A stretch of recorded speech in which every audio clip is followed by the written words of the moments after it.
And so it begins. How are we doing, everybody? Welcome to the marathon that is going to be Ludum Dare, whatever you call it. So yeah, it's going to be a bit of a warm-up for the first hour or so, just because the theme isn't announced yet. It doesn't officially start for another 50 minutes. So, I've got some music running. Let me know if the sound balance is okay. I did test it, but that's no guarantee. So, yeah. Program a game with a rat in it. I may do it. I could do that. Already the suggestions are rolling in. So, hello, Veseneku, Judge Grievyman, Dreddy, Starcloak, Albatronium, Greatest Rabbit, Ritu, Holly. Did I say Judge Grievyman? Probably. Oh So Haty, and Cat Peasant.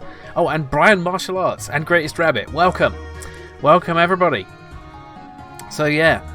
Just going to do a bit of a warm-up to begin with. I'm not sure what I'm going to do yet. I could show off the old Ludum Dare games, or maybe just mess about in Unity. Yeah. So, Winamp indeed. Yeah. I just thought that was kind of a last-minute thing. I just thought I'd. You got mentioned twice. You got twice your money's worth. Yeah. Jimbo at this armor? At this hour? Madness. It is madness, actually. This whole thing is madness. Starcloak, I remember the last time Jim did Ludum Dare 5 years ago, working well through the nights, barely any sleep. Yeah, I'm getting too old for this kind of shit. But I'm gonna aim to actually sleep full night every night. Just submit Winamp, yeah. It really whips the llama's ass. And hello, Aimborg. I bet on good authority the theme will be space vessels named after seasoning. Well, these are the, we can see right here, these are the potential, I don't know how well you can see that on stream. These are the possible things it could be. So we have, you can see what I've voted for. Nothing is neutral. Decay, layers, control the world, not the player. Nomad, connections, stuck in a loop, feeding the monster, delay the inevitable, contain it, day and night, shipwrecked, clockwork, you can't save them all. Death is not the end. Summoning, and the world changes when you're not looking. Is that good authority? Ah, yes. It can't be that good, because it's okay authority. These are the voyages of the starship Oregano. Its ongoing mission to season food. Yeah.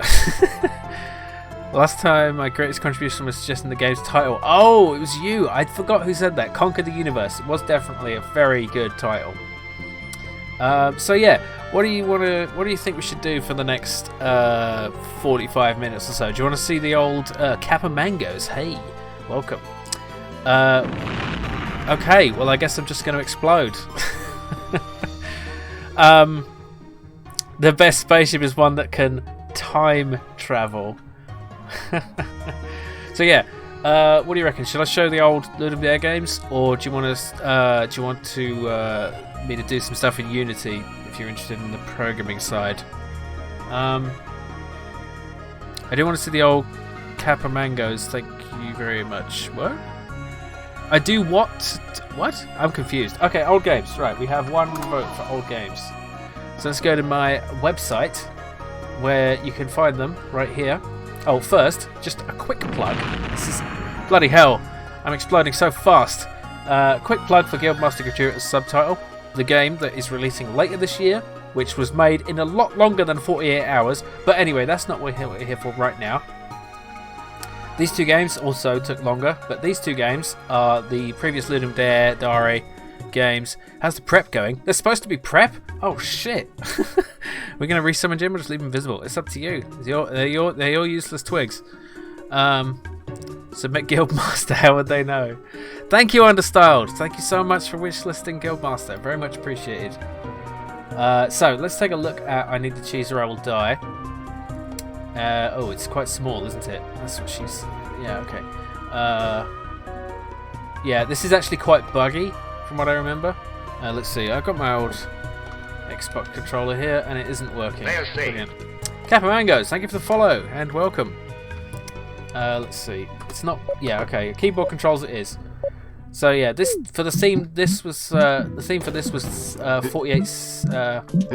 Actually, this isn't. It's not working at all. So I'm gonna find the actual exe, which I should have somewhere. Yeah, it's in my archived projects. Here I am. Let's see. Ludum Dare, Ludum Dare. It'll be under 10 seconds, I think. Damn it, why don't I have a good file system? Huh. That's weird. Is it under... Oh, right, yeah. No. Shit. This is the great content you come here for. It's me awkwardly looking through my file system on my second drive. Let's just do it in the... Let's just look at Conquer the Universe for now. Because that'll work. So this is 500 followers. Happened right at the end of last stream. Yeah, right. Like after, as I went to the whatchamacallit, the thank you screen. So thank you everyone for following. It's we have 500. So does that fit on screen? There we go. Okay. What do you think about the themes this year? I like some of them. As you can see here, which ones I've voted for. I have some embryonic ideas, but I'm not really gonna try to think about it too much until I get into it, because I don't want to get married to an idea and then have to get divorced from that idea. So yeah, let's just have a go with Conquer the Universe. So this is basically, I can't remember, what was the theme for this? I don't even remember. I think it was like connections or something. So it's like planets in orbit. You can see their orbits everywhere. Wait. Oh yeah. You can't move them. Can you move them back? You can with the arrow keys. Or with WASD. Okay, good. I forget. It's been a long time. I think, yeah. When did I make this? Doesn't matter. So the idea is you've got to destroy 2 planets on the first level. This is how you would have voted. Let's see. Oh. Okay. You've only... decay, control the world, nomad, delay the inevitable, all the world changes when you're not looking. Yeah, those all seem good. So what you do here is you connect 2 worlds with rubber bands. They need to be close enough. It's a little fiddly. The controls could really do some work, but it was 48 hours. And you can see there, it's as they move past each other. Hey, Arcturus Deluxe, welcome. Yeah, as they move past each other. I mean, as they pull on each other, they change their orbital velocity, and it changes the path of their orbits here. So the bigger planets are less affected by the smaller ones, and yeah, cool idea. What's the physics programming like? It was, oh man, it's been a while, but I remember it being quite tricky to get the orbits circular. That was the part I think that was really hard. Hang on, this isn't working. And I did think about making this into a more fleshed out game, and I think it has potential, but it's a bit fiddly. You know, like how do you make it not fiddly? Return to advance to the next level. Okay. Destroy 4 rocky planets. That's the planets pull each other. Yeah, just like Thor's hammer. Yeah, like if I was going to make this properly, I'd make it a lot easier to click on the planets. There we go. There is sound, but it's a bit quiet. I don't know if you can hear it. Running the music through my streaming PC rather than my Radiance. Indeed. And good evening, SQ Axomophonen. I think that's right. Did they change the font on Twitch? It looks different to me. I don't know. Maybe. I don't know. Yeah. Is that there's a gas giant. That's not a rocky planet. So the simple way to do this is just to attach a rocky planet to an outer planet. You see, this should really be looking more slack. It's not. It is slack, but you can see when it goes taut when the... Oh, that works. I like that. See, I was inspired by an episode of Red Dwarf where they play pool with planets. And although that wouldn't work, like if you crash two planets into each other, they would just become vapor, essentially. They wouldn't bounce, because they're not... Was this inspired by The Hitchhiker's Guide to the Galaxy, that anecdote about alien race used to pot entire planet? No, it was Red Dwarf, but maybe Red Dwarf was inspired by Hitchhikers. But yeah, it's that kind of absurd sci-fi comedy. Oh look, they're gonna do it! They're gonna do it! Oh, they're not gonna do it! Oh, they missed. I learned so much about orbital mechanics from playing Kerbal Space Program. Go on, you can, oh look, it's not even... it's just spinning it in a circle. Wow, this would screw up astrology so badly. Yeah. So anyway, that's Conquer the Universe. Let's see if I can get if I can find Need the Cheese.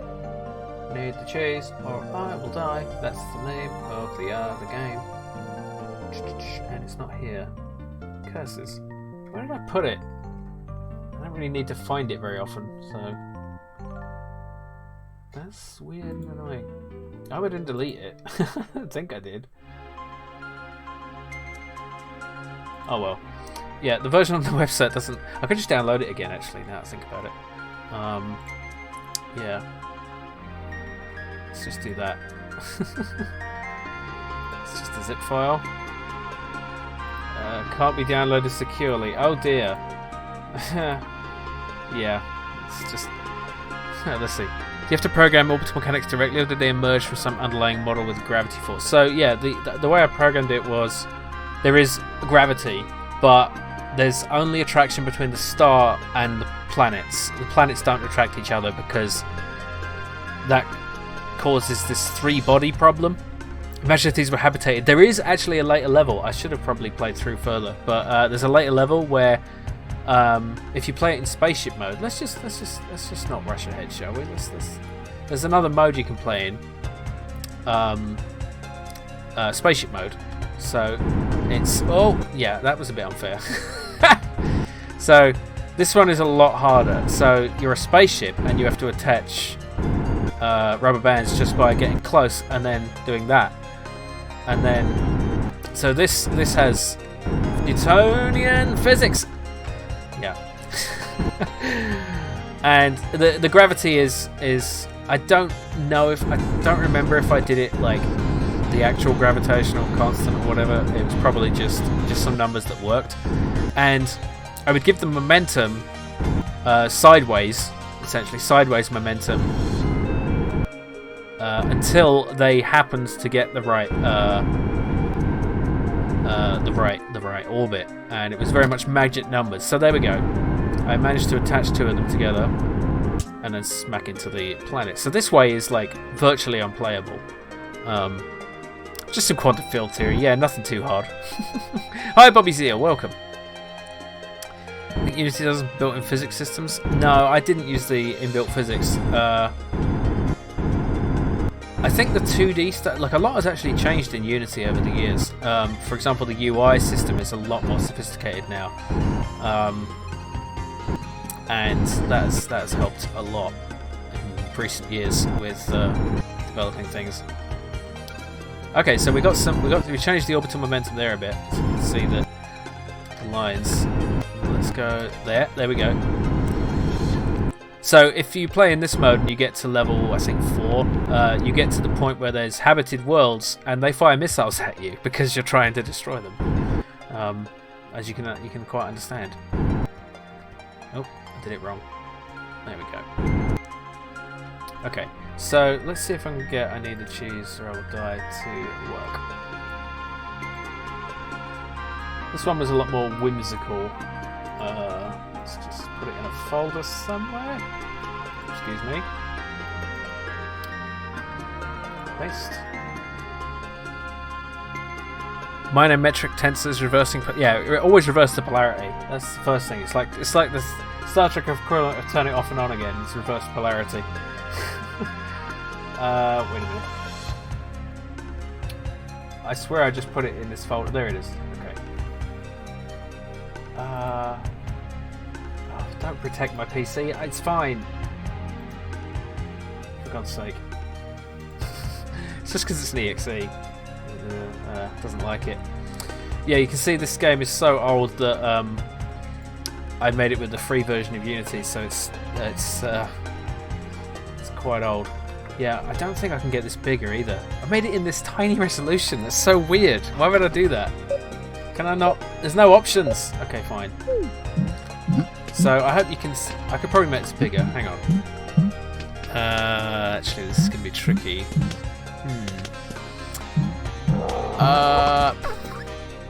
Yeah. I might regret this, but let's just do this. Okay. Oh dear. There we go. Okay, that's as big as I can get it. So, you play as this alien who needs cheese every 10 seconds, or he gets so angry with hunger, I guess hangry, that that his head falls off. Someday I want to get all the old Ludum Dare games I did with my friend up and running again somewhere. Never got up to updating them. The web player, yeah, the web player plugin. The good news is the new WebGL stuff is much better. It's much.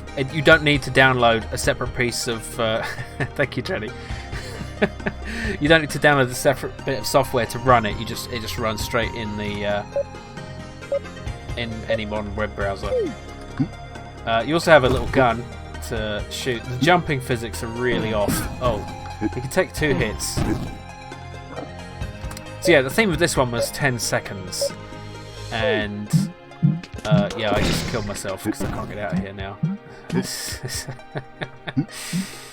Yeah, it's just gonna have to. The part of this I found the most amusing is the the bouncing head. It's just that was a lot of fun.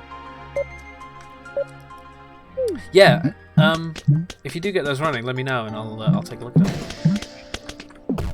Okay, cheese. Oh, I don't know how well you can hear that. Maybe I'll turn the music off just for a moment so you can hear the in-game sound effects a bit better. There was oh. Enemy I was quite pleased with, the silly looking Starch boy. Yeah. Like, even the 2D wasn't really well done in this game. So these are not 2D sprites. These are actually 3D objects with one side shown to the camera. Wait. Oh, shit. Moving back to my shitty Flash games on Newgrounds. Right. I never made anything in Flash. No, I made animations in Flash when I was at university. I never made any games, though. But yeah, that's really old school. Flash. Remember when that was the future? Making SFX was my favourite part. Yeah, I got to download the sound effects maker. Let's see. I want to see the start, but I can't hang around. Too late for me. I'll be around daytime streams. All right. Well, good to see you. Anyway, Starcloak. I hope you'll see you again before the time is up. Yeah, I wasn't gonna. I can't really start until we announce the theme. So just getting warmed up and yeah. How did you do this? Oh, you're asking name board. Okay. Whoops. Yeah, I can't even beat my own game. Used to use Flash as a drawing illustration tool.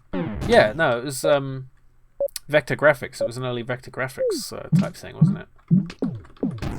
There we go. I probably don't need to kill anything. That's the thing. The game is not about killing. It's just I can't have a game without lasers in. Oh no, I'm not going to make it.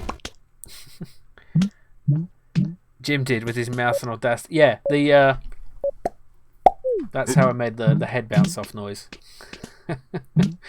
Oops. Damn it. Yeah, the streams getting all those explosions out of your system, yeah. The streams are so janky. Looking at those the archives are on YouTube and they're so awkward. and weird, and like there's no face cam, there's no like the resolution is terrible. I think I was using Windows Vista. Damn it. Yeah. Years later, I'd be curious about what would it take to recreate your first game. Right, yeah. You could probably do it a lot better. That's the thing. You know, I've learned so much since I made these games. We'll see if that means anything. Damn it. I can't even beat my own game. A lot of progress being made on web GPU. Interesting. So is that, I mean, is that like a 3D graphics thing for the web? For God's sake, this game is shit. Who made this? Yeah, when I ported it to I got it working on the WebGL format, so it would run on the new website, but it was just so buggy, and I didn't really feel like trying to fix it. Who made this? Yeah.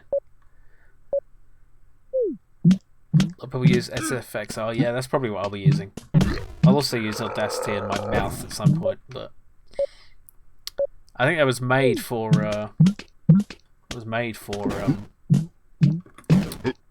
Ludum Dare, wasn't it? Okay, come on, you can do it, damn it! That bloody moustache bastard! I can't believe how hard this game is. Oh yeah, there's a bug. You can shoot when you're dead. Not that it matters really, but yeah, the jumping is shit. Got him. Oh, but he's shrapnel. That damn thing's shrapnel. Lower level 3D API for the web than WebGL. Right. Yeah. That sounds good. It's always going to be less powerful than. Gonna lurk. Have a good stream. Thank you, Agent Skylon. Thank you for your lurk. And see you in another one, perhaps. Yeah, so there'll be, if you want to see the schedule, you can type !Ludum. And, jeez, I can't beat this game. I've got to show you the ending. The ending's the best part. Wow. This is a dismal performance. Okay. I just got to... Oh, damn. Oh, it's embarrassing. I can't even beat my own games. I must have been like so young and fast when I made this, and now I'm just slow and old and stupid, and I can't possibly beat this dumb game anymore. I mean, I keep doing exactly the same thing over and over again, so that's probably my mistake. Okay, I got it. Yes, you got the cheese. Okay, I think this is the second to last level. I'm glad you like that, Albertronium. That is the most fun part in the game, I think. It's like a little reward for losing, which is always nice. Okay, this really shows up the falling physics really padly. See, I maintain momentum when I can fall until I jump. Even when you lose, you win. Yeah. And now I'm down in the hole and I can't do anything. Duke Nukem, yeah, the character is kind of reminiscent, isn't it? Oh man, it's just so unfair. Yeah, got farther than you ever did, right? Yeah. Well, you know, MVP. Okay. Oh, come on. Boing. Twitch reflex. Oh, I see what you did there. Oh, I've got one hit point. Oh, come on, that was so close. Damn it. Yeah, see, I'm still shooting. No rules that you said you have to be good at playing your own games. Yeah. It's kind of like in... it reminds me of Mario Maker. Like, you're not allowed to submit a level in Mario Maker unless you can beat it. So that you can't make unbeatable levels. Damn it. Nice design thing, takes the edge off dying. Yeah, I think you get sick of it. But... you know. Oh, okay. Almost. Oh, damn it! I hate this game. Yeah.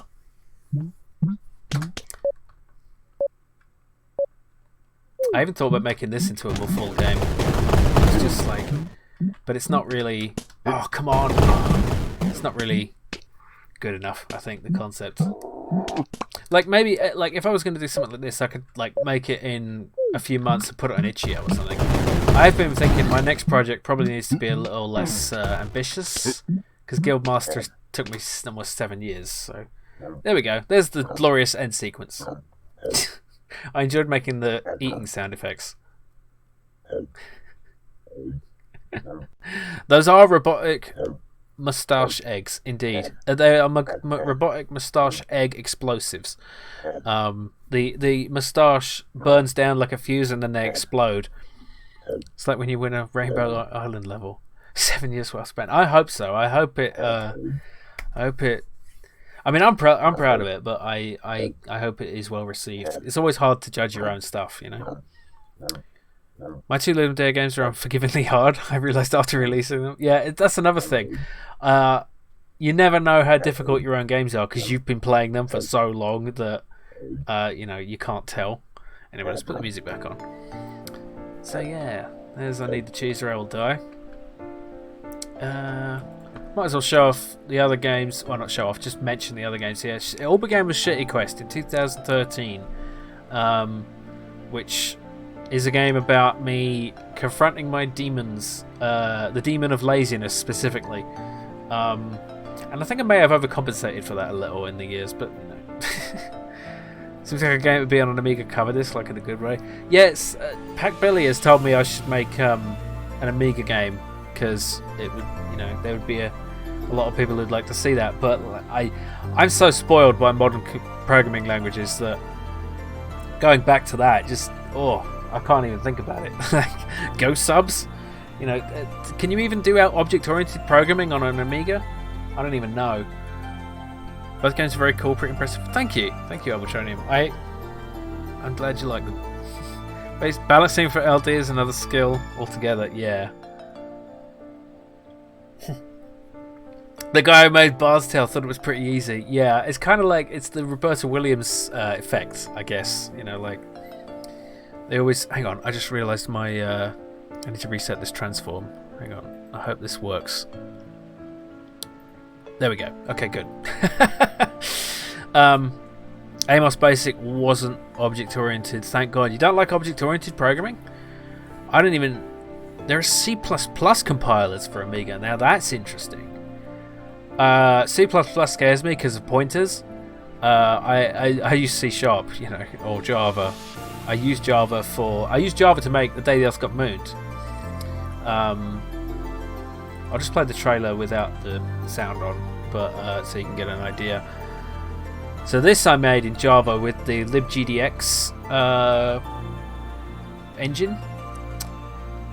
But I wish I'd made it in Unity. It would have been so much easier. I could make this in Unity. I reckon I could remake this in Unity in a couple months, easy. But I think this took like a year. I don't know. Shitty Quest is ironically Joker. Thank you. It's funny. It's.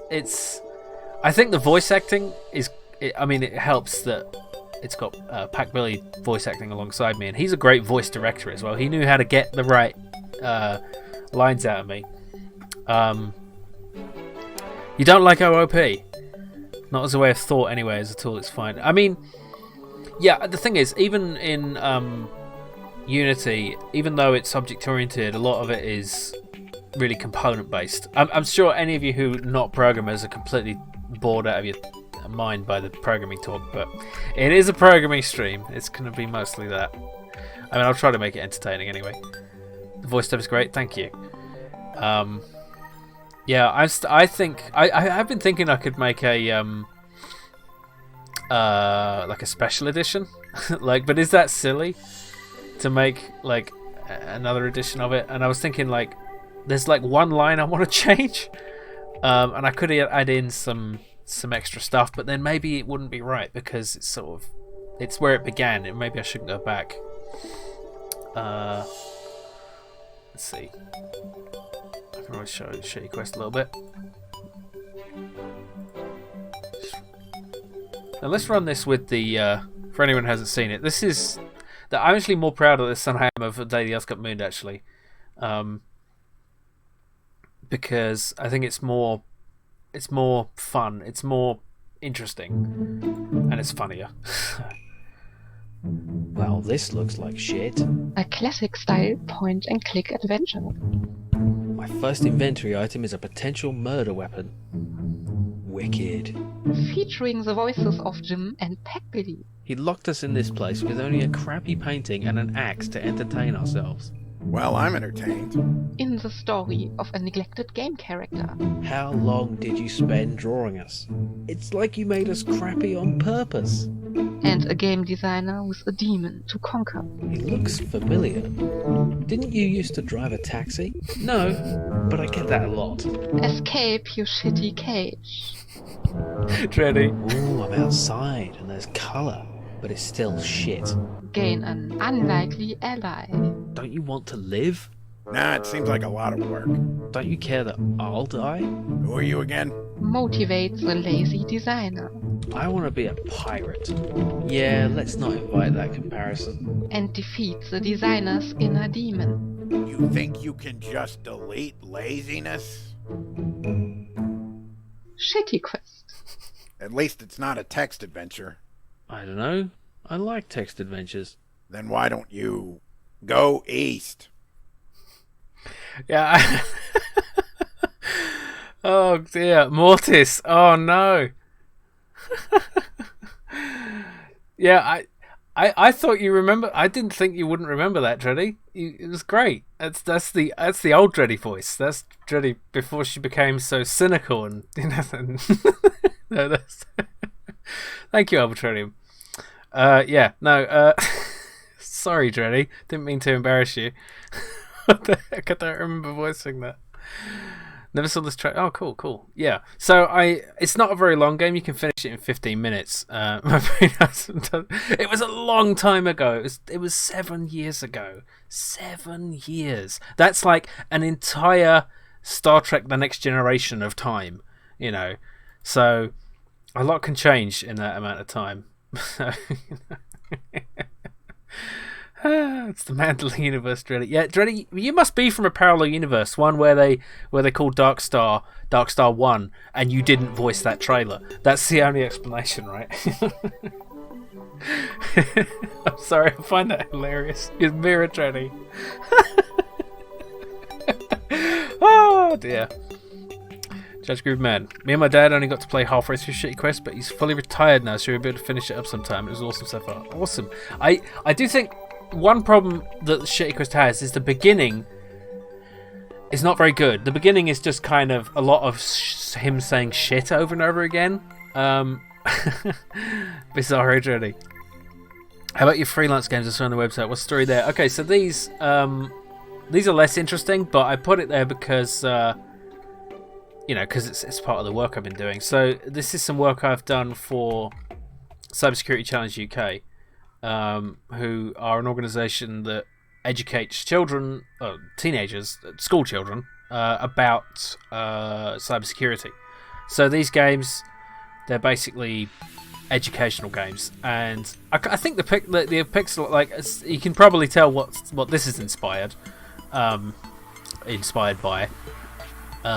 So I quite like the pixel art I've done on this. 7 years is almost a third of the time Voyager was in the Delta Quadrant. A third of the time?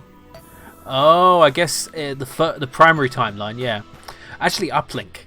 Uplink is where I was getting the inspiration for that from. Yeah, but I mean, it's pretty much all here. I just some freelance work I did, just make ends meet, and it was fun. It was pretty neat. Thank you. So apparently these games have been seen by like tens of thousands of people, which is kind of insane. But yeah, does look a lot like DEF CON. Yeah, the same dev, yeah. But Guildmaster is where it's at right now. So yeah, as Stream Elements just said, this is coming out later this year, and if you'd like to wishlist it, I would very much appreciate it. And yeah, hopefully it will be successful. So we've got 15 minutes. 15 minutes until the thingy is announced. So what should we do for the next 15 minutes? That's the question. 15 minutes is not a lot of time in game development. Were you actually lazy before? Did you find a secret to overcoming it? Asking for a friend. The secret is to get an axe in your foot. No. The secret is that... Okay, look. The secret is that the fight never ends. And it's always a fight, right? You always want to be lazy. The path of least resistance is always the easiest. One thing that I have learned more recently is that the best way to make yourself do something is to make it easier to do. Get yourself into the point where you can you got to build good habits. Start Visual Studio and it'll be open in time. Yeah, I was thinking I should. Oh, look, he's still eating. So let's I've got an empty project ready for Unity, but I don't have any. Come on, get out of here, sample scene. We don't need you. Let's just. I guess we'll make a script just so we can open Visual Studio. Yeah, you got to build good habits. I'm not good at explaining what I mean about this, but like, they say if you do something every day for 16 days, you'll it'll become automatic almost. Let's get rid of that. There we go. There's our first script. It's Game Manager. We're gonna need a Game Manager. That's what you always do. So much so that Unity did this thing where they made it a little cog icon. I don't really know why. Yeah. I hope everyone can see that all right. It's hype. Good habits like making mozzarella sticks and garlic bread at 5 a.m. Exactly. Your mind will always try to take the path of least resistance. So, if you have a plan and it isn't taking into account the way you are and the way you operate, like, it won't work. Basically, your habits will always win over your plans. So you have to make your habits work for your plans, if that makes sense. Yeah, like, and you've got to find a way to make it enjoyable, right?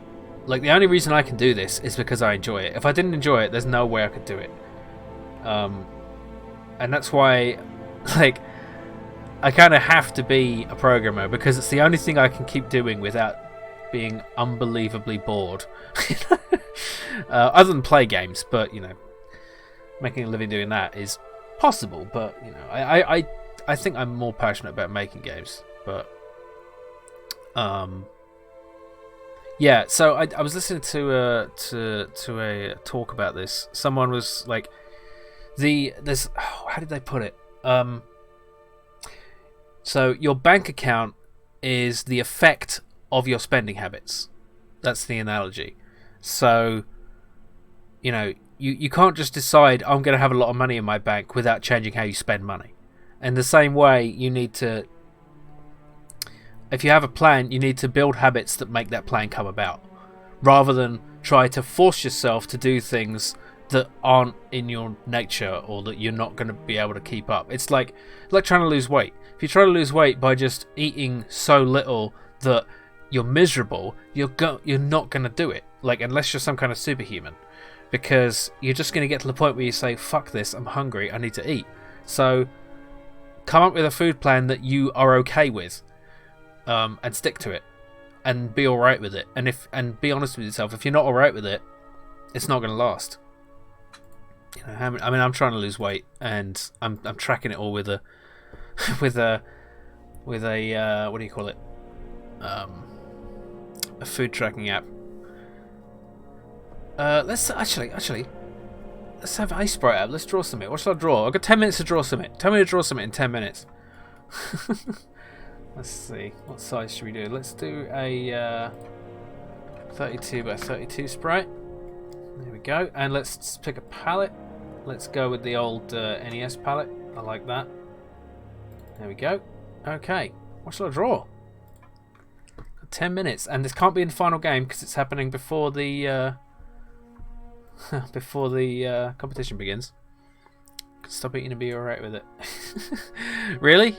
I mean, there are people who I guess I'm just speaking for myself, really. Like, there's people who need to persuade themselves to eat rather than persuade themselves not to eat. So maybe that doesn't apply.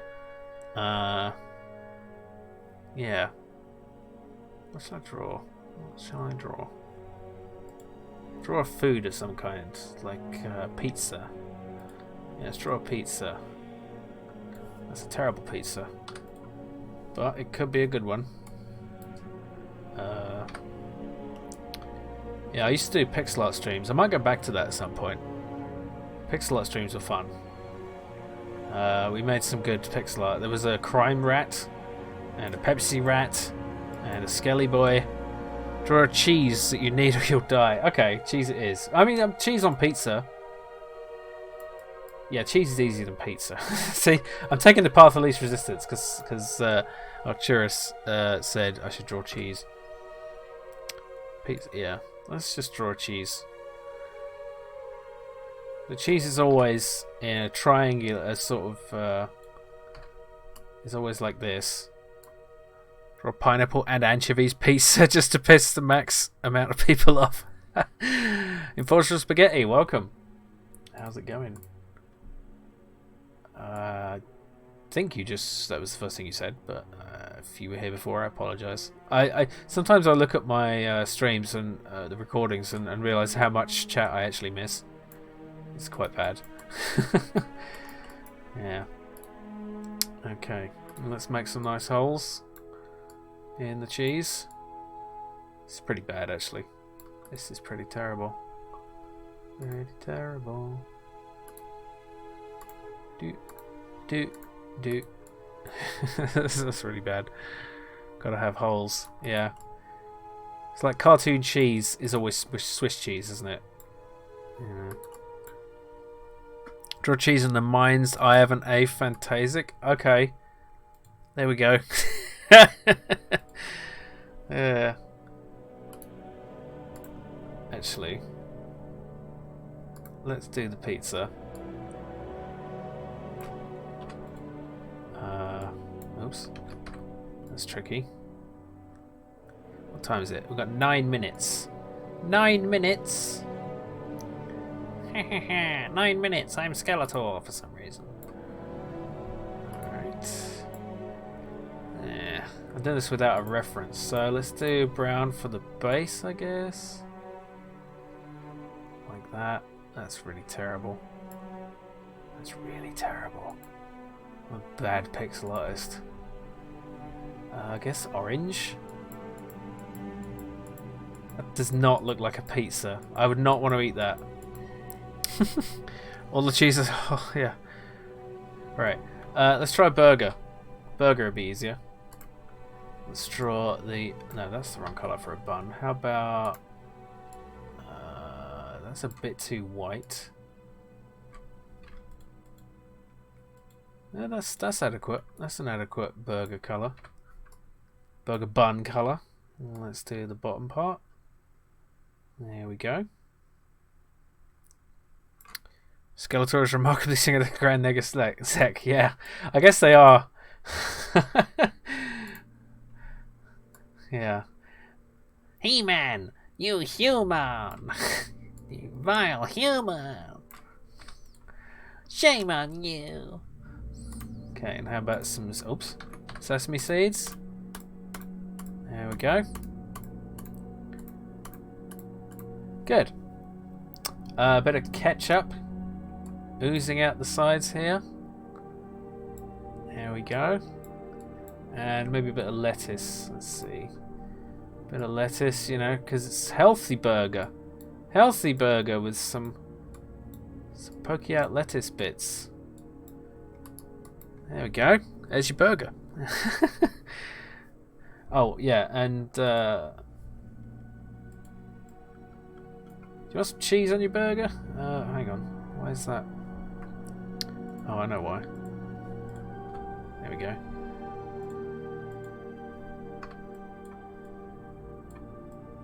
There we go. Cheese on burger. Hang on. I have to move the burger down a bit. This is so stupid. What am I doing? I don't know. There we go. Cheese on a burger. Lovely. Take mine medium rare, please. This is the perfect amount of cheese for a burger. It's a cheeseburger. Yeah, there we go. Kind of want a burger now. Yeah. Sorry. Alright, we have 7 minutes. 7 minutes. 7 minutes. Just having a look at these now. Shipwrecked would be cool, I think. I'm not sure. See, I'm already thinking about the kind of game I want to make. So it'll definitely be how many digit of pi can you recite in 7 minutes? 3.14159. That's it. I'm thinking it will absolutely be 2D. I'm not prepared to make a 3D game right now. I haven't done any 3D. I don't even have Blender installed on this computer. So it'll be 2D. It'll be pixel art. And it'll be one of these themes. That's all I'm really thinking of. I'm thinking I want to steer away from platformer, maybe. Maybe a top-down thing. It depends how it works. So I'm thinking like if it's Shipwrecked, we could do like a, it'd be pretty standard. We'd have a beach and we'd have some bits of wood, and you'd be like the lone survivor. Clockwork. I don't know why I put yes for clockwork. I have no idea what I'd do for clockwork. Day and night, you can do just alternating. What a terrible night to have a curse. I don't know. Maybe something simple like Mamorpaga. Oh yeah. You love games with bits of wood. Yeah. Bits of wood make everything better. Oh, look at that! He's having a fast time. Look at that. Pew. Let's see what happens if I do this. Oh, nothing. Never mind. That's because it changes scene. I don't know why that happened. If I look at my code from the old days, it's embarrassing. It's so bad. Actually, my code from older parts of Guildmaster is a mess. The whole thing is a mess, but it works. It's a mess that works, and that's all that matters. Sometimes they post the amount of votes themes got in the previous rounds. Used to try and predict the theme. It didn't work out, though. Where do we see that? Can you send a link to that? Maybe it's on Twitter. Ludum Dare has a Twitter, don't they? Am I following it? I am. Let's see. Let's see what the Twitter says. Ludum Dare 47. Theme vote is closed. Seems to be announced soon. Good. Interesting early LD keynote starts this thread. Oh, some tips for the upcoming LD thingy. Let's take a look at that. No expert. I'm just going to speed read this. People are not new or even pros. It's a great way to break out the mental box. Make sure you have your environment prepared. Yeah. Choose an engine that lets you keep your file size down and target HTML5. Have a backup plan. Take the first few hours to think about concept. Yeah, it will be brainstorming to start with. Let's see. Remember the old Amiga game, Rotox or something, where your character stood still and the world moved around it? Something like that. Yeah. I guess that would be moving the camera, because moving the whole world would be tricky. Tip 7. Make sure you have a constant stream of distracting, unrelated comments from random people on Twitch. Yeah. I mean, the thing about this is not... Like, I'm going to be taking it relatively easy. I'm not going to be going crazy. This is a good point here. Choose a limited palette. This is something I learned from doing pixel art on Thursdays. Was that a limited palette actually helps, because you don't spend ages trying to fix all the colours and get everything working right. Team up with a sound designer. So there's two kinds of Ludum Dare. There's the compo, which is what I'm doing, which is solo, nothing prepared, and the other one, I forget what the other one is called, which is an extra day and is kind of the jam. Yeah. Tip 8: drink lots of beer. No, gives me a headache. Think about your audience. It mostly be other game devs. Yeah. That makes sense. Use garbage code. Can do. Sleep and eat well. Yes. Yes. This one I agree with. 16 hours of good sleep are more productive than 16 hours of bad code. This is true. I'm not gonna. There's no point in even trying to code when I'm tired. It's just gonna be, because I'm gonna make a mess. It's gonna be like mega garbage, and just title screen how to play. Yeah. Create marketing materials. Ooh, marketing. How exciting. Yeah, it sounds good. Let's see. Yeah, let's keep this up because this site may crash. No harm in writing garbage code if you have a garbage collector. Absolutely. I don't know what I'd do with bloody C++, like having to do your own garbage collection. Ain't nobody got time for that. Alright, what time is it? Alright, it's the last minute. It's the last minute. We're going to stop fucking about in a bit. Oh, the round has ended. Yep.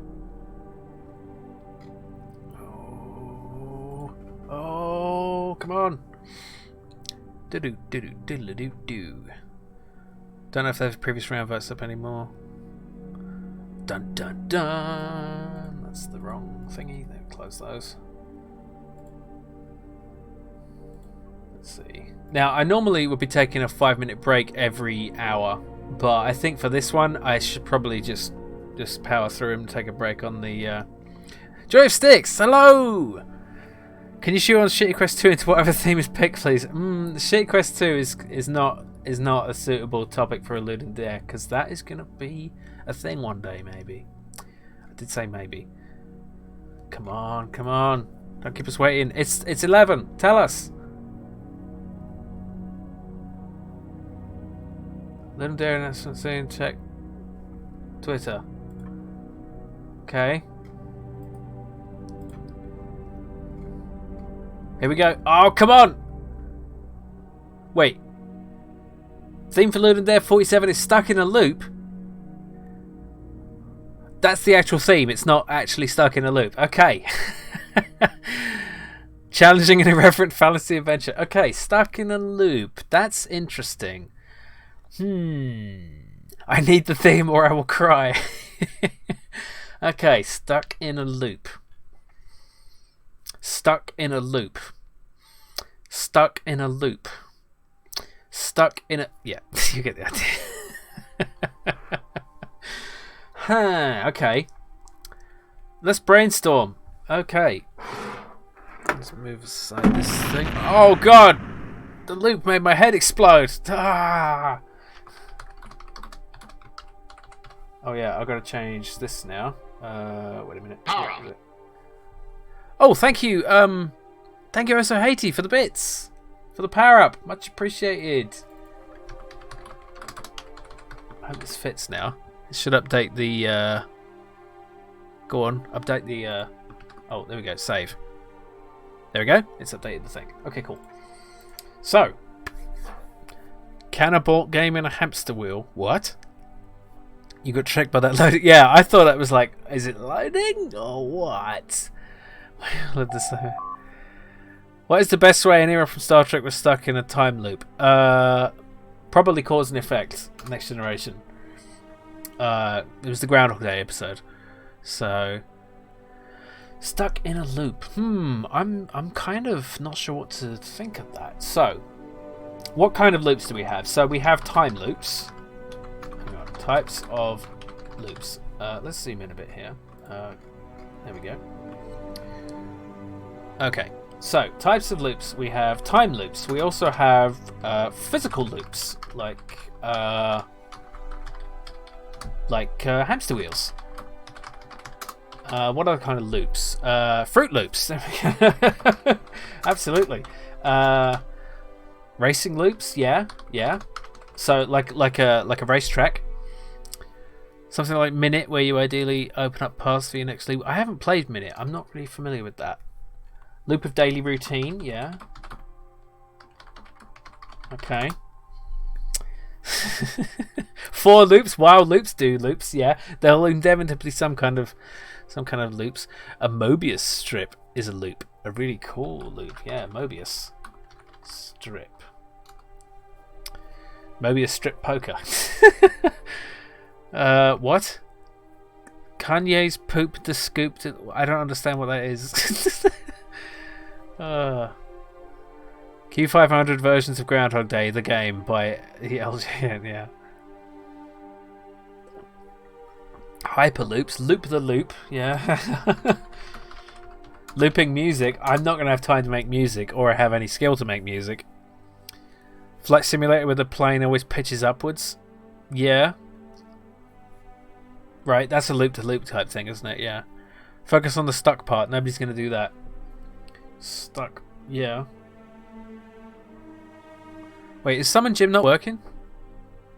Summon Gym isn't working. Why not? Hang on, I'll just put them. I'll put myself back on. Hang on. It didn't come with the noise. I'm sorry about that. Albatronium. I wonder why that didn't work. Never mind. Cantaloupe. I summoned you, but there were 3 explosions. But a fat rat stuck in a Fruit Loop. The game. You know, we could do a rat protagonist. That would be fun. How about a rat stuck in a maze kind of thing that's like a loop? I don't know, maybe not. So, yeah, the stuck part. Emphasis on stuck part. So, there's also the whole concept of a game loop, like a roguelike. You know, so like there's the concept of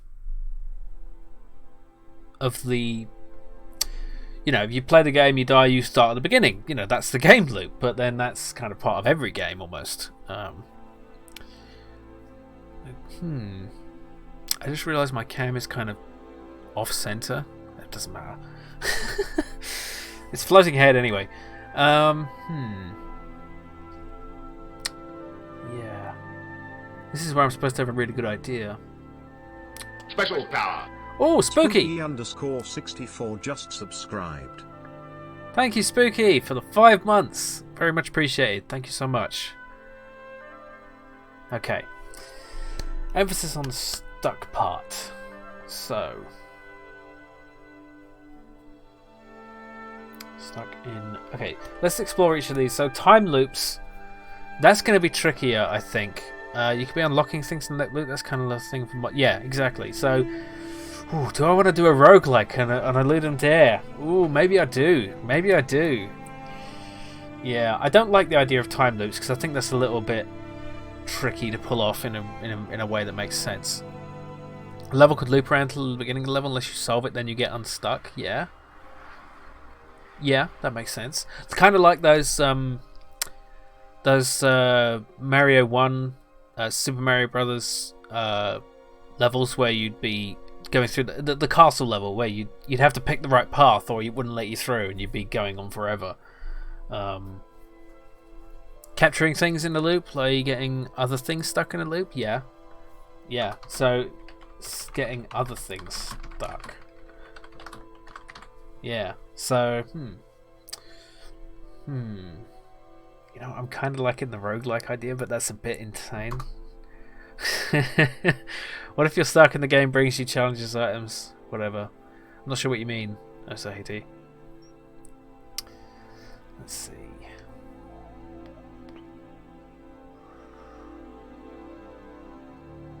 Yeah, I mean, but doing a roguelike thing, that's just kind of... It's not enough for it to be... Hi Dreddy. Oh. I see what you're doing there. That's great. Creating loops is desirable. Repeating actions get you rewards. Ah, joystick, you broke it. That was... Yeah, almost worked, Dreddy. Yeah. Base it on your theme park death awaits. Hello, Rapscallion. Welcome. I don't know if I said hello to you yet.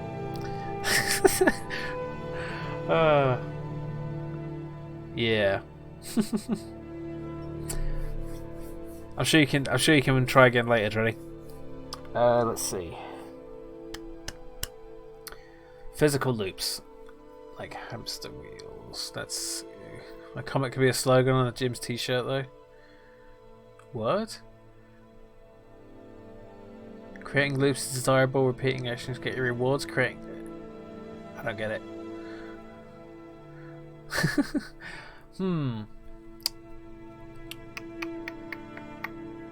Yeah, this theme has me kind of stumped, honestly.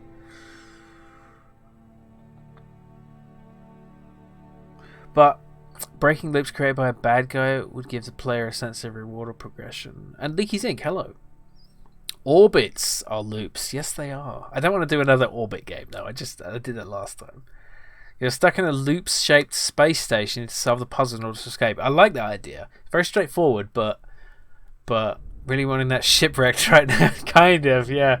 I know. You're shipwrecked on a loop.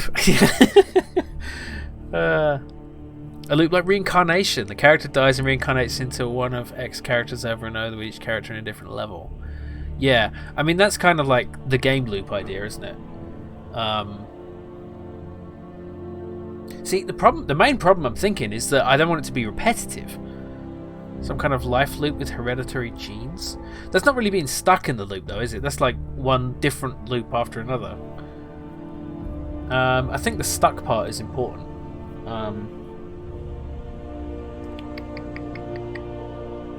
Yeah. I like that. Maybe the game is the gravity section of the space station. Yeah. So you could be like walking around the space station and it just loops back. Kind of like the sort of the promenade of Deep Space Nine. Do you remember that Deep Space Nine Star Trek game on the Mega Drive? I think it was, where you'd be running along and it was just like, you know, the just like a space station. Huh. So let's space station shaped like a loop. I have been watching a lot of Deep Space Nine recently.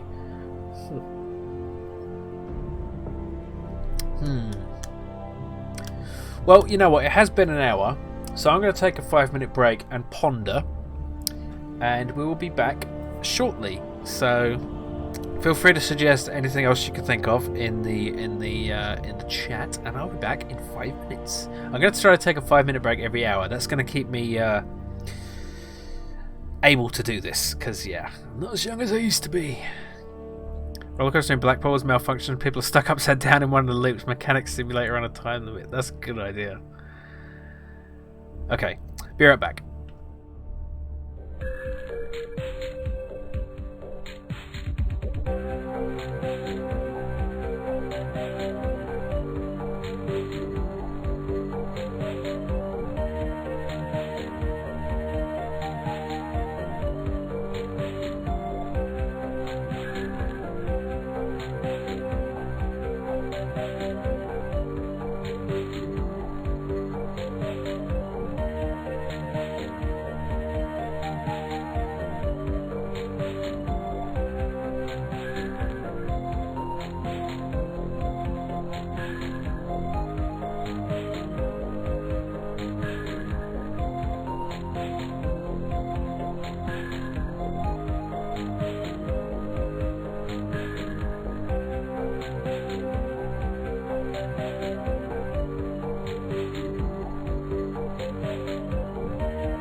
Yeah, I could just show my BRB screen. That's stuck in a loop. That's a very good point, Just Groovy Man. So I've been thinking, and what if we do something a bit more abstract? So let's see. What about quantum leaps type thing where everyone around you is stuck in time and you have to do something different for each person? See, that seems very difficult, right? I remember what I was saying before about being lazy, and so the most important thing. At least one of the important things in game development is not to bite off more than you can chew, especially in 48 hours of game development. So, the Large Hadron Collider is a loop. Maybe the player is a proton beam. One of the X's is named Alice, which is fun. Use the lazy, Luke. Yeah. So, I'm thinking about something a bit more abstract. So, rather than being the thing stuck in a loop, the interesting thing we can do is reverse it. So I think someone mentioned, I can't remember who mentioned it, but it would be trying to get other things stuck in a loop. Grab lazy orb. Yeah, honestly, it's a bit like that. So I'm thinking like, okay, so you are controlling a loop of some kind, either some kind of spaceship or some kind of abstract entity that is a circular object, a loop, and you need to move around your environment and grab things to stick them in your loop and then keep them there and they spin around. Just to gamify my job, get to office, deal with idiots, go home, drink, repeat. Yeah. I think that repetition is not enough to meet what this theme really means, because I mean, repetition is a part of most games, right? So, Jim's idea. What? So I'm thinking, like, the way I'm thinking of the way it would look in my aphantasic way is a bit like I forgot what the name is now. That game with the trees. Damn it, what's it called? You know the thing with the trees? God, that's the worst fucking description for any game. Every game has trees. Oh, I like it, Jim's idea. First message was eaten by Twitch. Okay. It's like Floro something. Hang on. I'm gonna find out what it's got. Oh, damn it.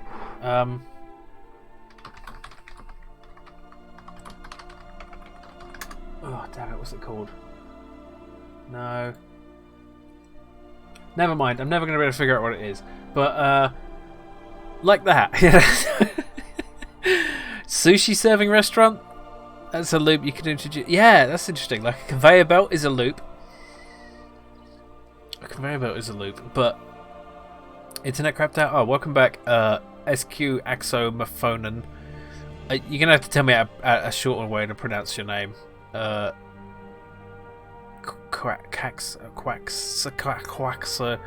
have this weird idea of like a malfunctioning factory thing that spews out 3 to 4 different products, which you must sort into correct receptacles, then feed it back into it while using spare time to. Interesting. Stair loop. Sounds complicated. Yeah, I'm worried. See, I'm worried about it being too complicated. So I want to make something simple and fun, because like I'm not gonna go full pelt mad crazy with this. I'm gonna do like. I'm going to try to make this, like, not kill me. So, I want to do something fun and simple. right? So if we think of the idea with the things getting stuck. Okay, let's just write some of this down. So getting things stuck in a loop. Oh, excuse me. I suddenly got very loud tinnitus in my right ear. Like Snake, except you don't worry about colliding with yourself, you encompass something in a loop.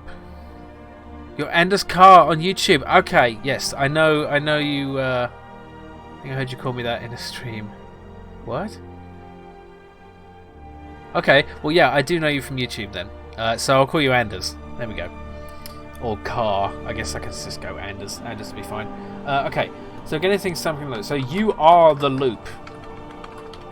Oh, here's an interesting... Oh, it's like Snake, but you have to get bigger. So you get bigger by essentially eating things that increase the size of your loop. It's just... Okay. So, in that case, Endless Runner, kind of. That's kind of a loop thing. Oh, hang on. Yeah. So, you can kind of imagine like an aquatic environment where you're like this little loop and you're kind of eating things. And what's the challenge though? What's the hard part of it? Maybe there's other loops out there.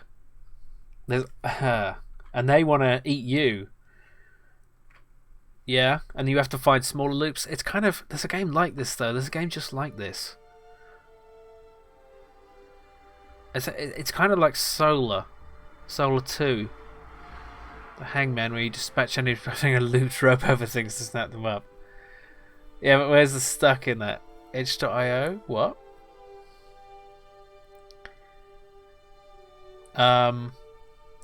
This is just the first stage of sport. Yeah, yes, it is, isn't it? Yes. Yeah, it's just yeah. That's not very interesting, is it? Maybe you're a loop that is stuck in other loops. Okay, so what makes it interesting?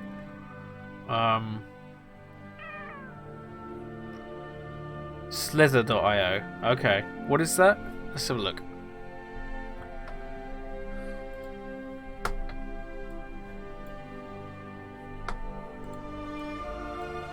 Oh. Okay, so someone's already made this game. Okay, I get it. Hey, look at my Ludum Dare game. Yeah, no, this. So what happens if you go up in a loop on yourself? Oh, hello. Yeah, so do the other players eat you? Is that what happens? This is a multiplayer game? It's multiplayer Snake, I see. Wow, this there's some MVP right here. Look at this. Oops. I guess you probably got to avoid running into... yeah, there we go. Okay. Alright, I get the idea. So, it's kind of basically that, but with a loop instead of a snake, so that's not very interesting. The hard part isn't coming up with a game that fits these criteria. It's coming up with something interesting. You release low bits to make you big. Yeah.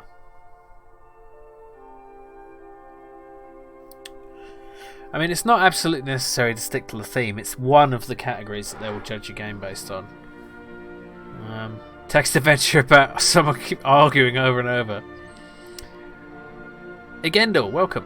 How about luggage conveyor belt at airports? Yeah, I think conveyor belt is an interesting potential idea. Conveyor belt. Let's see. Interesting and achievable in 48 hours, yeah. Oh, I see. Surround them so they have no place to go. Right. Okay, so let's think about the conveyor belt idea. So, what can you do on a conveyor belt? You can put things on, you can take things off. You can be on the conveyor belt, you can fight with things on the conveyor belt. But where's the stuck part? Finished yet? No, I am not Dev Olution. And welcome. There's a gif of a guy stuck on a conveyor belt. I might have seen that, I don't remember. Jeez. This is tough. This is a tough theme. Speed up and slow down. Yeah, that's something you do. Couldn't get enough Rementa to get off. Oh god. Yeah. Like that could be fun. Like trying to get off a conveyor belt. A game version of this XKCD. Ducklings. Okay, hang on. Ready? Oh! Operation Duckling Loop. That's fun. That could be fun. You mean I don't, because how do you pronounce this? Do you pronounce that Gift? I don't think so. Kappa mangoes. Yeah. That's. Oh, I kind of like that duckling idea. I reckon lots of people are going to have that. Yeah. Because XKCD is pretty popular, but I do like the idea of trying to exploit a sister Gift. Yeah, of course you do. Yeah. Yes, Arcturus, but scuba. How do you pronounce scuba? It's not hang on. Is it scuba? There are acronyms. Okay. What about Joint Picture Experts Group? Stands for JPEG. It's not JPEG, you know, because it's a J.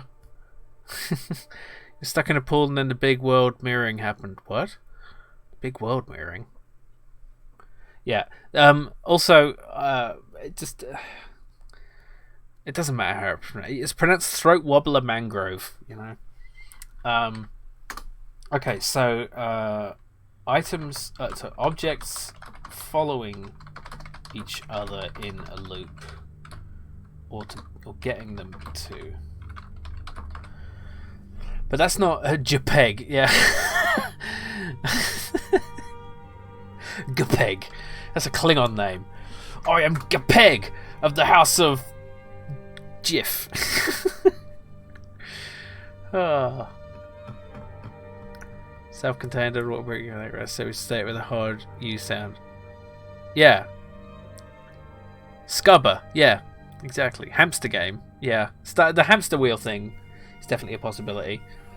I mean, another way of thinking of it is like, okay, what about this? So you're on a planet, a two-dimensional planet, and you can't get off it, you know, because it's a, you know, but you're running along it and it's rotating under you.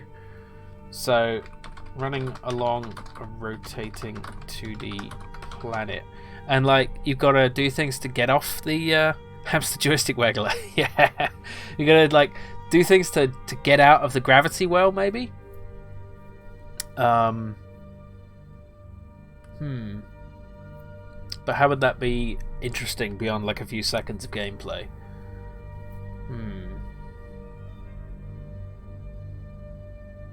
Maybe. Okay. Game about escaping orbit, but what if the way you escape is by jumping from one planet to another? Right? Oh, here's the idea. Here's an idea. So, you have this 2D planet, and you can zoom in and out, and there's a bunch of objects on the planet, like, that you can pick up and put down. And you've got to run and get momentum so you can, like, jump off things, like, or you've got to pile things up so you can jump to another planet and get within its gravity. Okay. I think I'm having an idea moment. You know, a headache with pictures, an idea. Yeah, I ruined that joke. Okay. Running along a rotating 3D planet. Move objects around to pile them up high. Kind of like, we've got a bit of a getting over it thing, maybe. It's kind of a loop, but it's kind of not. I think it works. Hang on. Little username. 9 out of 10 games are going to be racing and roguelike. That's true. That's true. That's true. Building a pillar of dirt to get into space. Yeah, it's Minecraft, right? Or Terraria. Yeah. So I don't think this is racing. It is. You could. There's probably different ways we could do it. So you could do it with like trampolines or spring thingies or something. But you could also just pile stuff up, so you can jump into a different. Won't a two-dimensional planet effectively be a cylinder? Yes, but you're looking at it end on, so as far as you know, it's 2D. Like, where would you be? Where are you going with this? So the idea is to jump from one planet to another, and then keep going until you get out into like deep space, and then you get to exist in the void forever, and that's good somehow. Like, I don't know. That might be too difficult though.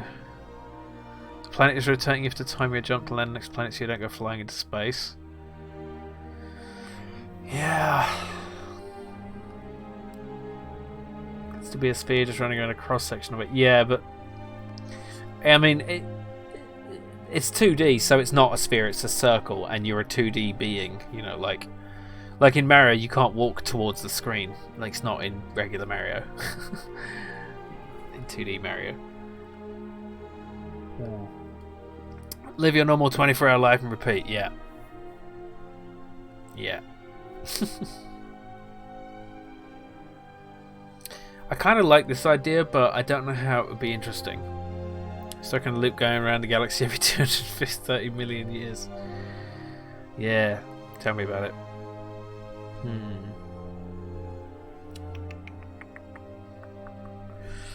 Okay. Let's see if we can expand on this idea. Small planet. Hang on. Around.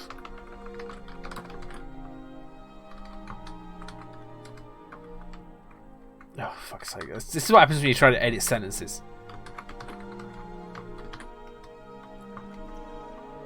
Oh, a small rotating 2D planet.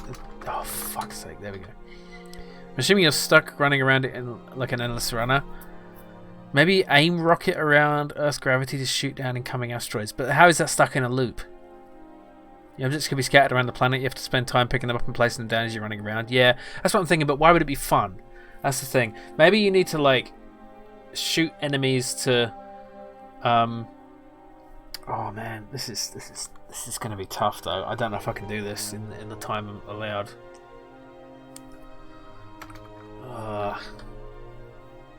What if gravity increases as time goes by? Yeah, maybe.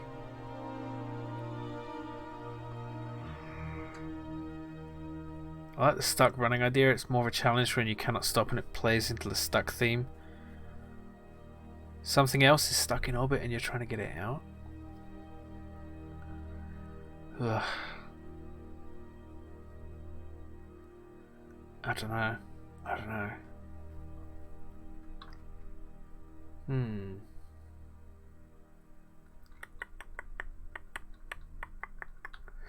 Okay, let's put aside the planet idea for now. Let's explore the conveyor belt idea. Ugh. Or should we? I don't know. What about the space station idea? Let's explore the space station. So you're on the space station in a circular space station. Solve puzzles to get out. I don't want to make a puzzle game though. That's but like a flash of Uni-Rally. Then lots of people using that. Yeah. Escape the ISS, deorbit using a fire extinguisher. Circular space station. I don't like that. Ah! Let's remove some ideas we don't like. Racing loops.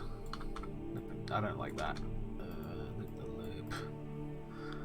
Puzzle games are really hard to design, yeah.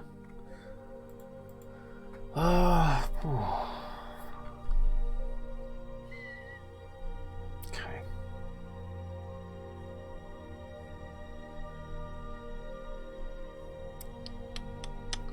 See if inspiration strikes when I look at this burger. Okay.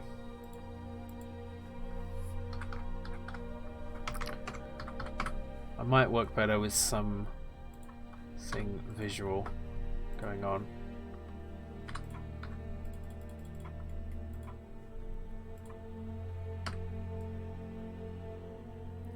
This is a loop. What does it mean?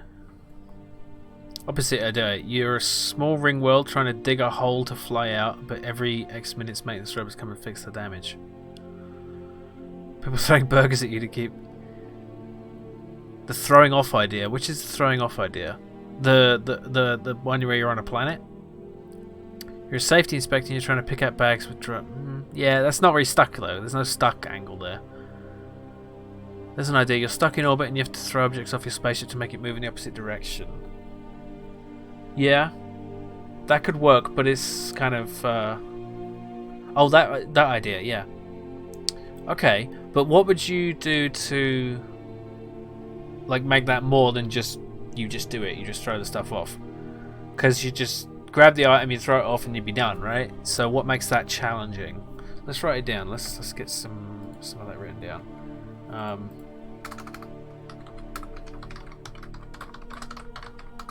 So spaceship in orbit. Throw objects out to change velocity. Parts of the station, right? You throw off your own map.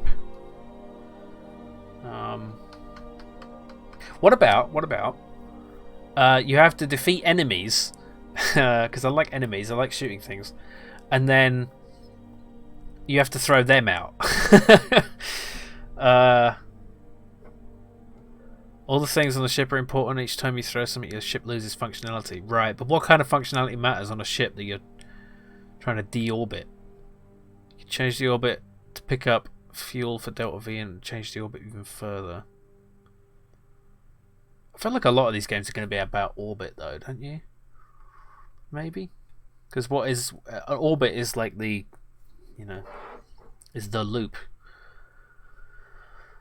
I like this idea, but how do we flesh it out? Throw objects out to change velocity. Get fuel. Light, oxygen, fuel, ammo.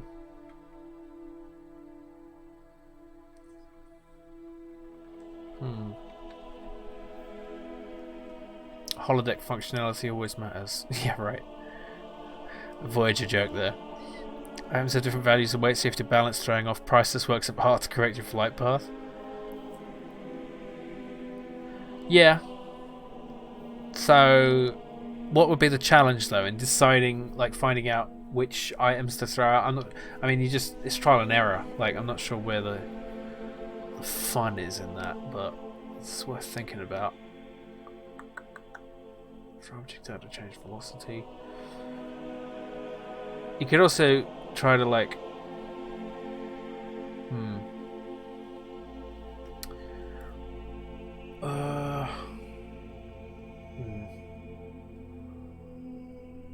I mean, it could be something like you're on the ship and you have to repair the ship. Like you have to... Okay, how about this? So you need to repair the ship so you can get the engines working. But you also... That's not enough. Like, the engines need... Oh, how about... Yeah. Okay, so working off the fuel idea. So there's a bunch of objects in orbit with you. Engines are broken,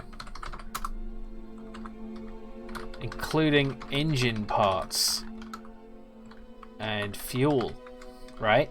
So you've got a bunch of engine parts and fuel in orbit, but you've got to like throw things out the front or throw things out the back to either increase or decrease your height, essentially, right? Your orbital velocity. And and when you grab things, like you got to move closer. You can't be moving too fast, right? Because if you move too fast, you'll just smash into them and then bounce off each other. You got to be moving slowly enough that you can like grab it with some like magnet or a grappling hook or something. And then once you've grabbed it, you can either use it to repair your ship a bit more, get a bit more engine power, or use fuel to, accelerate a bit more, or you can throw it out the back or the front to, to change your velocity. So that's interesting. Yeah. Items of different values, weight shifted, balance, throwing off prices. Yeah, right. You've already read that. Okay. Okay. I like this idea. I think this is more doable. It's funnily a little more like it has the orbital mechanics like in Conquer the Universe, but that's okay. So I'm wondering, do we want to actually simulate the actual gravity of the situation, you know, or are we trying to get out or are we trying to get down to the planet? Because if we're trying to get down, that's a lot harder to land, because then you have to decrease your orbital velocity, but then you're going to hit the ground unless you use upward thrust, and then we're playing Lunar Lander. So I think getting out, get out of orbit. So maybe it's like a black hole, right? We're in orbit of a black hole. Yeah, because then it can be a point. It can be a point in... Oh, my chat just disconnected. Have I missed some chat? You're still there? That's weird. Oh, I've got some... I had a few drop frames as well. Not too many, but is the streamer quality okay? Anyway, out of the loop to infinity and beyond. Yes! We came up with the perfect idea, but we've all forgotten it now. Oh, that sucks. Never mind. Okay. Get out of orbit. Okay. Throw objects out to change velocity. Manage objects in your... in orbit with your engine parts and fuel. Engine's broken. Missed my rather brilliant joke about VN games, but it doesn't matter. Really? Because it's not showing in the... That's weird. You got everything we said. That's okay. Because it should all say up there, even if my chat disconnects. Because that's differently... That's connected to a different... What's it? Okay, so... I think this could be good. So... Let's make some placeholder graphics to start with. So, we want to make our black hole first. Let's make a new 64 thingy sprite. Let's pick a palette. Not the NES. We want a simple palette. What's the Solaris? No. ZX Spectrum. Do you remember a ZX Spectrum palette game? That might be fun. You miss... Did I really miss something? I don't know. Okay. C64. Is it here? It has quite a decent palette. I mean, it's a bit what do you call it? It's a bit pastel-y.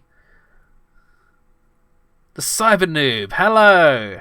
What is the Ludum Dare theme? It is right there. You can see. Yeah, it's stuck in a loop. So we're thinking we will do. You're in orbit of a black hole, stuck in the orbital loop. Yeah, the 64 palette is quite muted. What about the Commodore Plus?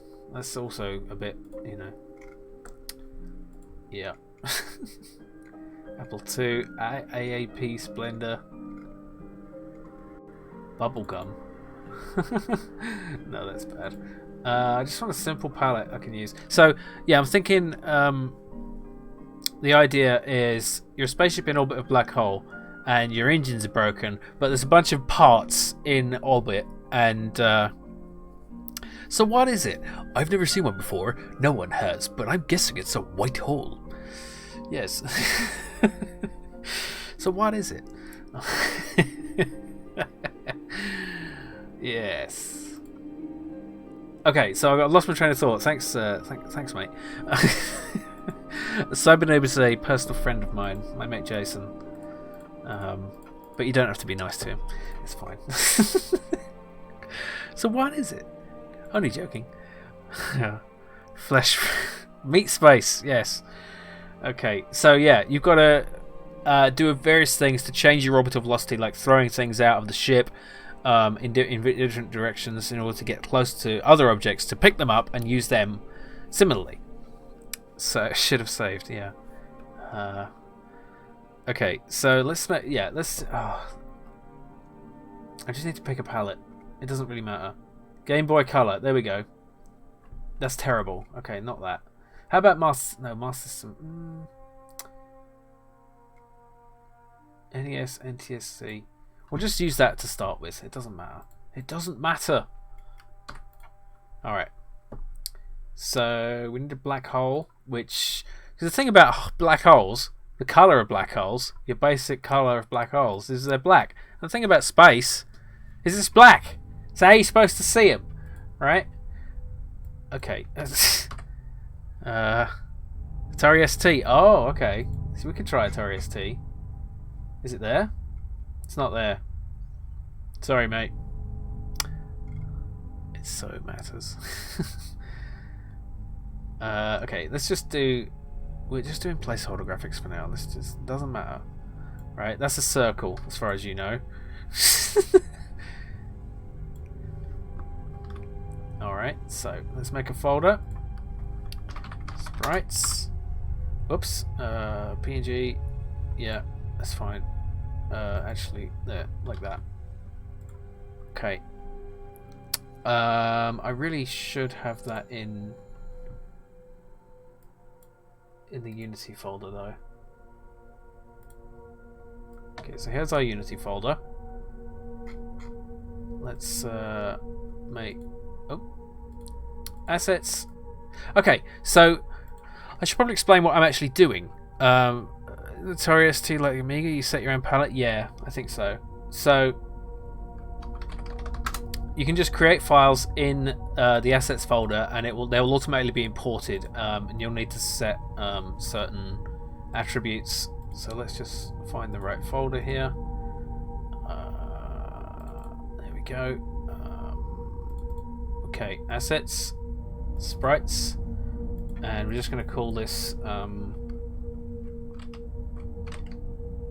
black hole, I guess. Or what? We'll come up with another name for it later. It's not a black hole, it's a white hole. But choose 16 colors from a palette of 512. Yeah. Okay. Alright, so now it's appeared here in sprites.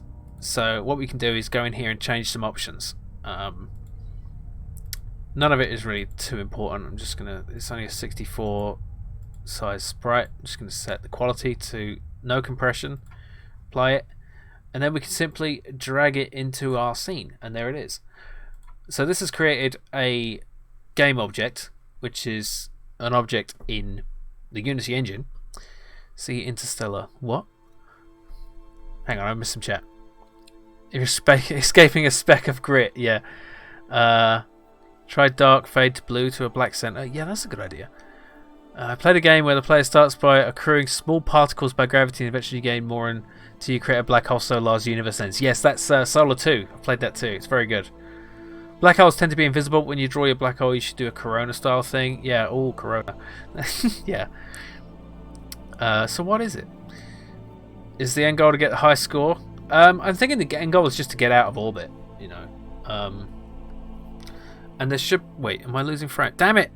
Why am I losing frames? Hello? Hello? Hello? Is anyone there? Yeah, the stream crapped out for a bit. I wonder if we're having a lot of stream problems because of Ludum Dare.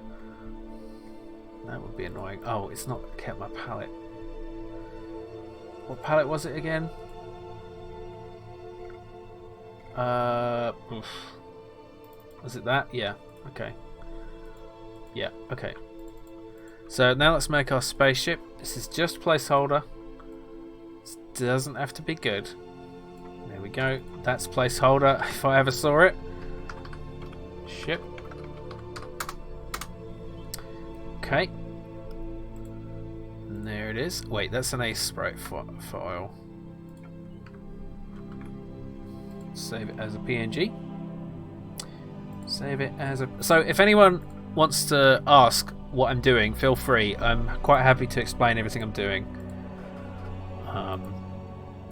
Let's see, 64, there we go. Oh, let's put the filter mode. No, let's keep the filter mode because we are going to be zooming in and out. If If I was designing a game but being stuck a look, I would replicate my actual job, complete with realistic email sending, going for a toilet break to extend. Yeah. What am I doing? I really don't know, Albatronium. I just don't know. After you escape the orbit of a black hole, you should get stuck in another ad infinitum. Yeah, the joke should be once you've got out, you fall into another black hole. That's funny, actually. Okay, so let's drag in the ship. And the position and rotation and scale is all handled up here. Oh, yeah, there we go. So let's change the background a bit, right? So solid color, let's change this to black. There we go. The blackness of space. Should be a score depending on how many parts you pick up and release. Yeah, potentially. Like so there's some difference between winning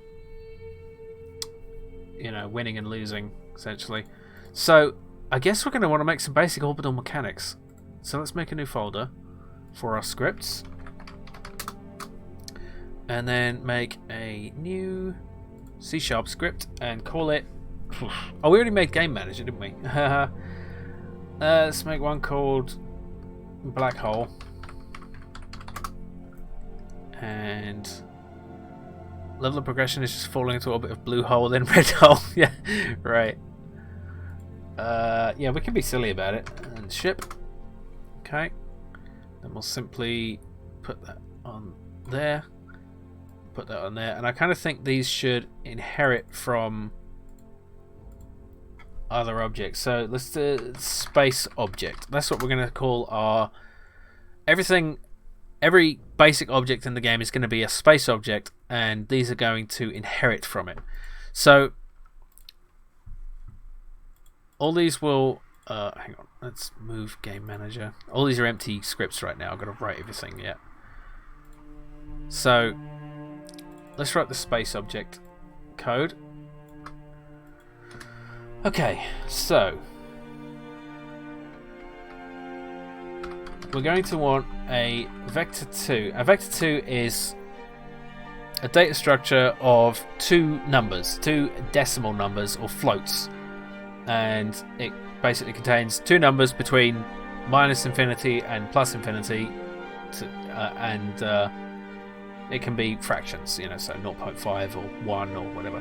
So this will be velocity, and this will represent our movement per game tick. So yeah, and we want to make sure it moves by that amount per fixed update. So in Unity there's I believe this is how it works. In Unity there is a function called fixed update which runs on every object that you put a script on, if you call the function, which will do this every arbitrary amount of time. I think it's every frame or every... I can't remember how often it happens, but we'll see. Black hole. Yeah. Maybe I should port my EN10204 certificate handling front end to What? I don't know what that means in Forza, I'm afraid. The ship is going to need specific parts like an engine. Yeah, so I'm thinking the ship itself as graphically is going to be quite basic, but we're going to have like an inventory that we can look at of each object in the ship, and then we'll be able to just choose an object, either use it or throw it out, basically, and we'll pick a direction to throw it out, front or back. Yeah, I think that works. So basically what's going to happen is the transform.position is going to change by the velocity every frame. That doesn't work. Why doesn't that work? Because it's a vector 3. Okay, so this needs to be a vector 3. There we go. So vector 3 is the same thing but three-dimensional. We're not going to use the Z direction. So the simplest way... Now, this just on its own should make the object move when we apply some actual values to the velocity. But before we do that, we're going to make sure that ship inherits from space object. So that means that everything that space object is also a ship is. It's kind of like if the ship is a chihuahua and space object is a dog. Everything that a dog is, a chihuahua is, but not everything a chihuahua is a dog. Does that make sense? That's inheritance. So now that should be enough to get some basic movement going. So let's see. The black hole I've not put any programming on. Let's run it, and when we start, nothing will change because velocity is 0. But if we put 0.1, and it goes. Put minus 0.1, it goes backwards. Isn't that nice? So we want to be able to change. Let's see. So that's as simple as it needs. That's as simple as it is to get something moving, and you can see it moves quite smoothly. It's comforting but smothering and degenerating, kind of like getting old. What is VBA? What is VBA? I have no idea what VBA is. Visual Basic? Something? Running the spaceship backwards to reverse the odometer, yeah. Okay, so the black hole, I think, is going to be a different object than the space object. This is going to be the special object that attracts every other object. So there's many ways we can do this. My first thought is to make a list, right? So public list of space objects, and we'll call that space objects. There we go, simple enough. So this basically means that we have a list of space objects, and whenever a space object is created, so on awake, so this function is called whenever a game object comes into existence, so it should call immediately. So we want to add this to the game manager's space objects list, but we need a reference for that. So we're going to make a static reference to the game manager and call it instance. And this is a weird thing you do in Unity. I do it a lot. I don't know if it's really good practice, but hang on. Now what this static means is only one, and it means it's not it's kind of hard to explain. Basically, all this is doing is allowing us to reference the game manager. Awake my space objects. Are you going to be able to put parts together to make higher level parts? Maybe, yeah, we'll see, because this is going to be potentially a lot of stuff. So game manager.instance.spaceObjects.add this. So basically, this, whenever any space object comes into existence, it will be you've already learned some valuable things about coding. Well, do feel free to ask any follow-up questions if it's not clear what I'm doing. So now for every space object that exists, the game manager is going to have a reference to it. So what we're going to do then is in black hole, I love this, can't tell how many tons of code it'll take to, yeah. Oh, have you done assembly code, Mark? I'm scared of assembly code. It looks like black magic to me. This is why I can't go back. You know, this is too convenient. Okay, so we want to do this on the late update of black hole, and for this we want to iterate through every object in space objects. Hang on, I've done that wrong. So space object. Now it's a little weird, and it's like this. Hang on, there. So so when something's in green, it means it's a type. So it's like it's declaring this is a thing. This is an abstract thing that this is an instance of. So it's like this is a space object of type space object, and I could just call it thing, and it would still work. But I'm just going to call it. This is the convention I use, and a lot of people use. So basically, this is going to run through the list of all the space objects and do whatever is in these brackets to it, or just do whatever's in those brackets. I made a very basic calculator and assembly. That's as far as I got. Yeah, that's the thing with Mark 206 is that you have to do so much to get so little with assembly. So it just seems to make a lot more sense, unless you're doing something where you need a lot of power and speed, then or if you're making something for a retro system, then why not just use a high level language? You know. Let's see. Tried Unity, but the whole IDE has a large learning curve. You taught yourself C in one afternoon. Wow. See, that's one thing. It is something that is not for everyone, I suppose. It is nice to be able to do everything yourself, but then the problem is you have to do everything yourself. Assembly code is like the quill that you write an Elder Scroll with. Awesome but scary and eventually make her blind. Yeah. The problem with assembly is it's too simple, right? You can't do high level things. You have to build everything from the simplest blocks. Is user assembly for points still a thing with the power of the modern code? It depends what you're doing. If you're doing something where you're crunching an incredible number of things all at once, like if you're building a physics engine, then probably it's better in assembly language, but you know, for most applications, I keep trying to get into Unity and get annoyed. It is a bit weird and clunky, I'll give you that. There are some things that I wish it would do differently. So what we're going to do here is we're going to change the velocity of every space object. And this is going to do this every frame. So I think I might have made a mistake here actually, because this should happen. This should be like that. I think. I kind of want to look up the. This is what I end up doing. Unity fixed update. I'm always looking stuff up because that's what you do, right? Oh god, can I just?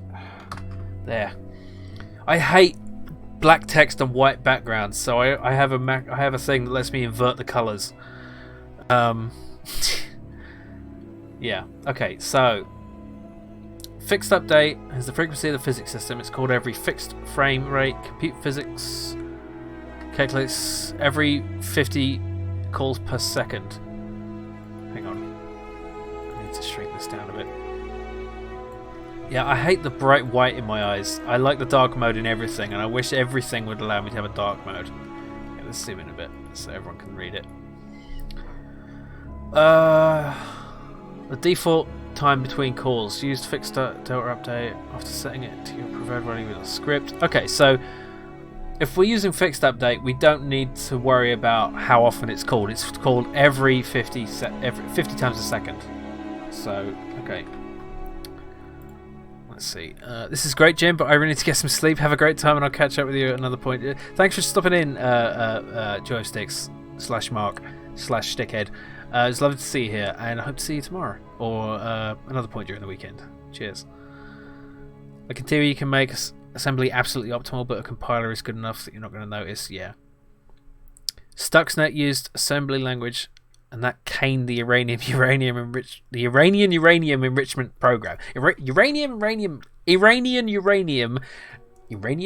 That's a tongue twister. So you don't need to worry about delta time. This will happen 50 times a second, regardless, in fixed update. So, yeah, which destroyed the centrifuges. Talk about stuck in a loop. Yeah, I made a game based on that, didn't I? Yes, I did. Educational games. Yeah. Right. I mean, a lot of retro games were written in assembly language. So, I got to think about this a bit. So, what we're doing is we're drawing everything closer to the black hole. So, the way we do this is we need to take the position of both objects and find out the distance. So, before we start moving things around, let's... oh, damn it. Is it... Okay. Sorry, I thought I was losing frames again, but it seems okay. Okay, so we need to find the distance, and the distance will be a float. A float is basically a decimal. Any number with a decimal point, as opposed to an integer which has no decimal point. So we're going to call this distance, and the distance will be simply... We're just going to call vector2 dot distance, and then we'll put in this. That no, we'll just... I'm going to write it this way because it's a bit more... This dot transform dot position and space object dot transform dot position. So it's as simple as it sounds. Like hover over it, returns the distance between A and B. So it returns the distance between this object, which is the black hole, and the space object. So now we have, as simple as that, we have the distance. So we want the gravitation to be, it's the square of the distance, isn't it?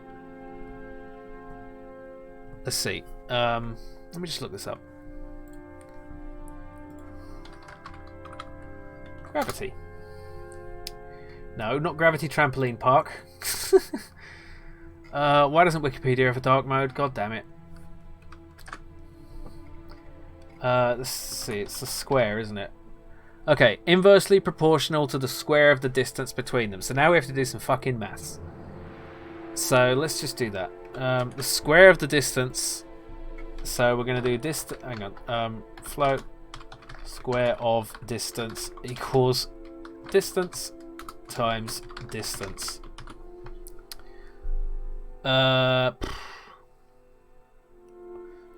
Simple enough computer, you can still do what?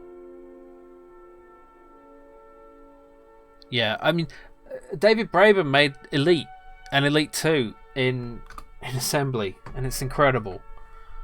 You know, you fit the whole galaxy on a floppy disk. Alright. So, square of so it's the inverse of the square of the distance. Inversely proportional. Hang on. Two bodies attract each other with a force proportional to the product of their masses and inversely... Okay, we're not going to worry about mass, right? Because this is simple. So if it's inversely proportional to the square of the distance... this is the... How about star rather than the longhand? What do you mean? I don't know how to do that. It's fine. It's fine. It's readable. It's alright. Garbage code is fine. You weren't here for the beginning. So if it's inversely proportional, then we want the... Okay, let's start defining a value. So we have velocity change equals... We're just going to have to come up with some magic numbers. If it's inversely proportional, how do we do that? Talking about games and retro machines, yeah. How do we do that? Because basically, there needs to be a... You know, I kind of want to look at my old code for Conquer the Universe. What's the formula again? It just says inversely proportional. I don't know. I mean, F equals D over DT brackets. I don't know. I'm not good at maths. This is the worst. This is the hardest part for me. Some Unity library that's functions from the... Yeah, maybe. I meit should be simple enough just to bodge it. Let's just bodge it. Let's just do velocity change. Let's just do that. And we'll bodge it a bit more. So now space object dot transform dot no space object dot velocity plus equals velocity change. So this is quite often the way I program. Why doesn't this work? Oh, because that's... Wait. Oh.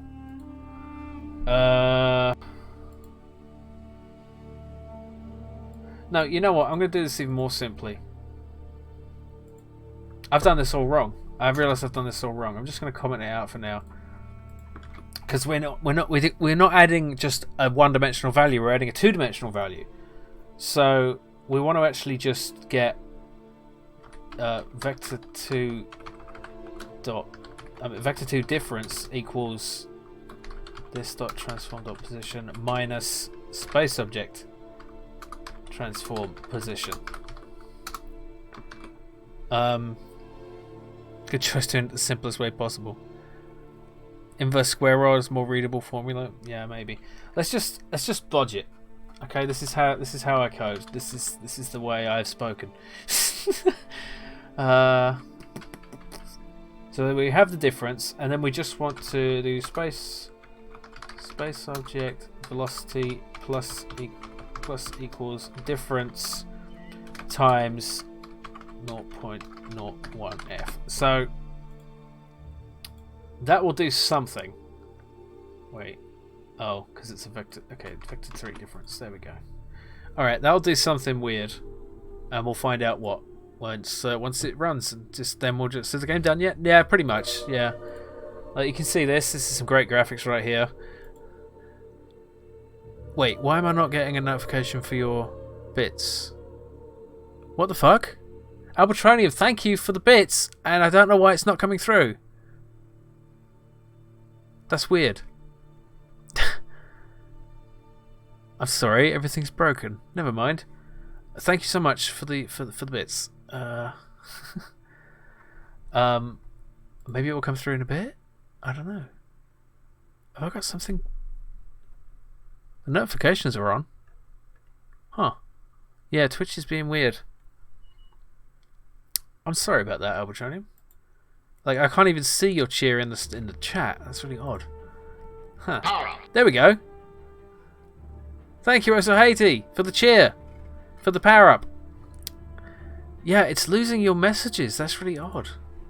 I'm so sorry. But thank you Osohati and Albertronium for the bits. Most kind of you. Okay, we need to actually make a game manager. We don't have a game manager object. So even though you make the script, it doesn't take effect unless it's on a game object. So we simply drag it on here. And now we have space objects. And because it will all add itself in automatically as soon as we start, we can just press play and something crazy will happen. There we go. Look at that! It's already working. It's so simple. Okay, and now let's see what happens if we give it some X. Okay, that's a bit much. Okay, look at that. Look at what we've done. It's so easy. What a cheers. Twitch, it's basically donations. So you can buy a number of bits with the little icon next to the emoji icon in the chat, and then once you've bought them, you can cheer them to any yeah, Actress Deluxe has it right. So there we go. Look, we have Orbit. Zoom. Yeah, especially like that. So yeah, we can make Orbit happen, because all it's doing is it's changing the velocity just a little bit. Oh! Bodge for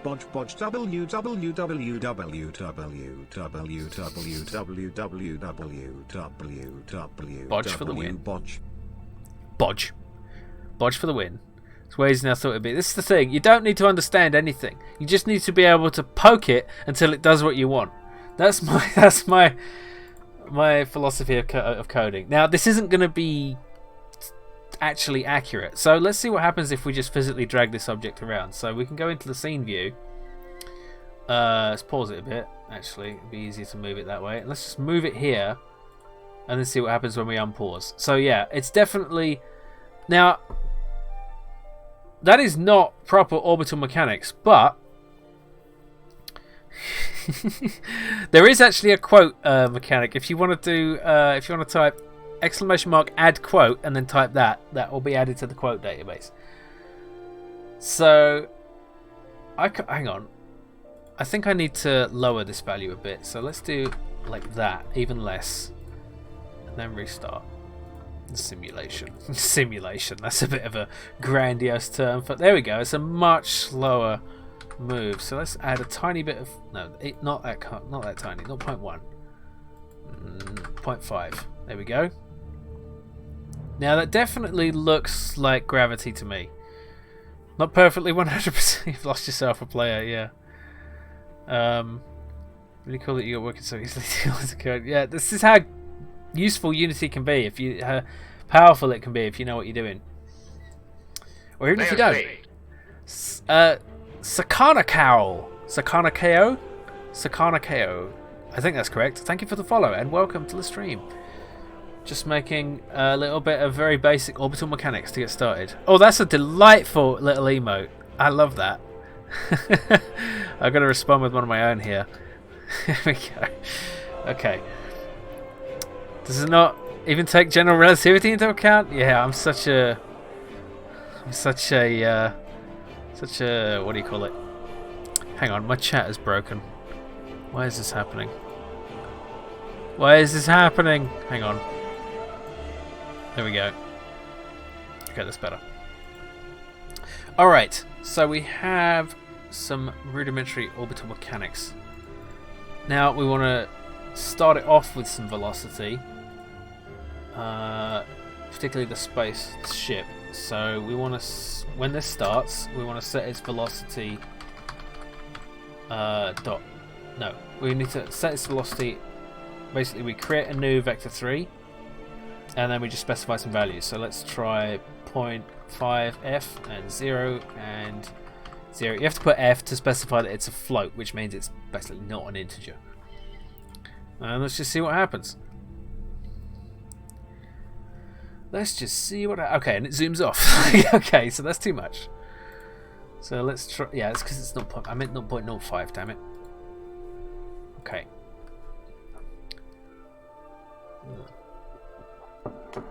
Now, for some reason, the black hole is not acting on it anymore. Oh, I know why. Because it's inheriting, and I'm not calling this, so it's not adding it to. So what happens with inheritance is, so because ship inherits from space object, and both of them are calling awake, the ship's awake function is overriding the previous one. So in order to stop that happening, we can call base.awake. Can we do that? Can't we do that? Hang on, I thought we could do that. Oh no, wait, we need to make sure this is a, hang on, this is not private, so we need to make that protected, so that will be something that we can call from the inheritors. Hang on a minute. Use a new keyword. Show fixes. Yeah, just do that. Preview changes. Apply. Right, there we go. I think that works. I don't usually do it that way. Jim's constant. All your base are awake. Yeah. Okay, that should work. Oops. The gravitational constant Jim incorporates general relativity and string theory. There we go. We have an orbit. We have achieved orbit. It was easy. Yeah, it's not. It's an elliptical orbit, but it works. So, just for fun, let's add some controls. So, how do you add controls?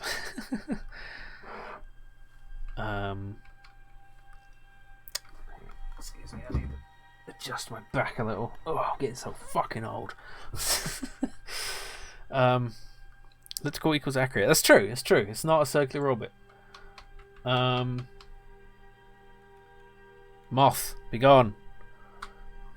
This is not the. I am not the moon, despite what it may appear to be. Getting. Careful now. What am I doing? Right. Update. No, not private. Private.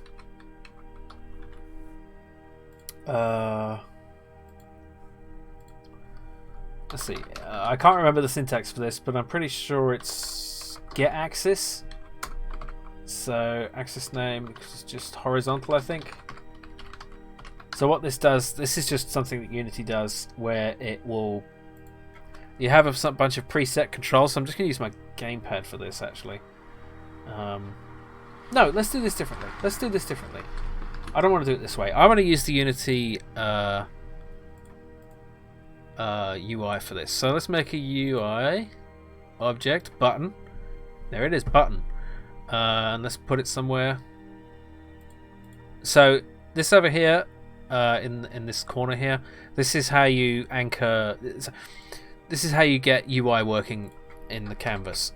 So you just set anchors. So this means this will be anchored to the top right. So then we just set a position like, say, -20 and -20, and it's -20 from the top and right. And obviously I'm going to change what these buttons look like, but we're just going to do forward. Let's shrink that down a bit. Whoops. Let's just call that forward button. Copy it. I just did Control C, and reverse button. Now we'll move that down to, say, -50. Actually, -60. There we go. And we'll call that reverse. Change the text to reverse. And so, UI, do I? Do I? Let's make a new class for this. So now one piece of advice I will give is your scripts should be as small as possible and no smaller. So basically every script should do one thing, essentially. Sometimes it's a bit more tricky to get it working that way, and sometimes it's tempting to just put 1,000 lines of code in one script, but let me tell you, it gets out of hand. So you kind of want to start dividing it up at the beginning. So let's do controls. Let's call it controls, and for now we'll put that on the game manager object, because why not? And then we'll go into controls and we'll get rid of this nonsense, and we'll create a couple of public methods. So I'm going to call this one click forward, and make another one called click backward. So what this will do is, actually, before we do this, we're going to need to make a reference to the ship. There's a few ways we can do this, but I want the only static reference mainly that we're using to be in Game Manager. So Game Manager itself is going to have a reference to the ship called ship. And we can set this in the inspector. So if we go over to Game Manager here, we'll see ship has nothing set. But if we just drag this in there, then before anything even runs, we will have a reference to the ship right here. So we can use this in controls. So we can just say Game Manager instance ship dot velocity. This is tricky though, because what does forward mean? This is pretty cool because I sort of get what you're doing. Or feel free to ask any questions. For now, let's just, because we're just messing about for now. Let's just make this plus 0.01 f0.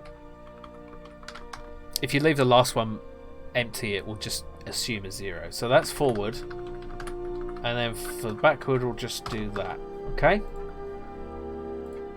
Forward will always mean plus delta v. Well, yeah, but so this is a two-dimensional grid. So in this, x plus is this way, x minus is this way, y plus is this way, y minus is this way. So as it's moving in a circle, really forward should be the direction that it's moving in, but that's constantly changing. So forward, you know, which way is forward? It's relative to, what we're really doing is we're increasing its velocity. Anyway, let's just run it and see what happens. So we're running, if we click forward, we keep pressing it, it's not doing anything. And the reason it's not doing anything is because I haven't assigned it. I always do this. So we need to actually assign it a function. So here in the inspector we see the button has all these parameters, and we can just click this tiny little button. I don't like the UI in Unity. It's not great because all the buttons are too fiddly and small and you can't make them any bigger. Annoyance. Okay, so we simply drag this over here into here. So this is referencing the game manager object, and we go to functions, we go to controls, and we say click forward. Do the same for reverse button. Click add there, drag in the game manager function, controls, click backward, and now those controls will actually call the functions. Is this generating code or some config file somewhere? It's like, do you mean the stuff in the inspector? That's all like under the hood. That's the stuff you cannot access, right? That's the black box of Unity. Which some people don't like. So you see the problem here is velocity and velocity x and y are constantly varying, right? So pressing forward only, you know, if we press forward when we're actually moving, wait, why am I pointing this way? When we're moving this way, pressing forward increases movement in that direction. Why does trip drop every second message I send? That's really odd. Just try refreshing the page. I don't know why that is. I'm sorry. So yeah, if we press forward when we're actually going backwards, it's going to slow us down. See? So yeah, so we're going to have to deal with that problem, because really all we're doing is changing our X velocity. Yeah, okay, so this is going to take some thinking. That's why it's along the orbit. Yes, so yeah, we have to... This is going to be tricky. Could be a spam preventer? I don't know. It shouldn't do that automatically. Now there should be a way to make it always face the direction it's going. I think the first thing I want to do is slow this movement because this is all too fast. I want it to be like very slowly moving. So we're going to turn down some numbers here. Now rather than have all these magic numbers just all over the place, we're going to put them in Game Manager. So we have all these references in a nice single place. So They are safe. it's Eris, probably. Thank you for the follow and welcome. Just making an object about being trapped around a black hole in an orbital loop. Exactly why the function should add delta V along the orbital direction. Yes. So the problem is going to be finding the direction. They are safe. I think I can do that by sampling. And the Cybernoob, thank you for following. Why were you not following, Jason? That is not okay. I'm very upset. I'm kidding. So, yeah, finding the direction could probably be done simply by sampling every frame and finding the distance, the difference between those two frames, and then creating a vector out of that. So if that didn't make sense, don't worry, I'll explain it more probably later. Okay, so what we want to... Okay, so we have black hole gravity. And we're going to set this with... Okay, let's set it... Let's leave it as... No, let's not set it at all. And so we're going to replace this number here with black hole... Oh, wait. Game Manager instance black hole gravity. So it's gonna look to this here, to whatever this is, for the gravity itself. And I think that's going to be the important value. But it does have to be very, very small. So I kind of think we want a multiplier, which is just basically going to be a number that we can use so we don't have to use lots and lots of decimal points. So we're going to do also times Game Manager instance gravity multiplier. I'm going to put these on different lines. You can just do this, it doesn't matter. It all treats that as one line, it's a little bit more readable. Just put that down there like that. Okay, that's fine. So let's set the multiplier as something quite small. We can actually just do this in the inspector. So the cool thing about this is when you declare a public variable, you get them right here. So I can just do black hole gravity, let's say 5, but the gravity multiplier to like something like that, right? And then just press play. See what happens. So there we have some values. So now we can just go into Game Manager and change black hole gravity. So we just lowered gravity. And look, it moves much slower, except when it gets closer. I like that. I like that amount of movement. That's nice. And we can just set 0, and it just keeps going. And let's set something ridiculous, like 20. And it comes! Yeah. Isn't this fun? You can just change, just like Q, just change the gravitational constant in the universe. Of course, now we're careening out of control. Where's our spaceship gone? Let's see. Oh, there it is. Isn't this fun? Yes. Oh man, this is the fun part of programming, is when you just make something happen that's kind of out of control. Okay, so now we should work on... What time is it? It's 12:30. Wow, it's 12:30. I should take a 5-minute break. I'm going to do that right now. Let's see. Can I? No, I can't really do that. Okay, I'm just going to take a 5-minute break, and I'll be right back. So, see you soon.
Alright, let's get back to it. So, let's make the ship point in the direction that it's moving. Jimafie? What? What's the theme? The theme is there. It is stuck in a loop. And we're making a game. I'm making a game where we're stuck in the orbit of a black hole and we have to escape through various methods, like throwing things out of our ship. And yeah, so let's try that. Let's continue doing that. Yeah, my brain is a bit squishy. It is it's 12:30 at night, but what are you gonna do? I'm not fucked. You're fucked. No, I'm good. I got this. Okay, so let's make it face the way that it's pointing. So to do this, we need to find out how fast it's moving and in what direction. No, we just need to find out the direction it's moving. So we're going to sample its position. So we're going to need a vector 2 be fine. So we're going to need vector 2 for previous.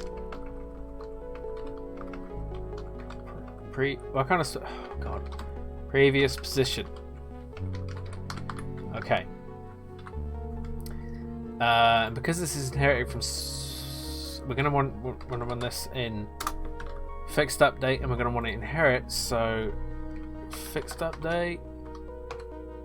Let's do base dot fixed update. Hyperlight music. Yes, indeed.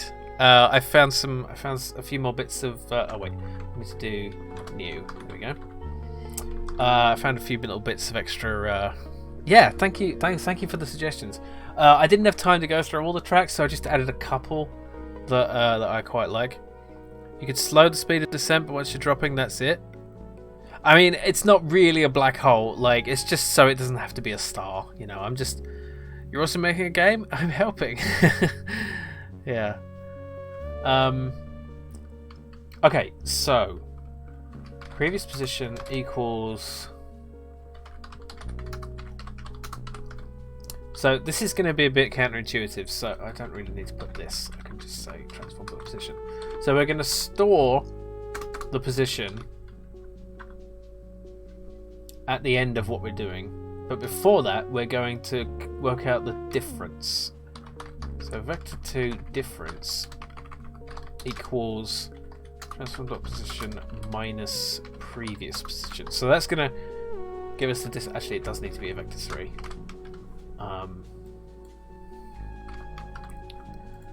But when previous position isn't set yet, that's going to give us a really weird value.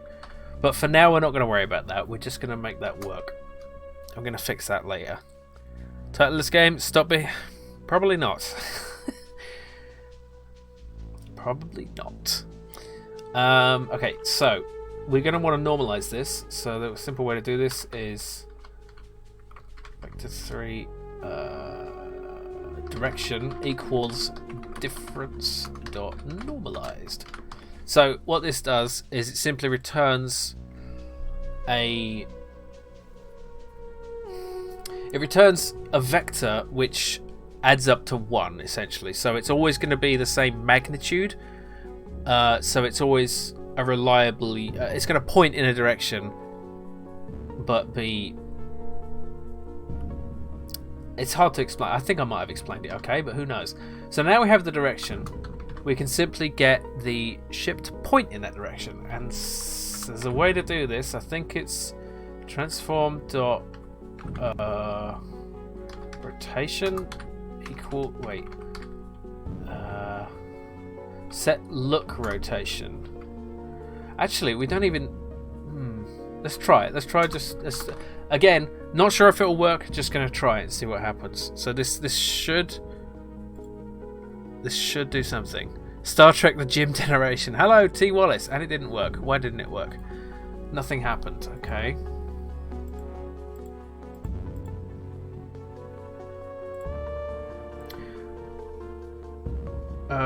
Let's make some public variables. Let's make a public vector 3 direction and then set that public value here so we can see it in the inspector.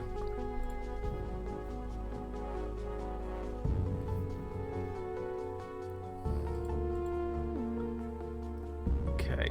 The direction is changing, but this doesn't do anything. Okay, so let's try equals direction dot to no. Let's try. I'm just gonna mess about and see if I can make it work. Euler, Bueller, axis angle, no. Euler rotation. This is the part I really suck at, but it's to me it turns out to be easier just to mess with it until it works. It's obsolete. Okay. How about that? That should do something. Yeah, I don't have any. Okay, it doesn't work. Why doesn't it work? Why doesn't it do anything? That's the thing. It should have some effect. It is having some effect, but it's minor.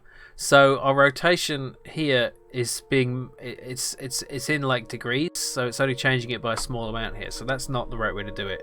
I might have to look this up. I'm just gonna look it up. Okay, so let's just Unity look at direction. Look rotation. That's the one we want. There we go. The direction to look in. Quaternion look rotation. Look rotation equals direction. There. Let's see what happens there. Now, it may be oriented wrong, but it should rotate with the way the ship is pointing, and it doesn't. Hang on.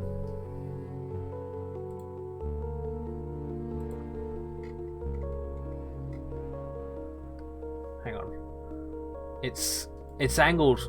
It's perfectly angled straight on with the screen, so you can see it's 90 degrees.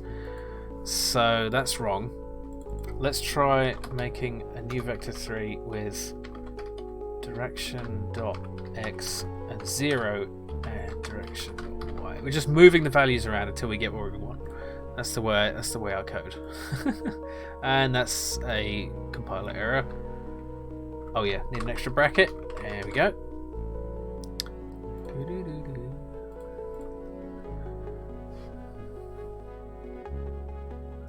Okay, something is happening. That's fun. That is fun. Let's move in a bit, shall we? No, not that much. Yeah, look at that. So you can see something has definitely happened, but it's not right. So yeah, let's try to fix that. Simply move the numbers around until we get what we want. And it's a lot easier than thinking. That's my motto. What's the name given to an orbit when too close to a planet starts being dragged in? A decaying orbit, I guess? Okay, the thing is... why...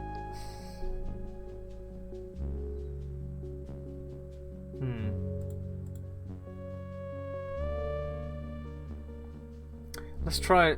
set... This is odd. I don't...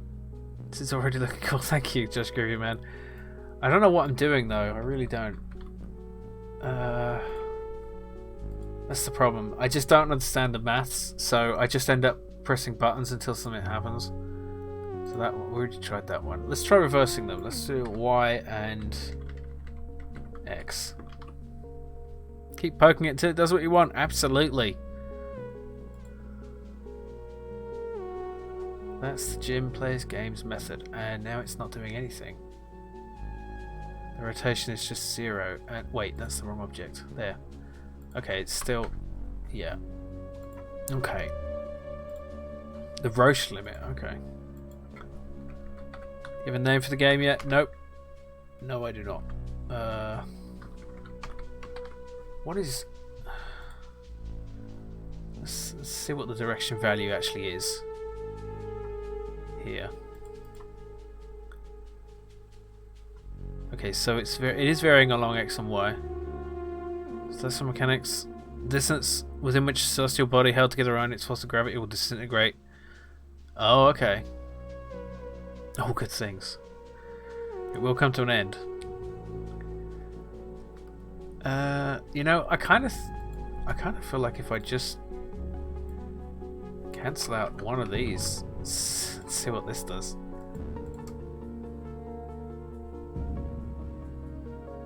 No, it's setting Y to minus.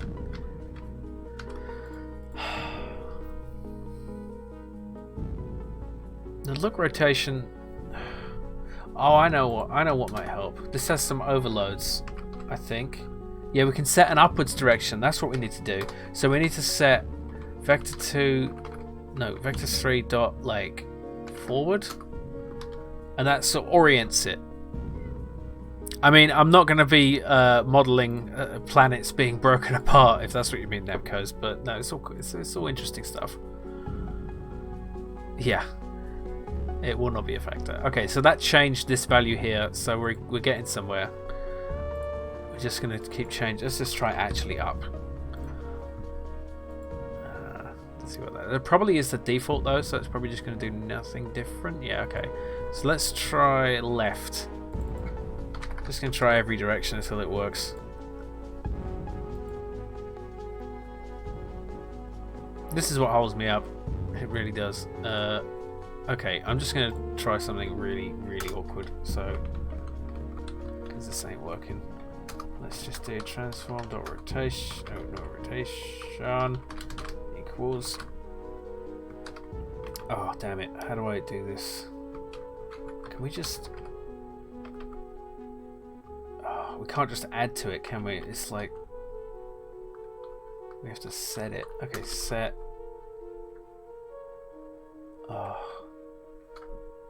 Transform rotation dot x, and then 0, and then no.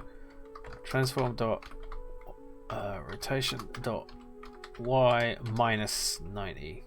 Then that should sort of force it to correct. Distance needed between the black hole and the ship. Yeah, I'm not sure yet. We're just working on the basics. I've broken this somehow. It doesn't work. Oh, it needs another number. This is not going to work. The Ferrero Rocher limit. Yeah, that's how many you can eat before you throw up. Yeah, that doesn't work. Okay. Let's just try this. I'm just getting desperate now for something to work. Okay, it's definitely not working. It always wants to point it in some odd direction. I kind of feel like we were getting somewhere with this. Oops. Does anyone have any insight into how I can? This is matrix. I see matrix transformations just give me a headache. I just don't even understand them, like at all. So you can see we're getting something happening here. It is responding to the direction it's pointing, but it's always.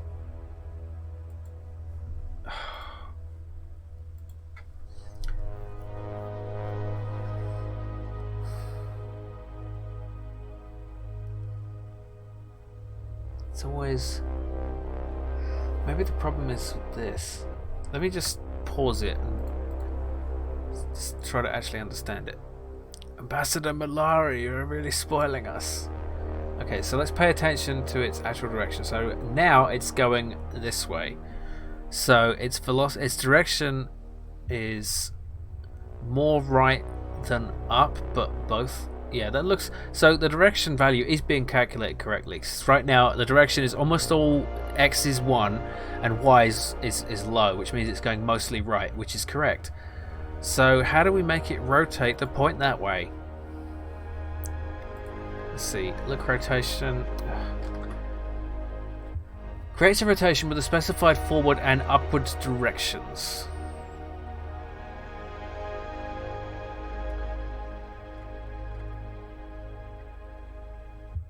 And nothing of eating Unity into specifics, but I'd start with that in the original specific algorithms of the main game that calculate a positional transform based on the object's velocity vector, mass, and distance to the black hole. What? I'm sure that makes sense, but let's see. Relative position, second argument, obvious defaults, quaternion rotation.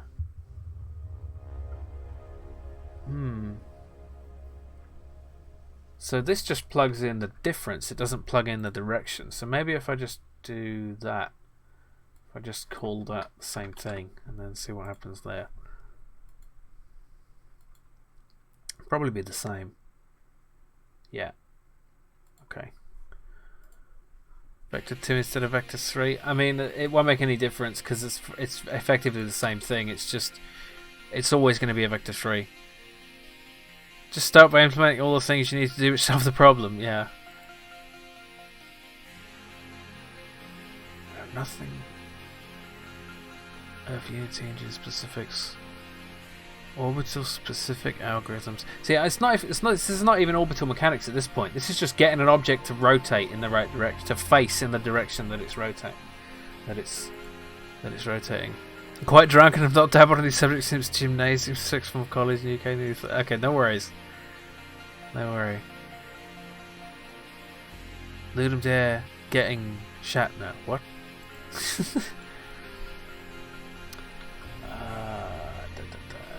Maybe it's not look rotation. Let's try a different thingy.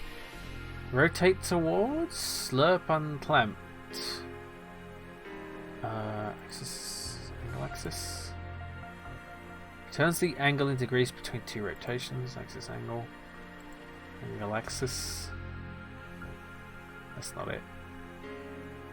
From to rotation. Creates a rotation from direction to direction. Okay, maybe that will work. So we're just going to do from direction, previous position to transform dot position. That might work. Let's get crunk and do orbital physics. Yeah. Cybernoob is drunk too.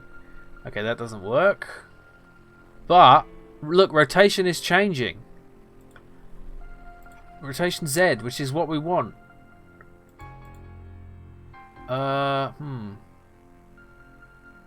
Let's just multiply that by 90. See what happens. Oh, it doesn't work. Can't just multiply that. 90F? No. Damn it. It just doesn't work.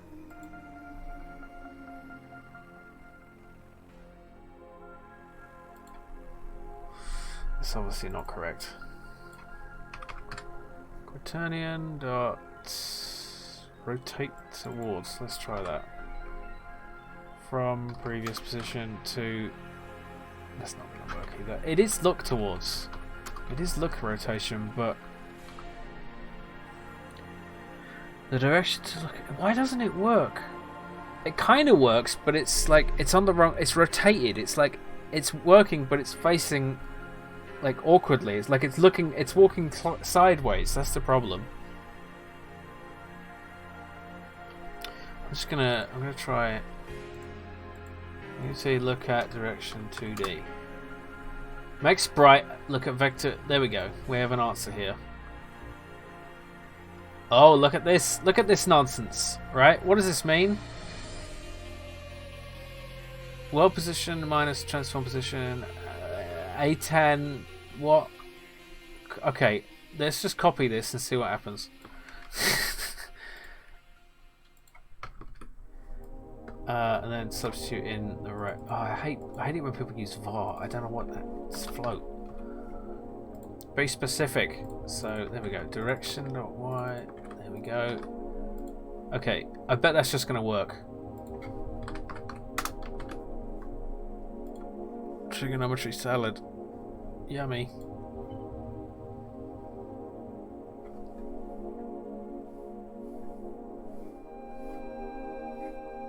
Isn't that great? Yes! All you need to do is steal code. That's how everything works in coding. It's brilliant. Yeah! First try! Amazing. I am the greatest coder in the world! Yay! Oh god! Actually, that... Look at that! It kind of works. It kind of does stuff to it. It makes it wobble. Whee! Splat. Who needs a bachelor's when you got... But you got to know the right thing to Google. That's the thing, right? There you go. Lovely, lovely orbit. Whee! Oh, it's so delightful, isn't it? Just when things work the first time. Yeah. See, I have no idea what any of this means. A tan 2, what? Returns the angle in radians whose tangent is y over x. I don't know why it works, but it works. And this is happening 50 times a second, you know. It's just fast. Computers are fast, damn it. Alright.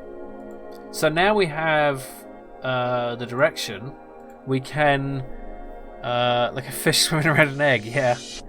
I can't get it. Now we have a direction. We can influence the direction by... No, we don't want to influence the direction. We want to use the direction to figure out what forward and backward is, essentially, for the ship. So that when we do this, we can change the velocity properly. So we want a public function here that we can call, which is increase thrust. Actually, no. We want to. We just want to call it forward. Forward and reverse. There we go. Later on, we're going to want to be able to put values into this, but for now, let's just get it working. So this will do.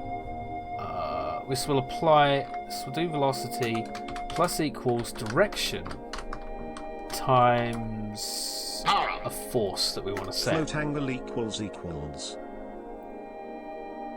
Oh no, it didn't do it! Arbitrary. Oh, that's too bad. It didn't read out the nonsense. That's really sad. I wish it had done that. That would be fun. Are you sure you need a direction for the thrust vector rather than increasing the velocity? Well, the problem with increasing the velocity is exactly what the problem we had before.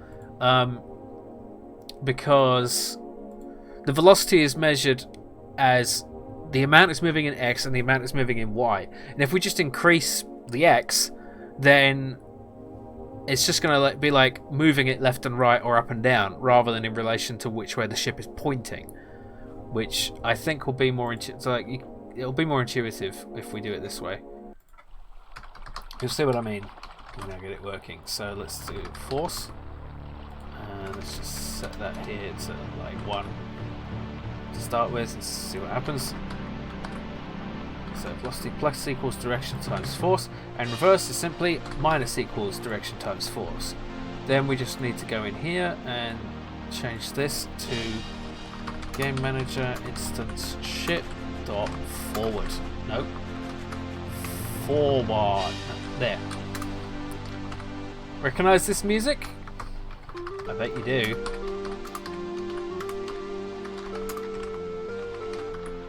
Uplink. There you go. Constant acceleration changes velocity.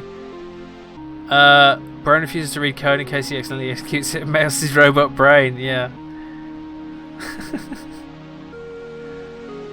Direction of thrust should always be 90 degrees off the vector between the ship and the... Why should it always be that? Why should it always be 90 degrees off the vector between the ship? Because that's just pushing it up. Aha. Float angle equals math.tan2 open parenthesis direction dot y direction dot x close parenthesis times math.rad 2 degrees semicolon transform dot rotation equals quaternion dot angle axis open parenthesis angle vector 3 dot forward close parenthesis semicolon. Exactly. You took the words right out of my mouth. So as you saw just there, maybe it was very quick. The force was too much, so I'm gonna decrease it a lot. So see if I keep clicking this, our orbital velocity increases and we go higher. If I press it to go down, our orbit shrinks until it gets really small. Yeah, and let's go up.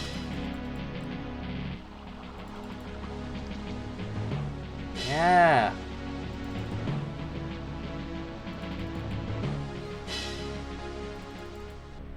Isn't that nice? So, I don't know how clear that is. Now for something completely different. Vogon poetry. Oh, frettled brunt guggling, thy micturations are to me as fraggled blurchit noblets in a lurgid bee, or something like that. Group, I implore thee! Always carry a towel. Right, so. Ah! Yeah, sorry, I just tortured everyone, didn't I? Oh. Alright, what time is it? It's 1 in the morning. I said I was going to finish at 2, so let's do 1 more hour. I should take 1 more break before the end, but yeah, let's do 1 more hour. So I'll take a break in like 15 minutes or something. So what do we want to finish? What do we want to get done before we finish?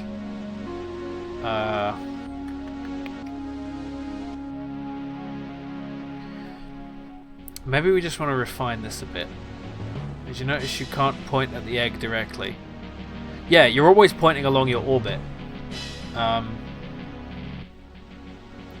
But because the counterintuitive thing about orbital mechanics is that I mean, if I just do that, then I will point at it directly. So, you know. Whoop.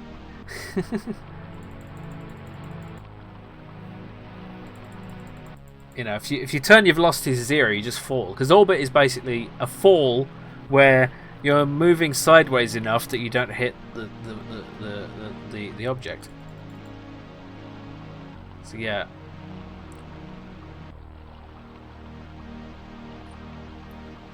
Yeah. You were wrong. Yeah, the only way to point right at it though is to completely stop, essentially. Yeah. Look at that weird little orbit. Never point at an egg. Okay, what do we want to do now? I kind of want to make a little graphical thing that shows what's happening. Last of a Fiery, welcome! Good 3 AM Jim. I fell asleep in the evening and have a wake in the middle of the night. Might as well watch some indie game development. Good to see you. So, I'll show you what we're doing. The theme is stuck in a loop, so we're stuck in orbit and we need to get out. The way we're going to do that is going to be a little more complex than it is right now. We're simply increasing our velocity and decreasing it, and we have this little spaceship that, oh no, in a weird orbit. So yeah, so the way we're going to increase or decrease our orbit is by throwing things out of the ship, basically, because our engines are broken. So that's how we're going to actually apply forward and reverse thrust. And the other object is going to come out, and let's do that. Let's make space objects that actually come out of our ship. So in order to do this, let's just save. Let's just call it junk. Oops, that's the wrong way to spell that word. Damn it! I'll just rename it in the thingy. There we go. No, Jesus Christ. Can I spell, please? There we go. There.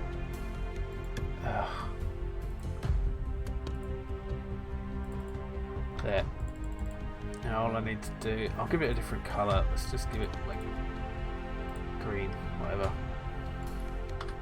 So just placeholder stuff for now.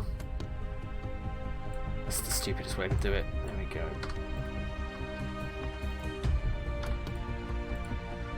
Okay, that'll do.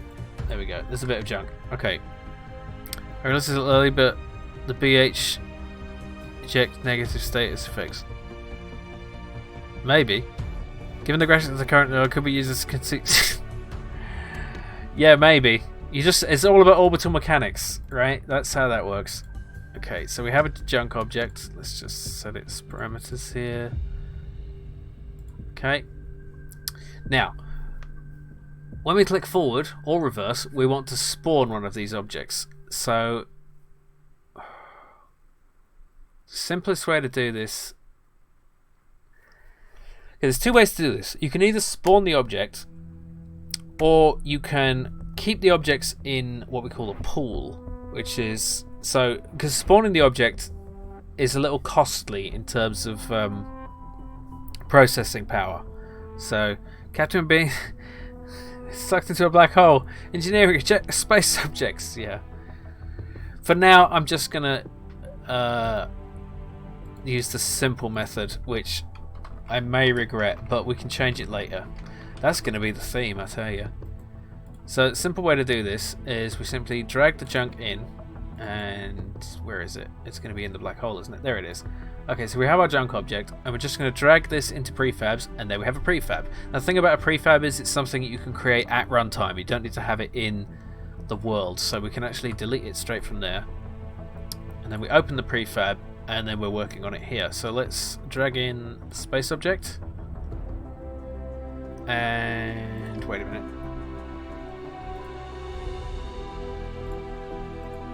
Yeah, so in order to... Okay, we want to do this. So public void eject object forward and eject object backward. Now, there's probably a better way to do this, but no, I just called it the same thing.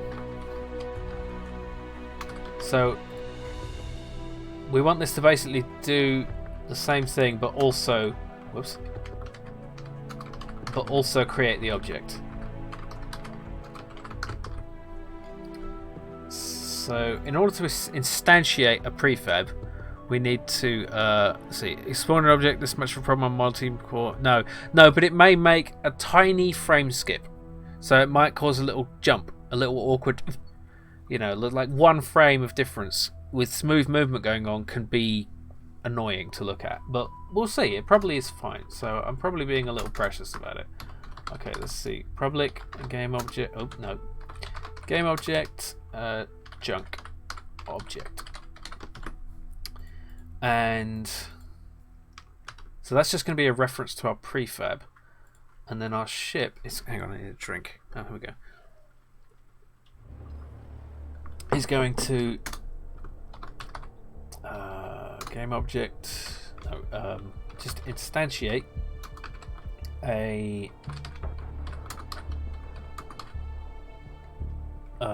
junk. Yep. Junk object.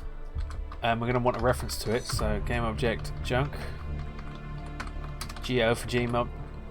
Game object. Whoops. Now we want to get the component that is space object on it. So what we're doing here, basically, everything in Unity is a game object, more or less. And a game object is the most abstract of all of the kind of classes and objects. And what we do, and we know beforehand that this has the component space object on it. Here. So we want to get a reference to that. So we simply call .get component. And then we want a reference to it. Junk. Come on, spell properly.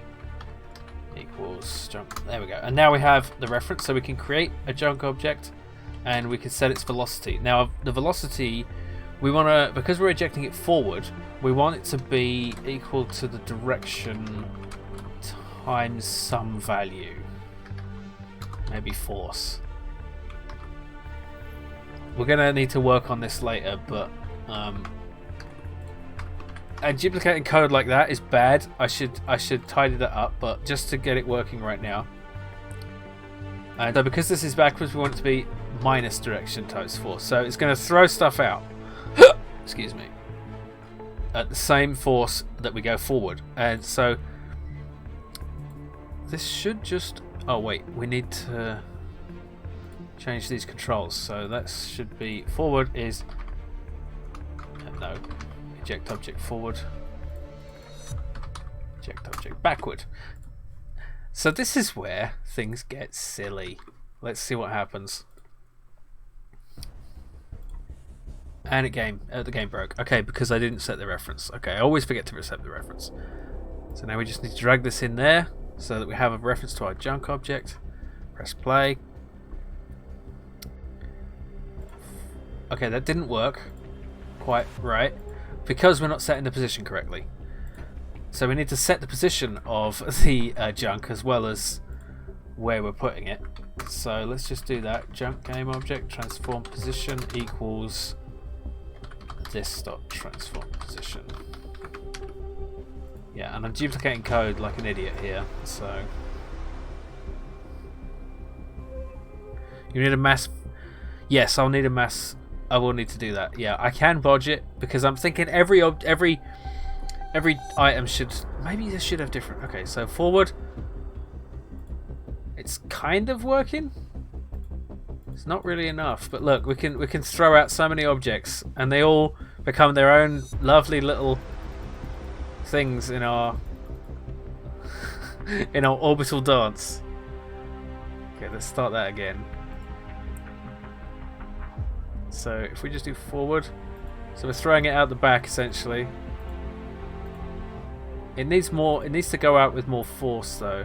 You really should have more force than that. It should be like the outside. It should be like times 10. Because we're throwing it out. It should come out with more velocity than our object because it's smaller.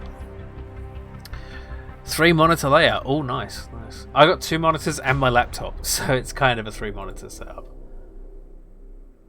Yeah. Okay, so let's see what happens when we do reverse. Oh god. This is crazy and chaotic. What if it actually hits our ship? Should that be modeled, I think? Or maybe it should like just automatically be put back on the ship when we throw it.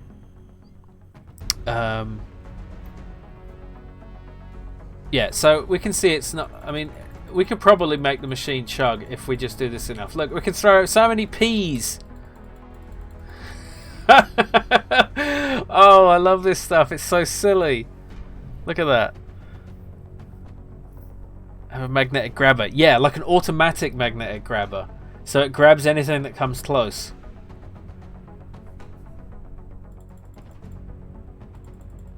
It's so silly. Okay, let's start it again.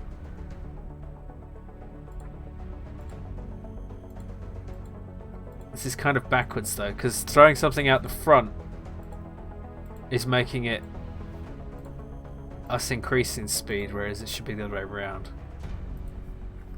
So yeah, this should be the other way around. Oops.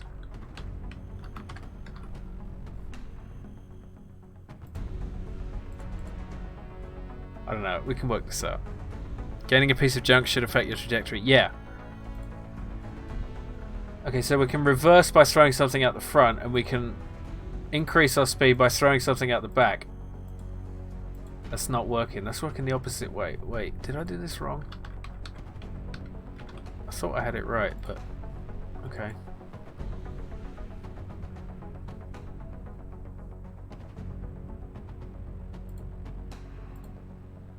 Okay, the forces are right, just the direction is wrong, so we need to change that and that, I think.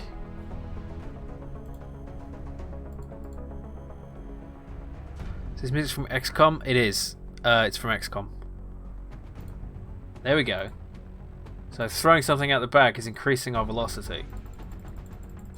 Yes!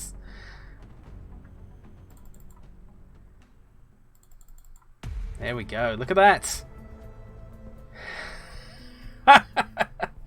It's all a bit too fast though. It's still a bit too fast. So let's see what happens if we mess with gravity. So let's just increase black hole gravity to 10, and everything just gets faster. Let's change it to 1, and everything flies away. Okay. Yeah. Let's change it to 99. Whee! Yeah. Oof. It's always going to be fast close to the black hole, though. Speed up poos.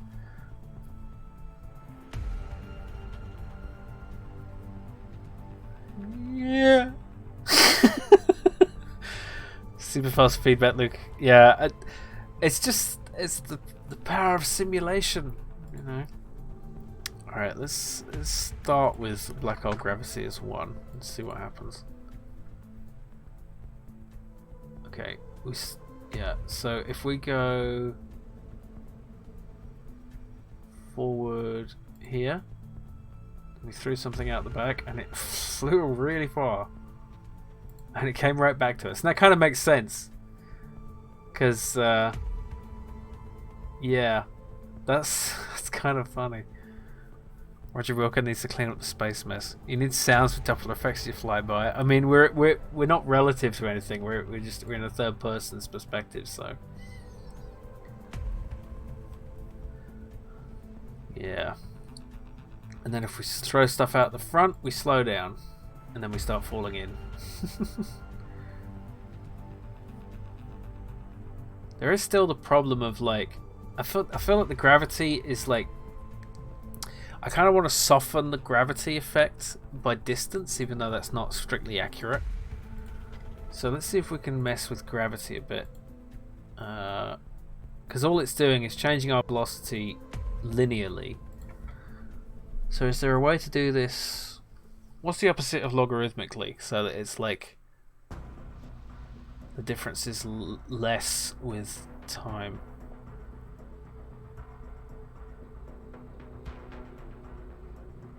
There's some kind of function we can do where, like, it'll still vary by it'll still be more if it's further away. It'll still be less if it's further away. But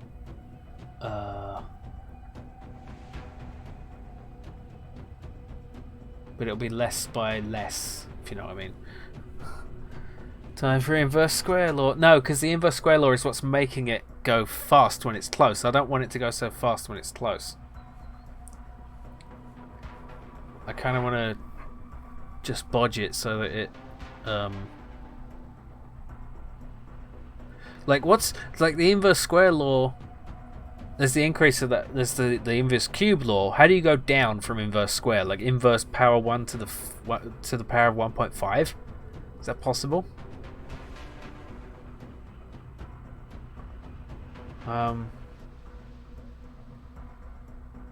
Again, this is math stuff that I'm not good at.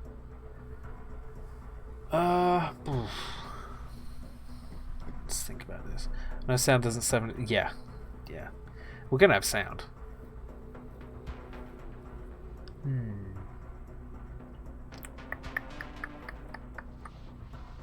Yeah, I don't know how to do this, but we could see how it works. We could make it work like this. This isn't really visualizing formers.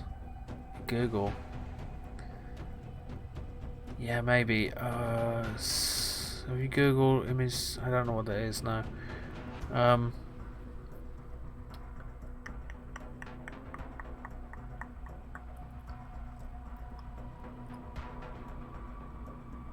Because we can't just do, like, we can't just multiply or divide it. That won't work because that'll still be linear. What about that? Oops, I could spell it right.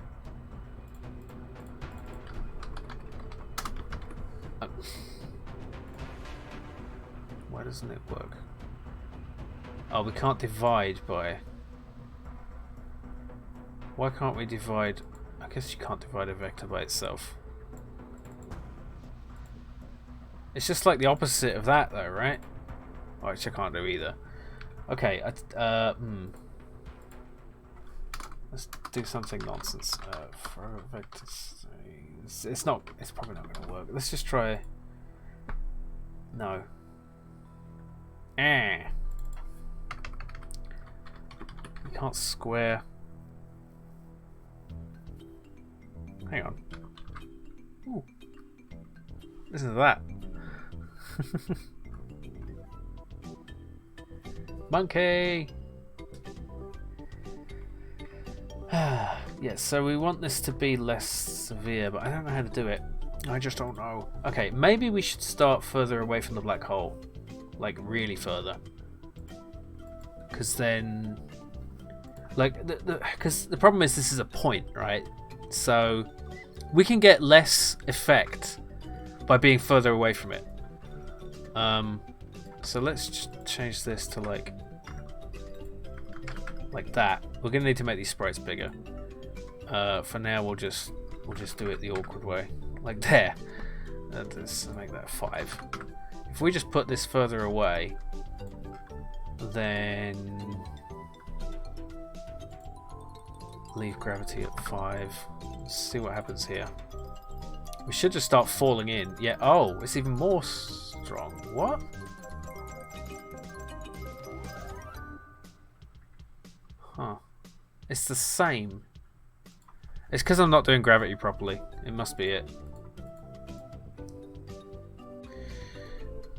Monkey Island first birthday this month. I'll be excited for a bit of Monkey this month. Maybe on a big stream. Yeah, that could be cool.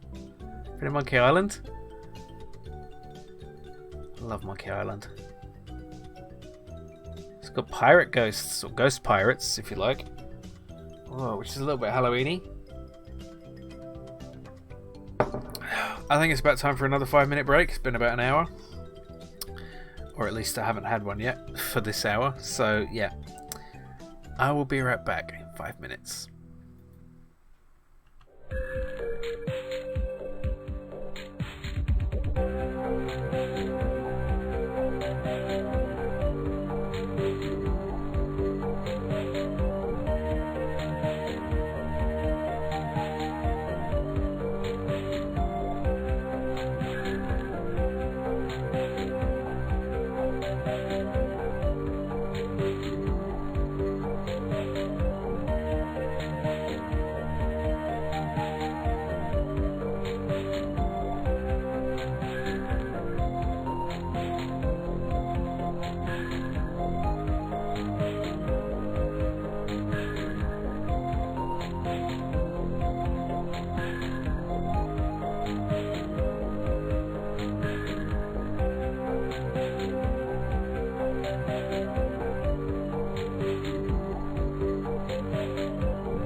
Okay. I think I understand. Da, da, da, da, da.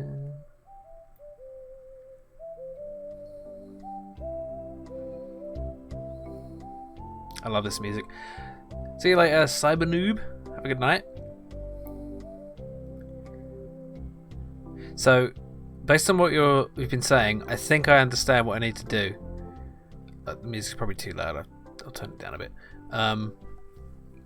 So, yeah, the problem is that I'm only working on the difference. Instead, it should be I should be taking the distance into account and doing the 1 divided by r squared. So what I need to do is turn this into a direction like I did before. Direction equals difference dot normalize. So that just gets us a way to point, and then we're doing that. Because the problem was, the reason we were getting the same kind of orbit at any arbitrary distance is because it was, the further away it was, the more it was actually the opposite of the way gravity is supposed to work. It was the further away it was, the stronger it was, and it always grew in the same proportion. So instead of that, we need to do this basically. We need to get the distance. The distance is just the difference dot magnitude. So it's the amount. The difference as a vector 3 is 3 numbers of the x, the y, and the z. Z will be 0. But the difference dot magnitude will be that turned it into a single value of how far away it is. So r. That will be our distance is r. So distance squared equals distance times distance. You know, this is just my awkward way of writing it because I'm not good at maths. You know, so then we want to do divide by wait. So we want to divide by, hang on, by the distance squared, right? Is that right? Let's see what happens.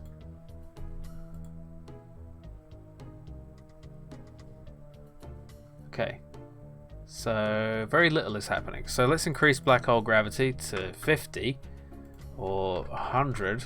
Okay, it's nothing's happening at all. It's probably really too far away by now. So let's bring it a little closer and increase the gravity. Change the gravity multiplier actually to 0.01. See what happens. Okay, that looks more like gravity to me. It's a little chaotic, but that looks more correct. Yes. Okay. That actually is better.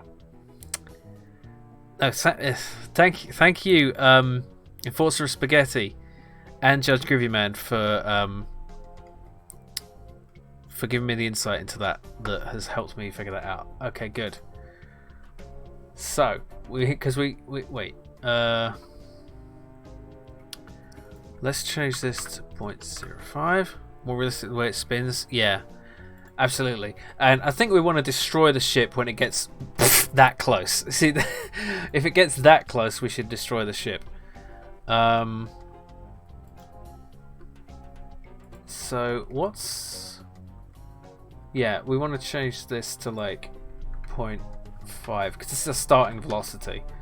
We want to make sure we have some orbital velocity to begin with, otherwise we just fall right in, which is no good. Okay, that's too much. Let's start with 0.1. Try that.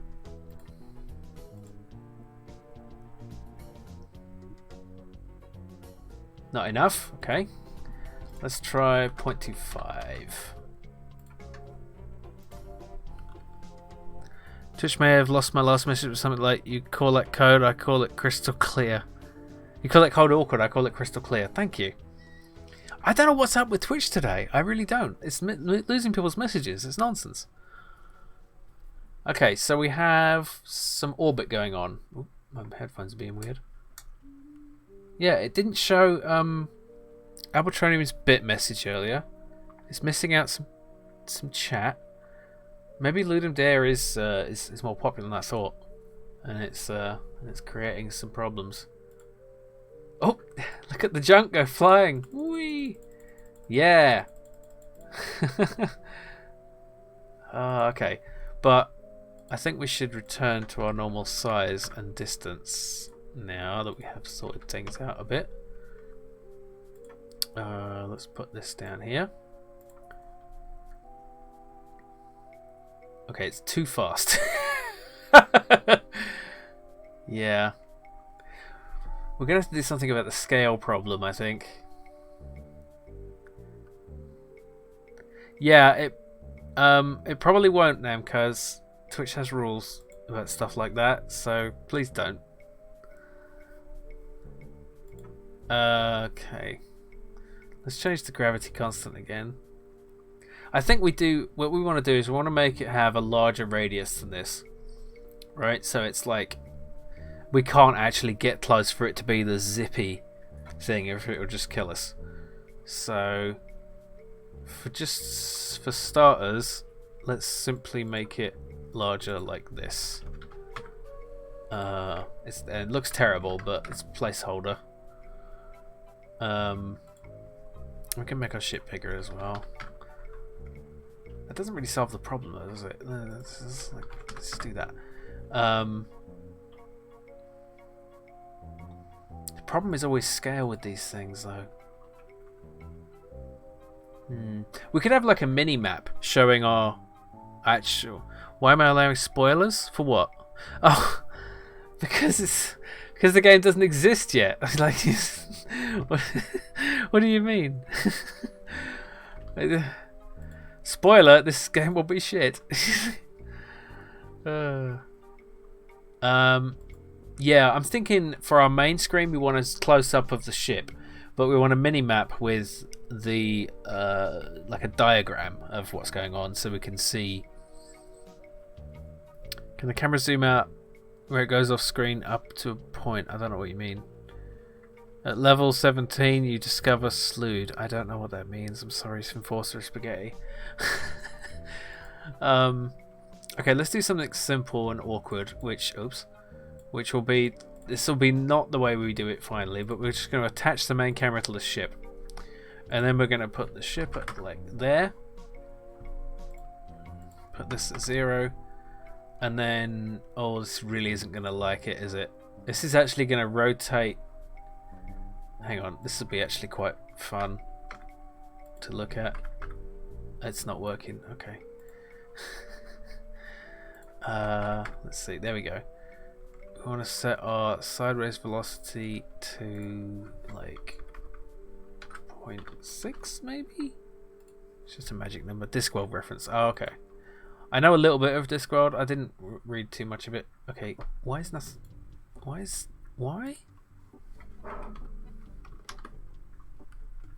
It's probably too far away now. So when the ship is going off screen at the current zoom level, the camera zooms out but won't go too far. Well, the problem is if it zooms out, you can't see the ship, right? Okay, this is fun. What is happening? Hang on, if I... Okay, that's what's happening. But when the ship is... The camera is tied to the ship, it looks like this. Yeah, so... Okay. Because it's matching its rotation as well as its position. But yeah, that's funny.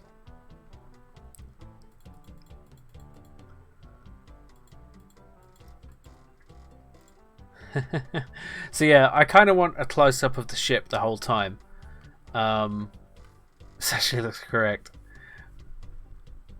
What, you mean this? Yeah, I guess it kind of does because we are orbiting the black hole there. Okay.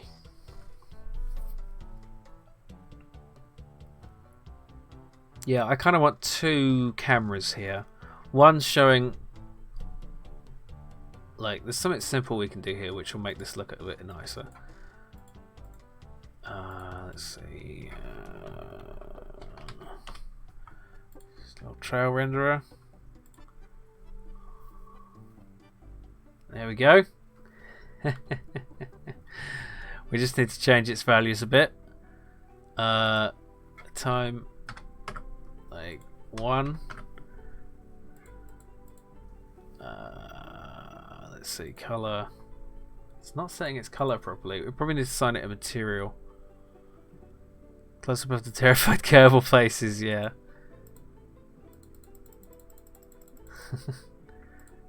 Why distract?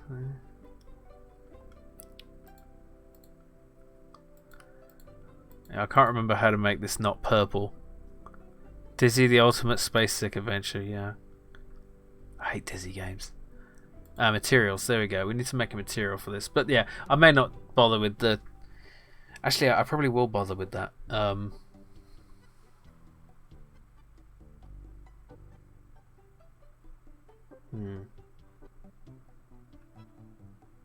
All we need to do...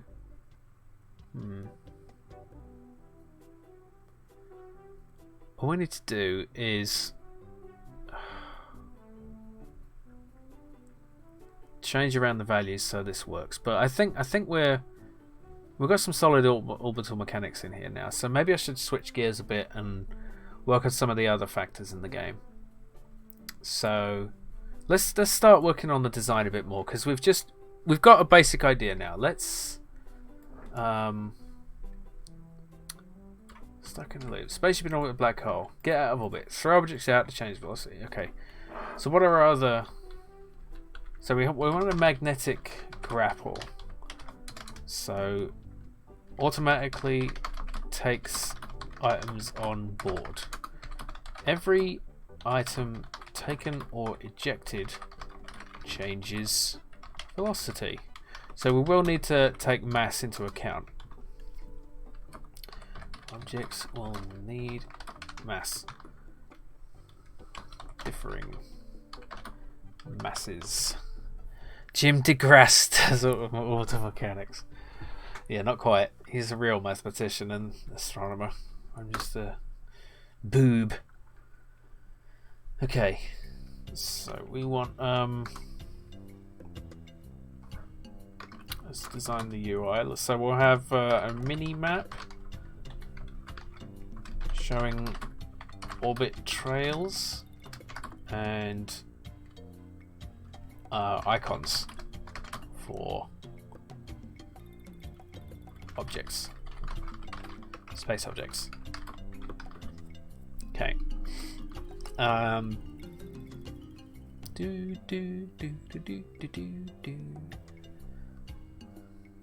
Is the music really quiet or is it okay?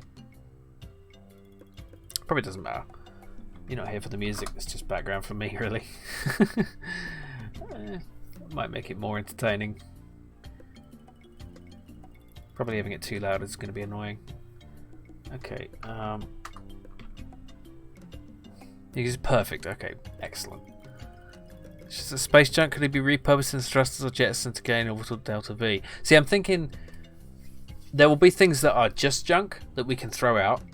And there will be like parts and useful things. It's too loud compared to your voice. Right, yeah, fair enough. Titanium in Subnautica, yeah. I tidied things up in Subnautica. I went in afterwards and I've tidied up all the inventory. And I just wanted to keep playing. I really want to keep playing that game. I kind of want to just play it now instead of doing this. But I'm going to do this, damn it. Okay, so types of objects. That's what we need to...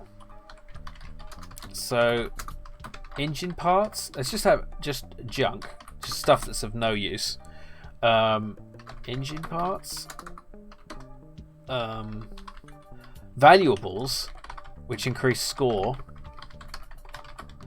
right? So getting extra valuables might be good. Warp core, yeah. Now, if we had warp, we wouldn't need to worry about orbital mechanics. This is okay. And fuel, that's important. So these are the kind of objects we need. So the UI is going to be so main view of ship.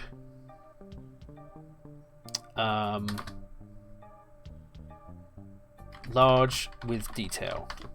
So we want this to be like, so you can actually see what's going on, like not in the ship, but like we'll have a fairly decent ship graphic that will take up like 30% of the screen, or maybe 20%.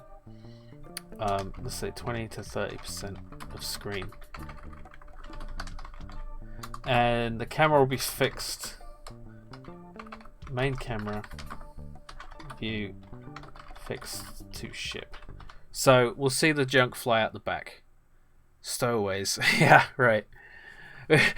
Throw out some of the other crew, right? It's like, yeah. No, that's a bit rough. I'm not sure about this, but I think because I don't want the thing to just be constantly rotating in the. We could have perhaps have view options, so we can choose whether it locks to the ship or not. Yeah, that makes sense. Arrow pointing to black hole. Yeah. So it'd be epic to win the game by ejecting yourself and sacrificing yourself to get the ship across the finish line. That would be there could be an achievement for that, like Pyrrhic victory. Can we have meteors? Yeah, right. So like asteroids and stuff in asteroids in orbit. So they could be things like. Oh, I'm actually I've gone to the end of the soundtrack. The end of the playlist. Let's go back to the beginning. Let's actually pick something. I want to pick something I want to listen to. Let's listen to this.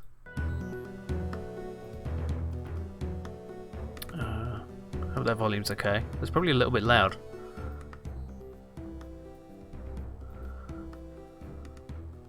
Solar panel. See, I don't want to overdo it, right? I want things to have purposes, right? I don't want asteroids because I want this to be like the ship is broken apart a bit and there's just junk in the local orbit. UFOs. No, too much. I want to keep it simple, right? Because each of these things, so everything that isn't useful is junk, right? So engine parts will allow us to fix our engine. So let's say we need like need X of them to repair. So you collect like 3 engine parts and you have a functional engine, and then you can use the fuel to thrust, or you can throw it out. You know, asteroids add a random element. Yeah, I'm thinking some of it, all of it might be random, like the position of things. But then the scoring would be kind of unfair. I won't have time for any of that, Namco's. The point of this is not to bite off more than you can chew, right? So we're keeping to the essentials. The initial collection of resources could very clearly create an unwinnable game. Yeah, you're right. Making it random so that it's impossible to win. I mean, it's making it random so it's always possible to win would be difficult, if not impossible, in the time frame allowed.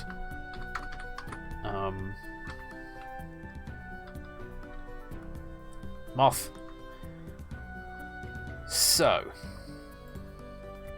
let's see.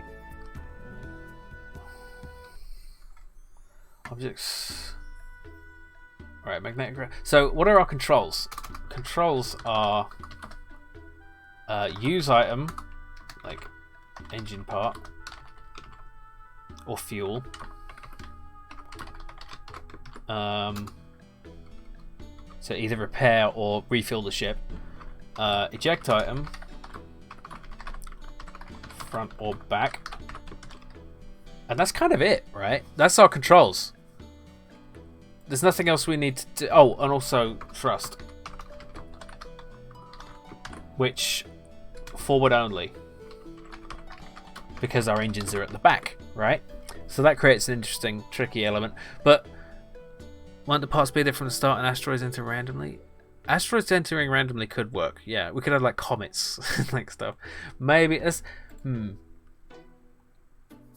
But asteroids wouldn't be taken in as cargo. They just hit you and knock you about. But then that could just get annoying. I'll put it in for consideration.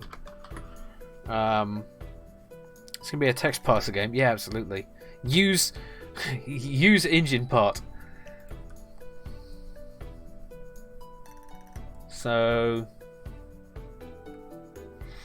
yeah.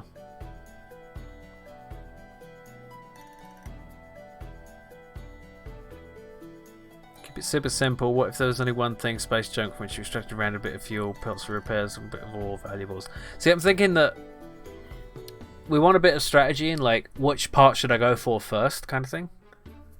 Not parts, just an obstacle. Yeah, as the asteroids. Yeah.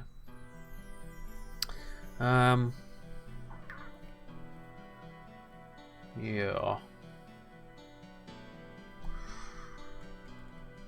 So, what's the win condition?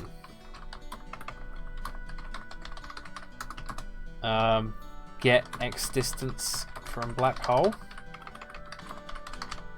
At which point you could be rescued, right? You get far enough away that someone will be willing to come and rescue you. Yeah, that makes sense. High score for having valuables. And time, I guess. Nah, I don't like the idea of time.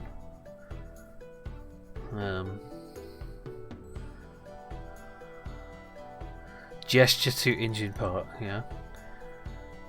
Shrubby note. Yeah, that was one of the Chazot games that had a parser. It was crazy. The closer you get to the black hole, the older you get relative to your rescue party. Yeah. We could have some like things for extra points. So what could we get for extra points? Leftover fuel. That's a good thing. Yeah. Less likely your emergency beacon can be... Wait. Yeah. Wait, what's the cool idea? I mean, yeah, yeah, but that's like... Win condition getting out within a time limit. Yeah, I don't like a time limit because then it's just putting pressure on you, whereas you should take some time to think about what you're doing. I don't know, maybe I'll put in a time, like a... Because I'm thinking time limit would just be extra points if you do it quickly. So maybe extra points for time as well. Like, but then, nah, I don't like it. You win if your family still recognises you after you get home. You're not going to get that close to the black hole. Number of parts left, least parts used. Oh, excuse me.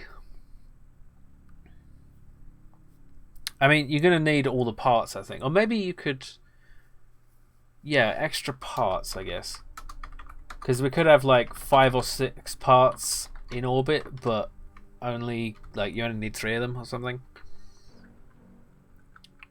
Oh, what about other crewmen?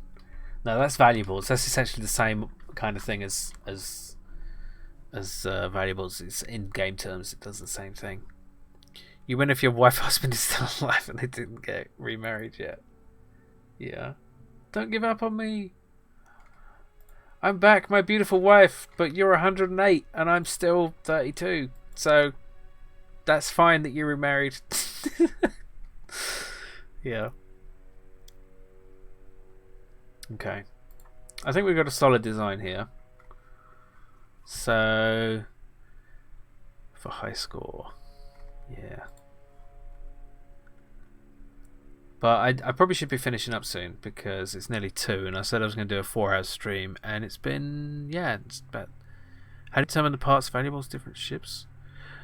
Valuables will just be things like cargo, right? Like stuff that flew out of your ship when the engine got damaged.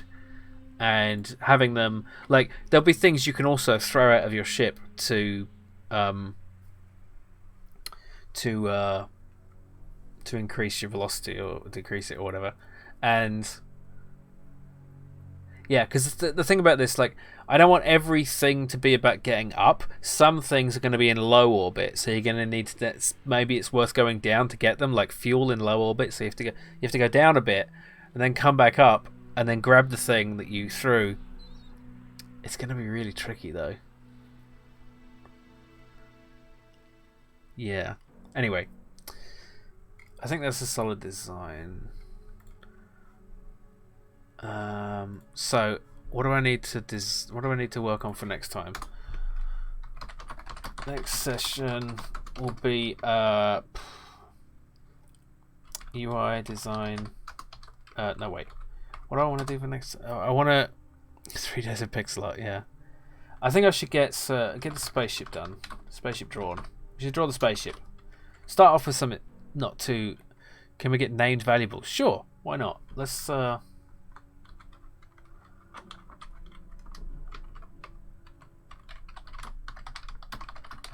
So, like, different kinds of items, like towel and can of beans, that sort of thing. Like, and each of them are different masses and things like that. Yeah.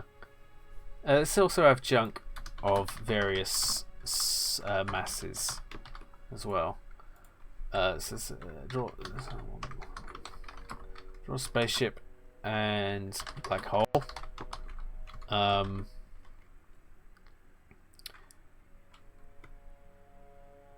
Actually, let's just make a list of everything we need to draw. Spaceship, black hole, junk, valuables, asteroids, fuel, engine parts, background, and UI elements. Okay, I think I'll start with that, the drawing of stuff, next time. Packbilly's 2064 collection, Jim's procrastination book. Yeah, we can have fun with it. We can make some silliness. NOS sealed top banana for Amiga. That's an anti-valuable. Like, if you have that, you lose points. Yeah. Alright, I could raid someone. Let's see if anyone's even on. Could do someone I don't. Oops, that's not. Oh! Yeah! Oh, what's his name? Play Dungeon Mans. What's his actual name? Jim Shepherd. Jim Shepherd is doing Ludum Dare. So we should go and see him. Absolutely, let's do that. Jenny's playthrough. Yeah. Okay, let's do that. Skeeve. Great ideas here. Yeah. Okay. Let's raid Jim. So he's the developer of Dungeon Mans. He also worked on Tangle Deep, and he's made a game called Demon Truck. Yeah. And he's definitely someone you want to pay attention to for learning about Unity. He's better than I am. Yeah, so I will be back tomorrow at 1 p.m. British proper time, which is 11 hours from now, local time. So, thank you, Albertronium, and Judge Groovyman, and Oso80. Thank you, everyone. Thank you, everyone, for joining, and I hope to see you at the next one. I understand not everyone will be able to join for the whole thing, because it's a long thing, but the whole thing will be going up on YouTube anyway. So... No, that's not the right button. This is the right button. Okay. Start raid. Alright, so thank you all for watching, and I'll see you tomorrow. Bye now.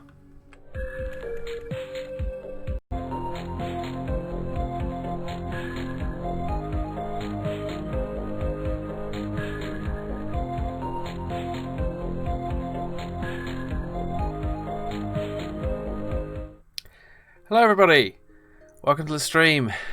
It's early for me anyway. How's everyone doing? So, hello Judge Groovyman, Cyber Noob, Tomo123, Visaneku, and Ritu. Hope you're doing well. So, in case you missed some of last night, most of what I've done so far has been working on the physics, getting things to. So this is the last. This is where we are. So the physics, I've got the gravity working right, I think. Hang on, I'll turn this trail down a bit so you can see there. So it's spinning. It's going around and around like it's an object caught in some thing's gravity. So the basic idea is that we're a spaceship stuck in orbit of a black hole. Xantippe! That's the tune that's been stuck in your head for days. What's the name? Which tune? The intro tune? It's called echoing.mod. Fancy physics. It's not that fancy. It's just the inverse square law, which I figured out all on my own without any help. No, people were helpful. Very helpful. I'm going to forget people's names. Gravity's important. If you get it wrong, moons fall out of orbit. Do they fall out of orbit or do they fly out of orbit? Because surely they can't fall if gravity is wrong. I mean, if you get gravity too big. I see what you mean. You're talking about the day the Earth got mooned. I'm a bit tired. I've had coffee, but my sound is a bit garbled. Ooh. Really? Is everyone getting that? They're kind of falling to begin with, yeah. What of the cheese? Sounds fine here. Okay, that might be your connection, Xantippe. But, yeah. Okay, so you're in a spaceship stuck in orbit and your engines don't work, but there's a bunch of floating debris around in orbit, and you can, yeah, it's probably Twitch. Twitch has been twitchy. So you can change your velocity by throwing things out of your ship. And then you'll need to gather items from orbit, like engine parts and junk and fuel, and use them to repair your ship. And it's kind of a Kerbal Space Program scenario, yeah. Yeah, maybe I should have a little Kerbal in the corner going. Someone suggested that. So yeah, I think what I'll do today, to start with, this will be the longest day. The longest day. I'm going to start with the... Oh. Sounds like Star Wars. Yeah. Wait, my redemption... My thing isn't working. Why isn't that working? Damn it! Hang on a minute. The redemption what's it didn't work. Hang on. Wait, no. What am I doing? It's not working. My redemptions aren't working. Damn it! Why not? Why not? I can turn it on manually. Huh. How irritating. That isn't working either. Curses! Unredeemable. Oh man, this isn't what I want to be debugging right now. I might have to turn off the redemptions. Let's see if explosion works. No, that doesn't work either. Alright. Let me try something. Apologies.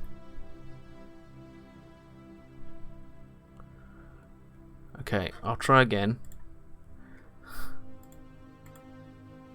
There we go!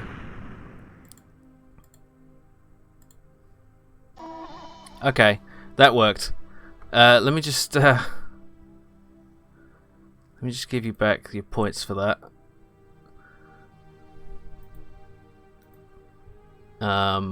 Okay. It's Ludum Dare, so it should be Kerbal Space Program, yeah. La Noir, welcome. Welcome. Let's see, I remember later that Weird Al wrote a song partially about the gravity formula. My pancreas attracts every other pancreas in the universe with a force proportional to the product of their masses and inversely proportional to the distance between them. It's true, it's actually true. It's weird that he focuses on the pancreas, but yeah. So I don't know how to talk about Star Trek when your suggestion was sounds like Star Wars, because they don't really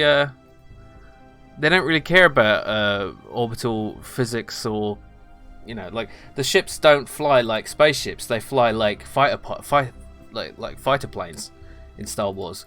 Now, the science fiction show where they actually behave like they should is Babylon 5, with the Star Furies turning around and you know they fly backwards and they do strafing runs, and it's all very cool.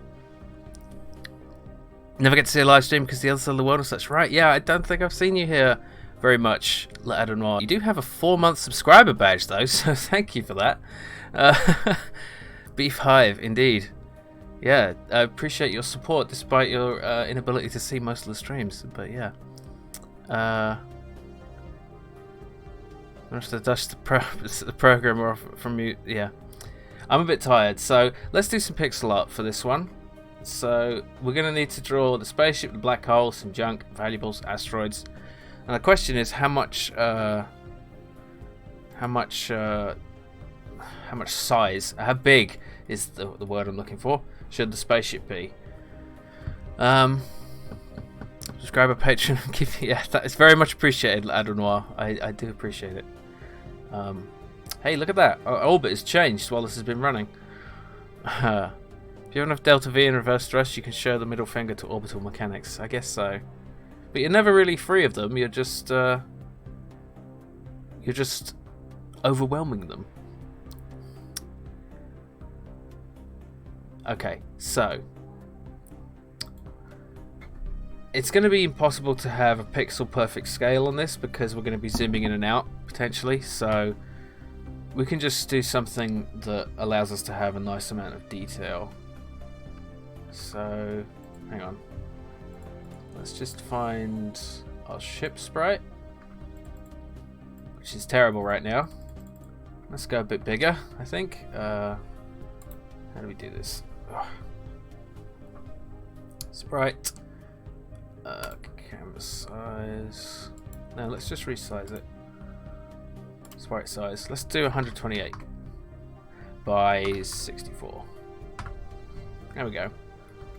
That's the rough shape of the ship I want. It's sort of elongated. It's a very nice shade of red. Yeah. L'Ada. Oh, damn it. What's French for red? Rouge? L'Ada Rouge. Oh. I do enjoy the Blackadder reference, obviously. It's the it's when King George is going all French and he refers to Blackadder as L'Adam Noir. Yeah. Okay, let's get a rough shape.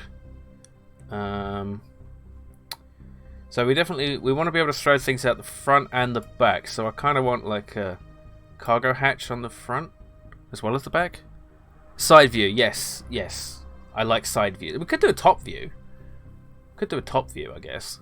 What do you think? Does top view make more sense? I think top view does make more sense. Huh. I was thinking side view, but top. Do we want side boy or top boy? Like, we could just do... I mean, it doesn't really need to be pointed, but... Top is my vote. Okay. So let's start with the basic wedge shape. This is actually quite a lot more pixels than I was imagining, but used to star control, right? Yeah, you can animate it to barrel roll. Yeah, don't know about that. Let's do a mirror thing. How do we mirror it? I did know how to do this. Adjustments. Don't remember how to mirror things. I swear I've used this program before. I don't mean flip it, because like you can, oh screw it, I'll just draw one side and then copy it. That'll work. I'm sure there's all kinds of tools in this that I haven't, that I'm not aware of. Let's do a dual engine setup here, like this. Just doing the outline for now. Is this Ace Sprite? It is. It is indeed. And it is Ace. Assuming you're not doing a Kilrathi ship. Those guys hate symmetry. I don't. Symmetry, just like bilateral symmetry, seems like it would be ideal for a ship because you don't want to have to change your thrust vector so it's off center to compensate for your off center ship. Who's the Kilrathi? I don't remember. Star Control 2 is the first thing I watched on Jim's channel. Still my favourite LP of all time. Thank you, Le Adenoir. That was a funny Let's Play because like I didn't take it seriously at first because I thought it was just a shoot 'em up because I was thinking of Star Control 1. I had no idea it was this sprawling sci-fi epic. You know, it was just, it was amazing. The symmetry icon at the top that says pixel oh. There we go. It's only doing it. Wait. How do we make it do it? Hang on. What if I... Oh, damn it. Now it's not... It only does it... Huh. How do we make it... I guess I can just copy it now and then...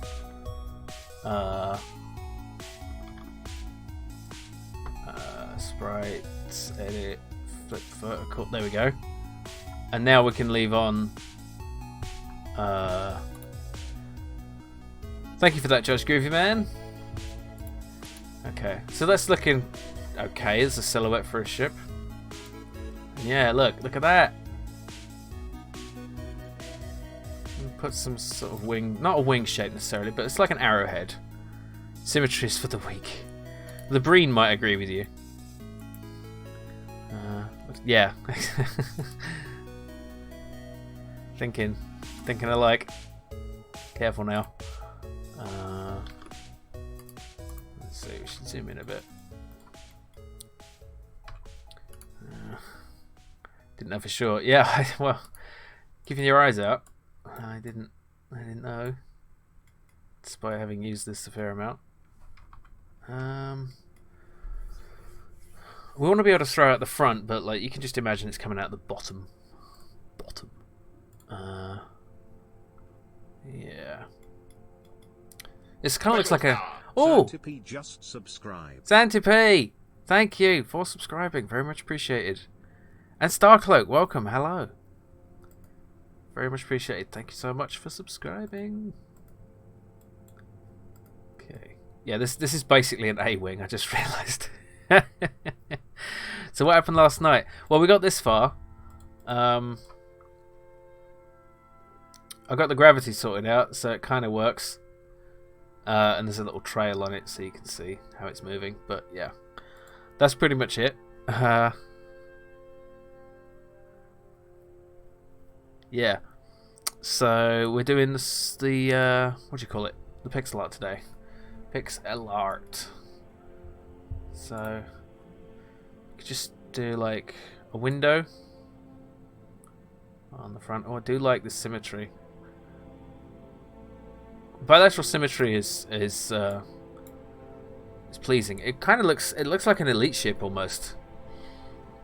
Found the tune. Oh, nice. Sorry, were you asking about the tune? Oh, what's the theme and what are we doing? The theme is... You were here, Starcloak, weren't you? Oh, no, you had to leave before the theme was announced. Right. So the theme is there.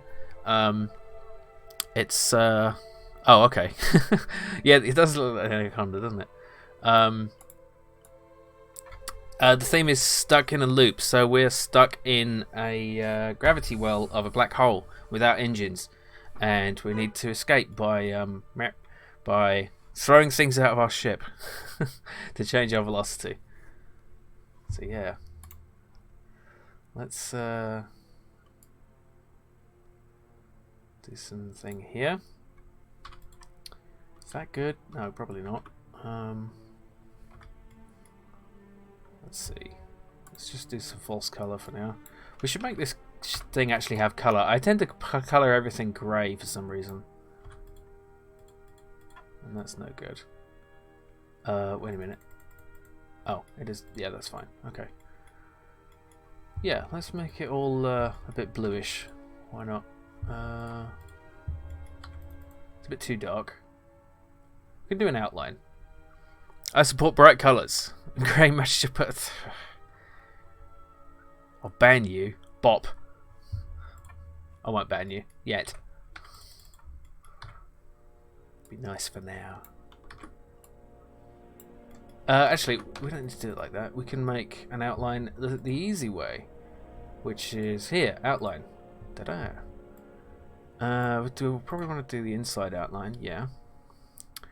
How do we want to do this? I think like that. Maybe we should... So, this is a really great interface. You can specify how you want to outline it. So, I don't know if you can see that. Let me just zoom in here so you can see exactly what's happening. So, you can specify like which pixels to outline. So, you can even... so, you can get like the top, the sides, or... You can choose whether you get the stepped effect or not, basically. I think we want to go with just the sharp edges, and we want to put it inside, so... There we go. This will start to look better. This program is cool. Something you can see from space, yeah. Is it grey as rainy where you are? It is indeed. It is, the sky is grey. But that's alright, at least it's not warm anymore. I hate the warm. The heat makes me sweaty. That's no good. Mustn't spend too long on pixel art though, because I could do that.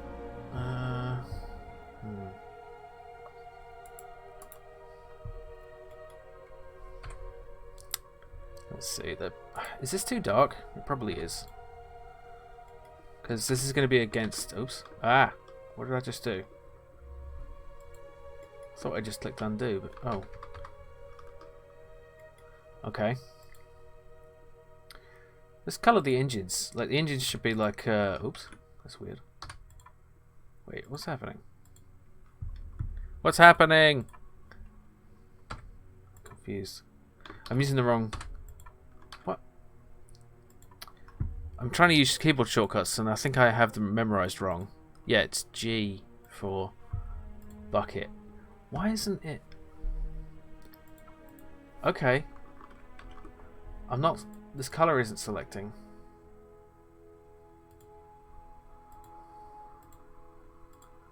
Why? What? What? I'm very confused by what's happening. We have a range of differently weighted objects. Probably. Yeah, they will be different, yeah. Why can't I select this colour? Like, I'm selecting it, and... Oh, now it's working. Okay, I'm just going crazy. Alright, let's change the outline of this. Should the outline be brighter or darker? The outline should be darker. Shouldn't it? That's always the way. Oops, no. So like that, and then...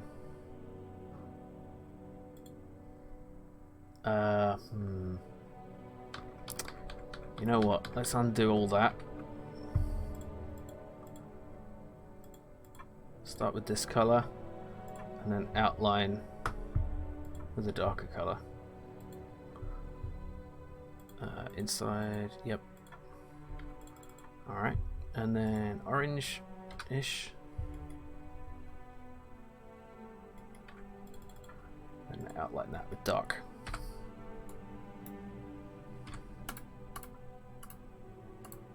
Okay.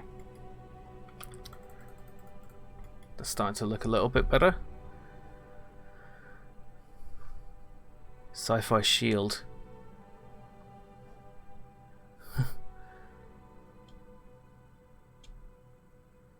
So we have some weather discussion going on.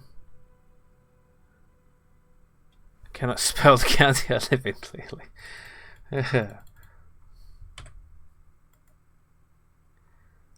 I'm not sure I like the lines here. Let's sharpen it out a bit more.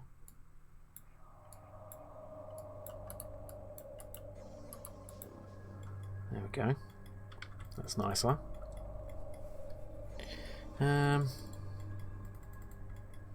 Let's see. What other details do we want?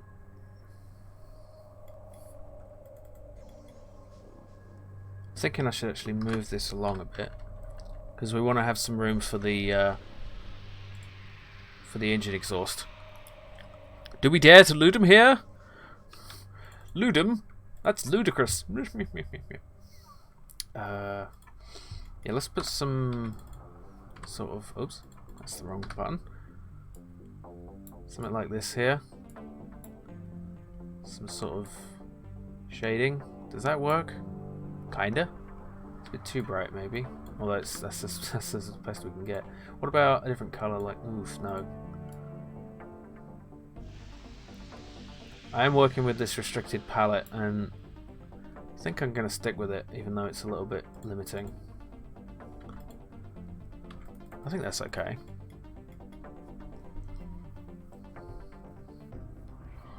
Engine exhaust? Do engines come? They do. So once you fix the engines, you'll need to pick up engines and engine parts to repair your engines, and then fuel to thrust. But there'll be limited fuel, so that will only be one way that you're gaining altitude.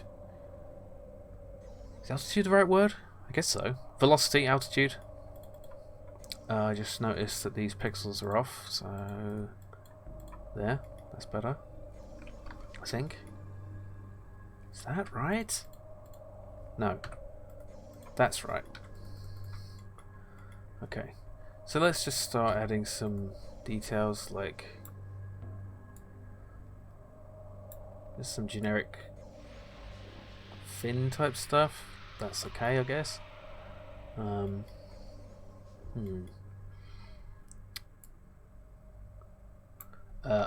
here's something nice you can do. So you click Pixel Perfect.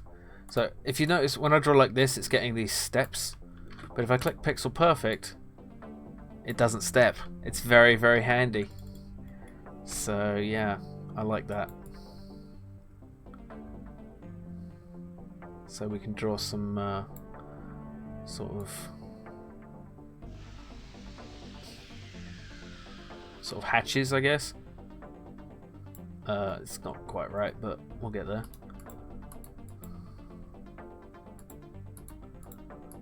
Yeah, that's really not right at all, but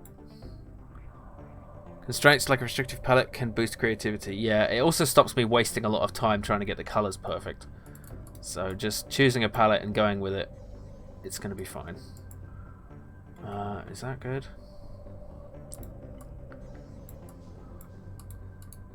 I should just be using the line tool for this, really. Really?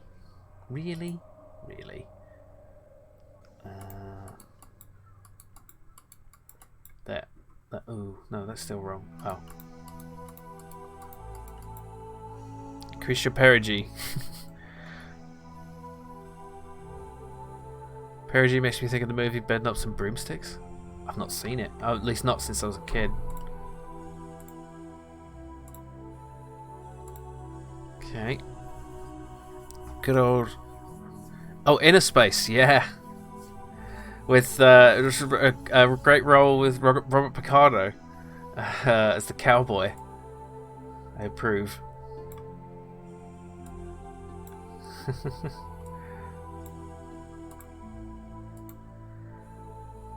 Is that good? No, I don't like that there.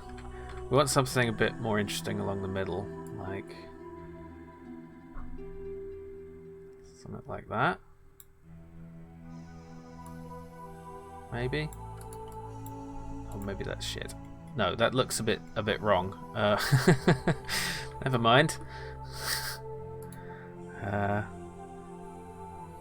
Space was a lot of fun. Yeah. It looks like an iron. Oh, thanks. Yeah. You look like an iron. Let's do a nice hexagon. No, not hexagon. Octagon. Dr. Octagonopus. Roughly. And then...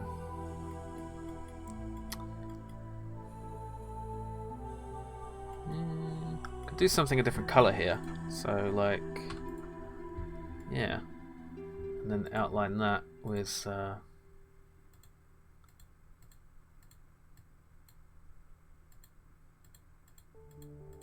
that good?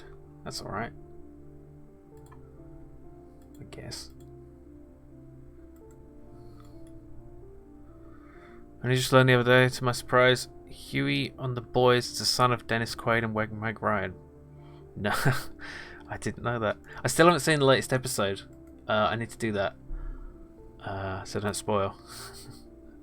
Picardo's in the cow, but yeah, it's weird because he doesn't even look like him. Like he looks odd. He's much younger. I'm not sure I like that. I'm not sure I like that at all. Green maybe.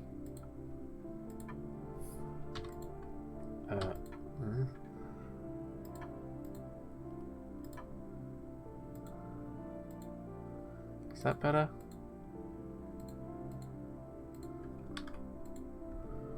Maybe. Why is it green though? What is this thing? It doesn't really matter, does it? What if we make it more circular?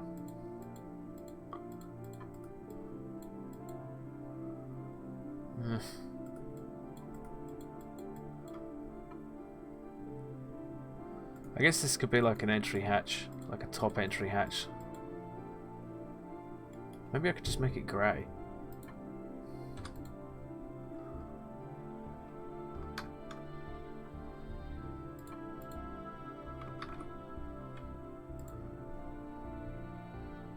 It's power unit for the ship, keep it, right.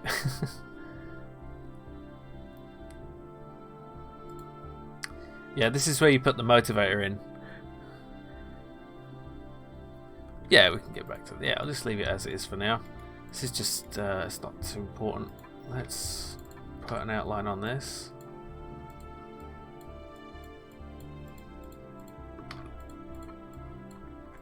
That's terrible. In fact, I think...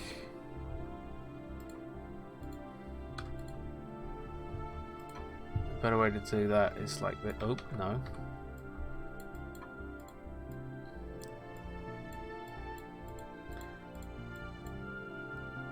Is that good? No, I like the pure black. It makes it look shiny, I think. That looks good. Jim, terrible. Yeah. Yeah, no one's a critic like of work like the person who is doing it. Words.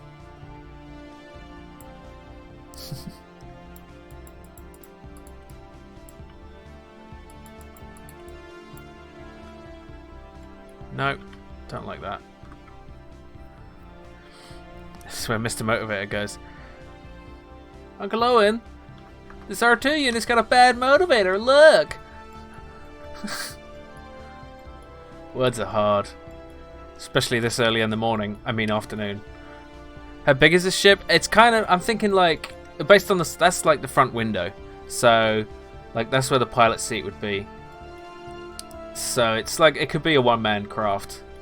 One-person craft. Uno persono crafto. We've got a bit of a problem here. There we go.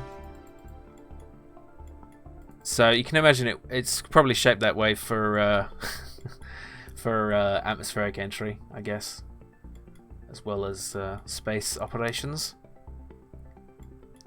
I'm really overthinking the lore for this silly little spaceship. Let's make these a bright. Yeah, is that good? Maybe it's too bright, but then we don't have the other colors. Yeah. Okay. The lore helps for design. It does, yeah. It can be its own kind of restriction though as well.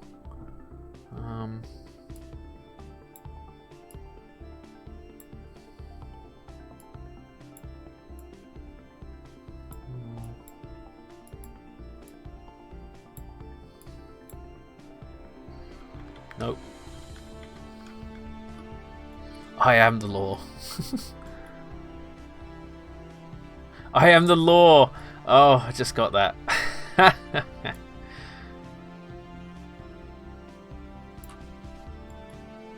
think that kind of works. And then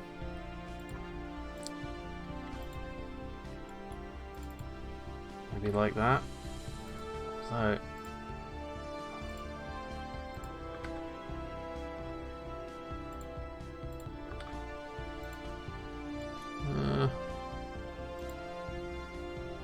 I don't know. I like the Stellaris soundtrack. Yeah, I love this soundtrack. I started playing that game and I had to uninstall it because it was becoming a problem. They look like patches on mended jeans. Oh, they do, don't they? Oh no. I'm here for the lore. I'm assuming this game will be released with a novelette. Yeah. Okay. What if?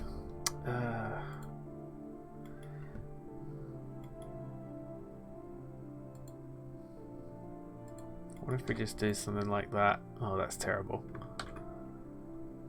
I'm just not a good artist, despite what some people say. I'm sorry.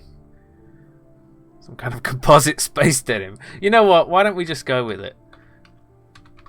Yeah, that's why the ship broke, because it's made of space denim. Oh, it's terrible though. It's terrible. Oh. Oh no. Maybe I could just get rid of the panels and it'll be alright, but I like the panels. What if the panels are grey? Does that help? Oops. I think that they're starting to look too dark now.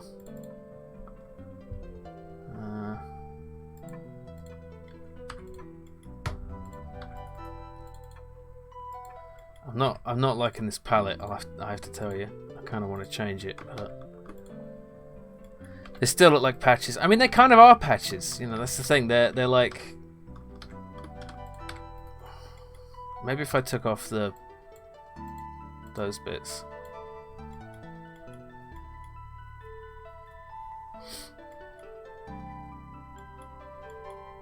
Yeah.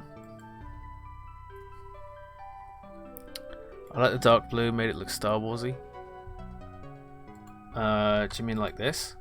Thing is, this has got to be against the backdrop of space, so it's going to be against black. Let's put a black background on it so we can see what that looks like. I like the light blue. Applying patches to the fabric of space. So yeah, we can, hang on, let's make the preview a bit more viewable.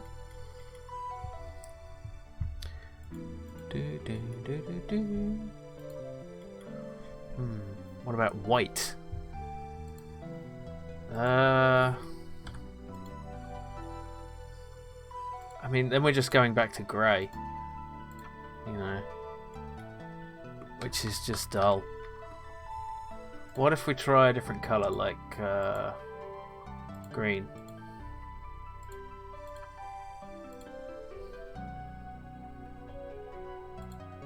Might be alright.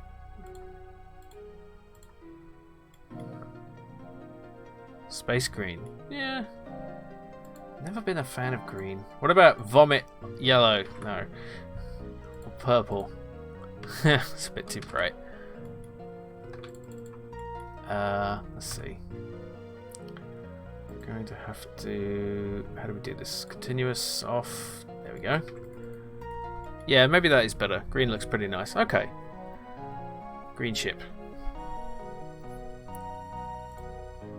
EVA 01. What's EVA 01? Purple makes it look a bit too NSFW. Oh my god. How lewd.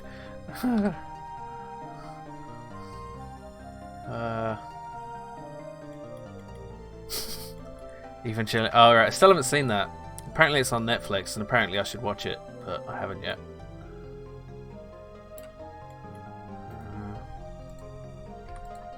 Oh, no.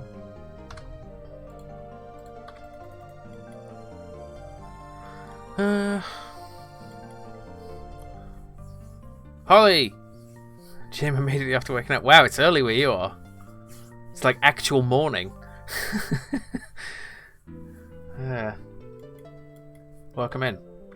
Just doing the graphics. The graphics. Is that better?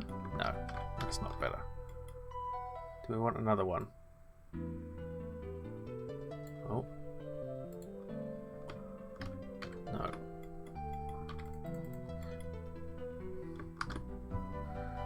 hang on.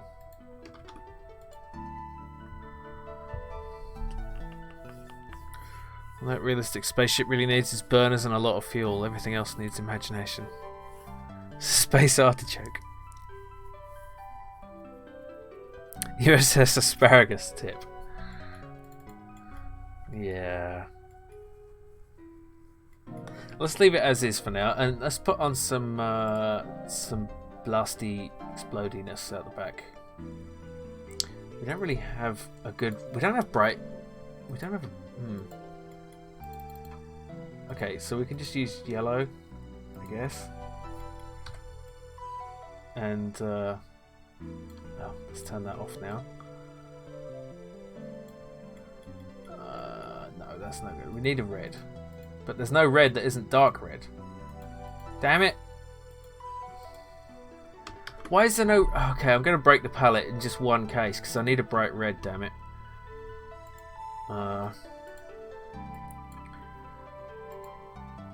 Okay, I'm breaking the palette just for this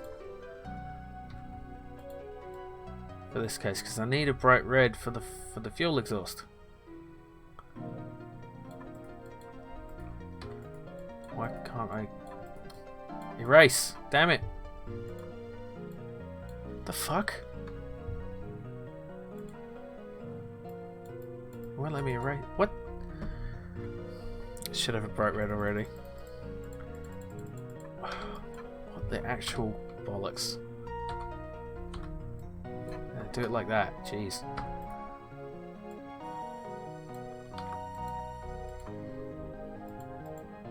Don't really have a bright yellow either. So let's add that. And then... I mean, that's kind of crappy exhaust anyway, but it's nice and bright against the backdrop. And let's put another new colour around the edge of it. That's not right.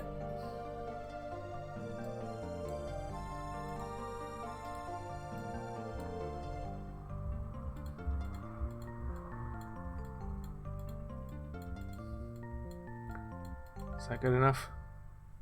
Let's put a little bit of white in there for some brightness. Yeah, it's not great, but it's fine. That's okay. Ship is broken. Why are the exhaust showing? The ship will show exhaust after the engines are repaired. Are you animating the exhaust fire directly on the ship's sprite? Yeah, why not? Simple enough. Don't have to bother with extra sprites. How's the LD going? Has the LD plunged you into madness yet, or I have to come back in a few hours' time? You cannot be plunged into what you are already engulfed in. So,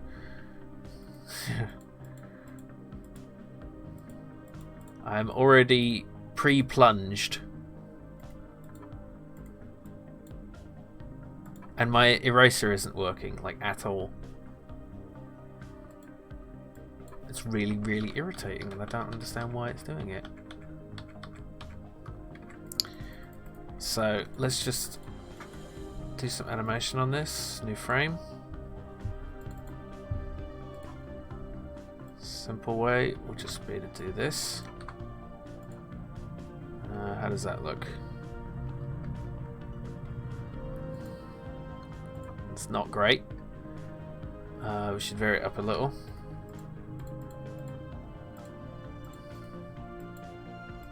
Seriously, why is my... hang on, I actually need to save this as a nice right thingy. So I save the... yeah.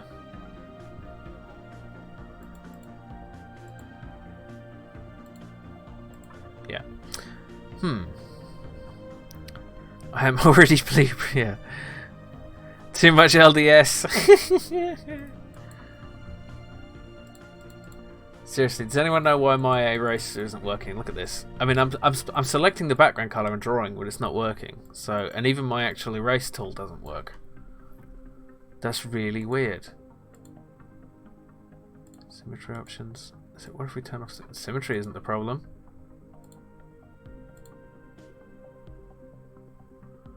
In the right layer? Yeah. I'm on layer 2. Because I can draw on this layer, but I can't erase on it. Pattern aligned to source.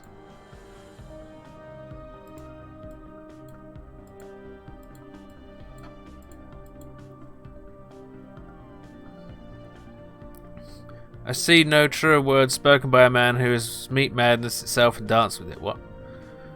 This game of Battle Royale? No. Oh. Oh! Right click draws with my erase tool. What the actual shit? Have I set the wrong thing to... I'm annoyed. This is most annoying. This is really... Yeah. Let me try. I could just restart the thing, yeah. Let's see, get rid of that. Oh, the burger cheese. Do you remember that? It's going forever. Bye, burger cheese. Yeah, let's restart a sprite. I could get the new version, I guess. That might help. Oh look, it's already changed it. That's cool. Yeah, there's we need to oh wait, I've got 3 different ships. Cause yeah. Oops. Alright, let's just reopen a sprite. Where did I put it? Where did I put it? There we go.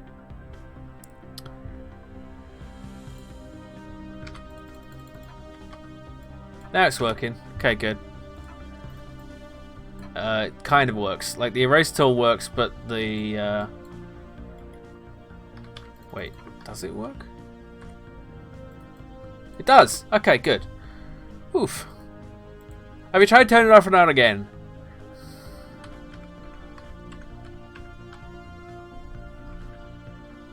Yeah, I'm not really super pleased with that, but it'll do for now. Can tidy it up later if we have time.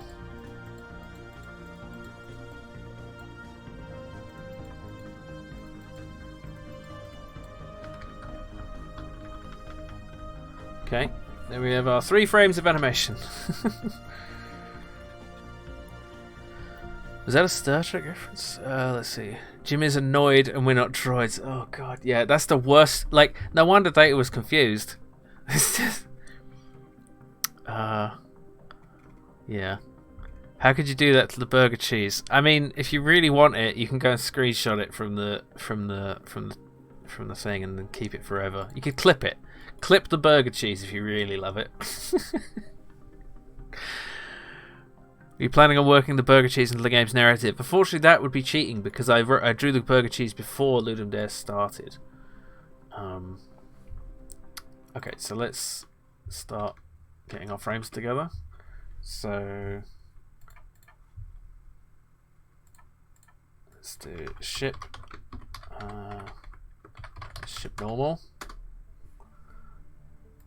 and then ship engine 1.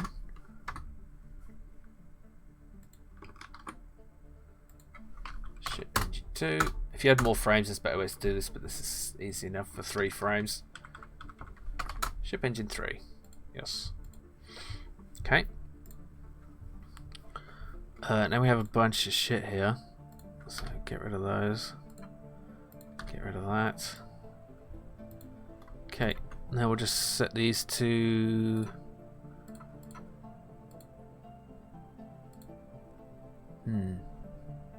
Do we want point? I think we want point so that we see the pixels. Okay, where's the ship gone? Oh, yeah, okay. There we go. Okay. You underestimate my dedication to that burger cheese. The space burger cheese can be recreated in the compilation. Yeah. Yeah, you have to want it, man. Or something. I don't know. Alright, I could do this in... I could make my own animator, but let's just use the Unity animator, even though it's a little awkward. So when you're making... Animation in Unity is really designed for for 3D stuff with bones and kinematics and all that nonsense, but it still works with 2D. So start by making an animator controller. So I'm just going to call this ship animator. And we put an animator component on here, which I already did without talking about it, and then we just drag that in. Now we can go to Window, Animation, bring this over here.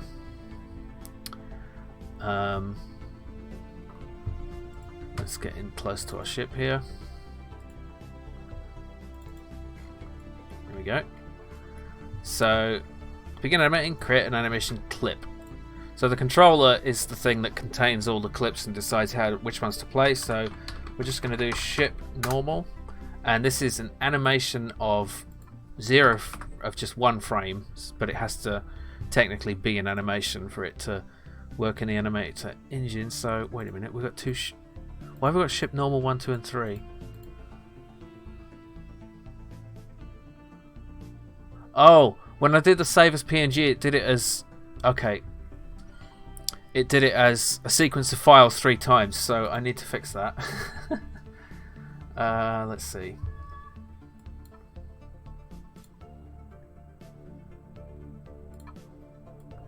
Okay, so under assets, sprites. Let's see. So we have ship normal 1, 2, and 3. We only need ship normal. Rename that. Rename the meta file. That's like the file that reminds the Unity of all the data related to it. I can't really see which one is which. Damn it. I'm just going to do it again because I screwed it up. So yeah, that's something I forgot about in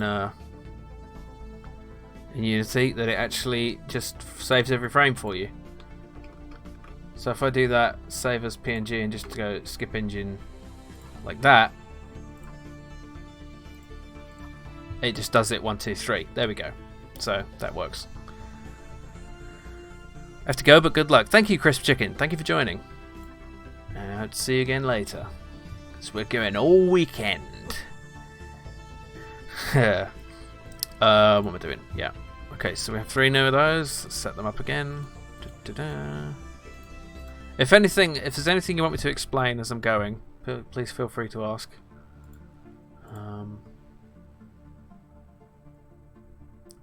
Right, so we're making the animator. So we have like these clips. So this clip is just normal, so there's no animation happening. We could put like some blinking lights on it. Maybe I'll do that later. So then ship, I'll just call it ship engines, and let's set 10 frames per second in there. Then we click this to record what we're changing, basically. Then we set the sprite, move to the next frame, set the sprite, move to the next frame. Just a tiny amount. Just move it just a tiny amount. And press play, and then we have an animation running. Simple as that. Then we need to set it up in the animator. So we have these 2 clips, and we need to determine how we're going to move between them. Select parameters, bool, and then we're just going to have a bool called a bool is a true or false, called is engine, which doesn't really make grammatical sense, but it's easy enough to remember. Oh, sorry, I just did that without thinking. Okay, so right click, make transition to ship engines. Right click on ship engines to make transition to ship normal. Then you click on one of the transitions. Turn off exit time, because then it won't. If it has exit time, it will move from one clip to another when the clip is over. We don't want it to do that. We want it to only move from ship normal to ship engines when is engine is true. And the reverse. Turn off exit time, turn off transition duration. When engine is false, it switches to the other clip. Aim board's going to jump in soon. Cool. Oh, cookie baking. Lovely. Can I have some? Just dropping to say, good luck, boyo. Stray Basilisk. Hello. Stray Basilisk is the developer of... Damn it, I've forgotten the name of the game. It's a really cool I think it's turn-based, sort of tactical fighty thing, and I saw it a while ago and I've forgotten the details, but it looked amazing. Beautiful pixel art. Remind me, Stray Basilisk, what is the name of the game? Because it looks fabulous. There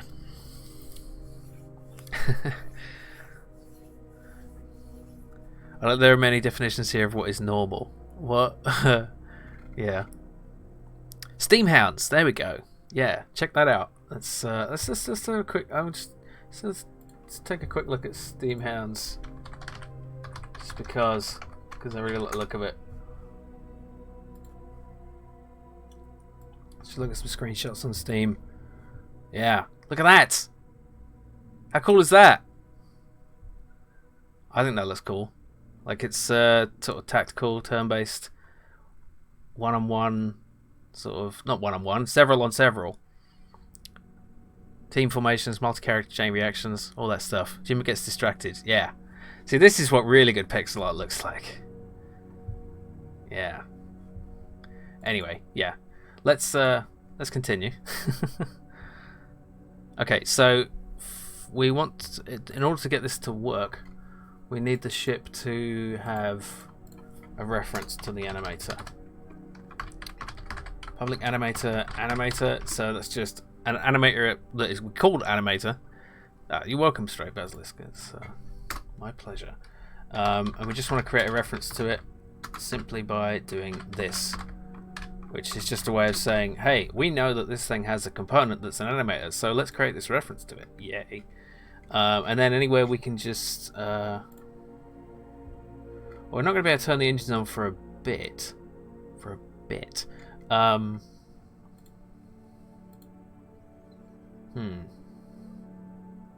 No, let's make it. Let's do it so we can turn the engines on.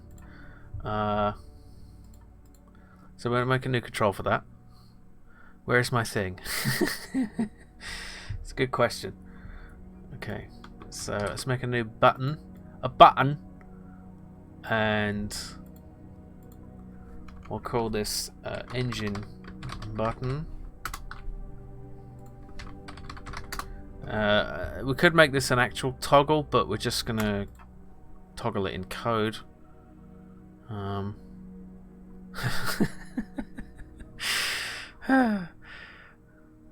had cashew nut butter chocolate chip cookie, but they sound. Oh yeah. Oh, they do sound good. Yeah, don't make me hungry when I'm trying to do video games. Let's take a break. Actually, what time is it? Oh, it's been an hour.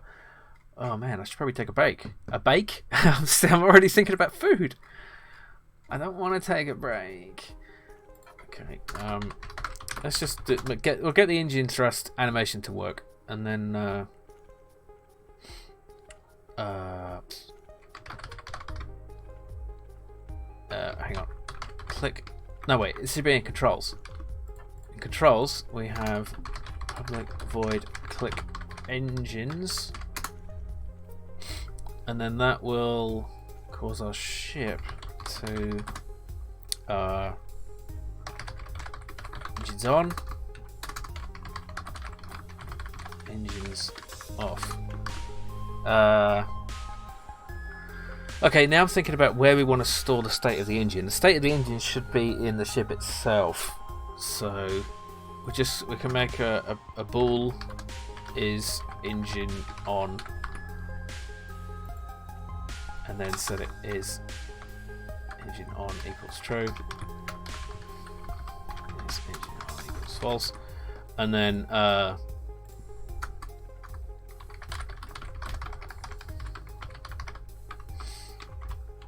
refresh engine will just check if engine is on, and then set the animator to set the bool of. So the way you interact with this is engine is the same is engine as in the animator here. So by setting this, we change the animation parameter. Now I could just set this to is engine on. I don't actually need to do that, but I want to have this as a as an if statement because I'm going to put more in here later. And we also need to call this. And the reason I'm separating this out is because there might be a reason later that you want to refresh the status of the engine without pressing engines on or off, say if we run out of fuel. So we can have another one that allows us to because the alternative is to write this in here, and if we do that we have to duplicate the code every time, and that's bad programming. Let's see. Cheers, Jay. I'm gonna get up and start my day. Jed and I will tell use a stream term. Okay, good.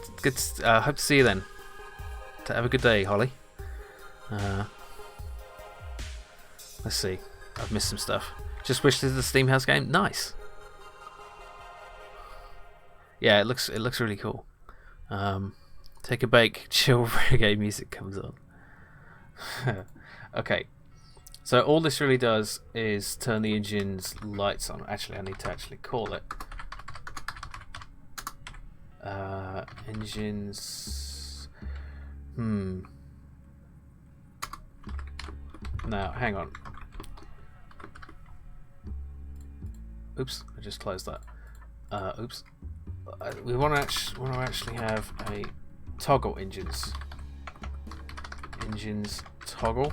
So if engine is on. Now the simplest way to do this is we call if engine on equals exclamation mark is engine on. So that's basically the opposite of. So it will reverse it, and then we do refresh engine. Later on we'll have a conditional in here that won't let you do it if there's no fuel, but for now it will just toggle it. So now it might seem a bit absurd to like divide everything up into these things when you could just do it a lot more directly, but it really does save on headache later by having like a separate function for every kind of discrete thing you might be doing, so then you don't have to start dividing it up later when you realize you need it. Yes. Do you recognize it, Cybernoob? You should. Okay, now all we need to do is tie the button's click parameter into click engines. There we go. Alright, and where's my ship? Where's my ship, damn it? It's got no sprite, that's right, yeah. There we go. Alright. Let's attach the camera to it because it's going to be flying about all over the place. And let's turn off the trail renderer for now, just so we can see this. Make the camera a bit friendlier to it. Okay, so engine didn't work. Okay, but we turned it on, but it isn't turning off. So let's find out why. Props for using the Llama whippingly old school Winamp. Oh yeah, it's, you know, if it ain't broke, don't fix it. It's still my favorite music player. Hazemaker, hello, welcome. Makes me want to slam a door into the face of a guard. Yeah. Okay, so why isn't this working? Engines toggle. Engines toggle. Is engine equals engines on. If engine is... Oh, I know why, yeah. Because it's only setting... Yeah.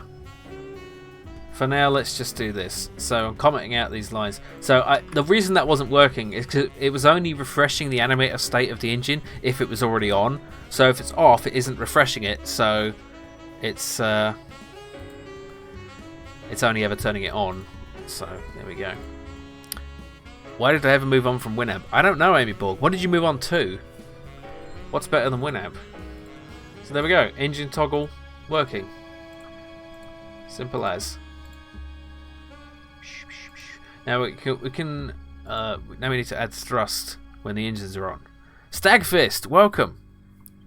Need more coffee. Forgot to say hello when I joined. I understand.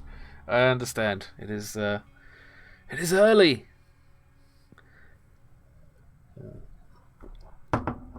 Let's decouple it from the camera, and Move down a bit. Let's do that and then see what happens. The ship should be just... There we go. Here's our ship flying around like there's no tomorrow. And the engines do nothing. Okay. Let's make the engines do something. I use curses-based city music... Wait. I just read your name as part of your sentence. I use a curses-based music player in Linux. Ooh, Linux. VLC is pretty nice, but it's a basic music player when it's still... Yeah, I don't like VLC for music. I like it for Fubar 2000. Never even heard of that. Fubar 2000, okay. I mean, I use Spotify for a lot of things, but I got a playlist of games music for this because, you know, DMCA. Games music has got to be alright for Twitch, right? Because it's for games, mostly. Right. Okay. So, is engine on should also do something with our velocity. Now, I've just got all this in fixed update, so I'm gonna move this out. So, what are we gonna do? Update position. So everything that changes our position is gonna be here.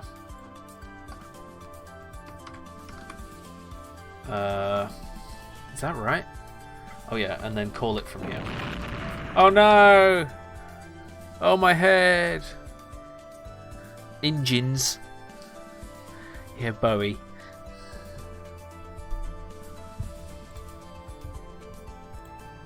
Let's see. Reading my own code. This is the code I don't understand. That's just doing it. Okay, so this part is. Okay, so this is not update position. This is update facing. That's what that does. So all this does is records our difference from our current position to our previous position, get a direction from it, and then do this thing I don't understand, which makes us face that way. So, yeah. Okay. Break time? Oh yeah, break time. Good point. Alright. Thank you, Judge Groovy Man. Let's take a short break. I'll be right back in 5 minutes. And thank you for the summoning. Alright, see you in a bit.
Alright, let's get back to it.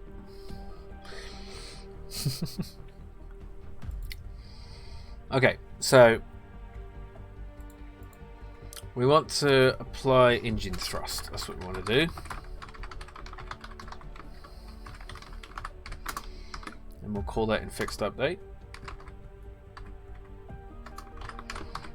Now, of course, all this only wants to happen if if the engine is on. So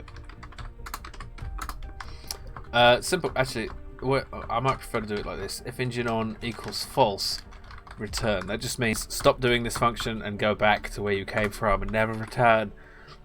I ate an entire bag of corn chicken nuggets during the stream. It was a mistake. Did you cook them? Or did you eat them out of the bag frozen like a... They are pretty good. I do like them.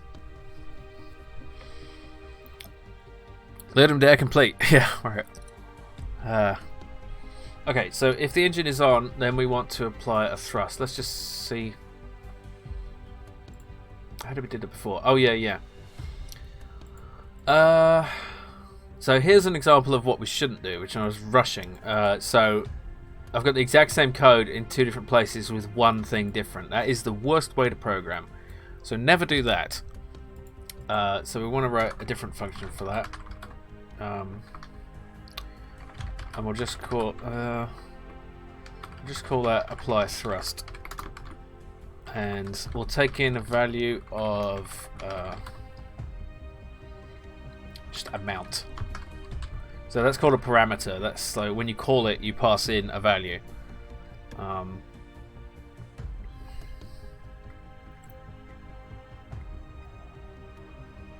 Yeah. Actually, we should call it force because that makes more sense. Float force. Let's get rid of that.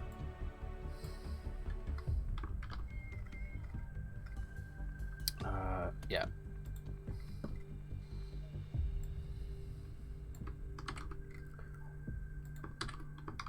So apply thrust. Let's.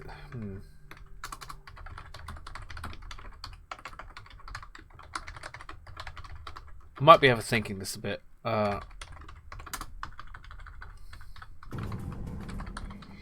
So this will just, okay, it will change our velocity in our direction by the amount of force, and reverse thrust will just do exactly the opposite.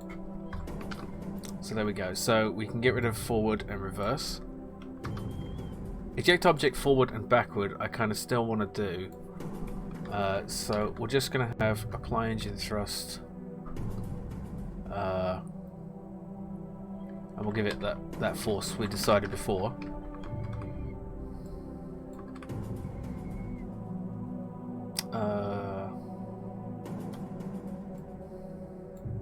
No, wait. Apply thrust and apply reverse thrust. That's what we want. And for this part,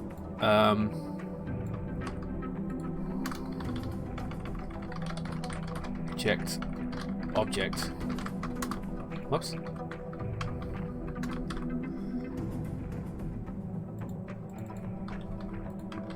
Let's just leave it as that for now. So when we eject an object, we'll apply reverse thrust and no, eject. That should apply thrust forward when we eject something backward. When we eject something forward, it should apply reverse thrust. Later we'll put a lot of oh, we're going to want to put the direction in as well though.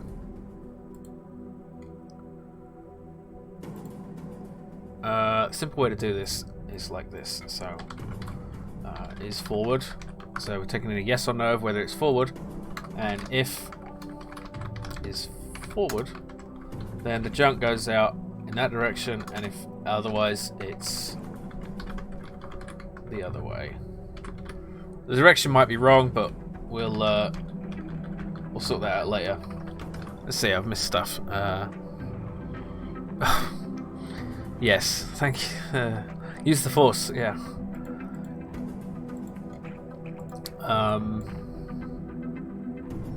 Right.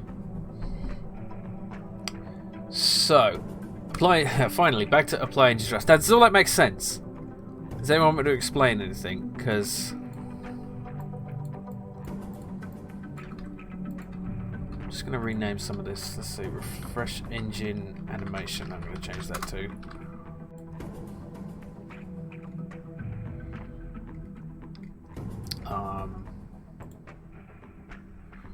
So, basically, 50 times a second this is going to fire. So, we want to apply...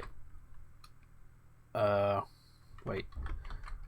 These names are a bit confusing.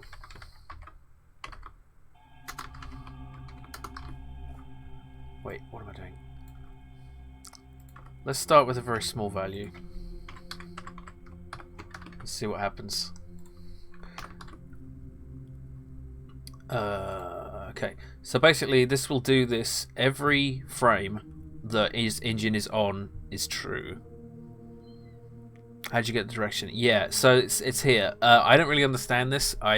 This is some maths that I just found online, but it works. All right, so it's compiling. There we go. All right, so engine on, and I think it's definitely doing something. I can't. Where's the? Oh, this camera right here. So let's do. Yeah. It's definitely worked because our ship is long gone. There it is. It's flying away. Okay. So the engines work. It's just a bit hard to see. Let's turn the trail renderer back on so we can get a better look at that. Times, put it on 0.5. And then zoom out our camera quite a bit.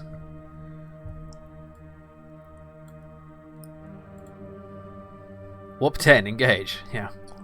And warp 10, it would be out of there just like that. So we turn the engines on.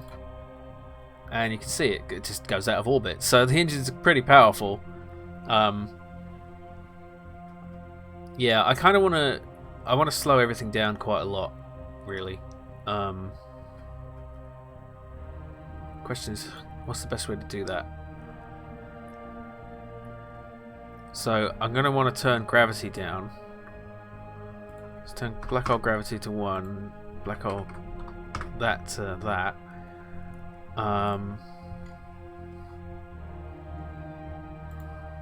Yeah, so we're just setting this awkwardly here, so we want to change that to a public float called starting forward velocity, and that will simply change as soon as the thing is created. It will have this value, and we'll set this in the inspector up here.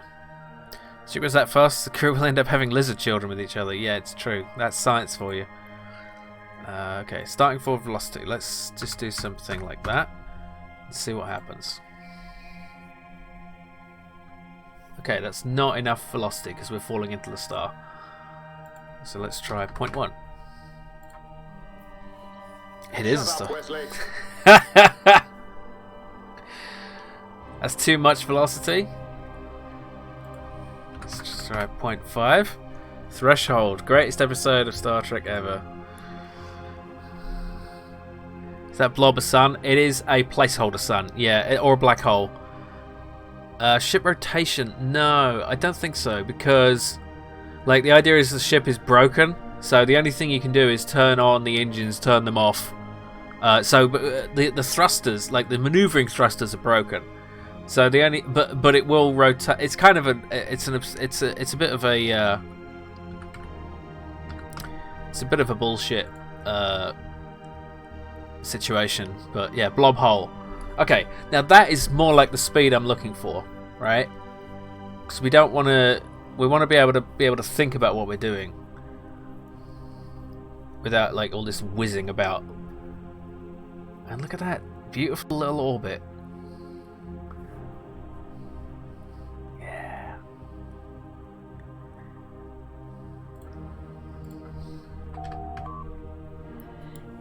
Let's see. Engage. How do I talk about engage? Engage.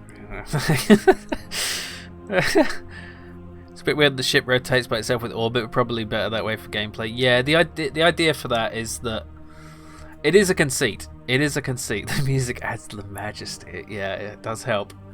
This is EVE Online music. Let's give this a bit more. This trail render is not long enough. I'm gonna. It's also a bit. Wait, no.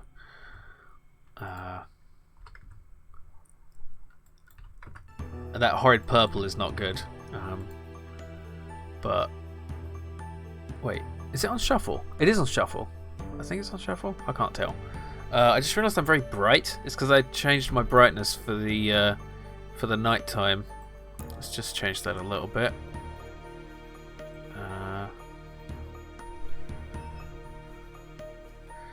Damn it, my hair.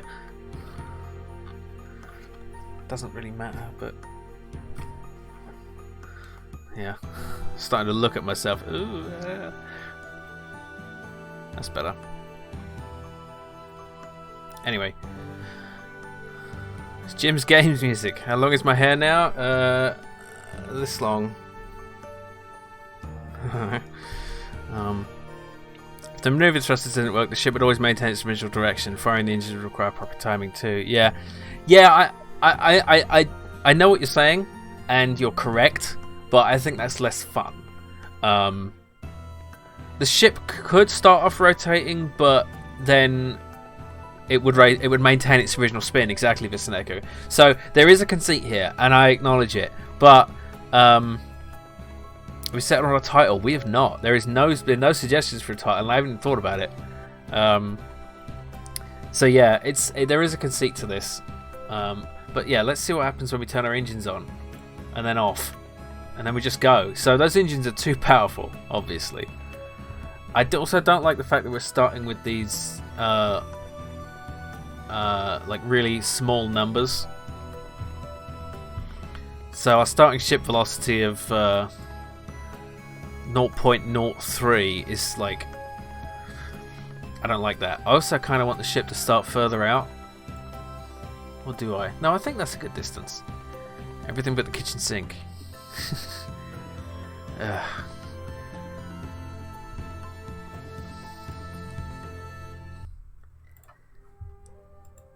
Yeah, it's definitely on shuffle. I didn't mean to put it on shuffle, but whatever, that's fine. It's a bit all over the place, but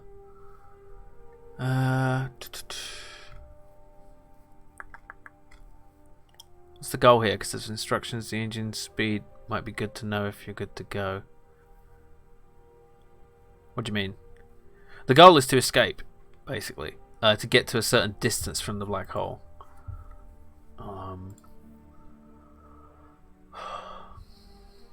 Space cheeseburger. Yeah, it doesn't make any sense, but I like it.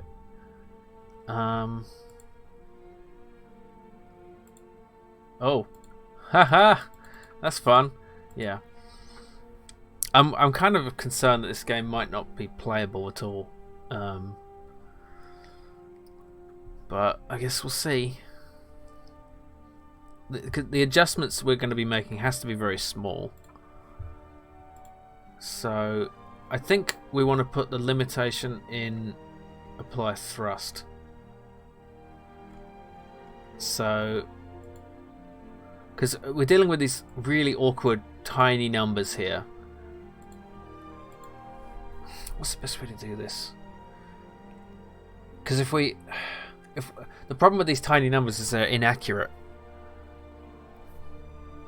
If you need to dodge something, full thrust is probably usually dangerous. You need to know when and where to apply it. Yeah. You know what I might do is simply go in here and change all these to pixels per unit 1, and then everything is 1,000 times bigger, so 100 times bigger. So we can just do like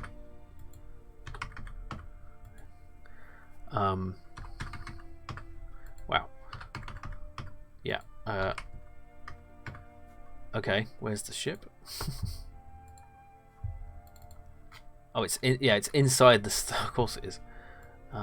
So now 1 unit is 1 pixel. Damn it, my headphones being weird. So like that. That should help our numbers a bit.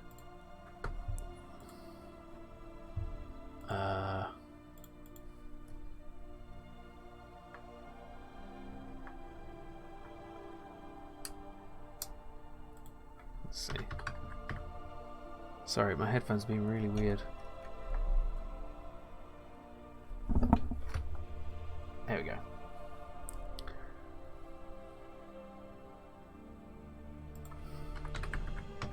Alright. Now, this is... if I'm correct, this is going to plummet us straight into... Oh no, we're hardly moving. Yeah, but if we turn our engines on...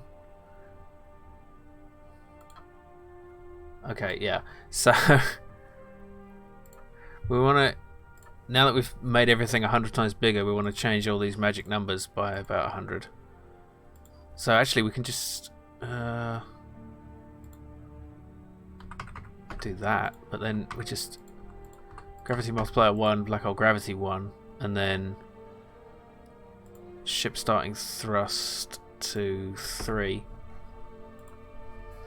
Zoom. There. The gravity's still not good enough, but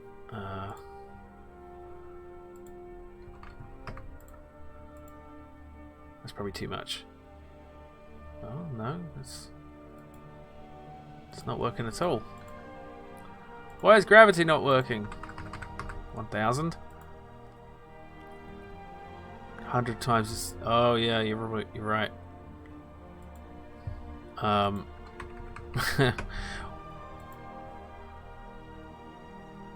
Yeah, that's better. Okay, let's do 10,000. Okay. So there we still have some slow movement, and the engines should be like, they should do something but not a lot, and that is correct. They're hardly doing anything. So the engine thrust does need to be a little more than that, which is good because it was a tiny amount of force like this, which I don't like, those tiny numbers. We can just hang on.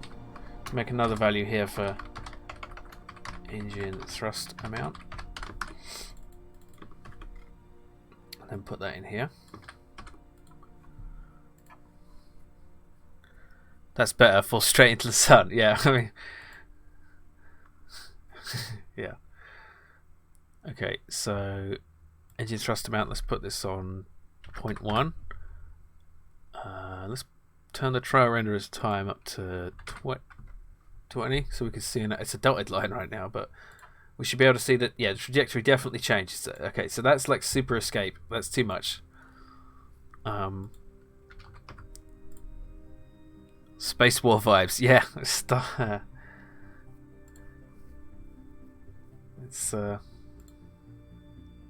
still too much. Okay.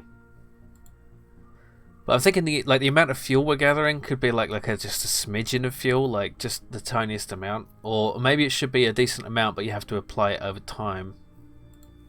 So that's something we want to add to the UI here. So UI should show fuel gauge. Okay. Yeah.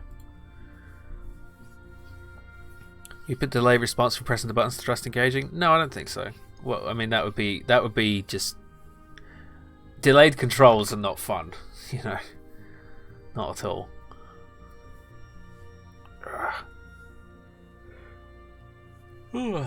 Excuse me. Right. In reality, you want to be able to ship to be able to fly normally if it's a normal situation. Yeah. I mean, I'm thinking like the ship is so damaged that like it's a lot just to get the engines to splutter out some exhaust.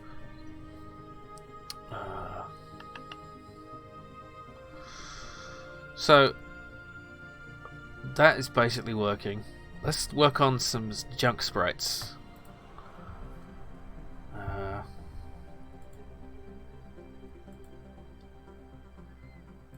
Okay. What size have we got? This is 128 by 64, so we want the junk sprite to be... Let's get rid of that. So, let's start with something like a fuel canister, actually, not junk. So our pallet... Oh, can we save this pallet and then... I think we can.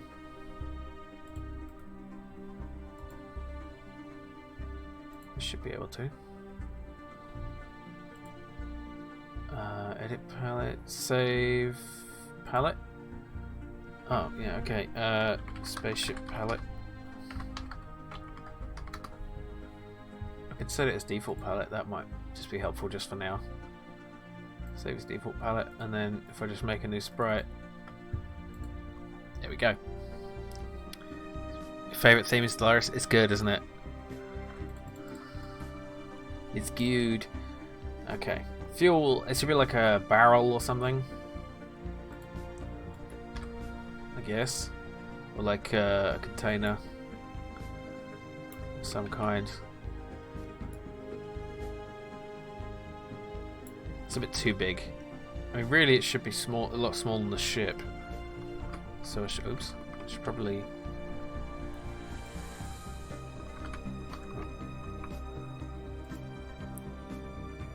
Getting the wrong shortcuts here. So yeah, that's probably fine. I should probably make it straight on, not try to draw it at an angle or anything.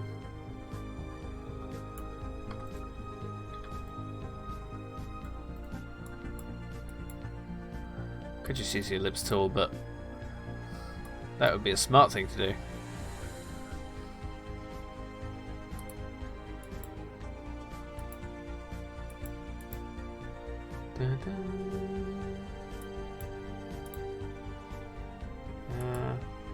How about a bit of symmetry? Let's start again. Damn it.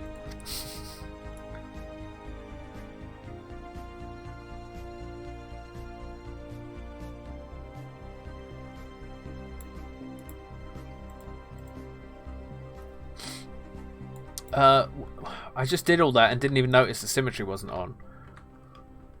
Amazing. Why isn't symmetry...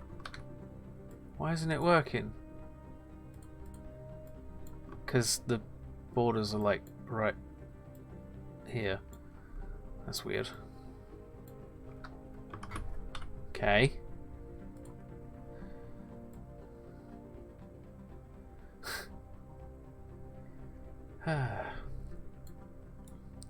Might need more caffeine in a bit. I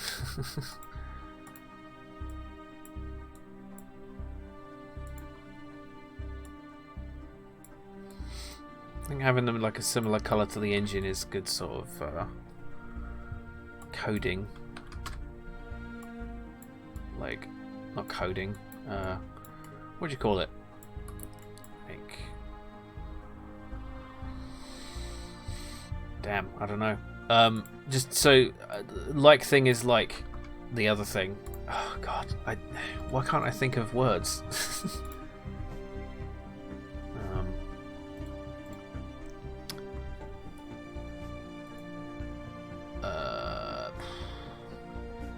Consistency, yes, that's the one. I want to turn off that right now. Put like some shine on it, I guess.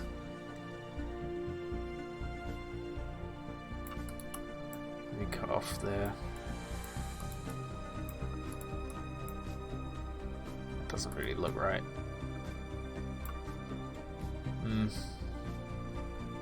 God, Color coding. Yeah, yeah, yeah.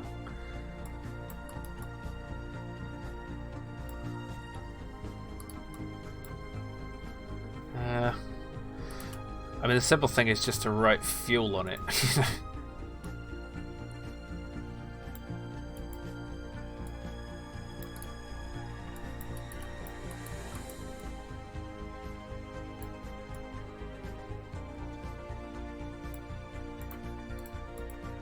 Give me an R. Give me an E. Give me a D. Give me a red dwarf garbage pod. Not sure how shine should work when there's a... Yeah, I know. I don't want to... Like, it's not realistic. It's just... It's not meant to be, like... in a real reflection or anything. It's just something to give it some pretend shape.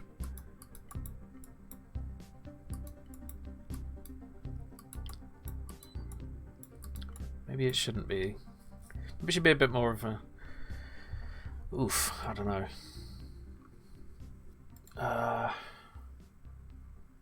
Kind of hating this palette already.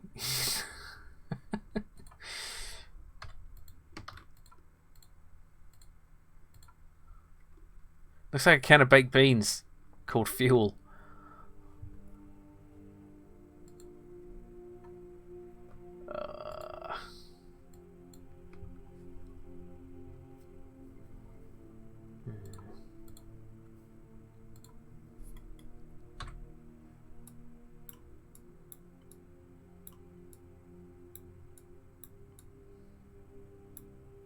So I created NASA.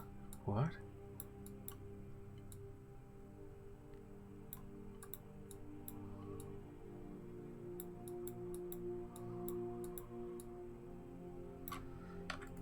That looks terrible. Absolutely terrible. Just classic red barrel. Yeah. With a flame picture. Yeah, yeah, yeah. I like that.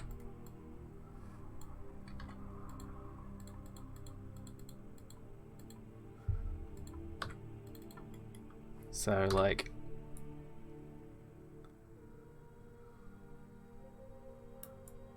Like that. A bit uneven, actually.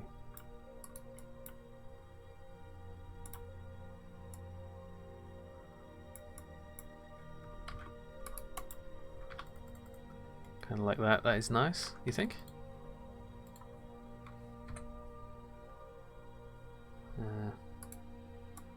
Yeah, a little outline on it.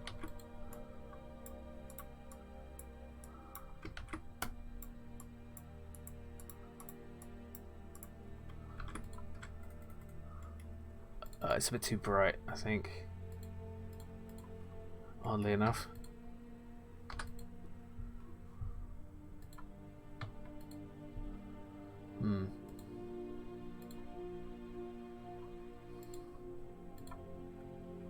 That's not bright enough. Maybe that's alright. Too bright? Yeah. Yeah, just like that haze maker.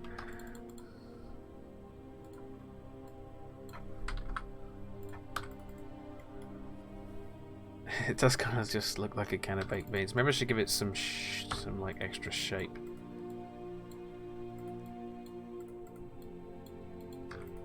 Like that. And then something like this. No. It looks, and that just looks like a rubbish bin. Baked beans are known for creating explosions, appropriate fuel source. Yeah, no one said this was standard fuel. What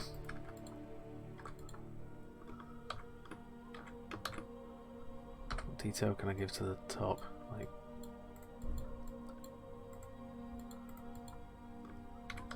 no. Breath edge has a thruster that works on that principle. What? This does look good. Really? I must just be hating on my own shit because I think that looks terrible. But I'll take your word for it. What if we do that? Is that better? That's better, isn't it? That's a better colour. For the flame. I mean, it's just pixel art. It's just placeholder. So let's do fuel. Just call it fuel. Looks like a jar now with the indentations. Yeah. Maybe the indentations aren't good.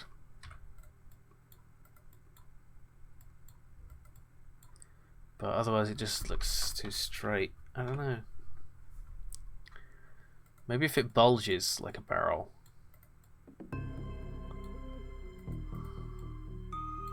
Like a wooden barrel. Like that. That might be better. Spaceships that chug along on barrels of diesel, yeah. Okay, that's fine. I also haven't used up the whole sprite, but whatever.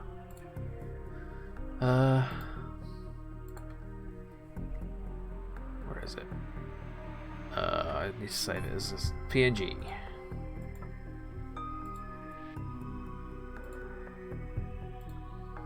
Go.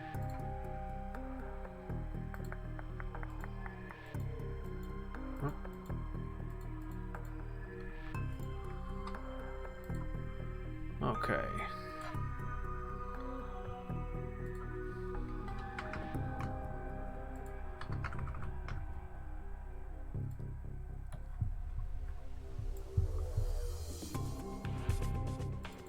So that's what it looks like next to the ship. It's kind of big, but it, you know, that's fine.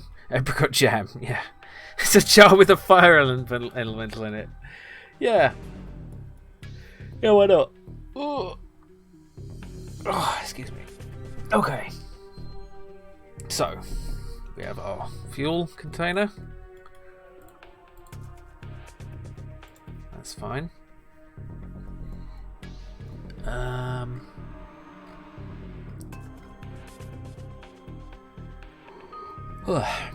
What else? What else do we need? We need junk and engine parts.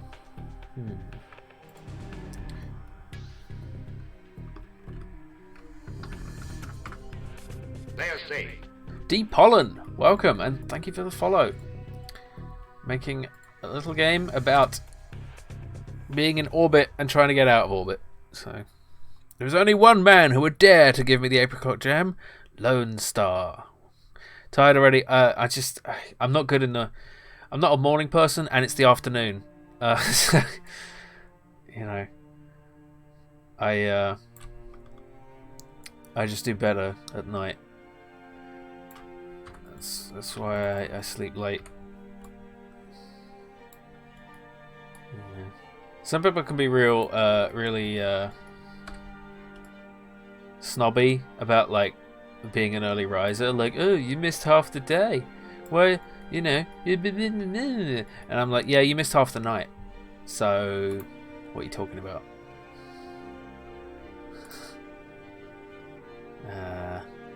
So this, I'm not sure about the shape here. So, I guess actually, as far as junk goes, that looks like a bit of broken ship, doesn't it? Like, it just looks. Yeah, that's okay. Let's give it an outline. An outside outline or inside? Should be a darker color. Black even? It's not going to show up though, is it? Just make the inside lighter and then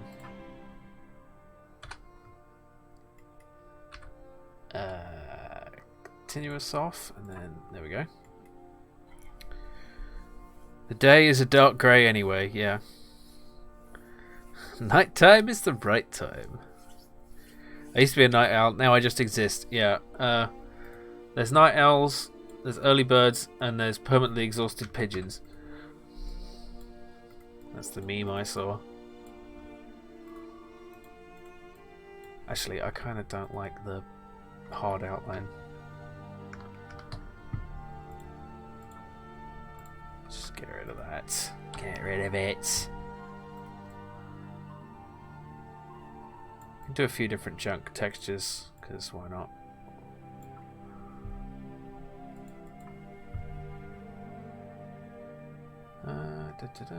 FX outline.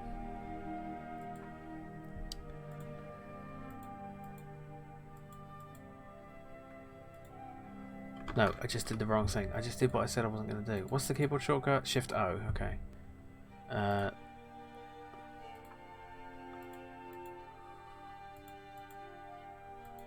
it. Which grey was it?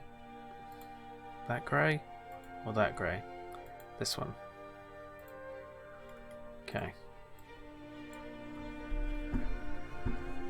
Snarkle's back. Hello. So is your ship like an escape vessel of a bigger destroyed ship? That's a good thought. Yeah, and it's escape pod, and it's like a shuttle, and it's damaged. That makes sense. I like that. Let's write that down.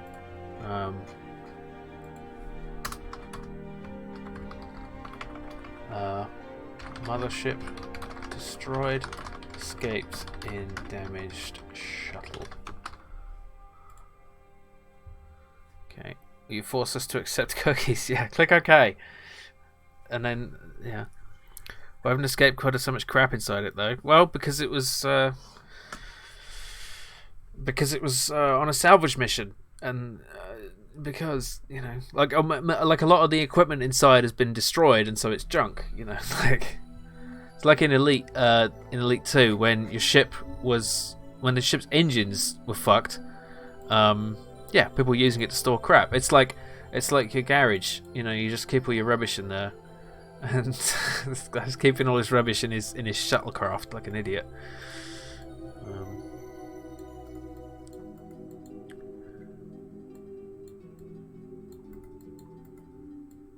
Yeah, whatever. The law doesn't matter. I'm saying that law, L-O-R-E, not the law. Just in case anyone's wondering.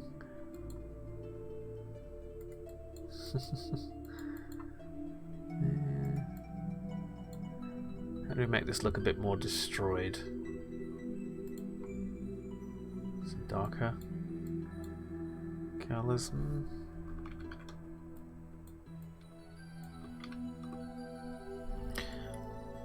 It's totally what humans would do with escape shells, yeah. It makes sense if you read the Gimmerillion. Oh god. Yeah, I never read all the in RPGs when you can read all the extra books and stuff. Like I never read any books in Elder Scrolls games really. I never even read The Lusty Argonian Maid until the Skyrim stream, and people got me to read it, and it was like, oh dear, oh my.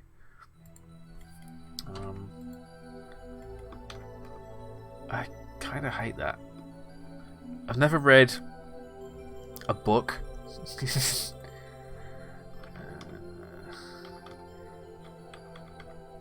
There should be like more, like cracks like that.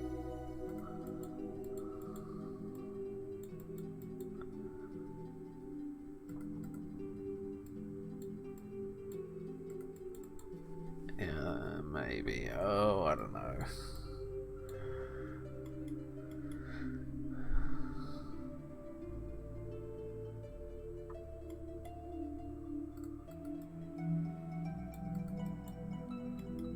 Yeah, that's okay, I guess. I'm not pleased with it, but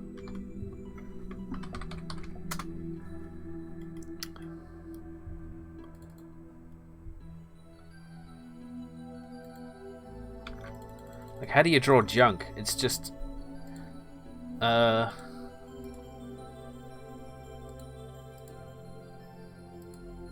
let's just do like a box, like an awkward box. Oh, I've got that turned off. There we go.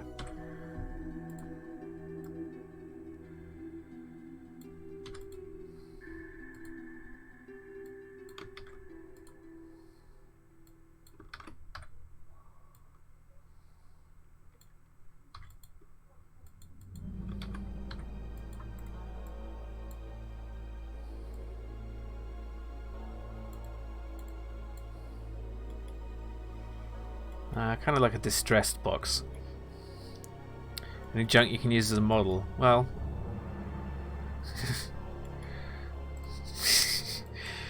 that's the kind of modelling I could do. Borg cube, right. It's a very distressed Borg cube.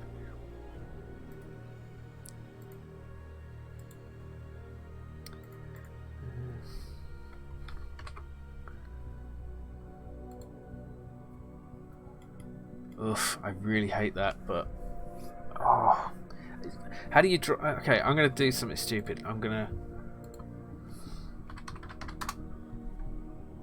actually Google junk. Okay, whoops, no, not news. Space debris. Okay, that's not. That's kind of what we're looking for, but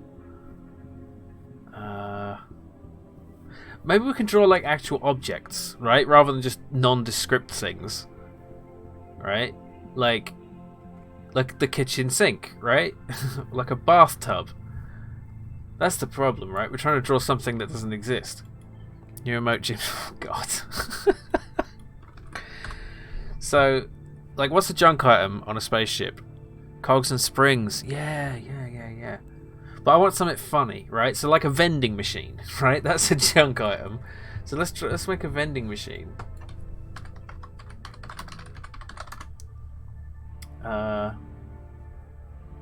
Okay. So that's basically what one looks like. Oops. So we just need to vaguely copy that. So we'll start with. Hang on, let's do this with a black background. Start with white.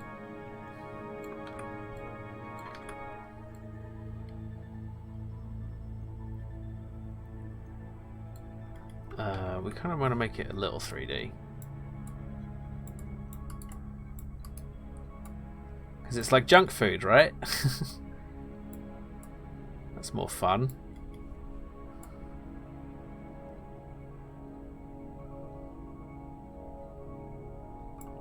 Shivers up my spine. Skeletons? Oh. That's a bit grim. Spooky, scary skeletons. Send shivers down your spine.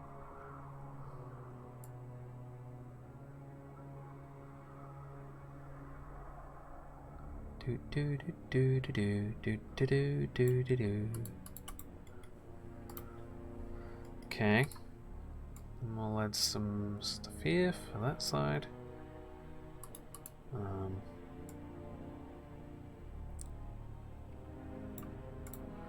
Create a shape like that.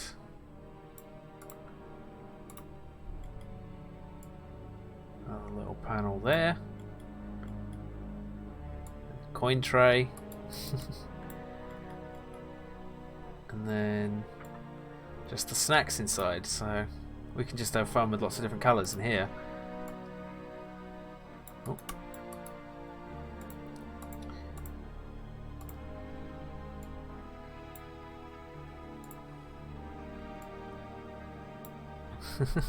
Spare tyre, yeah, that's a good idea. Sputnik. Poor Sputnik.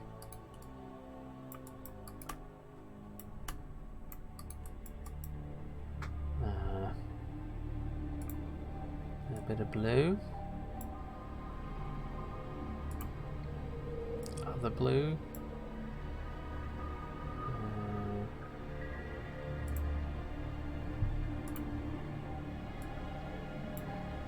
Blue. Let's do some shorter ones here.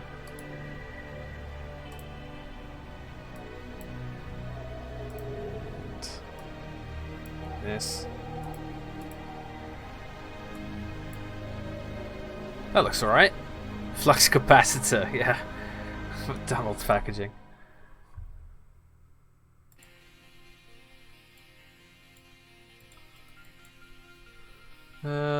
It's kind of janky, but probably will be alright. I kind of think I want to change the perspective on this a bit, so it's like that.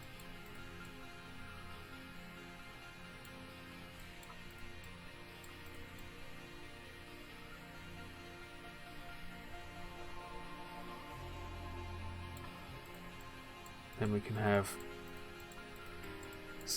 with so few pixels, it's hard to get a good perspective in that direction. So I think that works a little better. A little better. Little bit. And do we have a darker grey? We don't really. Could just do a light grey on the bottom then.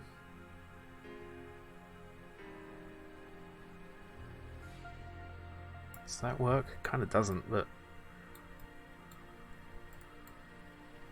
do a different colour for the bottom, like a rusted colour. That makes sense. A bit brighter.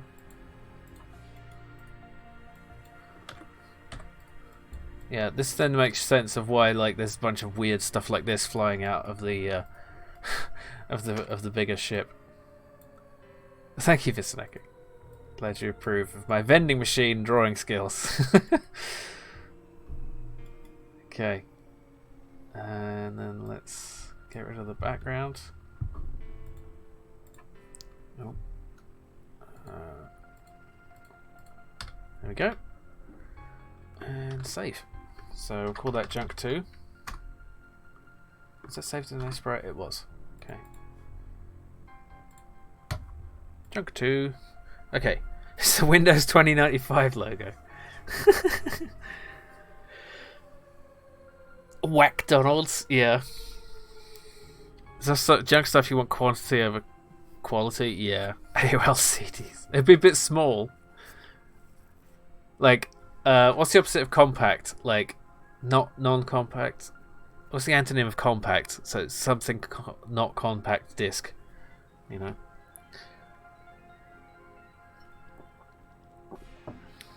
If there were vending machines stocked with all sorts of tasty junk food floating around, I'm not sure one escaped the orbit. Expansive discs, sprawling discs. Yeah. Sega Mega CD. Yeah. I like the idea of a spare tyre. That's quite fun. Like, why is there a tyre in space? I mean, maybe for like a Mars rover type thing. You know. What the fuck's a washing machine doing in a pub? A washing machine! That's another thing we can do. What's a washing machine doing in space?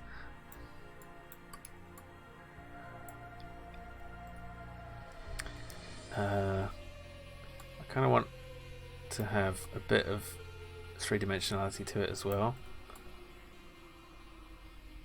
What time is it? Oh, it's 3 already. I should probably take another break soon. Let's get this tyre done and I'll take a break. Then I'll be tired. Okay. Let's do an outline. Like that. And then for the... Oh, we've already gone too dark. Damn it. So... Oop. A darker edge like this.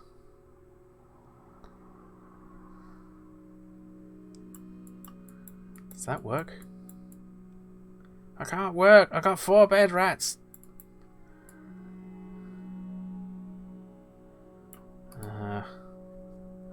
Why can't I make a convincing tyre?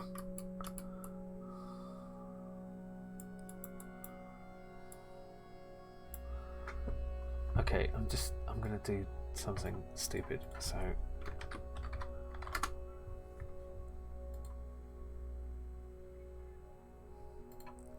there. Just gonna copy it.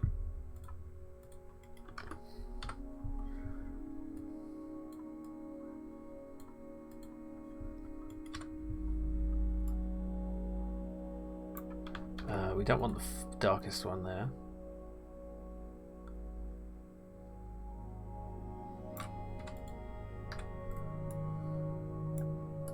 Surely you have to do a garbage pod, yeah.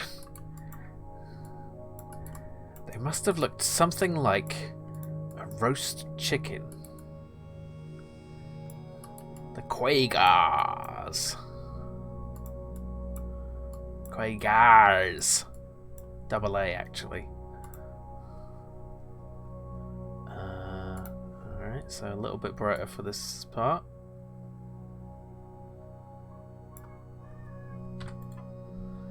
Then dark again here. Oop.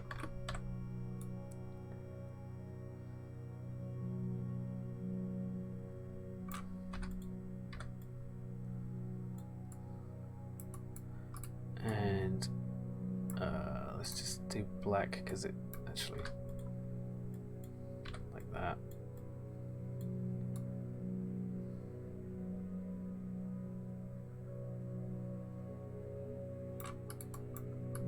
Does that work? It's kind of awkward and horrible.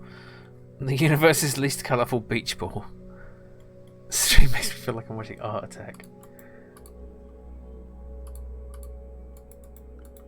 I remember Art Attack from the before time.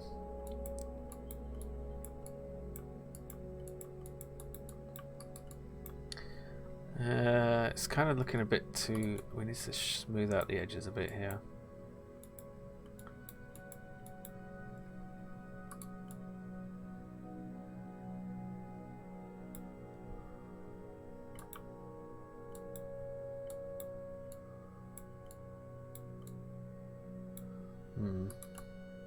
This is surprisingly difficult to get right. I mean, even if it doesn't really look like a spare tire, at least it's something. Let's do that darker. Looks really good. Are you tired of coding day and night? Good afternoon, Lust Furry. How's it going? It does have a hole in the middle. Look. Oh great, and now this has stopped working. Oh no, it hasn't. Okay. I could fiddle with this for ages, or I could just be alright with it.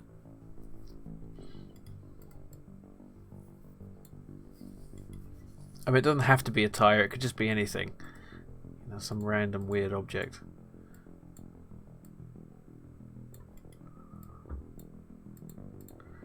Like, I'm sure there's a lot of strange objects like this throughout the ship.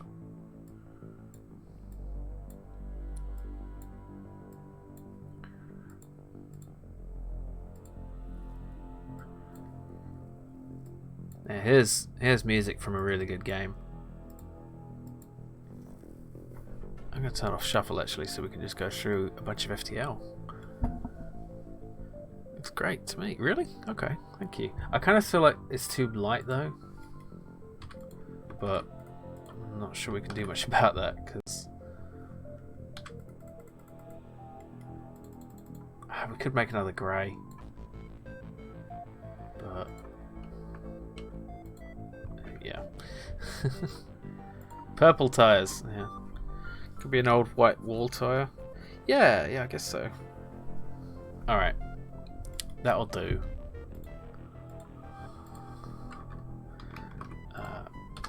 There's our tyre. So we'll just call that junk 3.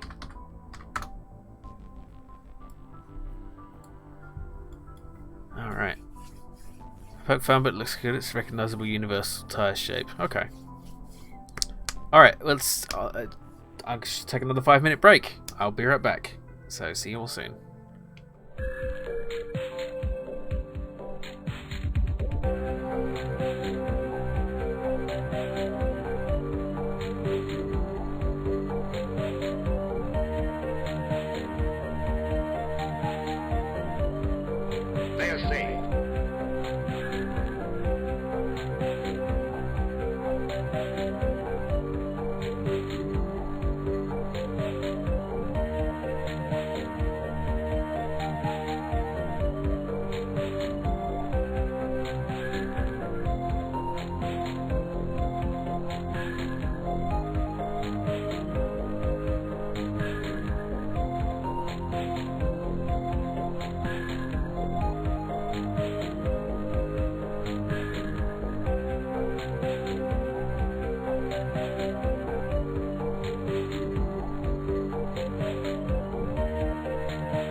Alright. So how many bits of junk do we need? Like, so we're going to have various... Actually, I just realised this tyre is as big as a vending machine, but that's fine. It doesn't matter. It's a big tyre, right? It's from one of those big, giant things. But these are going to be of different weights. I'm thinking the tyre will weigh less than the vending machine. Like maybe an anvil. Like, let's see. I wonder what algorithm the quote generator runs on. It's just random. Yeah, it's random. You can, if you type quote and a number, it will give you that number. Let's see if that works. So like quote 1. Wait, I did that wrong. Quote 1. There we go. So if you want to just find a different quote, you can do it that way. A piano, yes. Okay, there we go.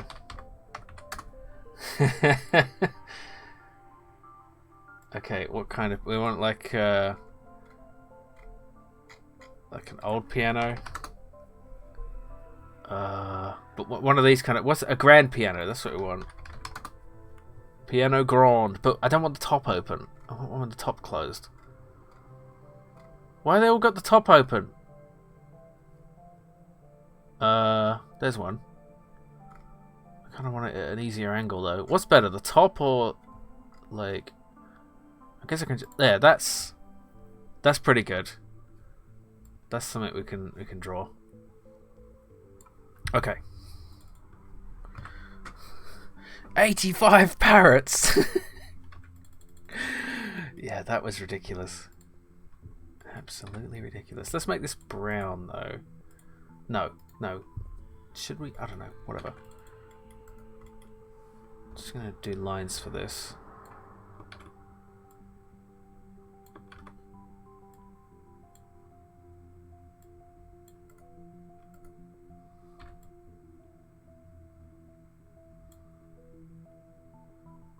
Like this.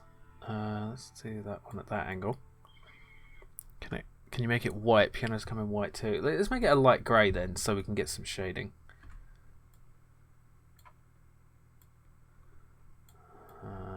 Like that. Although we want to be able to recognise the keys, you know. You can't even hear ice cream, then you can't hear a piano. What? There's no. Yeah, you don't need to hear the piano. You can just see it.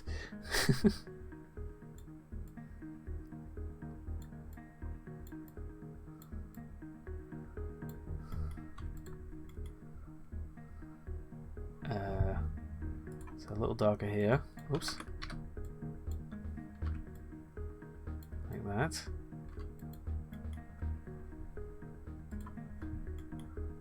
And this grey for no.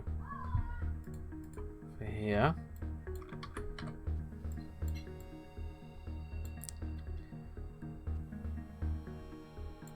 Kind of like that.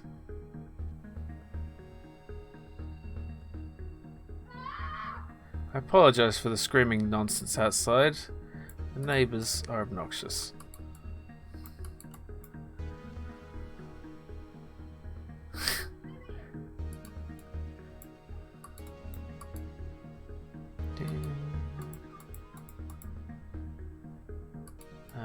Let's bring this out a bit like that.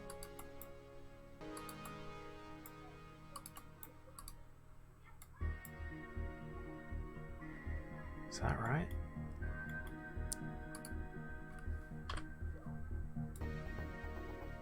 Oh, I thought that was a line, but it worked out alright, sort of.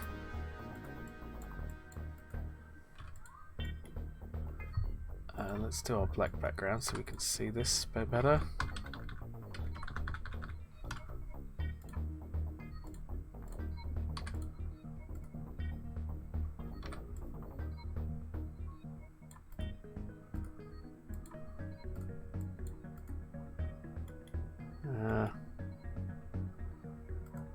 This grey for here.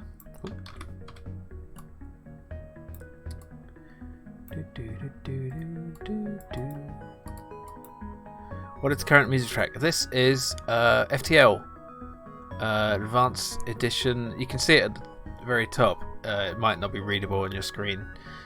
This is Lost Ship Explore from FTL. Ah yes, that white is very striking on there. That's definitely looking like a piano. Why is there a piano? Washing machine, that's the other thing I was going to do. Okay, let's put some keys on there.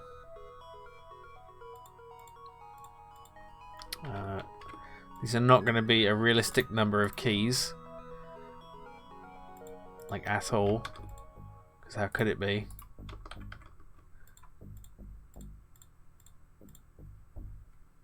But, you know, that'll do. I kind of do want it to be darker. But I think that'll have to be alright. What about this grey? So it's just two very slightly different greys. It's kind of annoying.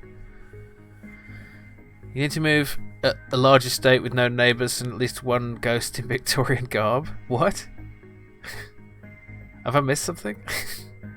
Like came from your neighbour? Yeah. In space, no one can hear you play Beethoven's Fifth. B sharp. You always B sharp.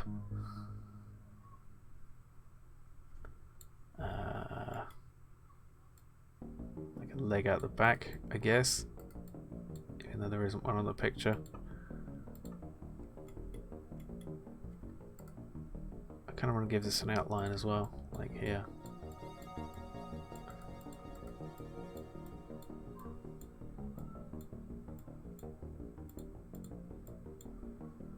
Yeah, that's alright. I really think it looks better like that though, even though it's not.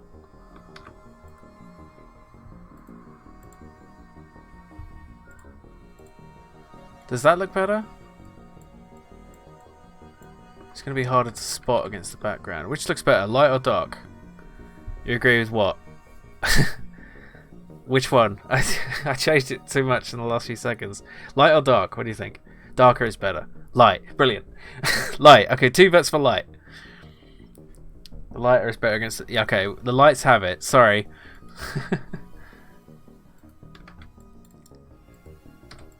Alright, should we do the little sort of sticky out bit here as well? Like that? Whatever that's called. The music sheet holder thingy? Maybe? No, that looks shit. Okay, space piano. Alright. This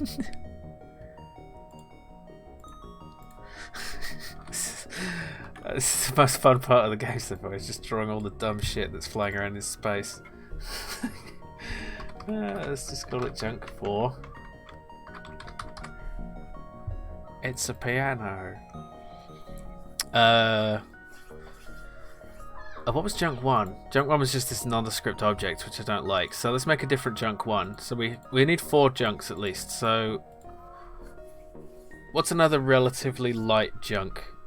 Because these are 2 heavy junks. This is a light junk.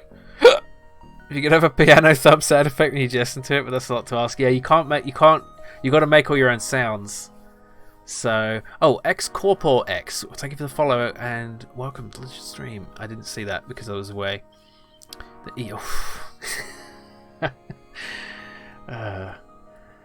Junk 1 Tesla. What? A Tesla coil?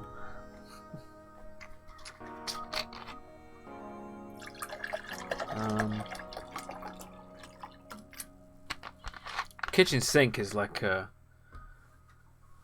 Pepsi can. It's a bit too small. Test dummy. Vija. The Voyager probe. That would be quite funny. And horrible. Astronaut's helmet. It's still too small though. I guess I could do an astronaut's helmet. I just think the sillier the better, like the kitchen sink. Like, are they hippos or farm animals on destroyed spaceships? It needs to be light. I don't want to draw a bicycle, that's too hard.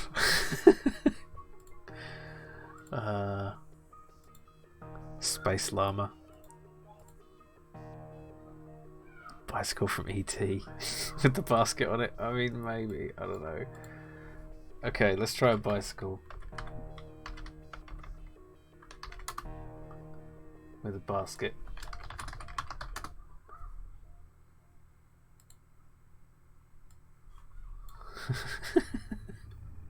See, there's too many small, thin lines, though. That's the problem. I'll try it. Let's find something colourful.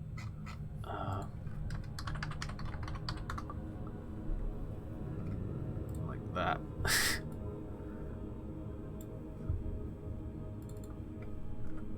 Alright. So, just bright red. We'll make use of our red here. So we have a line like this, and then like this.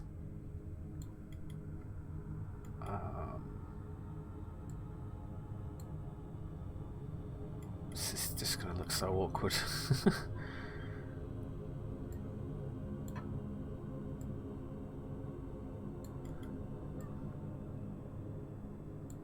Robot? Yeah. I don't. It doesn't need to be realistic.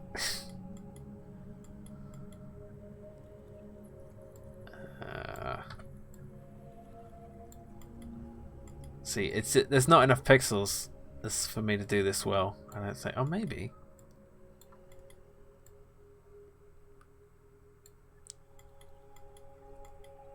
I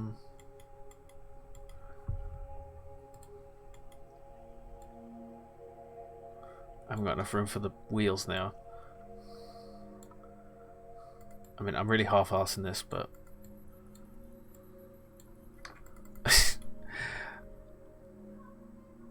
Just woke up where they finished lewd game at. Well, we're making some junk items. So one of the junk items. Hello, Dreddy. Welcome. Is a vending machine, a tire, and a piano. And a bicycle was suggested, but I can't draw it. It's too difficult. My wheels are old and bent. So we need another junk item, a relatively light junk item. Squished bicycle. Yeah. I don't know. I don't like it. I'm sorry. How about a robot head, like a Unicron head? How about that? She made a Fruit Loop and called it a tire. Yeah. There's another loop. Yeah. Let's make a Unicron head. Sort of legally distinct Unicron head though. I like this. I've got to do it because Dreddy's here. Dreddy will appreciate it. It's Transformers. Although this should really be like a lot bigger than the spaceship, but never mind.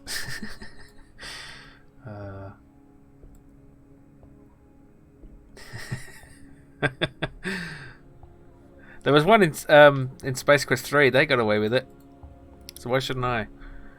Unicron head is how I feel right now before my first coffee. Both your eyes busted and yeah. You cannot destroy my destiny. It's gonna be the worst Unicron head in the history of Unicron heads. Nope.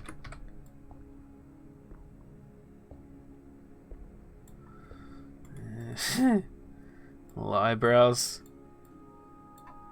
and then the horns.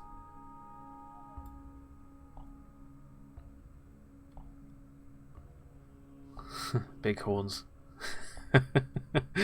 Space junk, you know. This is gonna have to be another heavy item. That's fine though.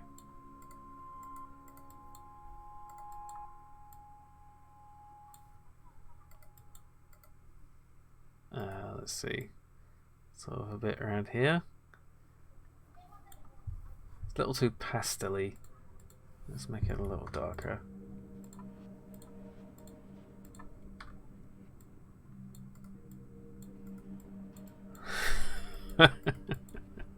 Self-portrait, yeah. Don't know anything about Transformers, mate. Come on.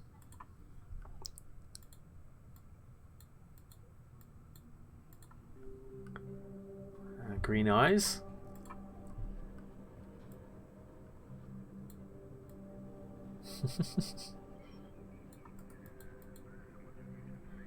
The game categorized heavy light items. So yeah, so basically the never seen Transformers. Oh man, it's good stuff. Orson Welles, you know, Orson Welles voiced Unicron. Did you know that? I think it was his last role.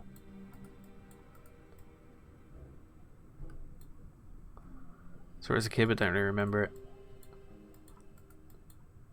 Yeah, it's a fun time. Robots. I like robots.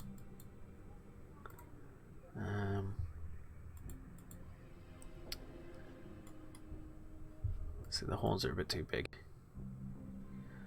We should probably just make it a little different. Just, you know. Just because.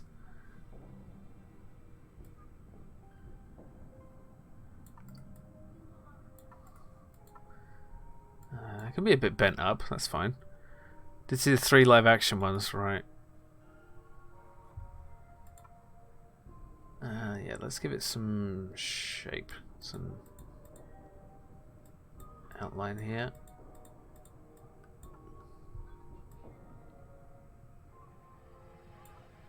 Okay. This comes down here a bit.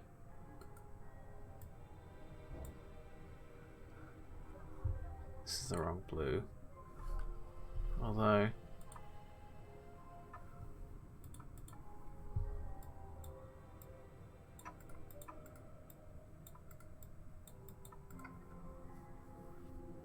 Also were live action films by Michael Bay films.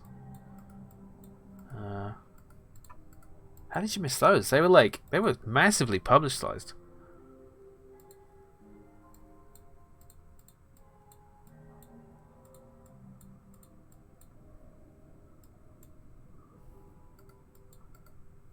Let's see.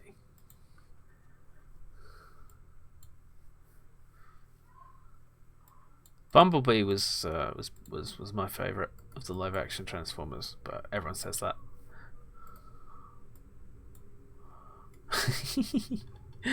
That's fun. I wish Holly was here to see this. Holly would love this. That's bad. That's not good. Again, the noise. They're gonna get louder. They do it around this time. Bloody kids.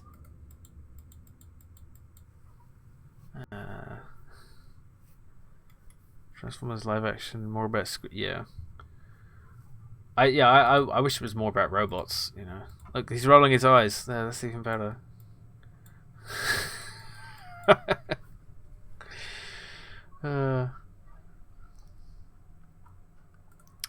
Yeah, let's put some lines here.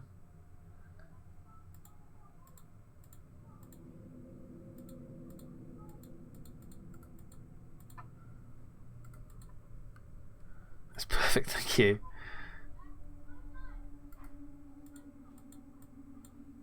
I'm gonna put these like cheek lines here as well. There we go.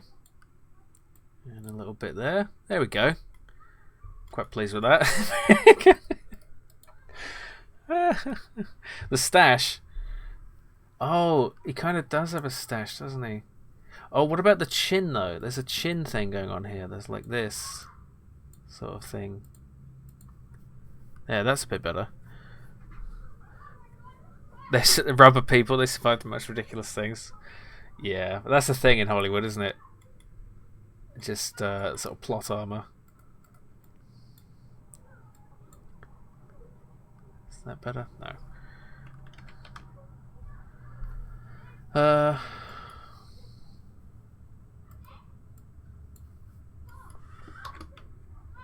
That'll do. That'll do. Let's save that as junk 4. Or is that junk 1? Hang on. I'm typing in the wrong thing here. Junk 1. Dot PNG.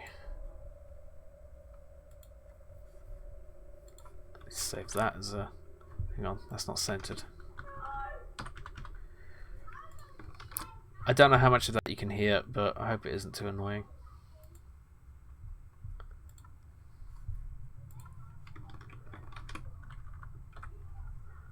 Cromulation. Cromulon. What?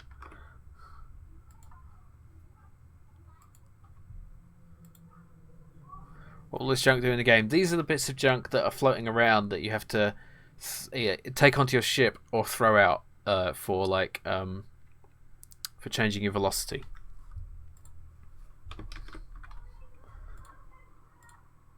There's the fuel.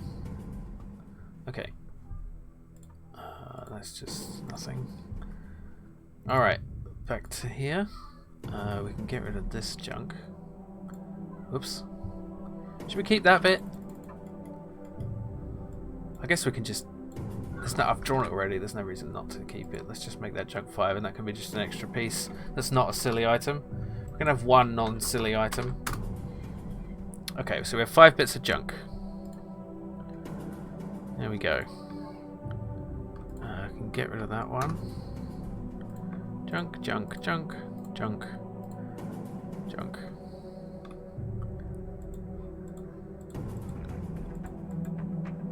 And set their values here. Yeah. Okay. I think you need a lot. I mean, some of them are going to be repeated, you know. So now let's make a class for the junk. Junk. And then you just... Oh. It's compiling. Ah. And we'll just drag it in.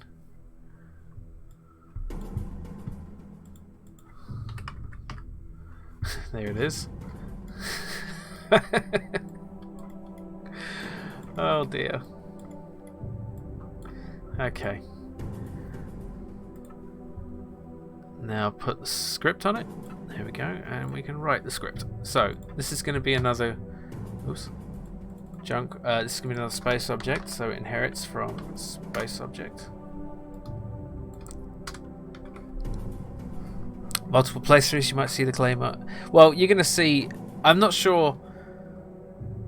Useless sound. What? Oh yes. Wait, really? Oh! Well, congratulations, StarClerk. Have you told me that before? I don't remember. Anyway, sorry. I'm the worst at having a memory. So, for now, it's just another space object.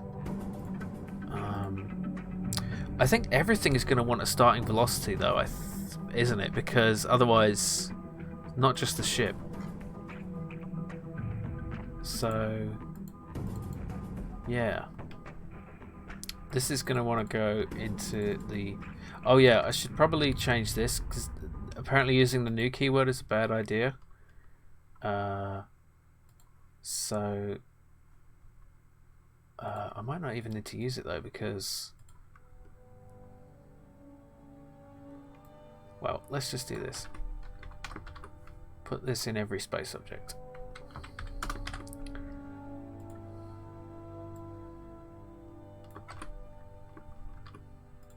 Public float starting forward velocity. Alright. Kids yelling at, yeah, right. They're all no. No. Okay, what's our ship starting forward velocity? Is 3, so let's make this thing like 2.5, and we'll put it like further down in orbit. It's quite small for a Unicron head, but it's just a Unicron action figure head, I guess.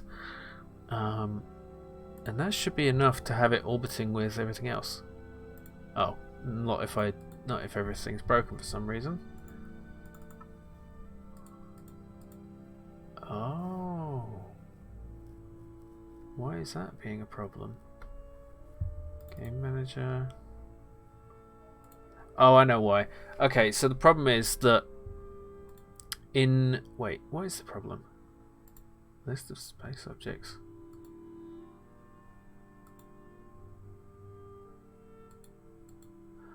Oh, yeah. Wait. Oh, yeah. Okay, so it's not actually creating the list of space objects because I'm using this new keyword. So really, I should be doing this like virtual. So what this means is that this can be overridden by other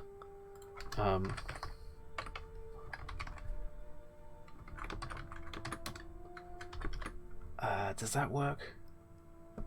Virtual? Oh no, because it's sorry, I'm doing a lot of this without explaining. Basically, so making it virtual means we can override it in a subclass, because ship inherits from space object, and junk will too. But every space object needs a starting velocity.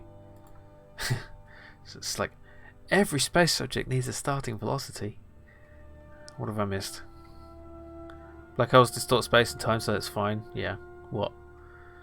A crumpled newspaper at the same scale as a vending machine is really silly. Is that? I didn't even know it was supposed to be a crumpled newspaper. Unicron has a senpai face. I don't know what that means, and I don't like the sound of it. Yeah, that wouldn't be Twitch appropriate, lad, in a while. Okay, so that probably will work. Oh, I know why it won't work actually, because we haven't. We're trying to add to a list that we haven't initialized, and because.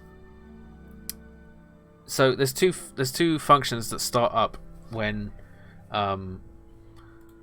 every game object it starts to exist, and one of them is start and one of them is awake, and awake happens first and then start happens. So if I just do void start here,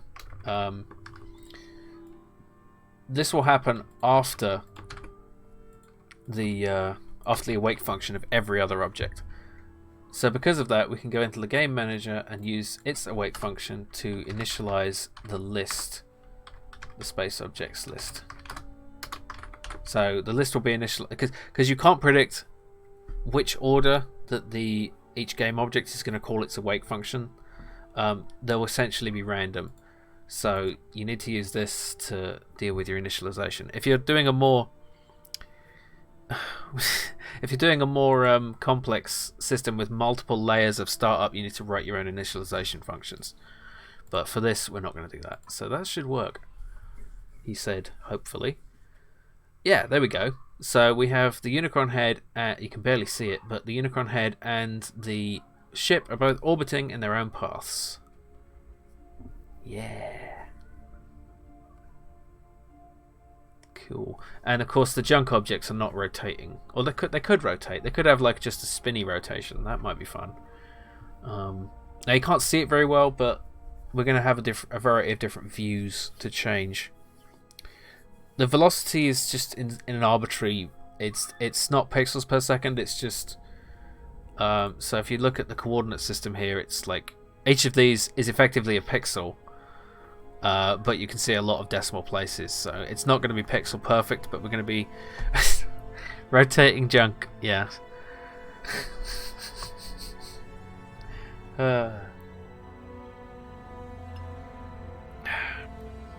Game space scale, yeah, kind of.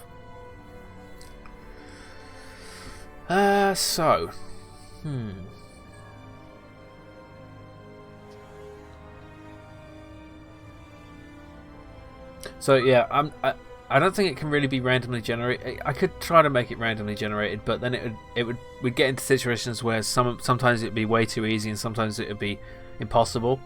So I think I need to build the level essentially. I could make multiple levels as well, so like starting with one that's relatively easy and then another one where it's a bit harder and so on. But yeah. So, as far as the junk goes, Jesus Christ, I've got my windows closed. They're going to do that for hours. I'm sorry. There's nothing I can do about it. When are your stream times this weekend? If you type, well, I'll just do it. If you click the link there, it'll tell you everything. So. Alright, what do we want to do next? Whoever's killing that child should get it over with already. Yeah, it's just another child. Yeah, I'd pretend it's seagulls. That's a good idea. What should I do next? Let's look at our design document for what it's worth. So we need to draw... We're drawing the fuel. We haven't drawn the engine parts. That's what we need to do. Oh, we haven't drawn the valuables either. What's a valuable? So... Okay, Ritu's off. Thanks for joining, Ritu. See you later. Take care. Take it easy. Party on, dude. So we've drawn the spaceship. We need to draw the black hole. We need to draw a lot, actually. The engine parts are kind of important. Let's draw the engine parts.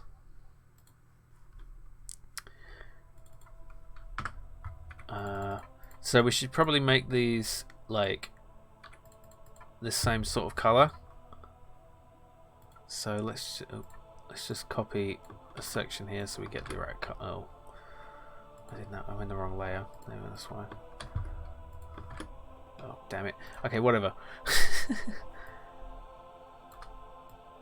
There we go. So engine parts, I'm going to draw in these colors. Doesn't necessarily need to make sense. Just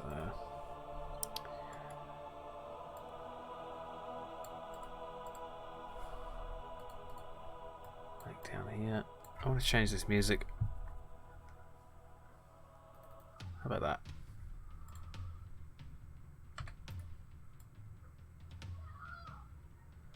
Why am I doing it that way? Albatronium, welcome, wello. I was trying to say hello and welcome at the same time, and I said wello. Wello and welcome to the stream. I haven't lost my mind yet, I promise. This looks more like a cup or something. Hello. Yeah, okay. I'm just gonna actually look up an engine, just so I can get like a, oh, that looks complicated. Oh jeez, I don't want to draw that kind of thing. Engine clip art. There we go. That's a little simpler. There we go. Thomas the Tank Engine. That's not what I meant, but okay. Let's start with something like that. Space pirate booty, kryptonite. Yeah. Valuables can be food. Well, like the vending machine, I guess. Create a human food replacement pellets. It's Silent Green is people.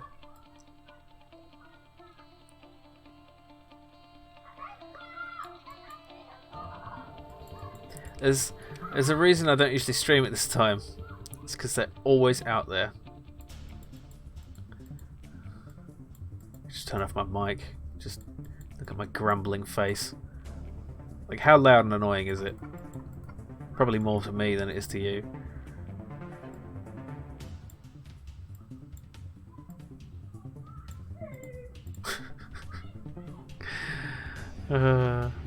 Cat. Have a cat just floating around with a bubble helmet. It's a valuable. Yeah, that's a good idea.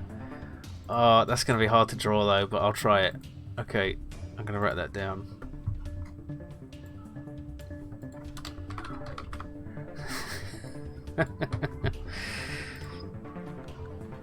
Yeah.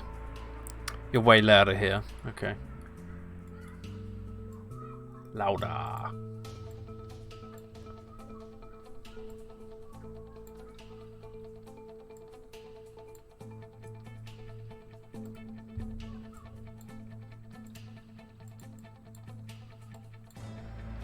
I mean, obviously this is an internal combustion engine, which would be nothing like a spaceship engine, but, you know, it's still going to be recognisably sort of engine-y. Oops.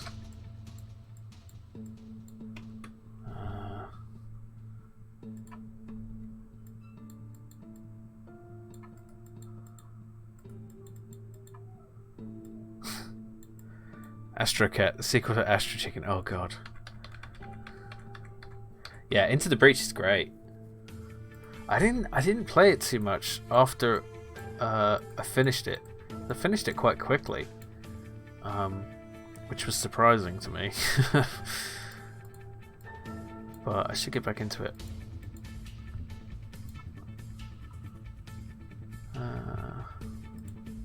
Is there some like rust on it or something?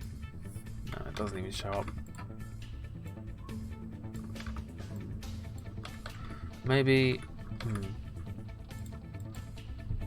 maybe these should just be like grey.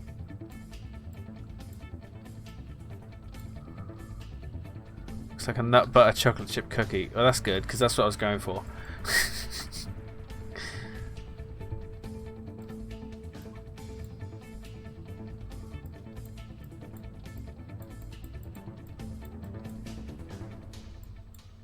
Is that good? Maybe. Jesus.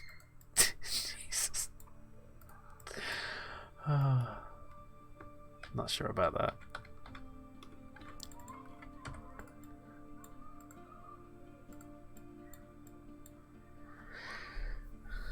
The cat helps you repair things faster or something? Cat's meant to make you do anything faster. Yeah, the cat would just chill out.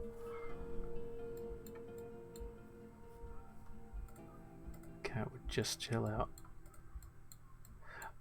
Oh, we can have the cat make a little meow noise when it gets picked up. I'll have to make the noise myself, but we can do that. That looks terrible.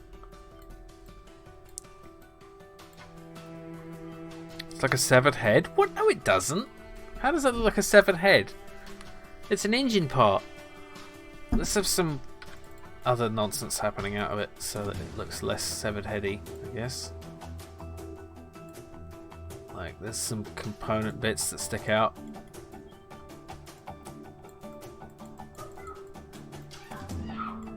Does that look less like a severed head? How does that look like a severed head?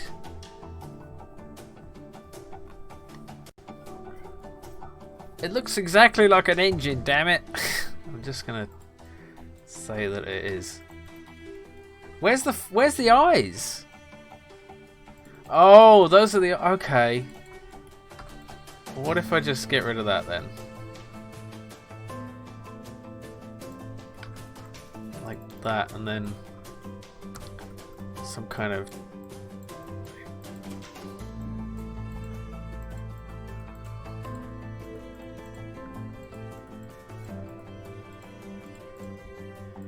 Something like that. That just gives me roast chicken vibes. Oh god. It's a Quagar! It's a perfectly preserved remains of a Quagar warrior.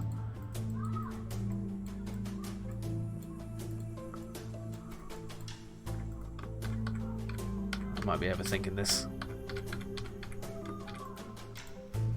Now it's a severed heart. Oh my god. I can't win. It's just body parts. You're all into the body parts. What if I change its colours? Like make it blue or something.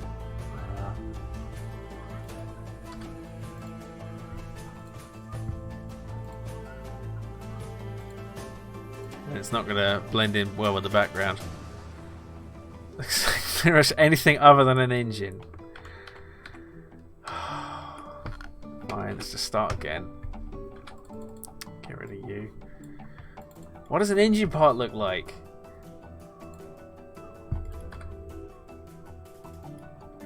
Steam engine.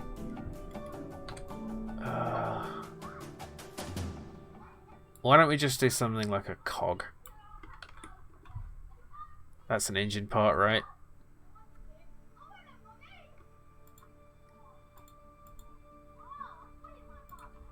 I'm telling my mum on you.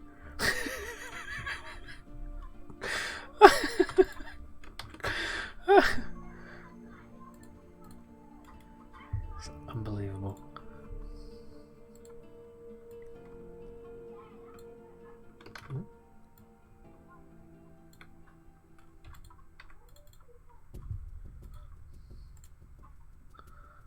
Classic upgrade motif. Yeah, exactly.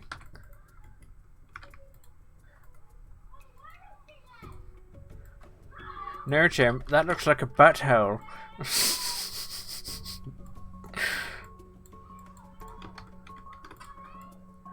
I hope it doesn't, because if it does, you see a doctor.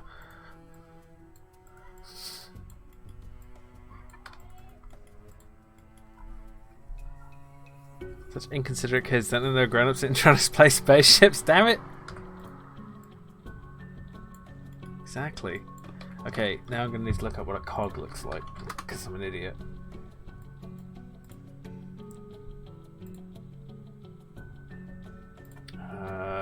Simple one, like that. There we go.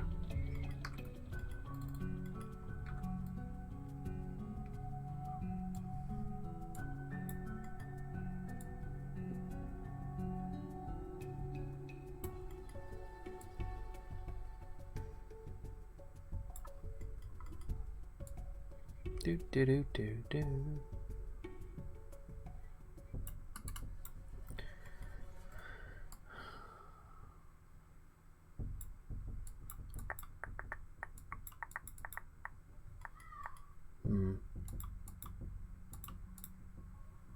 Yeah, that looks alright. I should have done symmetry on this, never mind.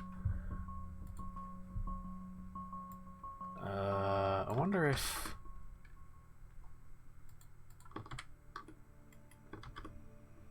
No, that doesn't work. Okay. That works.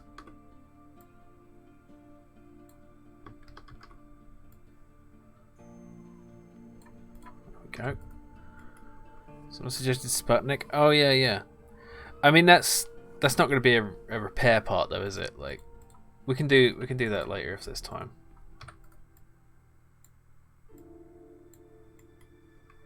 So colour for this, I guess this should be grey. Silvery. Let's give it an outline. There we go. Maybe a little bit of shine. Oh, no, not symmetrical though.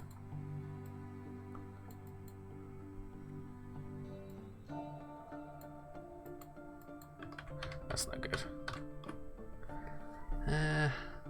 Oh, blue could work, especially if...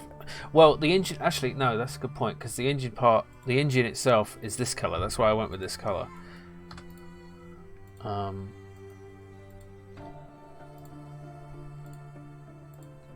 So... Like that. I think it's useful for it to just be symbolic, really, rather than like a real engine part, because who knows what that would look like. Do I want any more detail on it though in some way?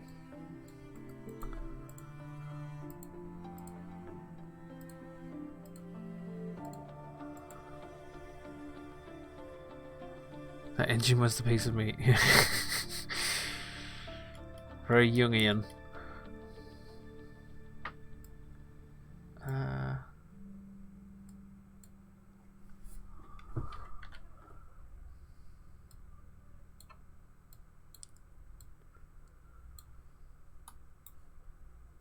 Again, with the lack of symmetry that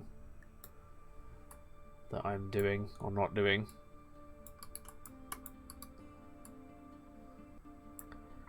I guess that's okay.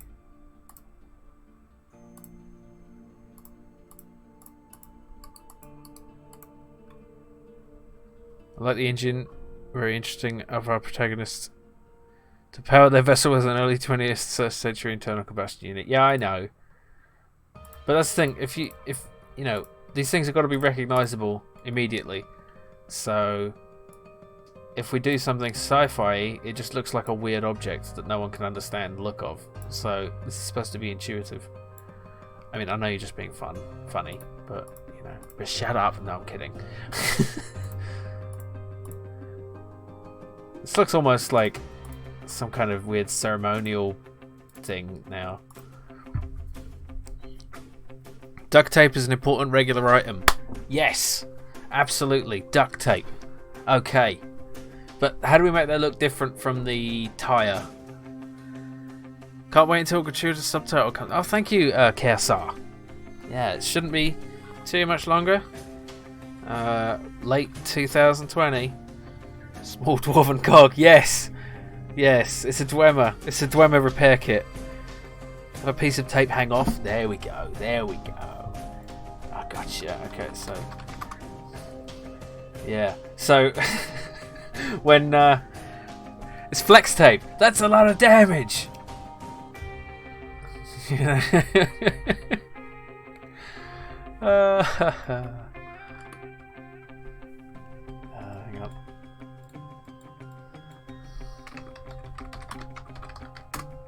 I'm gonna cut this boat in half. Ah!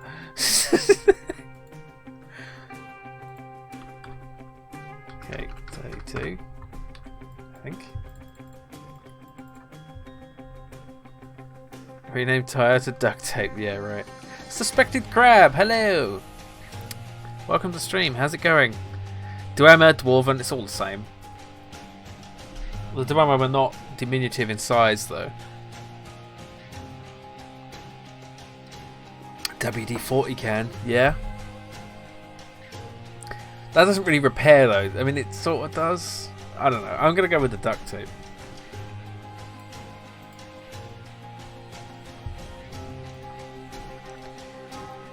Maybe we could do both. Let's see.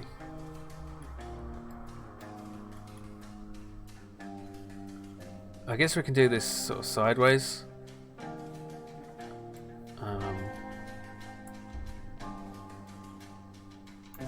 Why didn't I just use the damn tool.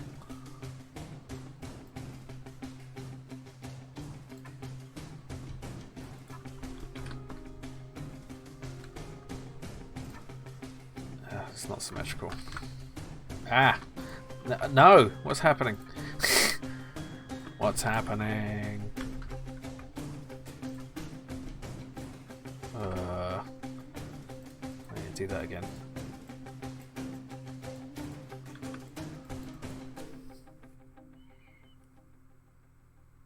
One of those things is not like the others. What?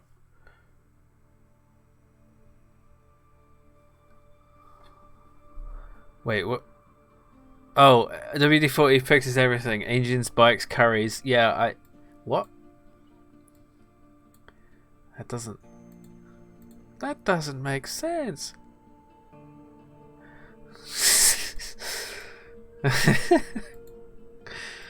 Oh dear.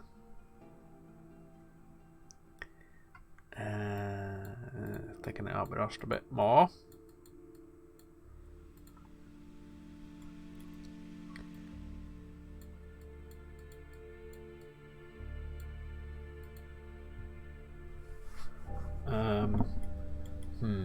Maybe I don't want to do it this way. Maybe I want to have it like... I'm just worried the tire looks too similar. Maybe I can dump the tire. Oh, I don't know.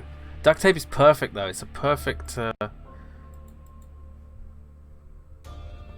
perfect, you know, thingy, repair item.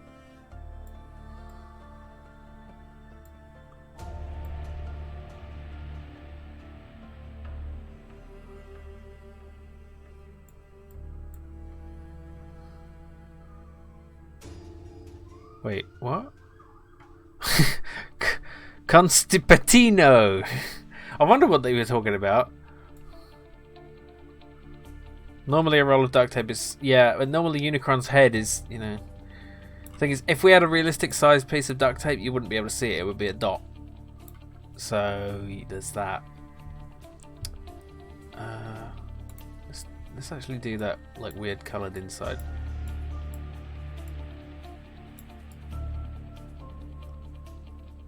I think the piece of tape hanging off will definitely help differentiate the two.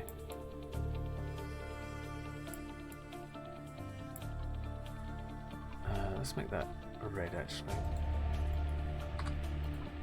Yeah, that's okay. That helps. Spaceships have big ducts. Yeah, it's like super mega duct tape.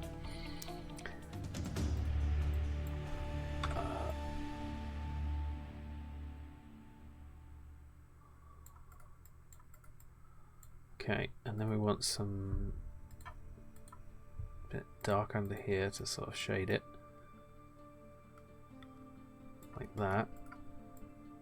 Then we can have it kind of trail off a bit. Like that. It's hard to see without the background, but it should be alright. Let's put some white on for the reflectiveness.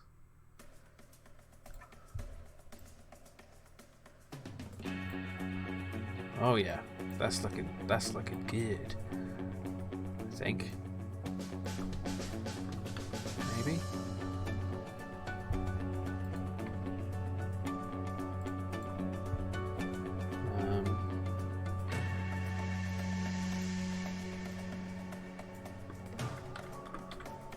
I think that looks a bit duct tapey. The shine is a nice touch, thank you. This is loo roll. You don't want to confuse duct tape and loo roll, let me tell you. It's good that you don't have to choose between 16.7 million colours. It does help. It does help, definitely. Okay, I'm happy with that. Let's just call it duct tape. Oh.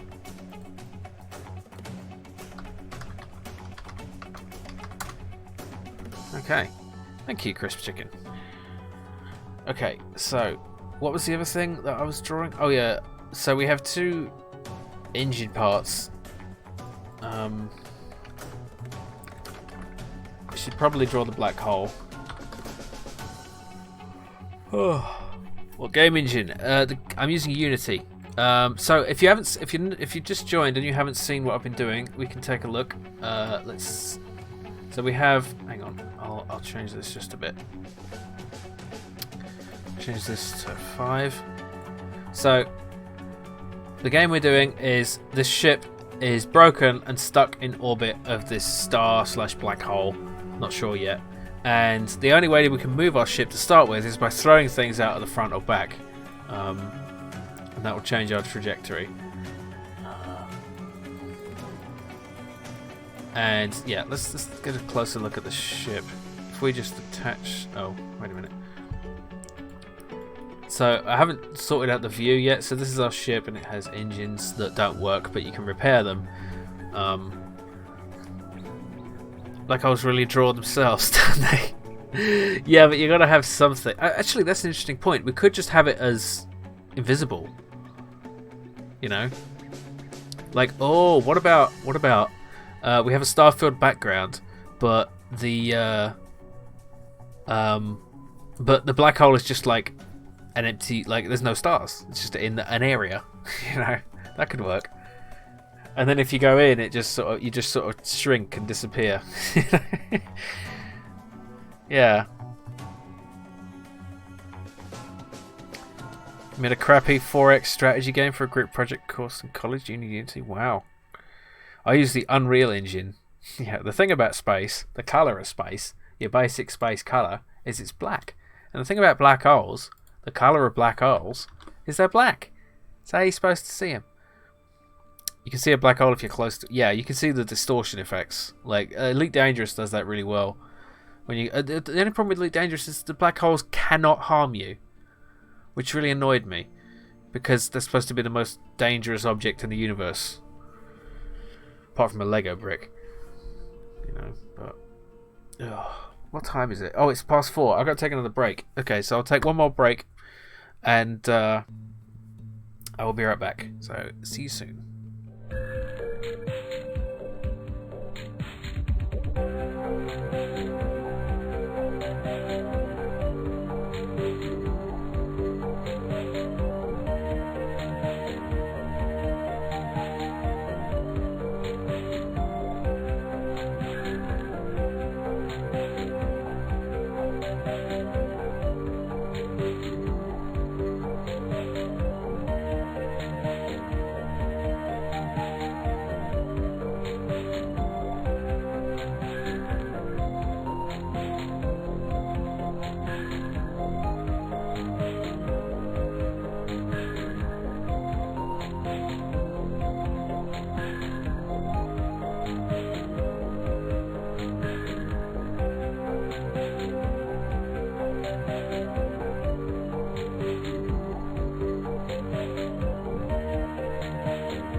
Okay, and we're back.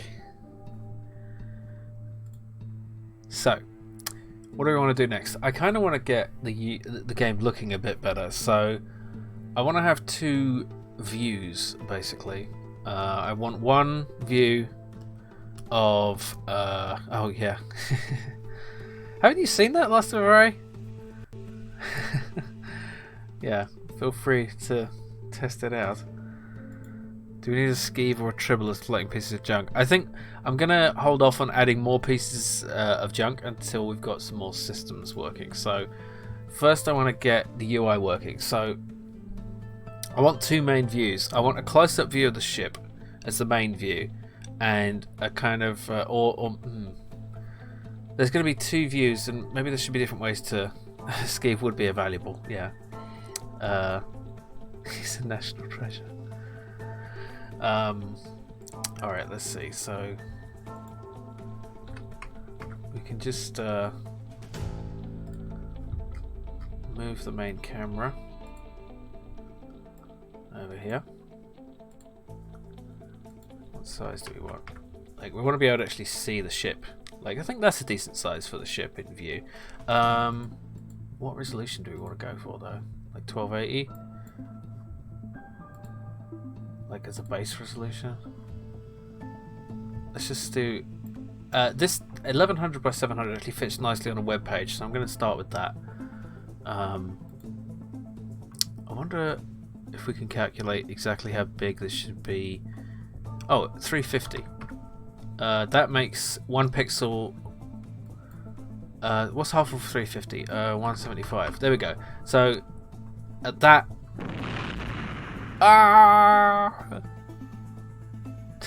At that resolution, every pixel is 2 pixels. Is double in size, which is a nice amount of pixel size, I think. Aha! I've returned. Kapow! Yeah.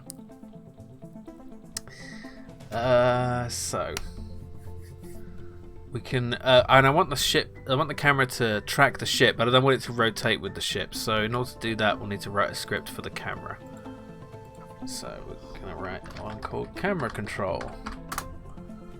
Nice explosion, thanks. I explode so often, you'd think I'd be used to it by now. Okay, so I probably want to make this a bit better later, as I keep saying. But for now, we can just do fixed update, and we can just call camera.main.transform.position equals. We want a reference to. Oh, we have a reference to the ship, so we can just do game manager instance ship. Now that. Oh wait. Transform.position. There we go. So all that does is take the position of the camera and make it equal to the position of the thing. But that puts the camera inside the ship. So we need to actually. Where should the camera should be a little bit back from? Yeah, -10. So it should be. Plus new vector 3 0 0 -10. There we go. Now that should just work. Pretty sure. Just drag it on, And as the ship moves, the camera will move with it. There we go. Aha! Isn't that nice? Now we can't see the black hole, but we can clearly see how we're moving in relation to it. And I'm thinking we want like a little mini map in the corner that will show the larger scale thing going on. And I'm thinking we can click on the mini map and it will switch the view between one and the other. Space Sprout lives. It is a little like a pointy star bug, isn't it? Yeah. Oh, Luadanoir is off. Oh, it's past 1 a.m. Well, thank you for sticking around, Luadanoir. Sorry, I didn't. I hope you. I hope I saw your message in time. But yeah, have a good evening. Sleep even, and thanks for joining. So yeah, Romulan logo. What? Okay, so.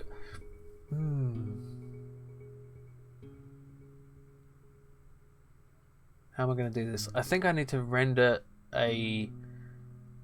another camera to a texture. So actually, I kind of want to just do this. So I'm referencing the. Yeah, okay, that's fine. So how do we do render to texture? We need to make a second camera. So let's do minimap text camera. And let's just make it a copy of the main camera for now. Paste component values, yes. Yeah, so this one's the main camera, that's the minimap camera. Does that just... Yeah, that still works, okay. Good.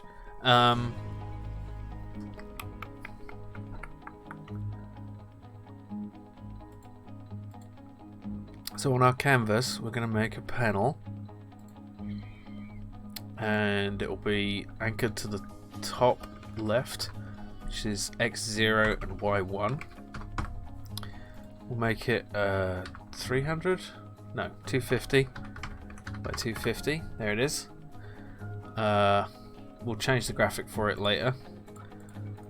Then inside that, we'll make a. I believe it needs to be a raw image. We'll make it fit the size there. I'm gonna have to look this up though, because this is something I don't do very often. So, Unity render camera to texture. Render texture. Here we go. Aha! So it's actually not too simple. Okay, so it's creating a render texture object and setting it as a target texture on the camera. The texture, okay. Render texture object. Alright.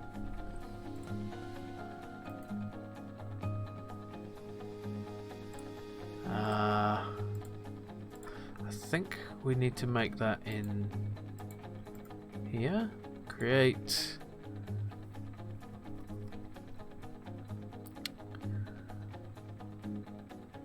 There it is, render texture. Okay, so minimap render.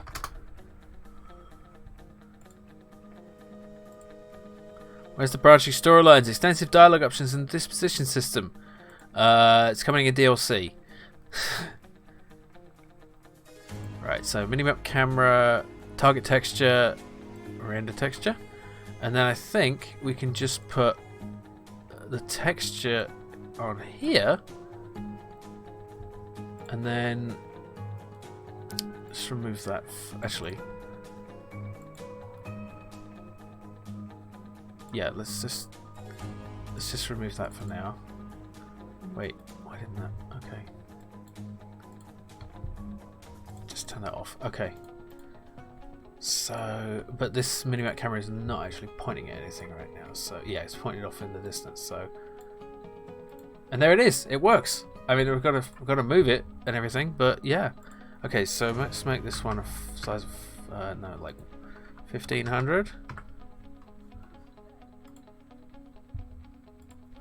And that should just work. Look at that. We have a little mini map on the top left. It's kind of janky and crap, but it works. Sweet. after that we'll get crafting an MMO. Yeah, this game needs a season pass. Yeah. There we go. Now I can do some more interesting things with that, like selectively rendering some sprites to the minimap and not to the other one.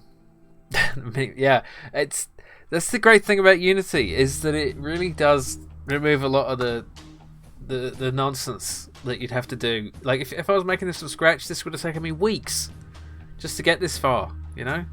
Loot boxes, yeah.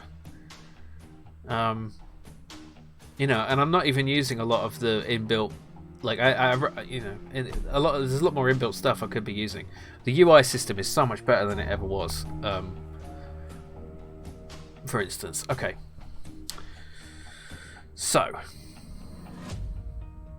yeah, so the way I'm thinking this should work is every item will have...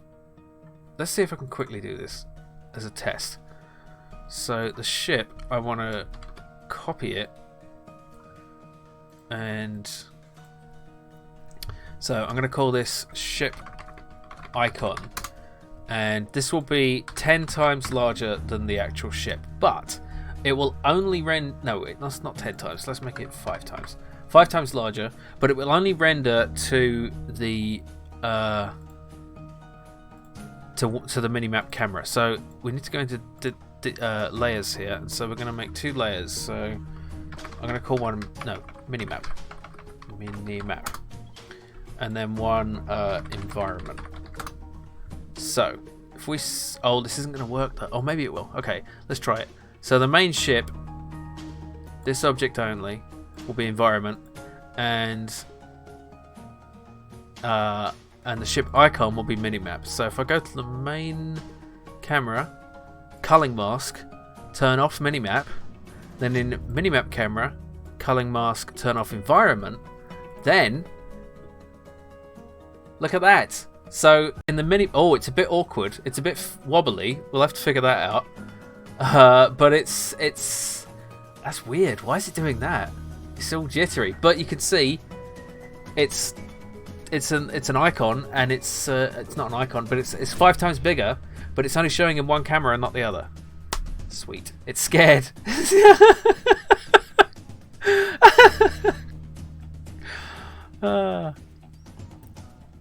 Space Hydra flying the ship has really aggressive arguments with itself. There's a lot going on in this. What?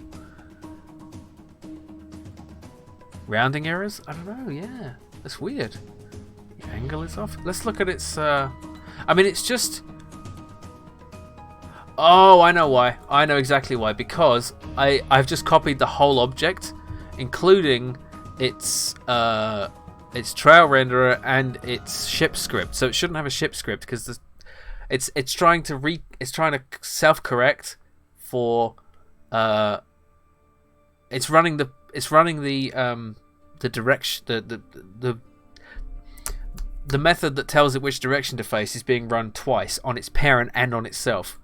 That's why it's jittering. So now it shouldn't do it. There we go. Perfect. Ooh, I love it when a plan comes together. The map is trying to be the territory. Your problem-solving skills are great. It's experience. It's just, you know, years of fighting bugs. Eventually, you get a feel for it. Encountering ripples in space-time. Yeah. Okay.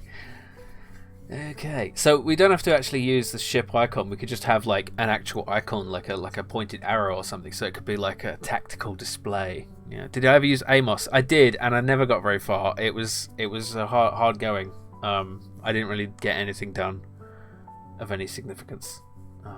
I didn't really get into game design properly until Shitty Quest. That was where it all began, really.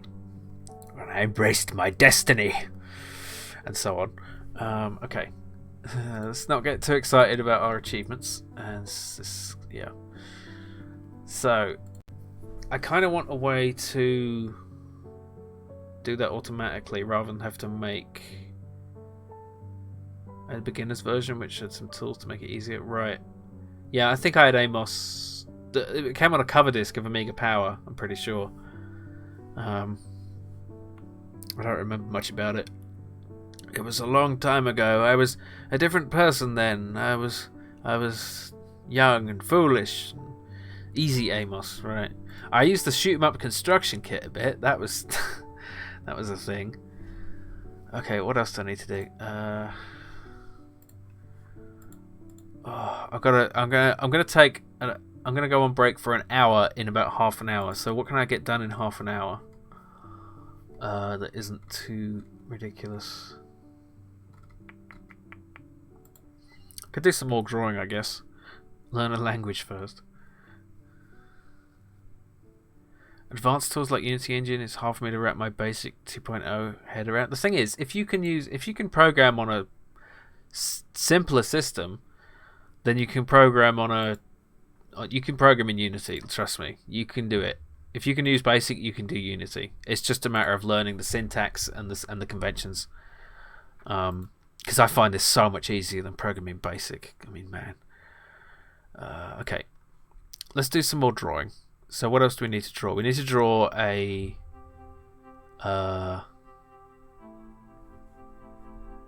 like a wait, that's not right. That's not right. What am I doing? Come back. We could draw the black hole. We could draw the valuables. What were the other valuables we had? Like a cat and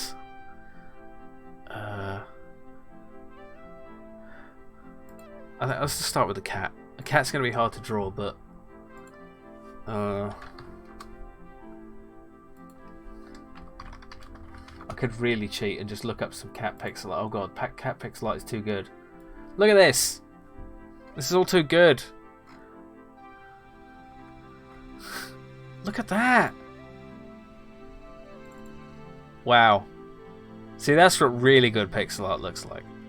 Oh, wouldn't that be funny? Let's see this in space, yeah. No. Okay, something like that. That's more within my wheelhouse. Oh, look at that! That's adorable. I could spend too long looking at cat pixel art. Look, okay, let's just get an actual picture of a cat. Let's do like cat clip art. That's a simple way to. No. Silhouette. There we go. That's what we want. Okay, that I can work with. But if it's floating in space, it's gonna have like a weird. I mean, that one might work. Oh, there's this guy.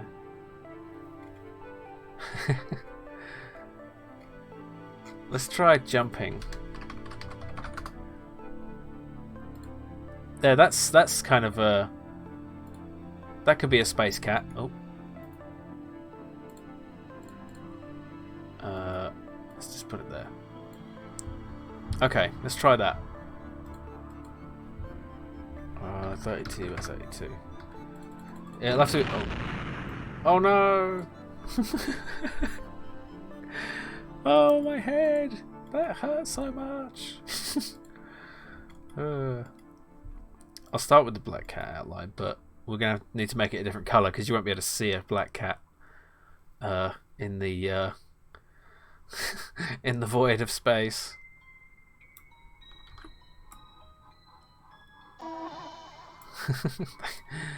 I'm back. I have returned.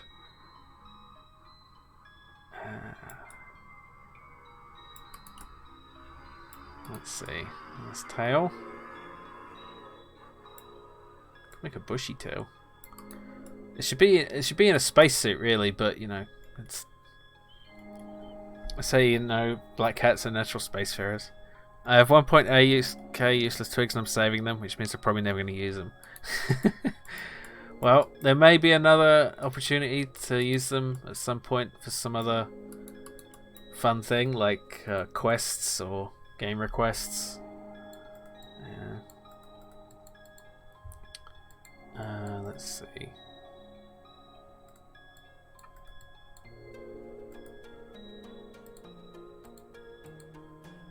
The head is quite difficult.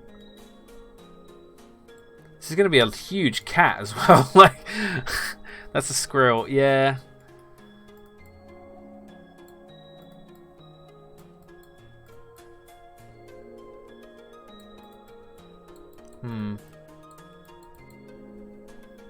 It's tricky. I think that's a little more cat-like, but it's kind of undetailed. Let's just do the arms hanging down, the legs I mean. Like that.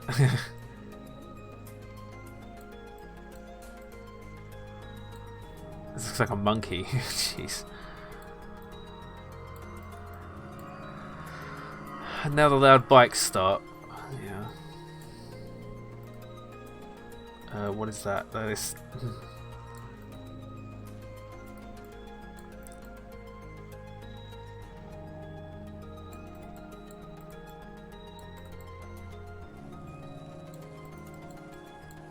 Hard xenomorph vibes in black, yeah. They mostly come at night. Mostly. Now I see it. No! It's just floating. How about that? Is that better? That looks like a cat, right? Kinda. Space kittens. The cat too skinny. Feed it a pizza. Okay, there we go. Let's have a pizza. It's a bit long. Cats can be long, but not that long. I think that's vaguely cat-like.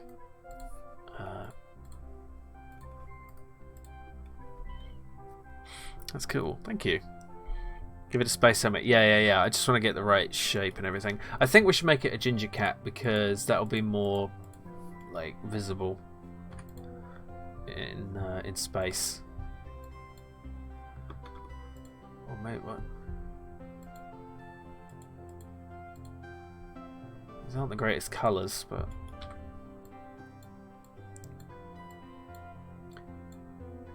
let's see. We can give it like a little eye. Let's give it a little dark eye. There we go. Maybe a big eye. Oh, that's too big. Like that. And a little nose.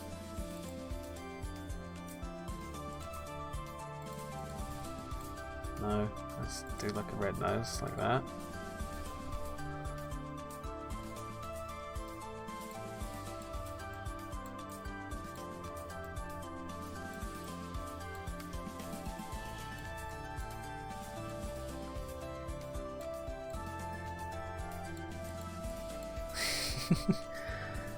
Thin the tail a bit.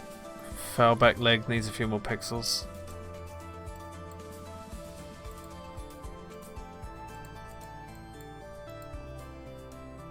Like that. Let's see how it looks against black.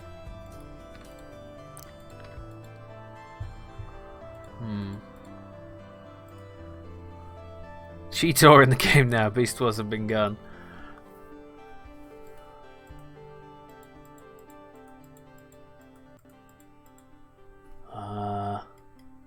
What do we think? Like, should the legs be the darker color or should they be light?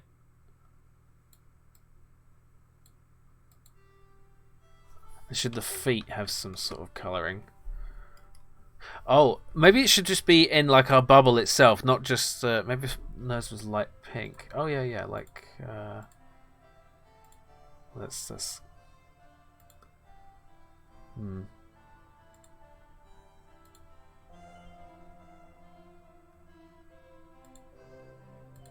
like that, maybe? Any reindeers have red noses. 'Tis a recognizable catto shape, yeah. I'm thinking the whole thing should be in a bubble, you know, because otherwise how is it surviving in space? Because realism is what we're going for here. Let's see how it looks with a space helmet. Please give the kitty hair. Yeah. It's not... Thank you. Okay. Let's make a new layer. Save just in case everything crashes. Cat.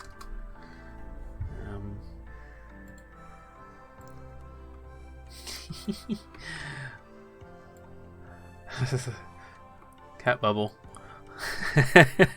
Force field. Please use the meow meow meow sound effect. I can't because you can't use any external resources. But I can make my own. I can make my own meow meow sound. What about that? See, I kind of like that more. What do you think? What do you think? Space helmet or full bubble? Protective force field. You like the little space helmet? Yeah. When you recorded from that game. I can't record anything. What if we do like this and a force field?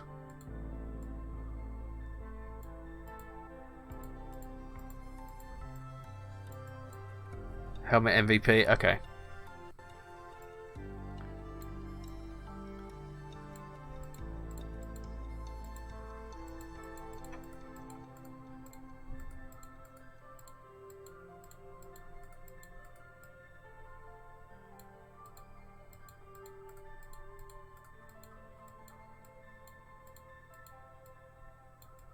Like that.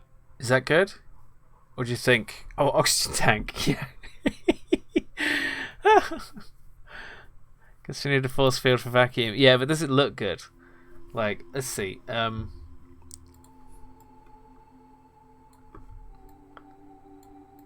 Oops. Sit with and without. Remember to look at the little view here as well. So that's with, without, without. Oh, wait, I fucked up.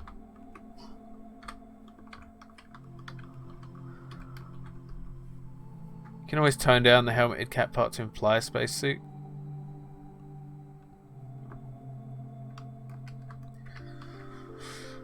Oh my god, Jim, you should have made one of the junk items an actual vacuum, like an old-fashioned Hoover. I could. I could still do that. I guess like that is fine. Outline bubble is a bit weird, yeah. Okay, oxygen tank then. What does an oxygen tank look like? It's like a red cylinder, right?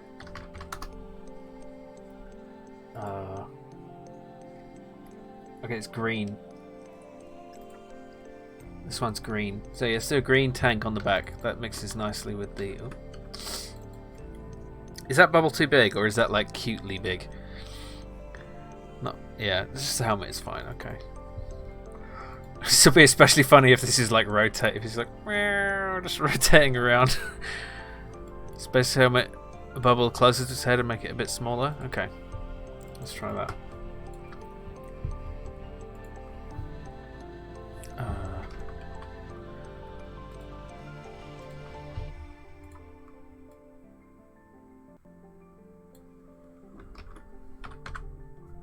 Like that? Is that good?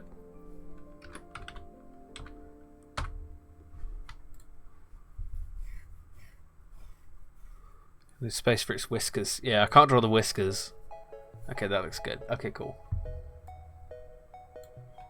Alright, let's do the oxygen tank. We have many greens.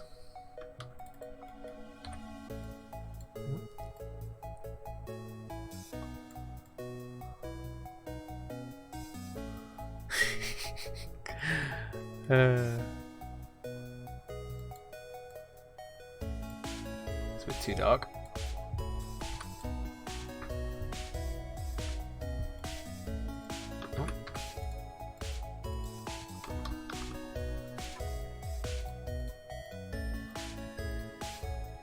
That doesn't really look like anything.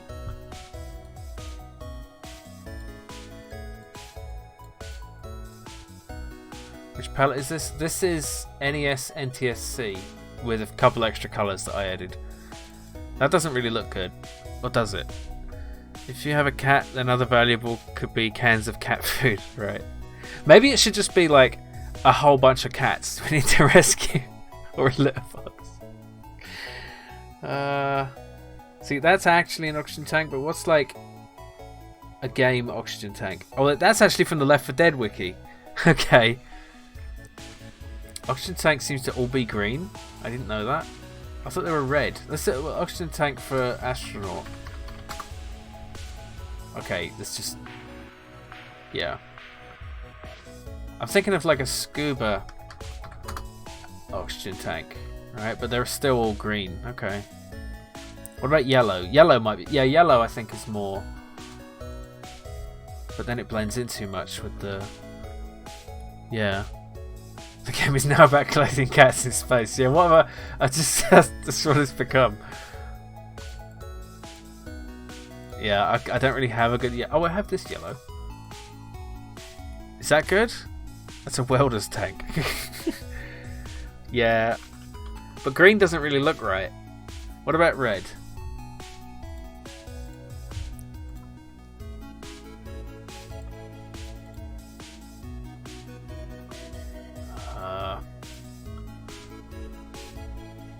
Like a mini oxygen tank. You like the green? Okay. I guess it's okay.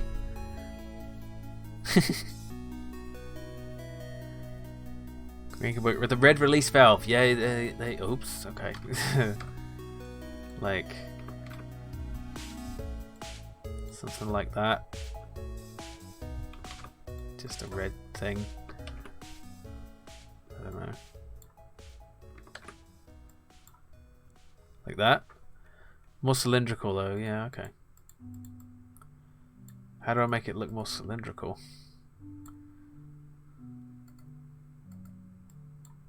Like,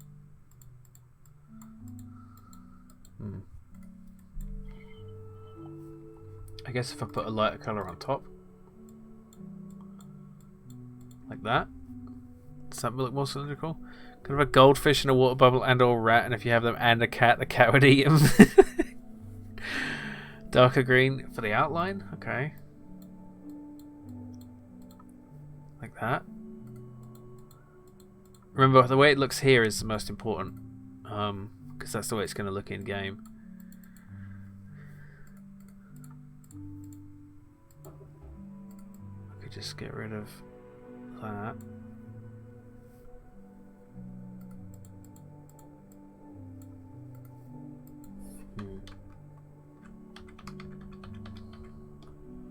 I think that's okay, or that.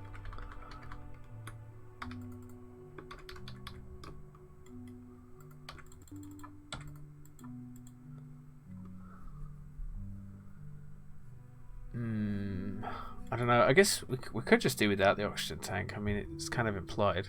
You think it looks good? Okay. Let's just go with that then.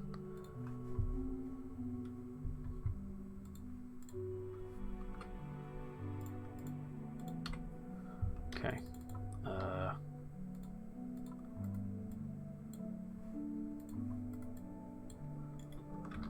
Lighter color outside. Like that.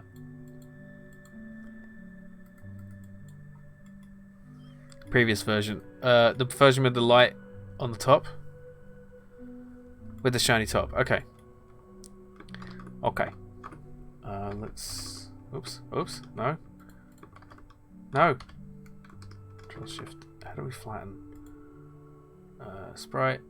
Layers. Flatten. There we go. And then save as PNG. Cat. There we go. Oh, how fun.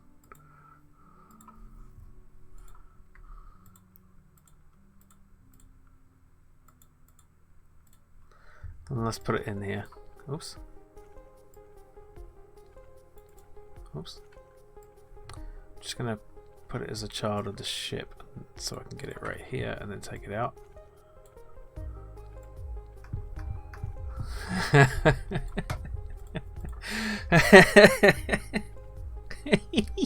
It's a cat in space. No worries, crisp chicken. It's all good.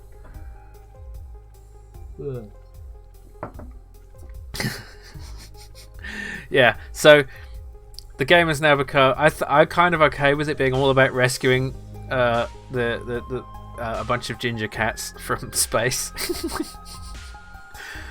The cat is hailing the vessel, yeah. This is now Space Adventures of Henry Rocket Cat III. The game. Oh, alright, 10 minutes. 10 minutes till my food break. Looks good now. Add a collision for the ship and the cat. Make the cat explode. No! No! When you run into the cat, you pick it up. You pick it up. Don't. That's not nice. I'm making no jibs. There will be no jibs. No cat jibs. Damn it. Could be a false cat. What, like a polymorph? Yeah. Change your orbit to rescue cats. Yeah. The cat is a cake? What? No, nothing is a cake. Like that guy. He finds out his bum is a cake, and it's terrible. We like cake. Cake could be a valuable. Okay, let's just. Valuables are all cats now. I've got to draw the black hole. Let's draw the black hole. So the black hole can be like. I think Veseneku said something about like. Let's look it up. Let's look it up. Black hole. I think it's the accretion disk. If I can spell it, which I can't, but it's going to correct it for me. There we go. Yeah, it's got this kind of crazy look to it, but the thing is, these things are enormous. Like this is an actual image. This is actually what it looks like. These are all like just impression, you know, what it might look like.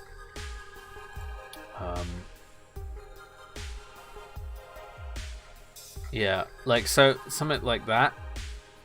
That's a realistic rendering, supposedly. So we could just do. It's just a white circle, really. And for that, I think we can. Hang on. How big should this be? How big do we have it? This is a. It's the sprite is 64, but it's. Hello, Wings of Wax. I'm sorry, I'm about to go on a break for an hour, but this cat is curled like Jonesy from Alien. Oh, switching the ship out for the cat. No, but we're gonna have.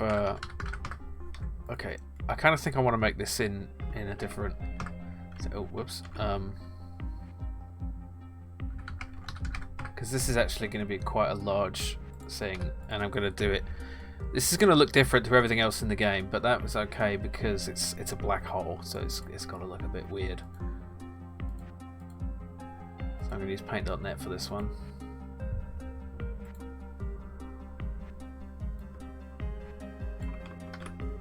Okay, this is just a starting shape for it, and I'm going to copy that. Give it a blur. Like that. And then we'll copy that again. And give this more blur. Like a lot of blur. Duplicate it a couple times. There we go. That might actually be... I kind of want to make the inside black as well, like even though that may not be realistic, or like just darker like that. So there's this kind of, yeah, I like the look of that. The question is, like, it's actually cutting off, so I need to do this again. Hang on. Let's make this just 400. There'll be an hour. No, I'm going to stop the stream and then start it again. There's no point in doing it, just running that for an hour. Okay, that's that one. Let's do it again. There's a small amount of blur. Like, what was it? 8. There we go.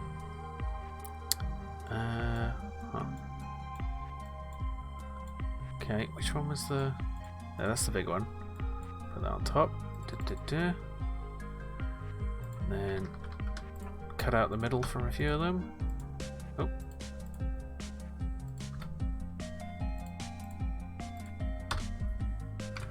There. I kind of like that.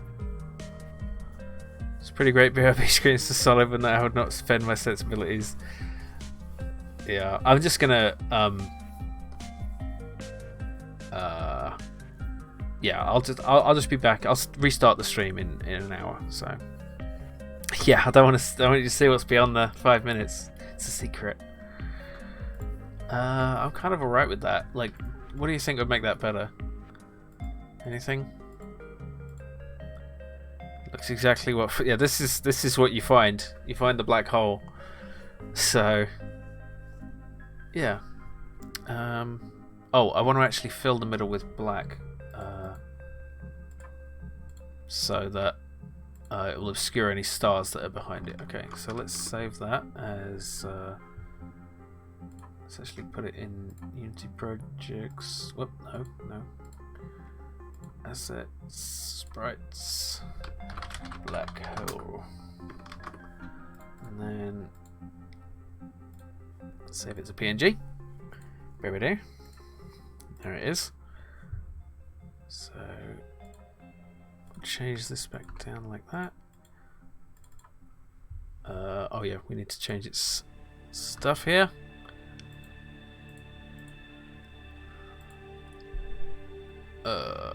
There we go. So there's our black hole. I think it looks okay. Let's change its filtering a bit because it's going to look weird in the minimap. Yeah. Alright. A bit of a spiral just to imply a black hole type action. I could do, but put Garon's face in the middle. Yeah. Thank you. Thank you, Judge Gibby Man. Goodbye, Gravity Egg. What? So I think when the ship falls in, it's going to like scale down until a point as it moves to the middle. So it's like falling into the black hole. Same with anything that falls into the black hole, actually, because that would be cool. Okay. So let's see, what else do I need to do? Let's make UI elements. What are the UI elements? So we need a border for minimap. We need actually, let's just make this a separate thing here. It needs to go blip, yeah, like that. That'd be great for when it falls in. Border for minimap, button graphics, icon for ship, and icons for junk, engine, parts, and valuables. Cats. Okay. Alright, it's coming together.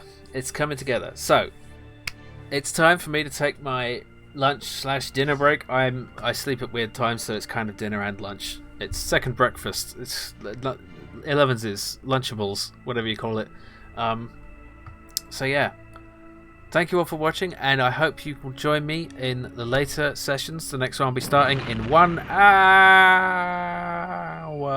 Thank you, A1200 for thank you, and thank you, Greatest Rabbit. Okay, see you in an hour. Yeah, bye now.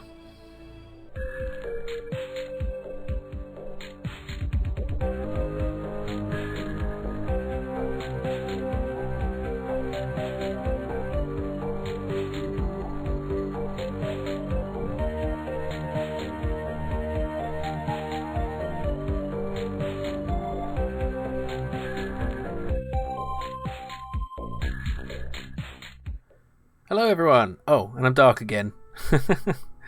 Hello, Dreddy, Shawdog, Cybernoob, and Crisp Chicken, and Albatronium, Muffled Meow, meow, yeah, and Suspected Crab, and Nick Sound. Hello! How's it going? And Wings of Wax. Welcome everybody. Let's see if we can brighten things up a bit here. Whoop! Is that better? There we go. I can see the light! It's shining off my face. Oblivion music in background, absolutely. Sell ship skins as DLC for $10. Yeah. Free game with $10 DLC. It's free to play. It's the worst. It's the worst of all things in video games. So, yeah. So it's coming together quite nicely for about 8 hours work, I think. So let's just. So if anyone's new here who hasn't seen what we've been doing, we're a ship in orbit of a black hole, and we've got to escape. And how are we going to do that? With no engines? DLC, don't love customers. Horse armor, that's where it all began, isn't it? The bad DLC in Oblivion itself. $60 collector's edition give you 3 different coloured cats. Oh wow, sign me up. So yeah, I think what I want to do now is work on the UI graphics.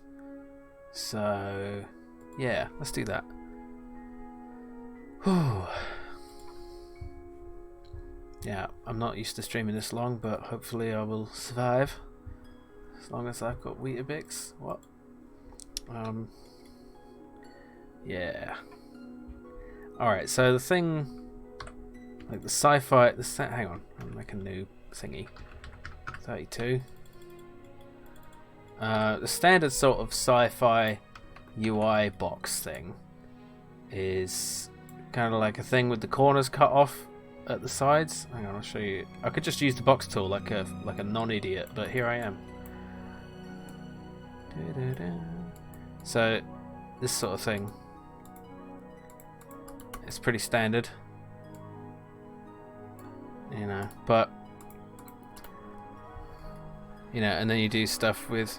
Have you ever tried to code drunk? No, why would I do that? It's like, it's just. I just get a headache when I drink, so it wouldn't really do much good.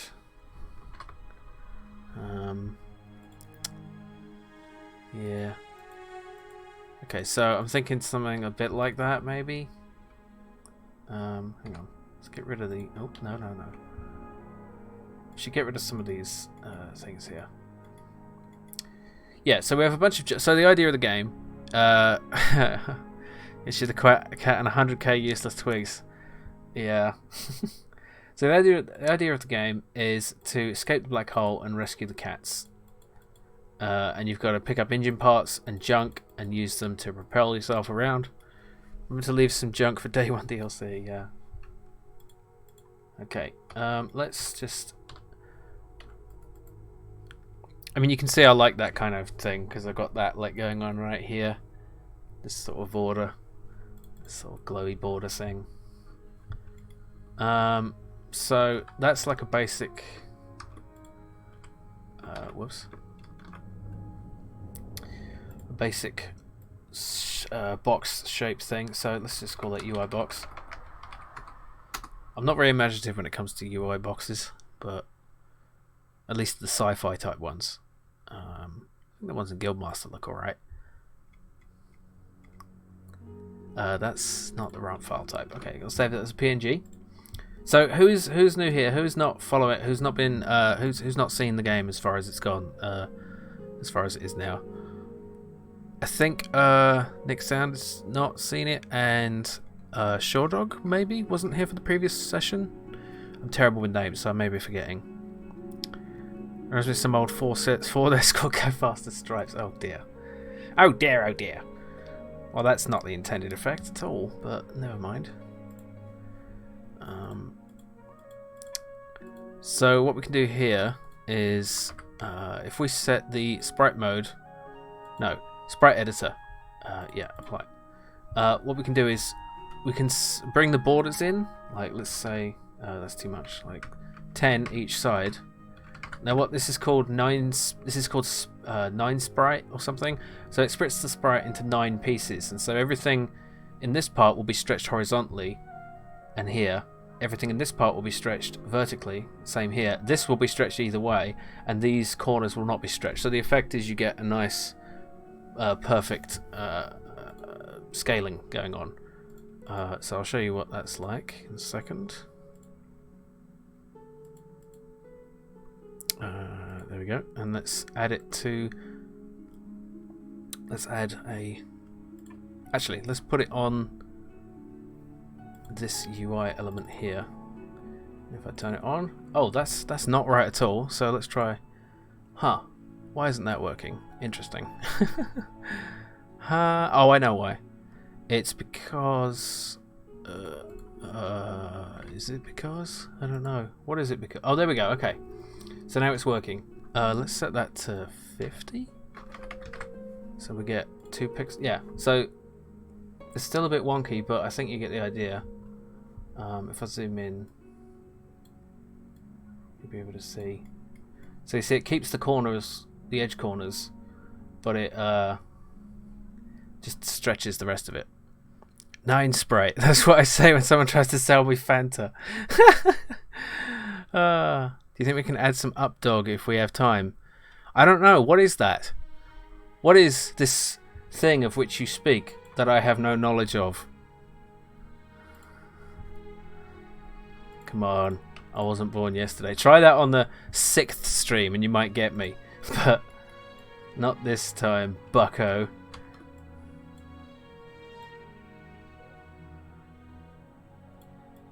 Yeah, that was a failure. I kind of want to make it just every side at this point. Wait, no.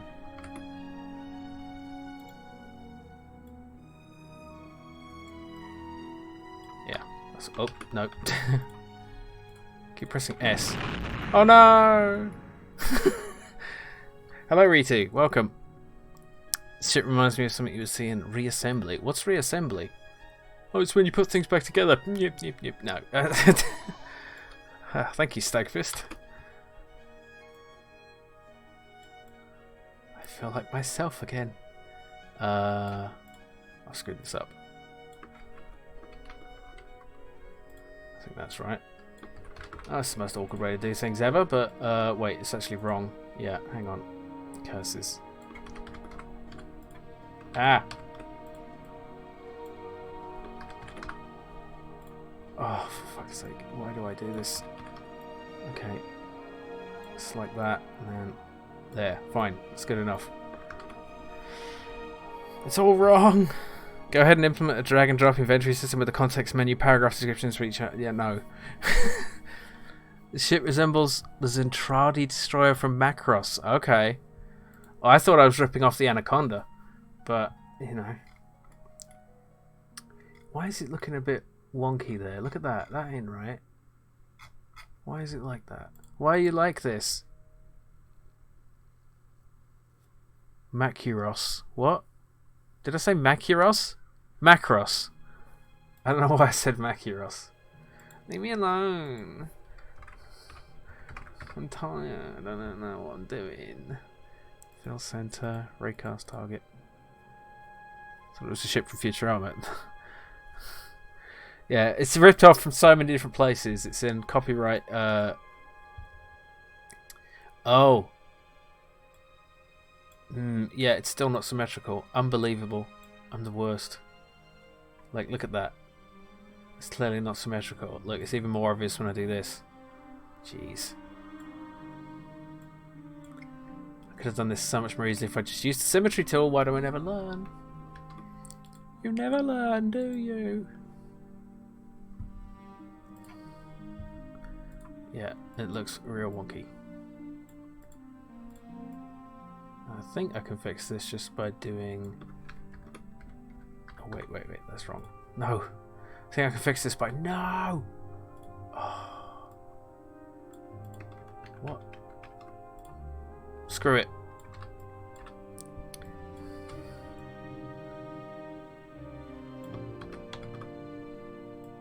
This way will work. Probably. Maybe.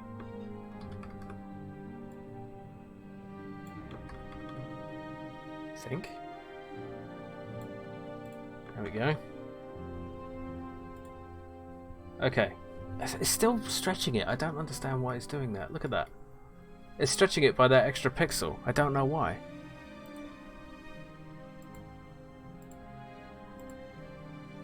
Huh. Of all the nonsense. It's doing it in both directions. I don't know why. Is that a cat with a space helmet? It is, Ritu. Yes, that's one of the That's one of the things we have to do is rescue the cats. Rescue the cats from orbit. If you go on first full circle, now it's an original design again. Yeah.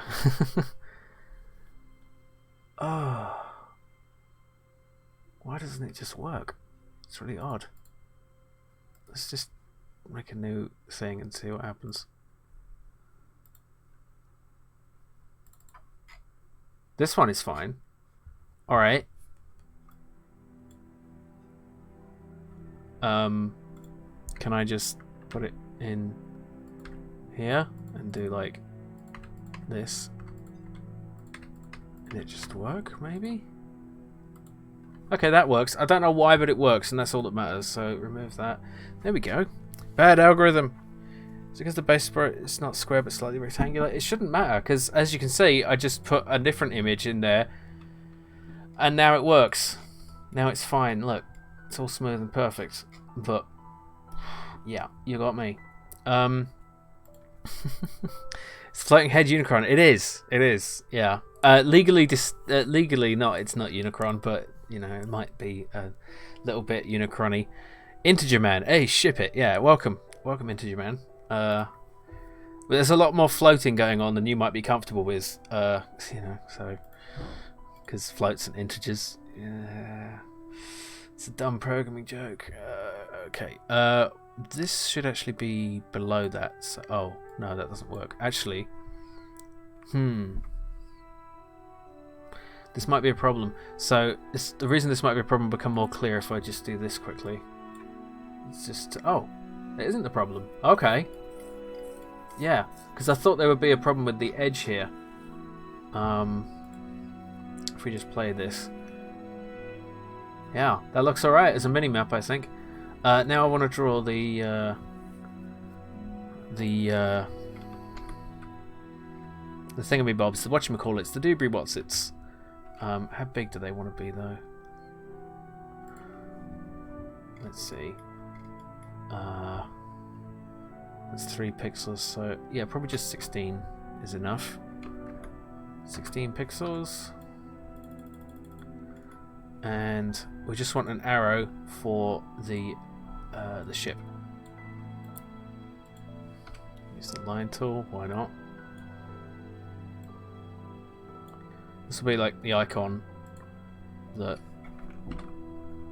shows the ship itself. Doesn't need to be fancy.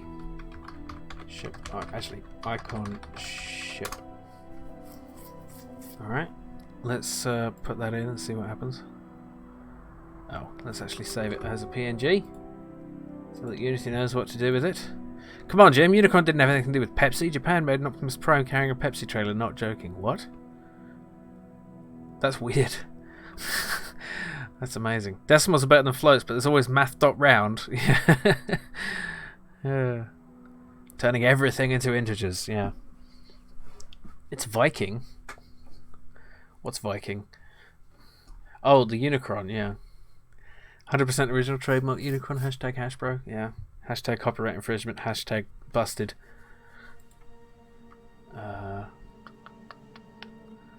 Right, icon.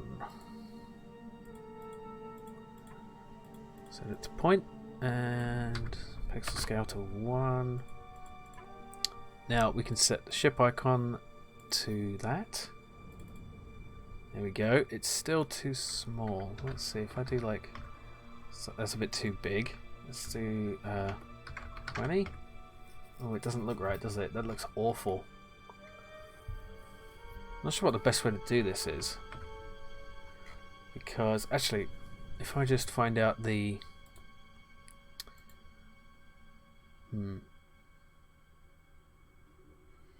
It's got to be, I bet if I set that to 1400, because then it's a multiple of the resolution, I think, of the main, Pepsi convoy.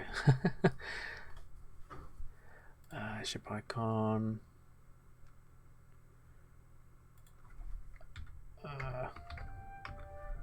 It works like that, but just experiment with a few different sizes, see what works.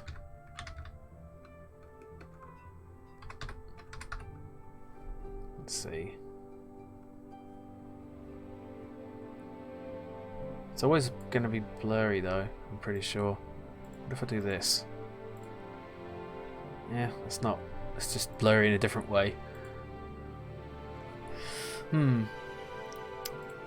So the minimap is kind of... It's basically a camera pointing at the same scene with a large icon instead of the...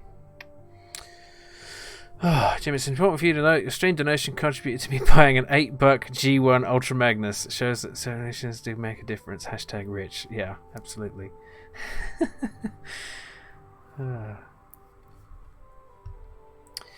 Okay. It only looks nice if I make it like huge. But maybe that's alright. Let's see. It still looks terrible. Maybe I'm being too precious about it. If I make it 32, it's almost okay. Let's see. Oh, yeah, and it does that. That's because it's got the animator on it. Okay, turn the animator off on that. It is a Unicron head. It's not. It's completely legally distinct from a Unicron head. Okay, so I think that looks okay. It's a bit big though. I kind of wanted it to be smaller than that. Let's try 16. I mean, that's okay. That's not great, but it's okay. What if we change the filtering? That's probably better, isn't it? Is point or trilinear better? They're not that different. I think bilinear? Bilinear is okay. It is unicorn! Yeah, the musicians in that song, they get the evil unicorn. No, mate, no, that's not right. It's Unicron.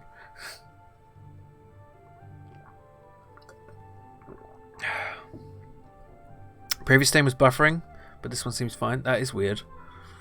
I don't know. Internet is nonsense. Let's turn the engines on. Look at that, pew, and we go flying off. So that's what engines can do for you. Yeah, they just completely obliterate any kind of oh, look at it go, it's accelerating. Whoa. Yeah, anyway, oh yeah, supply. Right, I need to set that to 16 here. It's warm in here. I'm gonna turn my fan on. I hope it's not too loud. Running 2 computers all day makes things warm. Some weird ghost worm stuff happening on my screen. Don't know why. Okay. Bicorn. Yeah, exactly. The fan is too loud. Mortis.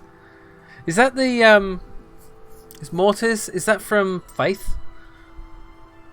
From the game Faith? It looks. That's what I. That's, with the guy with the priest and the creepy animations. It's pretty much Jim makes pixels and puts it in a game stream. Yeah, kind of.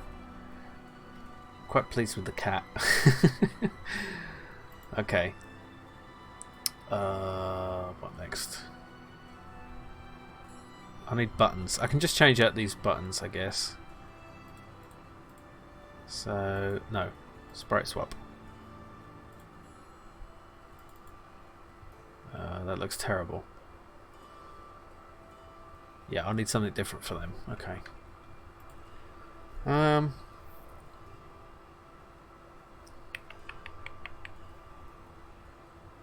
We're allowed to use fonts, aren't we? We're allowed to use, like, fonts that we like. I think. Pretty sure. Let's just double check that. Ludum Dare website. Guides, rules. Here we go.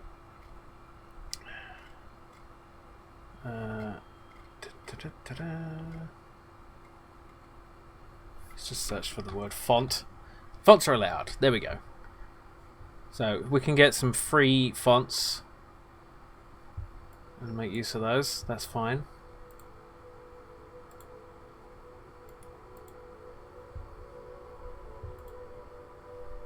Quality's too high for me to watch. Can't do 1080p from here. I'm sorry to hear that, KSR. The reason I'm doing 1080p is because I want everyone to be able to see like this very small UI that I'm using here. Like the UI elements are quite small, so if anyone wants to follow, it kind of has to be that, I'm afraid. Oh yeah, Jodie lost all her toys in a calamity. It's most unfortunate. Right.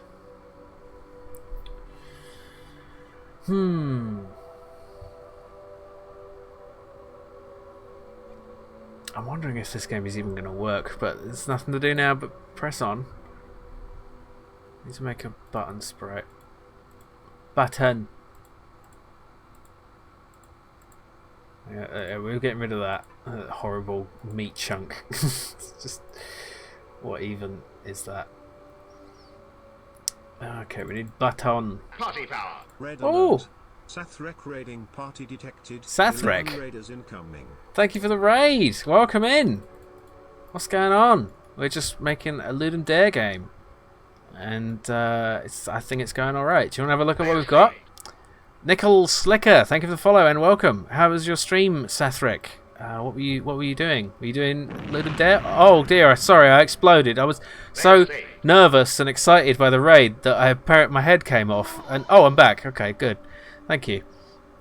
So another Devi Dev, so I decided to let my viewers join you. Nice one. What have you been working on, Sathrek? So here I'm working on a game about a spaceship that's stuck in a loop, an orbit around a black hole, and its engines don't work. So the only way to get it out of orbit is to throw things out of the ship to change the trajectory. Don't lose your head, Jim. I'll try. I always seem to come back though. Yeah, and also rescue cats. It's still not quite ready, but it's certainly been happy dev noises. Yay! Sweet. So what were you doing? What were you working on, Sathrek? Just a wee tiny project. It's essentially an RTS versus FPS game. Still, long story short, 10 FPS players versus 1 RTS player. Multiplayer. Wow. Okay, so I guess that's not for Ludum Dare. Or Ludum Dare. I don't know how you're supposed to say it. But that sounds very ambitious and very interesting. I can imagine that being a lot of fun, like the asymmetric multiplayer. But that's that's got to be like, it's just started going happy dev noises because, well, me being excited about multiplayers were nice. Like, how's that going to shape out? Is most people going to want to be the RTS player, or most people going to want to be the first person shooter player? It's a passion project. That's cool. What's it called? Have you got a name yet? Right, what else did I need to do? Buttons, that's what I'm working on. I'm making a button. Something rudimentary for the sake of speed. And now that's not working anymore. Okay, good. Let's just restart a sprite because that seemed to work last time. Don't know why, but it works. That's the coder's way. Can I post a clip of heavy dev noises? Sure thing.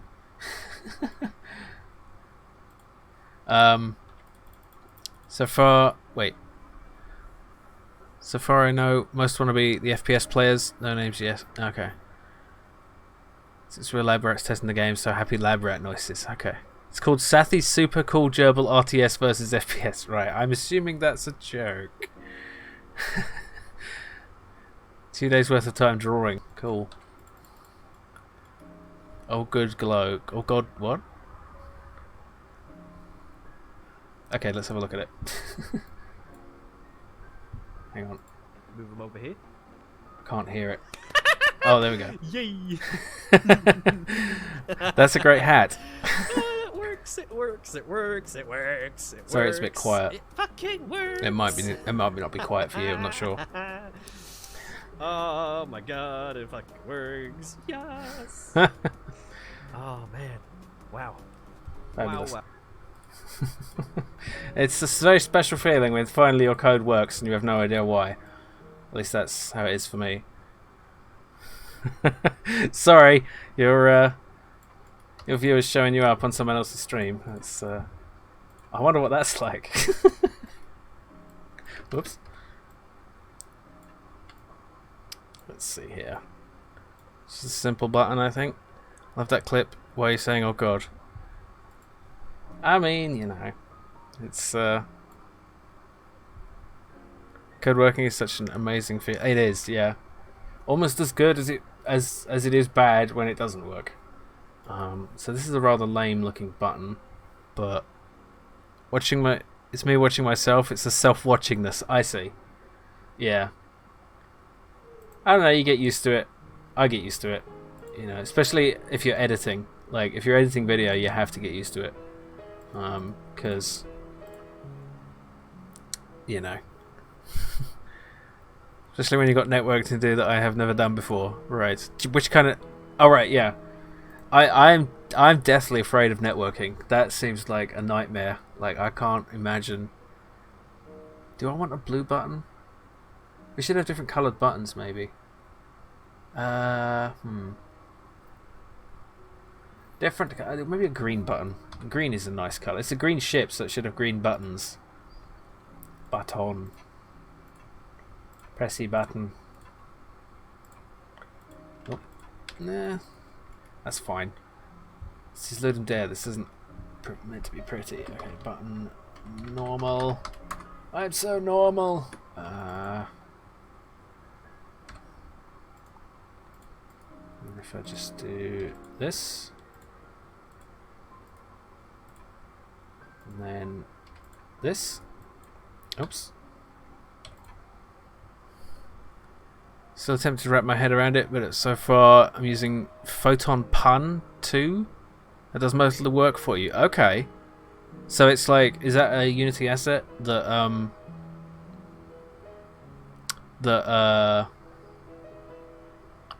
words that yeah, is it a Unity asset? Like,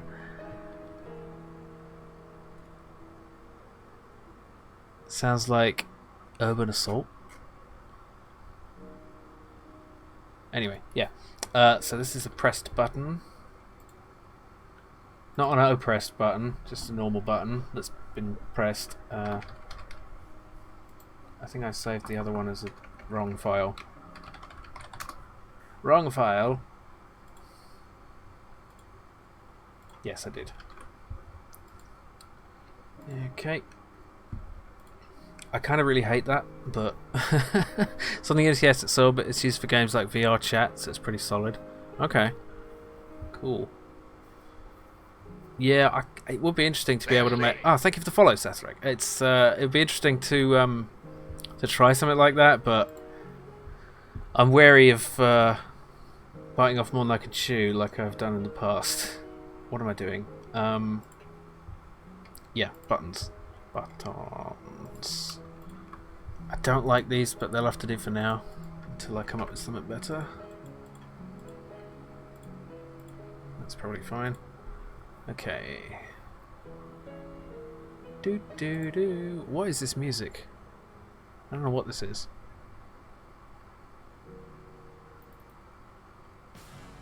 I've kind of run out of music and I'm just going around in circles now. How about this? There we go. Okay. Sprite swap. Normal button. Oh, we're gonna make that. I'm gonna give that the 9 sprite thingy treatment. So there we go.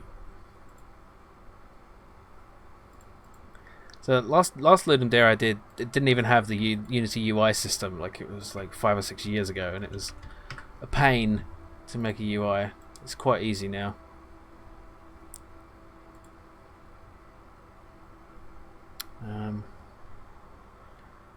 Fully understand that. Purely do this as a passion project with the intention primarily as being to learn and go forth with it.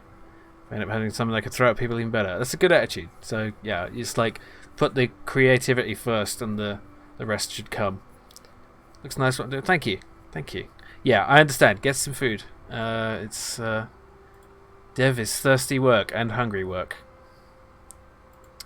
I'm not having a highlighted. I should have a highlighted sprite, really. No, that's not pressed. That's pressed. Okay.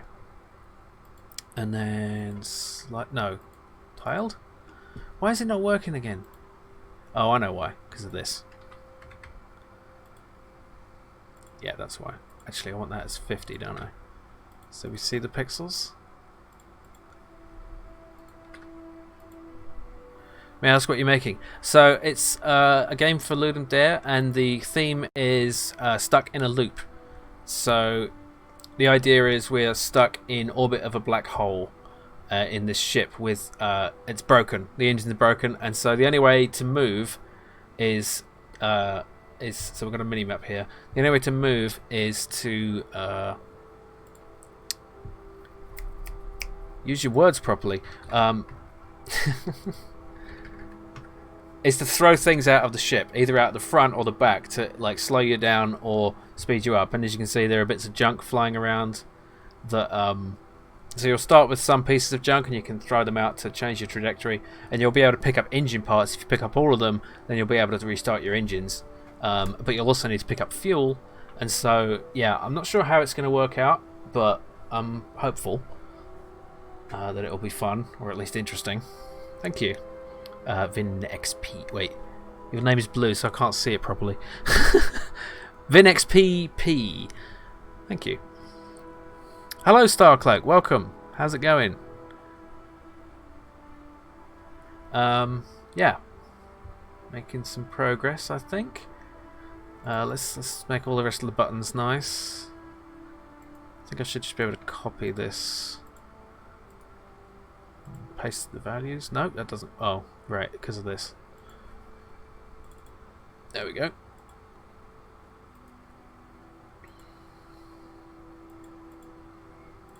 Normal. Yeah, I should get alert command as well, shouldn't I? It's a kind of standard thing, but I don't have one. I need some fonts. That's what I need. I need some fonts. Let's go to DAF font. Find some free bit fonts. Yes, yes, cookies. Pixel bitmap. And options 100% free. Submit. Let's just type in some. Oh, no. What do we. Button. No. Engines. Engines. No. What can't I spell? There we go.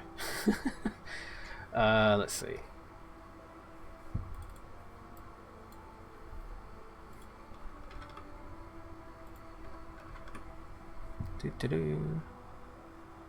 Ship looks like a cone head bank robber in a green ski mask. Thank you, Dreddy. You always know the right thing to say. The cat. Yeah, I thought you'd like the cat. That's great. Retro gaming. That's a nice one. Early Game Boy. Press start 2P.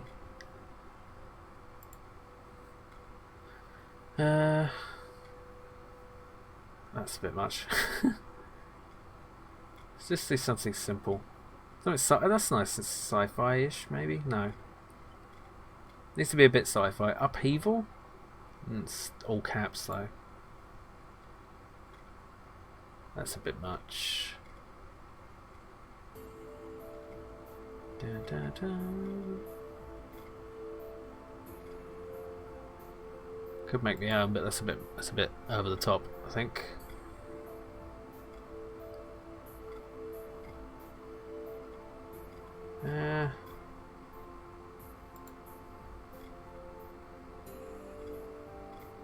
Yeah, oh, this is nice. Let's have that as all the fonts. Yeah.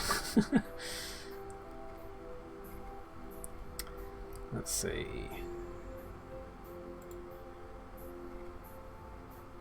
E-Ninjas, yes. That one looks alright. Emulator. Let's see, it has all the things we need. Fine, let's just use that. Okay. Where did that go? Oh, it's right here. Okay. Copy that.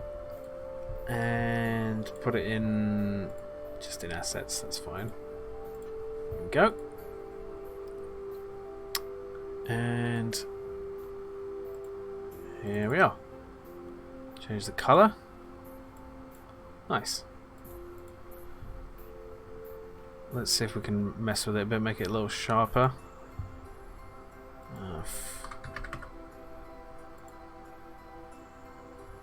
That doesn't really work. Hinted raster. That looks nice. There we go. Okay. Make this a bit bigger. Let's see. Henry Space Cat's Lewd Adventures. No. I was thinking of Escape from the Black Hole with Cats. What do you think of that as a name? Is that a bit much? I hope the name isn't taken. Black Hole Escape, gratuitous cat subtitle. Yeah. I hope so. What? No, I'm not calling it lewd anything.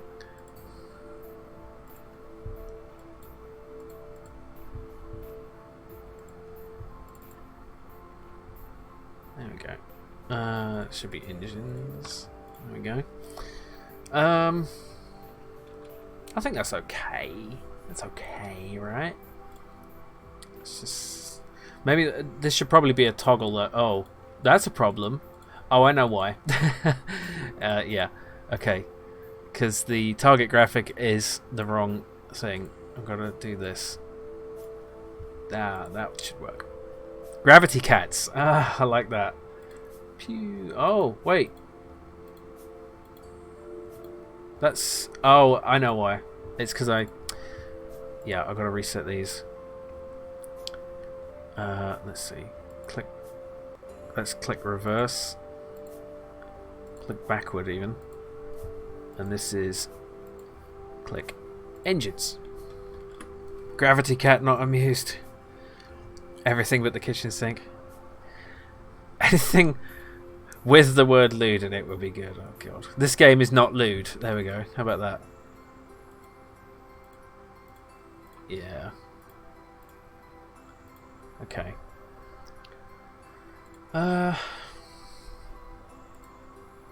Right. So now I think I want to... we need an inventory system for all of these things that we have on our ship. Escape from the Black Hole, Wishless Guildmaster Now edition. That's a little blatant, don't you think?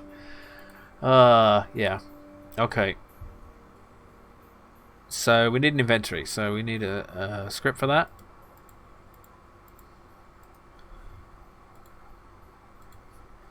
Let's just call it inventory. So like the things in our cargo hold.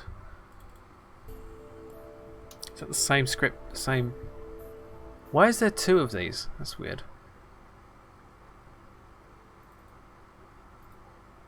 Okay. Horizon Litterbox Rescue Mission. Even Horizon Litterbox Rescue Mission Alpha. No. I don't know. I don't like to say anything negative, but no. T. What? Just call it T. Okay, so the simplest way to do this is just a list of... although, thinking too hard made my head explode.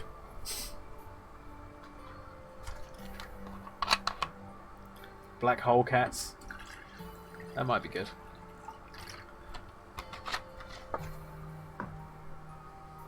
Black hole cats is quite straightforward.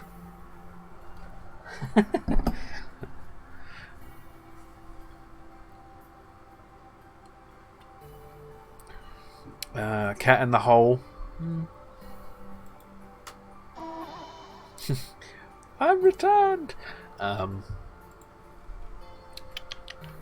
Right, so the simplest way to do this is just keep a list of the junk items, but the problem is where like the objects themselves, the game objects, they can't just be hanging around in a list unless they're instantiated. So if they're instantiated, where are they? Where are they? Like physically in the game world. Like they can't be abstract because they're just they're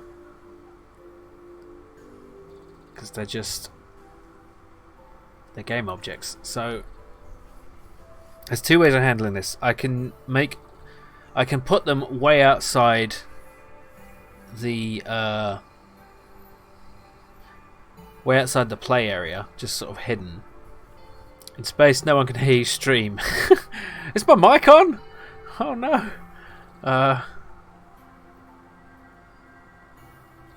I think I'm going to do the pool idea. A cat's wholesome adventure in space. Oh. Alright, so I'm going to do this and I'll call this inventory pool. And I might as well put that on there. And so anything that's in the inventory will be inside here. And for the sake of not causing problems, I'm going to put it way out here.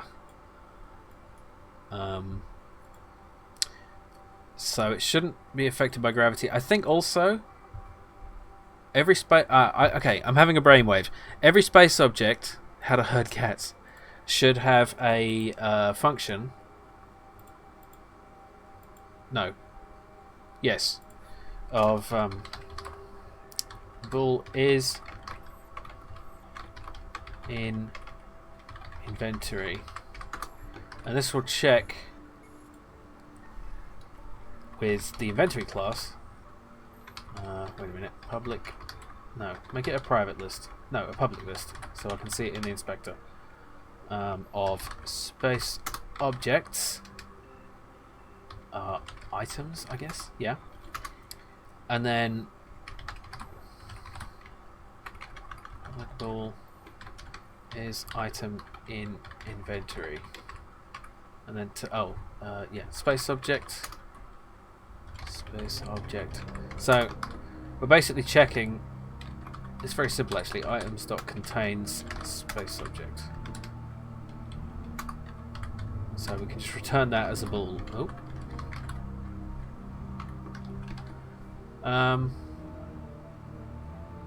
So we don't actually need this in there instead. So the reason I'm doing this is because I want anything in the inventory to be basically ignored by the game's sort of physics. I also want it to be in an inventory layer. So let's take this one piece of junk, put it in the inventory pool. I want to automate this so it'll make it simpler. So everything that's in we can find everything that's in the that's the children of this object. So when something is like like this, it's the child of it, which means, for one thing, moving this moves this with it, but more importantly, it allows us to search through. Let's see, in a galaxy far, far, meow. How to herd cats in space. Cat Gordon prelude to infinity. Telling me it's a pretty cat and a good cat, the game. Star Cat 4, the undiscovered cattery. That's good. Oh. Alright. I gotta think. And that's a problem. What was I doing? I got distracted. Brain going blank. Cat! I mean, Khan! Meow! Right, I need to check all the children. Get child. Hang on. Get the child. Transform dot get child count. So that. Oh wait, that's obsolete. Okay, then what is it? Child count. There we go. So that's a property, and then we can iterate through every child and what does this return? This returns a transform. So child transform equals that, and we can let's get a space object. Space object equals child transform dot get component space object. So, and once it's done that, it can add it to the items list. So everything that's the child of it will automatically become a list in the inventory. So these are items that we'll already have to start with. So, oops. There. Also, I want to set its layer because I don't want to render anything in the layer. Got to think. Thank you for the quote, Elvitronium. Yeah, so we need to make a new layer because I don't want this to show. I don't want it to be visible. So we're gonna layer that. Call that inventory, and I'm not sure I remember the syntax, but let's try it. Space object layer. No. Set game object set layer. There we go. Equals. How do we do this? Game object. How do you set a layer? Okay, let's just look it up.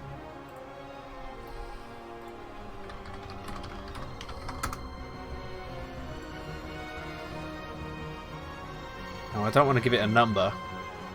I want to give it a name. I want to give it a name and be nice to it and pet it and comb its hair and okay, there we go. Layer mask, name to layer. There we go.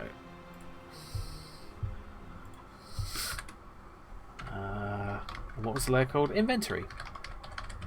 So that should automatically set that up, so I don't need to do it myself. And I just want to set the before I go on, the black hole will not drag in anything in the inventory. So this is going through all the space the space objects, but first, before we do that, if inventory, we need to make a reference to the inventory first. Let's put that in the ship or the game manager. Let's put it in the game manager. Public inventory, and then we can just, in the black hole we go game manager instance inventory is item in inventory space object. So what this is doing is it's asking for everyone that we're checking, we're first checking if it's in the inventory, and if it is, we're saying continue, which means we could spell. We could actually spell. There we go. And that means it will not do this, it will skip to the next item in the list. So nothing in the inventory will be affected by gravity because... Oh, hello, Judge Groovyman. Hello. No, wait. Jacob, sorry. Who's new? Are you winning, Jim? There's a static thing like layer... Yes, I just found it. And Solar Beard, hello. Welcome. Yeah, Judge Groovyman, you just came in. Hello. Sorry. Just checking I hadn't missed you before. Welcome. Welcome, Mr. Groovyman. What am I doing? Right.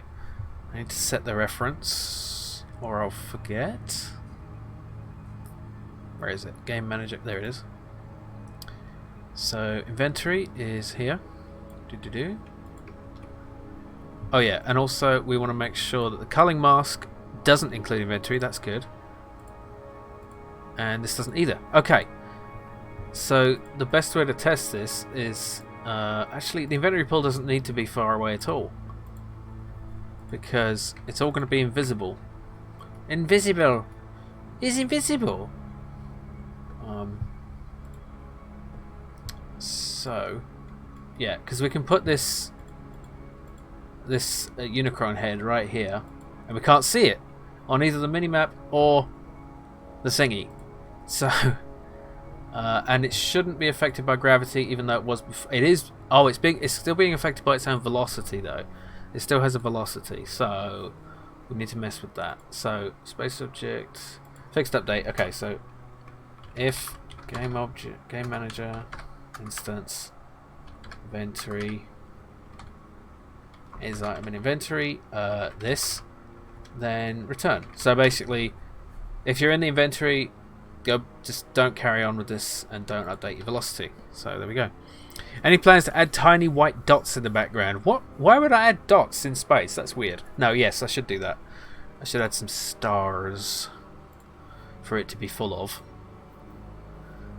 So now I just need to. I'll do that later because we need to have a way to get something out of our inventory and put something in. Okay, so add to inventory, space object, space object.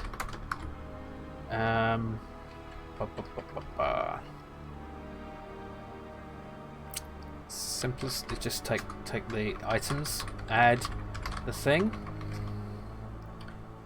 space object, and then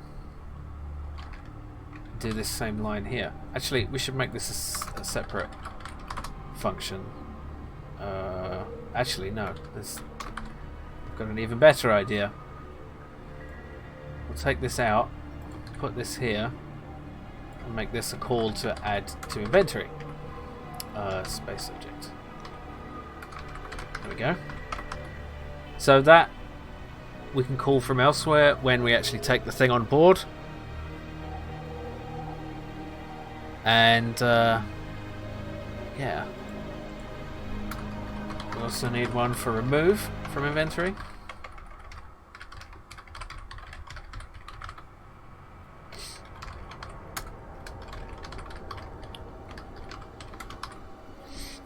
Oh, you know what though?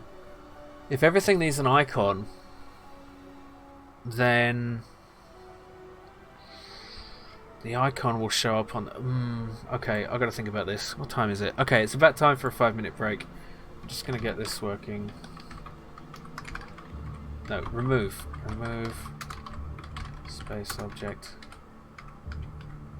We first want to check that it's actually in there. So if items dot contains space object equals false, then just do nothing. And then we want to set the space objects layer to layer mask dot into layer, and then that goes into, what's the layer called? The layer, the princess layer environment. Yeah, okay. There we go. I think that should work. The only problem is this weird minimap system I'm using. It may not be very efficient. Holy cheese grated. I just love my internet connection. I have to wait 8 seconds every 3 seconds. Oh dear. I'm sorry, Solar Beard. That sucks. Yeah, I'm running in 1080p because it's like the only way you'll be able to see all the little details if you want to follow along.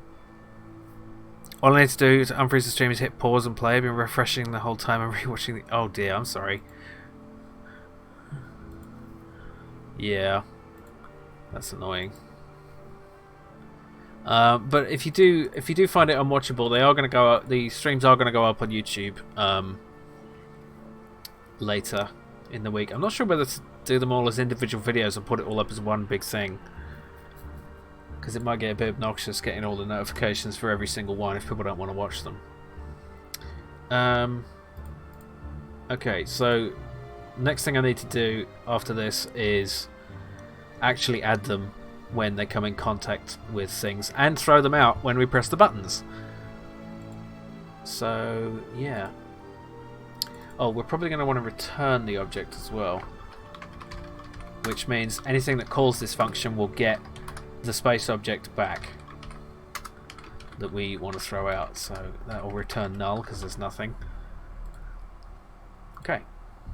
If you want to put it as one big video, does YouTube have chapters now? Yeah, if you put in the timestamps, it kind of divides it up, but it's still just one big video. But anyway, I'm going to take a 5-minute break and I'll be right back.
Okay, sorry about that.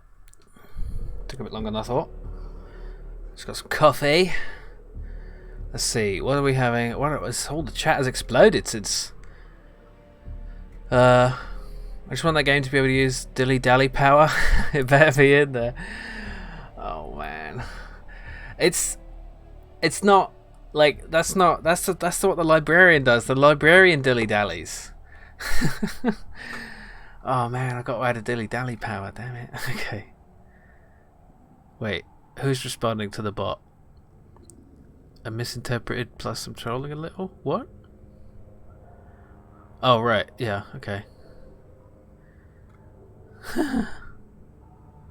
When will then be now? We just missed it. When will be then when is then? What? I really need some coffee. That's the truth of the matter. Alright. So I've been thinking, and I need...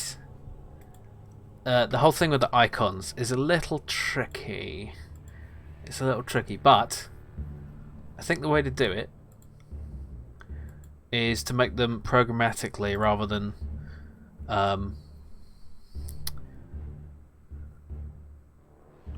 words. So I'm gonna make a prefab for it. That's what I'm gonna do. Just gonna call it icon, and it's simply going to be 16 by 16 size. Yeah. And it will be created at runtime, which means it will be... Sorry, my brain is a bit slow. Doing the coding and talking about the coding. This is so... Hello, Arcturus Deluxe! How's it going? Welcome to the stream. Shall I show you what we're doing? So we're a spaceship with a broken engine that's orbiting a black hole, and we need to do things to escape by like throwing things out of the ship and taking things onto the ship and repairing the engines, and then also rescuing cats. As you can see, there are cats to be rescued. So I'm liking the Space Cat. Yeah, that seems to be the breakout character of the game. Yeah, so Colonel Button Masher, welcome. Good to see you. I don't know if you just saw that, but I just showed like the little bit of the game that there is so far. It's about rescuing space cats from a black hole. Yeah, so right, whenever a space object comes into existence, it needs to... I don't think we don't need the prefab for junk object anymore, the way I'm going to do this. Burger Cheese could have been the breakout character of the game, but you betrayed it. Do you really want... I'll go back and get it. It's like, it's in the stream. I can just redraw it. It'll take like 5 minutes if you really want it. But it won't be the same, because it'll be a fake, a remade one. It won't be the same. It's an interesting philosophical discussion, so I can procrastinate about working on this game. So, if you lost your wedding ring, or some physical object that had great personal value to you, but you had, like, let's say, a replicator or a magic genie or whatever that could provide you with an exact, to the atom, to the micrometer, to the nanometer, exact replica, exactly the same as the original, would you accept that as a valid substitute, or would you say it's not the same, even though it's physically completely identical in every way? And Mr. Harry Lives, hello and welcome. I'm a Burger Cheese G1er, only original Burger Cheese will do. Right. Yes, Dreddy says yes, she would accept exact. Yes. Okay, that's interesting, because there are many people who will say no, because it's like, it doesn't have the same history. The item doesn't share the history with you. Like, it's not the same atoms that you touched before when it was your wedding ring. Also, I'm not afraid of teleporters. Do you consider the self to be a construct of consciousness rather than an intrinsic reality of the universe or something. I'm really trying not to work on this game right now. I would accept it because it'd be easier than having to explain to my wife why I lost my wedding ring again. Now that's the answer of a pragmatist. I like that, Colonel Button Masher. I would accept it and sell it to Quark for gold pressed platinum. He's not going to buy a gold ring. Gold is worthless. It's because you can just replicate it. Exactly the same. Yes, exactly down to the atom. So physically an exact duplicate. This is where Geordie makes Dr. Doodah and falls. What? No, that's not the same. That was a hologram, and it wasn't even an accurate hologram. It didn't even tell. Yeah. I think minds are a pattern of data. Doesn't matter which atoms, or even which types of atoms. Okay, but let me ask you this, Albertronium: if there was a transporter accident where the original, where instead of being transported you were duplicated, would you be fine with them killing the original you because there's another exact copy of you? Would you be fine with dying then, or would you say no, I don't want to die? You know. Colonel Buttonmasher knows some secrets to long-lasting marriage. I'd be annoyed that I lost the original, but if I had a new one, I'd get used to it, and eventually that one would have history too. Yeah. You could tickle his ears and he'd buy anything. Oh, that's gross. Damn, it's got deep. Yeah, this is what I do to procrastinate. I start thinking about, I don't even know how I started this. Tom Riker, precisely. Real question is why the other one had to be killed. Well, it's not that it has to be killed. It's would it matter if the first one died if there's an exact copy? That's the point. Would it be an important thing? This isn't an Amiga game, or will it be? Cool idea. No, this will not be an Amiga game. It doesn't matter. To me, it's too much if the other ones are destroyed as long as they don't suffer or cause suffering to others. But what if you are the other one? What if the duplicate is the one that gets to live and you die, right? Does that bother you then? Tuvix, yeah. Poor Tuvix. He pleaded for his life and they killed him. I'm all of them. That's an interesting perspective. I'm not sure I'd be so keen on it. Inline variable declaration, blasphemy. What are you talking about? Where? Where's my inline variable declaration? Okay, now you what? Wouldn't every copy just consider themselves to be the real one? They would, exactly. So none of them would want to die. You're about to. Oh, this. Well, what's wrong with that? What, you expect me to do this every time? Why would I do that? That's a waste of space. Just like me. What the hell was I doing? Oh yeah, icon.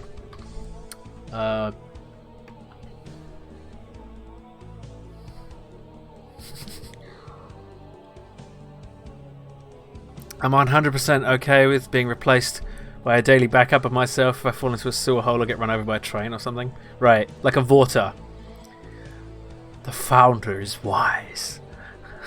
That's not inline. No, it isn't. Yeah, that's not inline declaration. That's inline other thing. Because I'm not declaring the value. I'm not doing equals new thingy. I'm just setting it up there. It's being defined in the inspector. All right. So when this is created, it's going to instantiate an icon. And let's see. Oh no, wait. This is the game manager. What am I doing? Why am I doing it there? Okay, there. We can instantiate game manager instance icon. Get a reference for it. Icon object. And then, wait. Why doesn't it like that?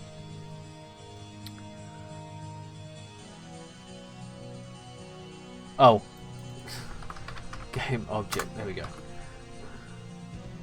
Didn't see the type. Aren't you still declaring it though? Just allocates new memory. I declare bankruptcy. I declare bankruptcy. Consciousness isn't transferable, I think. At the split, they become two separate entities that react to and shaped by different experiences. Yeah. But even if you beamed two duplicates into two identical holodecks running the same identical program, they would have the same experiences, but they'd still be two distinct conscious beings. So, does it matter if you kill one of them?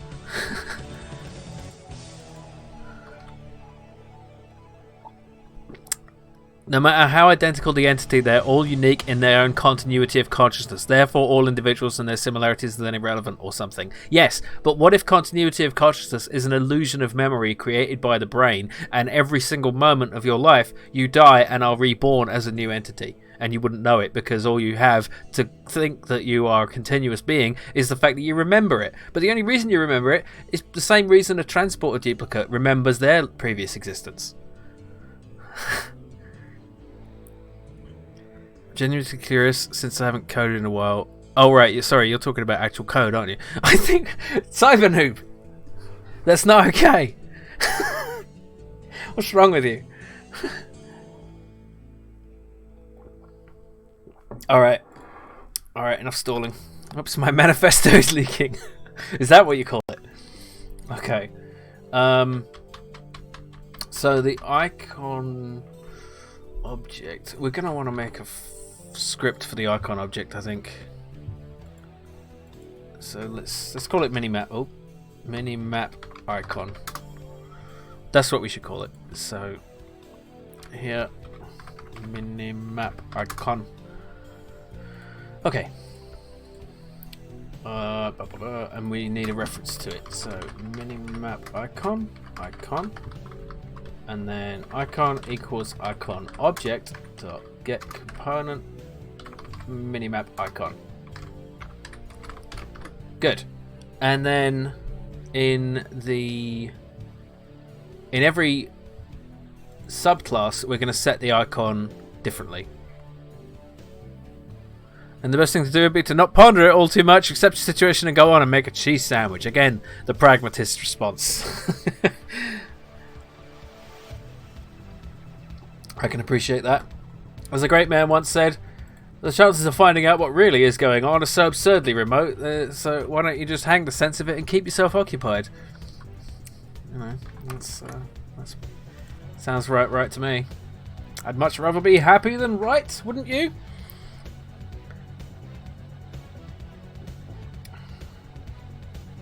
Okay. I want to play StarCraft now. Coffee's working.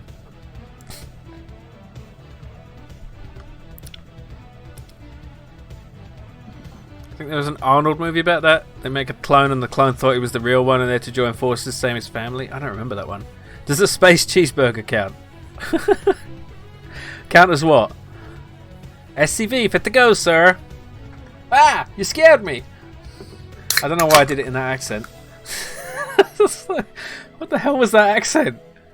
StarCraft Breakfast coming 2021. Awesome. Check out Holly's YouTube channel for the StarCraft Breakfast. So you promised it now, so that's the 6th day. Oh, okay. Anything with cheese counts. Okay. Wasn't this explained in the first Larry game? You die, your mangled remains get lowered underground into a lift, and they put you in a new body, and you load the game. Yeah. Sometimes I wonder if the only reason I've lived to this age is because the computer player, the user playing my character, has just reloaded the game so many times. That's a sobering thought. And stupid one. Okay. Focus on video game I'm making. Mr. Harry Lives, thank you for the follow. Were you not here before? I thought you were here before. Maybe you were. I don't remember. I remember the name Mr. Harry Lives. Who could forget that name? My connection's been laggy today and Twitch is doing the thing where the audio gets a bit wobbly because it's trying to catch up. Oh, I'm sorry to hear that. I guess there's no transcoding. It usually isn't. They save that mostly for the partners. I'm listening to slightly drunken StarCraft music. Well, you know, it fits with the Terrans. You know, they all They all drink a lot in that universe. I've completely forgot. Right, I'm working with the icons. So the thing about the icons is the thing about space, the color of space. All right. I'm gonna make this a start actually. So we need to set the layer of this. So game object layer equals, what was it called again? What was the layer called? Minimap. There we go. Okay, and we want the transform local scale equals yeah, vector 3, and we'll make it 16 by 1. Okay, so that should make it a big. Alright, yeah, I can't just do that, can I? I need to do the thing with the syntax that I've already forgotten. Oh. Where is it? Where is it? Where's the damn syntax of the damn thing that I forgot? There it is.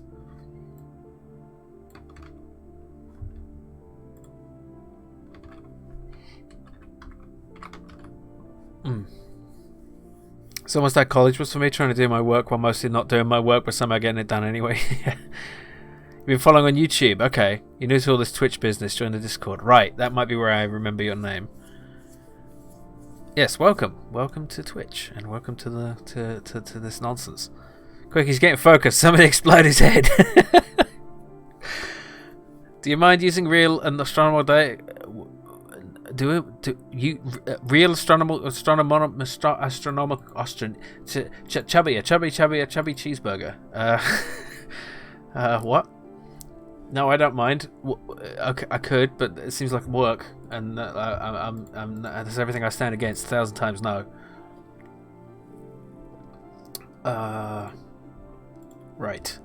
Now the icon. We need to set the icon depending on type. So,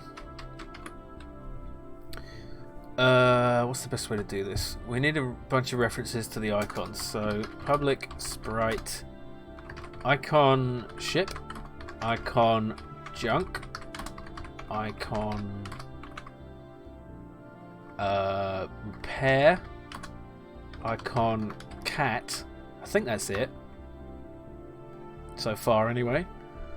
Okay, and so we're going to set that based on what the parent is. So if transform parent dot get component space object is, no, we just want a reference list first. So the space object, space object, space object, space object, space object, parent get component space object. There we go. Now if that space object, damn it, come on, is of type junk, then icon, no, we need a sprite reference. That's what we need. Public, no, we can make this private. Sprite renderer, and then we can just get that in awake. Actually, we can just get it in here, can't we? Get the component, so we can do things with it. Then sprite renderer sprite equals game manager dot instance dot icon junk. We'll do this for everything else. So ship, whoops, no, not shader, ship. There's probably a better way to do this. Let's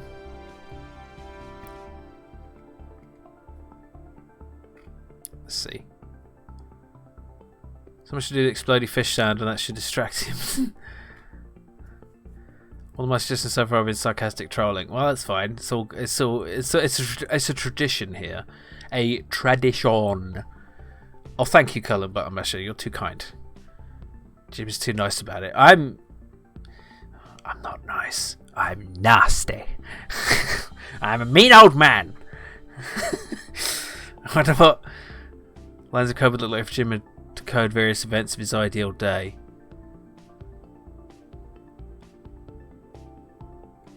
I don't know. That's an interesting question. Star Trek .watch. Let's see, what other stuff do we have? So there's a bunch of stuff we haven't actually made yet. Like so we're going to put in a to-do sprite for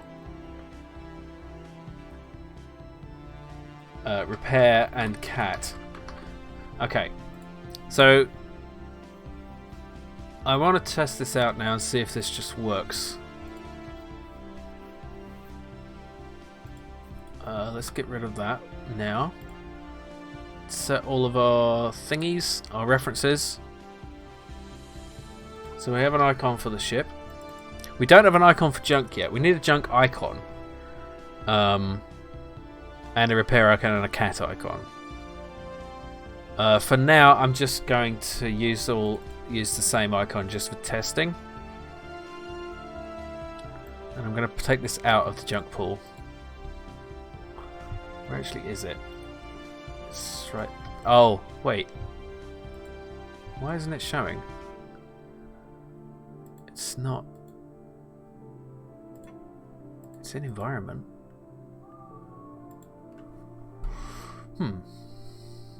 One big formatted string. What? You like every statement in one line, including curly braces? Yeah, it's a lot of it is down to personal taste. So you mean like you do this? So the thing about that is it's just taking up so much space. Like, if it's short enough to go on one line and it's one line of code, I put it on one line because then it's all nicely formatted. So if I want to add a new one, I can very easily copy it and just change the relevant pieces. But yeah, coding style is very much a personal thing. It's a personal thing, you know what I mean? Where's my junk? Oh dear. Why can't I see my junk? Oh, I know why. Because the Z is wrong. There we go. There we go. There's Unicron's head. I mean, legally distinct robot head. Reminds me vaguely of having to go rescue Kerbals. Yeah, the comparison has been made. We need a little bit in the corner with the Kerbal going.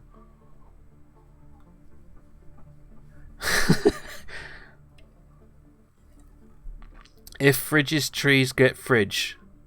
Fridge isn't cheese. If fridge dot contains cheese, then cheese consume open brackets cheese close brackets. Where's my junk? Why can't I see my junk? Thank you, JD. You can't see your junk? Is this a vegetarian diet not going well? Hey now, I'm losing weight. Anyway, vegetarian diets allow for a lot of things that will make you fat, like chocolate and crisps, and cakes. So it's not meat that makes you fat. Is there a quote 20? Oh, for some reason it's not working. Oh, you got to put a space there, Holly, between quote and 20. Wonderful stuff, cheese-based coding. Yeah. It's funny, in my Patreon video, when I do the coding and shit, I put in some Easter eggs in the code that's showing up in reverse that no one has since noticed, and I was kind of disappointed, but it's fine. You're gonna go look now. Well, you're probably not even gonna do that because it's not that interesting. It's just dumb shit. Maybe someone did notice and they didn't. They thought that's so stupid. It's not even worth commenting on. I am already pre-plunged. Right. What am I doing? We're seeing. Let's run. Let's see what breaks. Yeah, something broke. Okay, what broke? That broke. Okay, because we need to set the icons. That's right. Yeah. Is that the reason?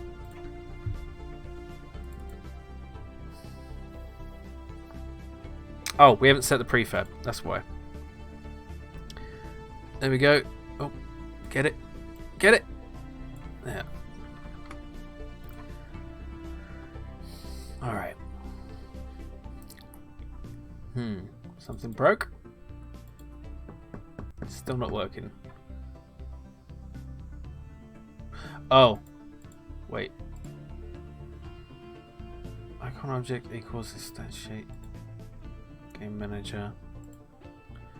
What do you put into sandwiches? Eggs. Like, I don't really eat sandwiches very much. But I like fried egg sandwich. A fried egg, a triple fried egg sandwich with chili sauce and chutney. I'll find the video for that. Let's see. Anything to procrastinate.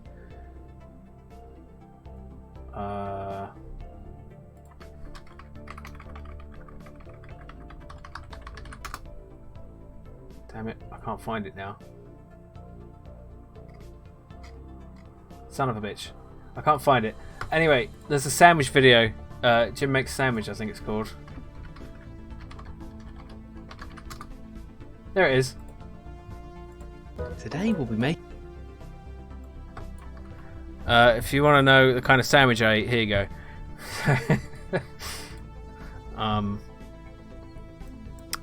You are. Not. I could put it on right now. Should I just put it on? I could just do that. I'm just going to do that. Because why not? Today we'll be making a traditional snack for the drunk and or hungover. The triple fried egg sandwich with without chili hair. sauce and chutney.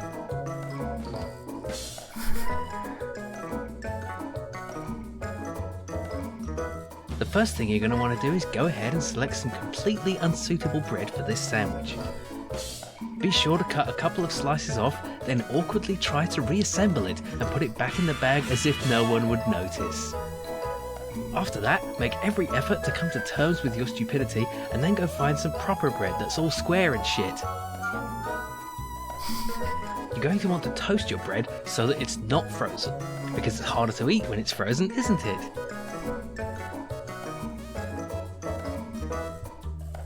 Add a shit ton of oil to your pan and start adding the eggs. Don't worry if a bit of shell gets in there. I said don't worry, it's fine. Wait a little while before adding 2 more eggs to ensure that it doesn't get cooked evenly. Try to make sure at least one of the yolks is broken.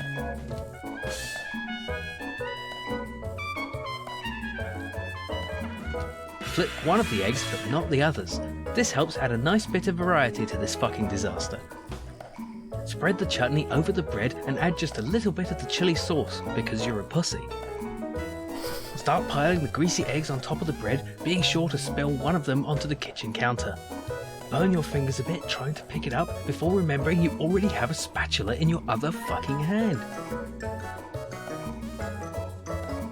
Slice in half and share with some other dickhead.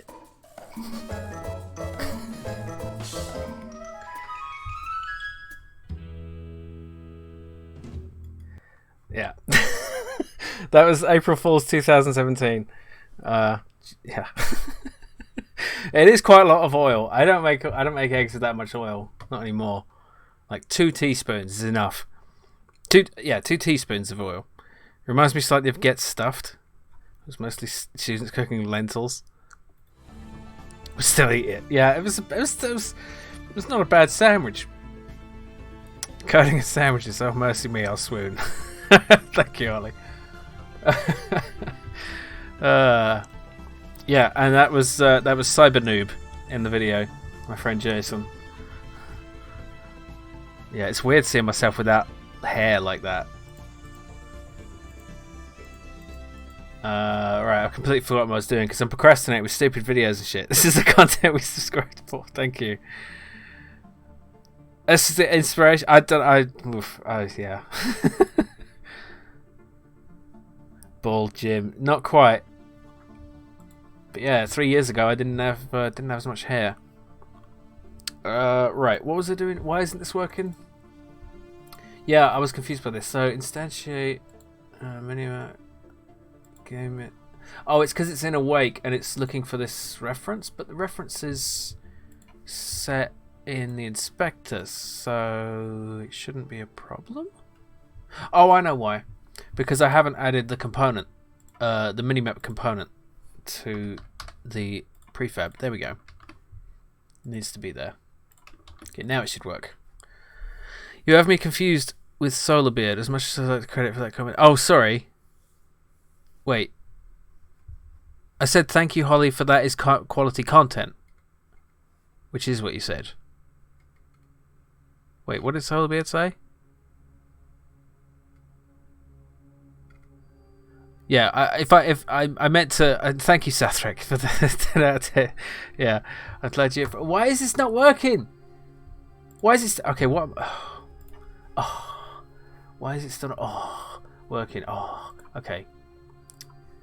This is stuff where I get really stuck. So something is null, which means it's a reference to something that's not being noticed. It must be GameManager.instance.icon, which cannot be null because it's set in the damn inspector. So this makes me angry. So you get to that point where you're coding and you're like, I'm right and the universe is wrong, dang it. Oh wait. Okay. We wanted to make a lager flavoured milkshake. Oh god. Triple fried egg sardines with mayonnaise, chili sauce and sweet chong chutney, delicious. Oof.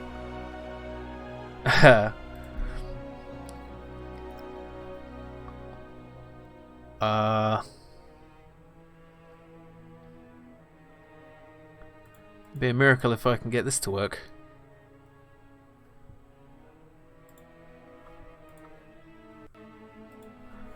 Okay, let's think about this. So we're calling on the awake icon object equals instantiate game manager. Oh, the game manager! The game manager is the null. The instance of game manager. We need to set this in start then. Okay. That's why. So you remember what I was saying about how all the awake functions happen in random order?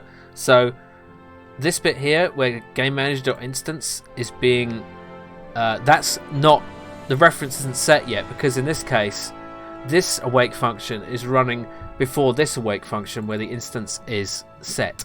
So we need to run this in start to avoid that problem. No, start. Oh, I've already got a start. Hey, stop starting! Oh, that's not right. Okay. Damn it. Stop it. Okay. So, here. There. Okay. Panic averted. Rubber duck debugging works and so does write good Stack Overflow question but don't post it debugging. What?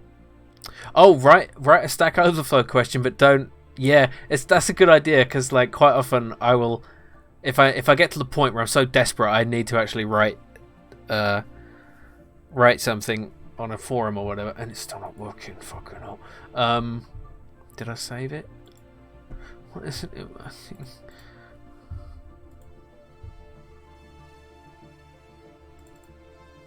Okay, it's a different thing that's wrong. Okay, good.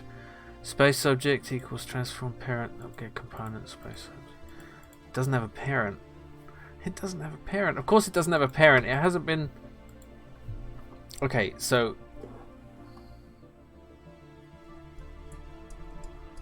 Yeah, I know why. Because we have minimap... They're being instantiated, but they're not being set as children. That's why. And they need to be set as children before any of this is called, but this is called before... Oh, damn it. Can you set something's parent at instantiation? Yes, we can. Excellent. Okay. So this dot... And it's just parent. Transform dot parent. There we go. Okay. This should work, he said with futility in his voice. Go from one of the books. Oh yeah, I've been listening to the audiobooks for those. Let's see. What was the question? Grant Naylor should take the credit. Oh, for what? I mean, the beer flavored milkshakes, that was in the series as well. Right, that's why a good question is often half the answer. That sounds like a rule of acquisition to me. Okay, it's still not working.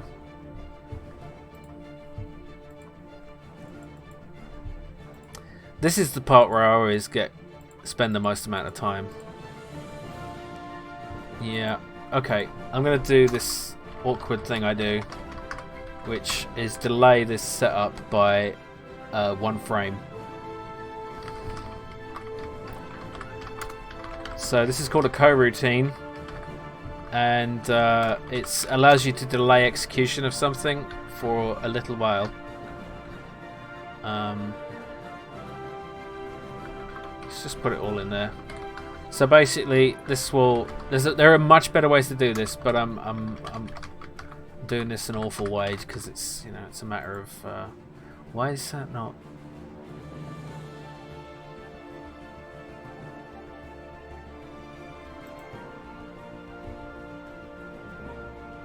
Oh, I've got to use system. Oh, I've got to do that. I've got to include the. Wait, have I? Why is that? Oh, new. There we go. That's why. Okay. There's some discussion going on. This is truly an evening of culture. Fried beer, lager, milkshake. Please don't tell us why the principle of chocolate is revolting. This is quite literally a state of execution. What? Chocolate liqueur. Do you remember that chocolate liqueur I had? That was lovely. I could post that. I made a little video of us drinking chocolate liqueur. Okay, it's still not working. Because I'm a terrible coder.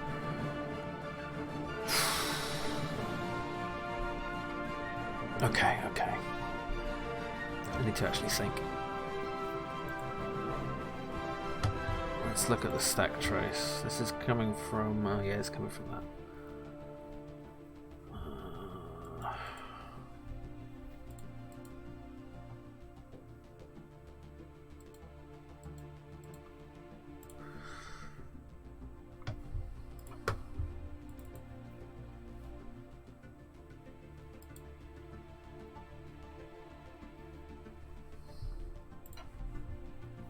It's not setting the parent, that's the problem.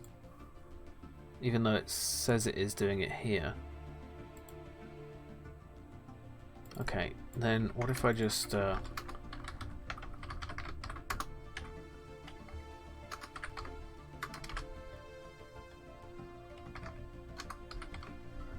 set it like that.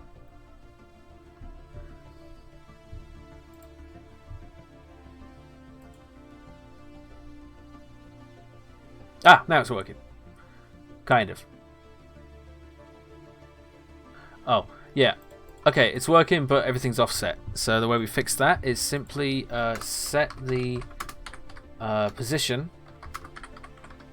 local position, to 0. So it's just a vector 3.0. So that basically just says set it at the same position as its parent. So is the parent definitely a space object? It should be, because the only time we're creating junk minimap icons, the only time they exist is when they're being created in space object. They don't exist outside of that, except as a prefab, unless I've left one somewhere. But I don't think I have, because if we look in here, we can see no icons in there. Okay, now it should just work. Oh my! It's such a relief to finally explode. But yay, it works. So we have an icon for the Unicron head. Yay! Cool. Cool. So we just need new icons. We need new icons. Aha! I've been summoned. Ah, Albatronium did too. I'll give you back your points, Albatronium, because let's see, because that was wait. There we go. Because excuse me. Nice work, thank you. Headless programming is quite impressive, honestly. I didn't know I had it in me. Just be extra summoned. I'm so here right now. Hooray for impeding getting stuck into a black hole fate. That's either the smallest spaceship or the biggest cat. Yeah, it's a mega cat. It's an Arcturian mega cat. That's the way we're rationalizing it. Okay, right. Icons. Icon, Yukon, everybody cons. Let's see, sprites. Where's our icon? I just want to use it as a... Nope, that's the wrong thing to open it in. We want to open this in a sprite. There we go. Okay, so it's 16 by 16. So make another one like that. So we need an icon for junk.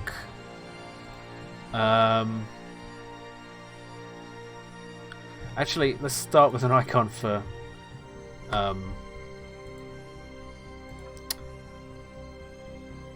what's a good icon for junk? Where's the engine part? Alright, I'll draw the gear icon, I guess. Just draw that again, but smaller.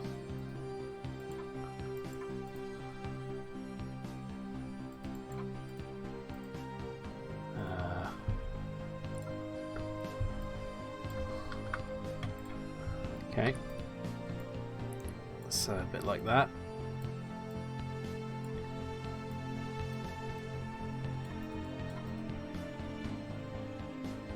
Maybe what happens when cats are not constrained by the shackles of Earth's gravity.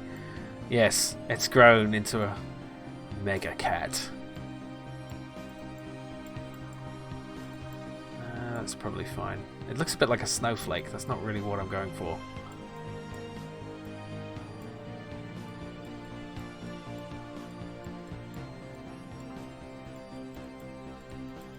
That's a bit better. Again, with the symmetry, I could have made this a lot easier. It's good practice for next time I forget to use symmetry. There we go.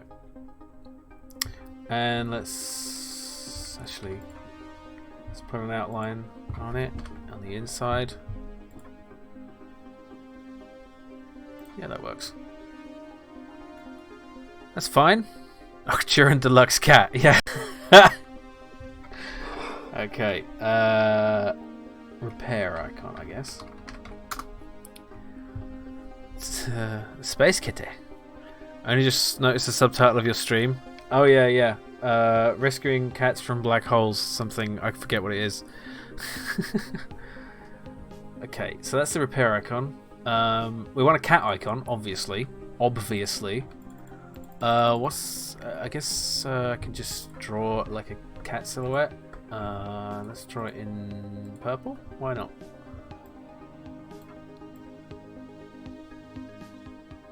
I know this doesn't look like a cat, but it might if I keep trying.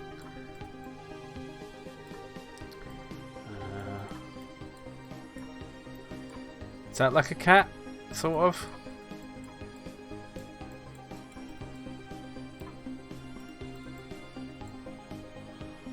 Kind of a sitting cat. Is that a good cat? Is that a pretty cat? Kitfall. That's funny. Is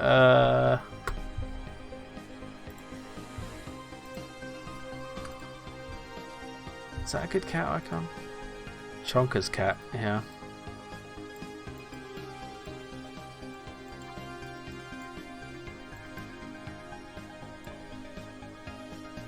I'm going to look up a cat because I think I'm getting some minor details wrong.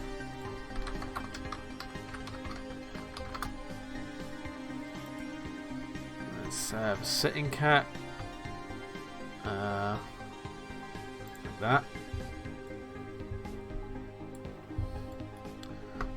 Just for simplicity, let's flip this.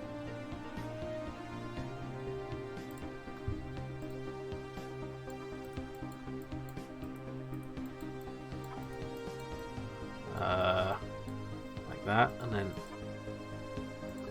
like that.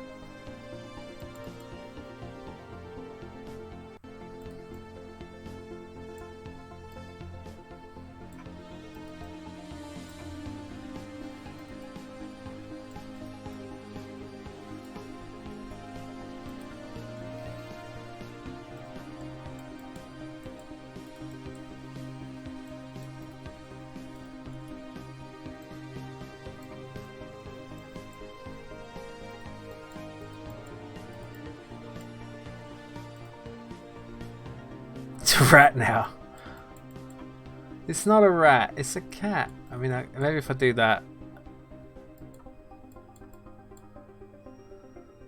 It looks like a strange cat. A curly tail does. What? I mean, cats. They do that. They do that thing with the tail. Maybe that's better.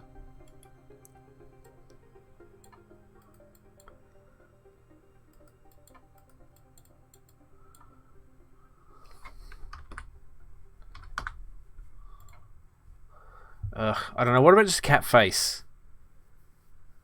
Witch's hat. What? It didn't look like a rat until you mentioned it. Cat head silhouette. Something like this might be better. Like for an icon. Let's see. Something simple but recognizable. Like maybe.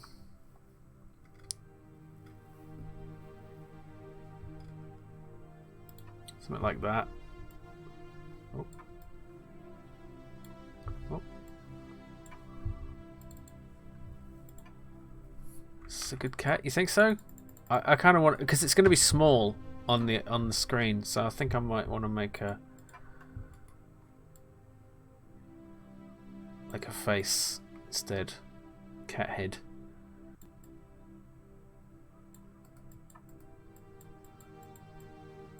I'll keep both and just see which one works, I guess. Oh, I'm just gonna start again and do symmetry because I'm annoyed. Yeah, let's start with the ears.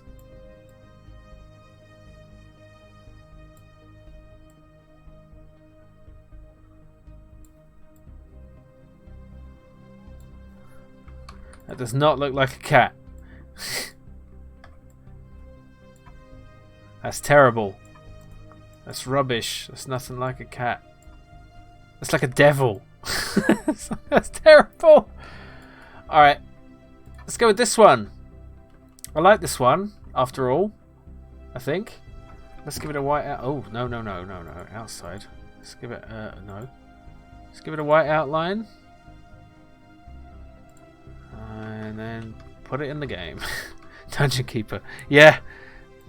It was the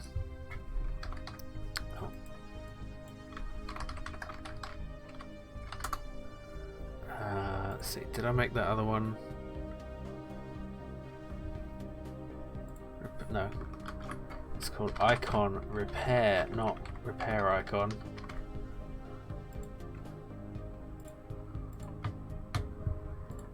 Okay, what was the other icon we needed? Junk.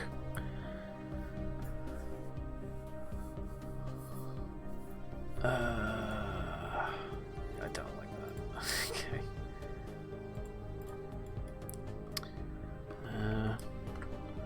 Right. What's a good icon for junk? It's kind of nondescript, isn't it? It's like, what is junk? It's just junky. Like, because we have a bunch of different junk type icons, junk type things, but something generic, just like a scrap metal. Yeah, but what does that look like? You know, make sure. Yeah, when you see, it's like watching Bob Ross. You know, it's insane seeing how some people can just create something amazing out of nothing.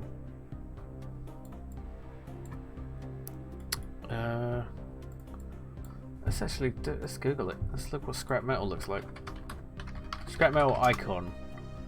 Okay. Like a can. Yeah, that's like some generic scrap, isn't it? Yeah. Okay.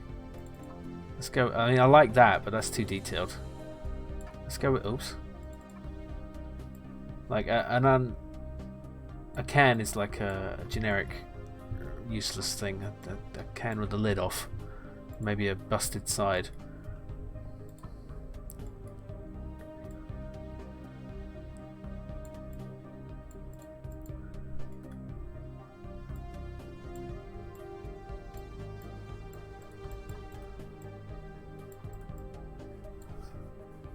Bob Ross was also made it look so easy. Tried to follow along and my painting looked like a baby vomit. It's a very unhappy accident. Yeah. Oh dear. Unhappy accident. Speaking of, can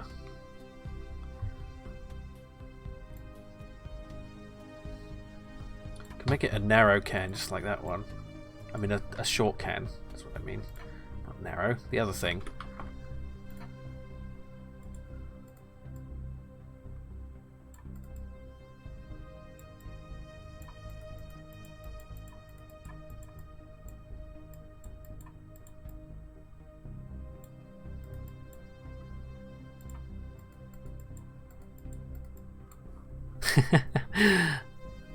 Brilliant. Bob Ross icon. Emote, I mean.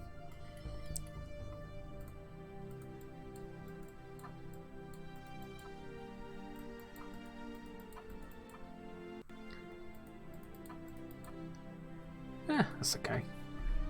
Oh. I need to rest my wrist a bit. All that clicking. All the clicking. Oh, am I going to procrastinate again? I might do. Looks like a stereo... Oh, no it doesn't. How does it look like that? There's no face there. There's no person there. That's just... Like, what if I do this? It's like, Jim, that piece of junk you drew is racist. Like, oh my god, seriously, I can't do anything. That's some really racist scrap metal right there. Like, are you serious? Toilet with open lid. Also scrap. Yeah.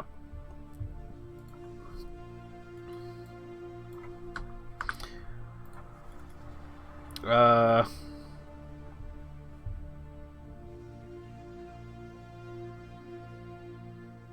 colour do we want? So we've got black and white for the cat. Actually, this should be... Oh, maybe... No, we've got orange for the repair. What's good colour for junk? Like, we're using green for the... Let's do yellow. Yellow is kind of... Oh, we got the... Like, rust. But not like the... It's not really rust, is it? I don't know, whatever. Let's just do that. Yep. Then we can do some bright outline.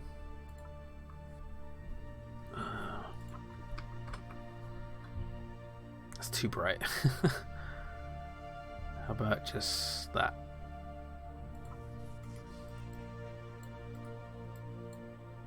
What?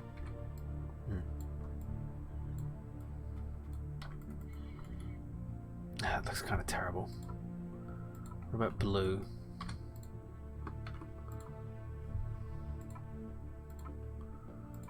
Some light blue. It's okay, I guess. Don't make it red, Jim. Why? Oh. Oh, God.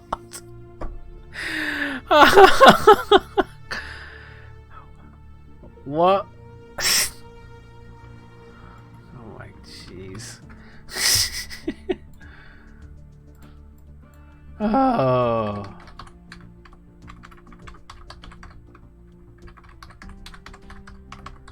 Alright, is that all the icons we need?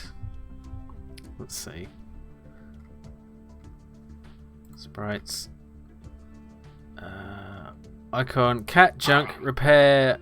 Deep to do wop. XXXXXXXXXXXXXXXX and then BBBNZ.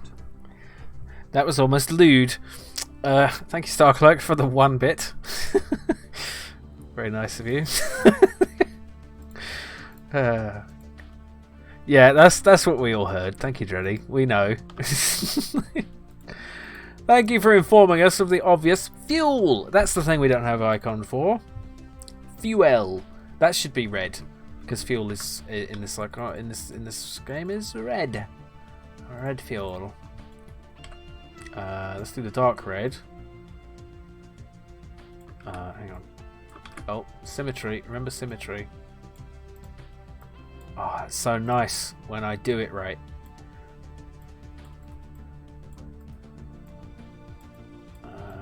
Like that.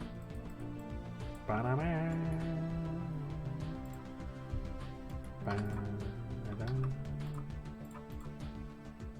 It's kind of horrid, but it is kind of horrid. What if we do this?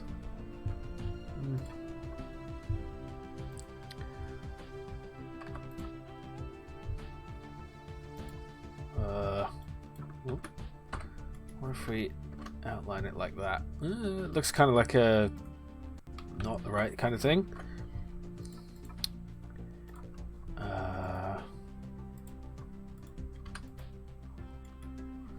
Put the flame icon on the front. I get like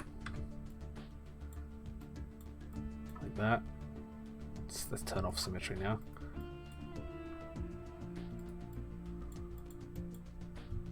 That's kind of icon-y, isn't it? That's fine. Let's do icon fuel. Alright, I think that's all the icon means. I was hoping it would read eggs and beans. X and beans, yeah. Yeah, it always starts sounding disappointed after a while. No, it's fire, Dreddy. Well, I'm off. Just wanted to try and show a little support. Thank you, JTC, for joining. Much appreciated. And see you another time. Hopefully. Okay. So now we have icons. Oh, we need. Yeah. Let's start making all these objects. So we have all these scripts. I mean. So we have fuel. It's no unepic, but c'est la vie. What? I haven't played that in ages. What else? Repair. Let's just call it repair. Yeah, it's like an item. So we have junk, repair. Oh, we need cat as well. Cat. Maybe if they release unepic sequels, I'll get you those. Oh no! Oh, thank you. I completely forgot that you'd given it to me. I'm very sorry. I have a terrible memory for the best of times, but thank you again. That was a fun game.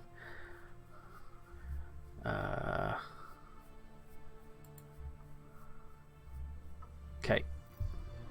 Scripts. So, all these are children of the night. I mean, space subject.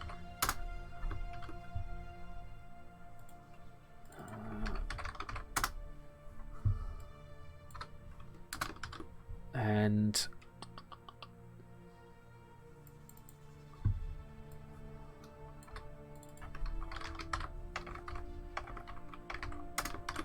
what was it? Was everyone else fuel? Yeah, we've got fuel, cat, junk, and reckon you're a wee little Jim plays games. Yes. Yeah, take it easy, JTC. Okay, so now we can actually set these icons. We just also set one, make one for fuel. So yes, icon fuel. Good.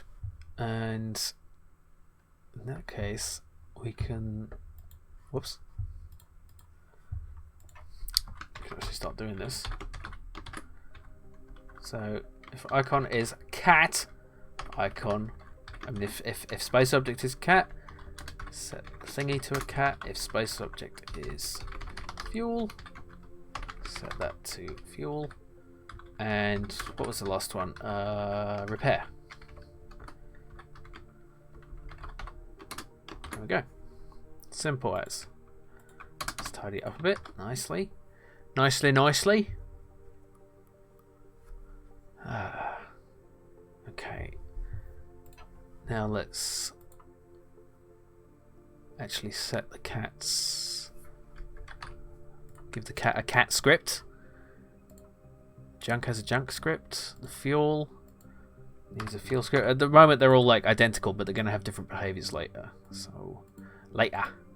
Let's tidy it up a bit. Let's move the canvas. There's canvas and game manager at the top. Then black hole ships. Move the event system to the top. Then everything underneath. And main camera. Okay. Then we got all the other items. Oh, minimap camera. Yeah, put that up there. Okay. Then everything under game manager is inventory pool. Okay. Then inventory pool. Then everything under it is an object in the environment. So we have only these. Now these don't have any side. What's the starting forward velocity of the ship? So let's give the cat more velocity. The fuel, let's just put it up a bit and give it less velocity, and yeah. Okay, now if I do everything right, then we should just see the icons appear properly on the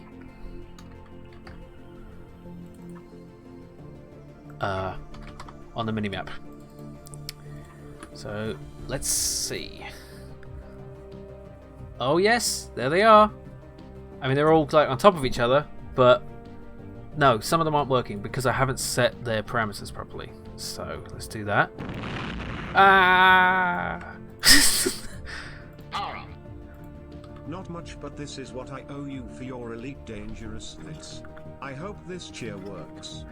Thank you, Suspected Crab. I much appreciate that. Thank you so much for the 300 power-ups. Yeah, no, and I hope you don't consider that you owe it to me, but I am very grateful that you have granted me this power-up. Thank you so much. Most kind of you. TTS is a bit quiet. Okay. The problem is because the music is too loud. So let me turn the music to 50% and then turn the music up a bit. If that makes sense. Turn the stereo mix up a bit. So, thank you, Suspected Crab. I much appreciate that. I've been thinking I might do some more Elite Dangerous videos when... hello, I'm back. More Elite Dangerous videos when the expansion comes out, or maybe a bit after it. Is the music too loud now, by the way? I hope it's not too loud. Let's turn it just down a little bit.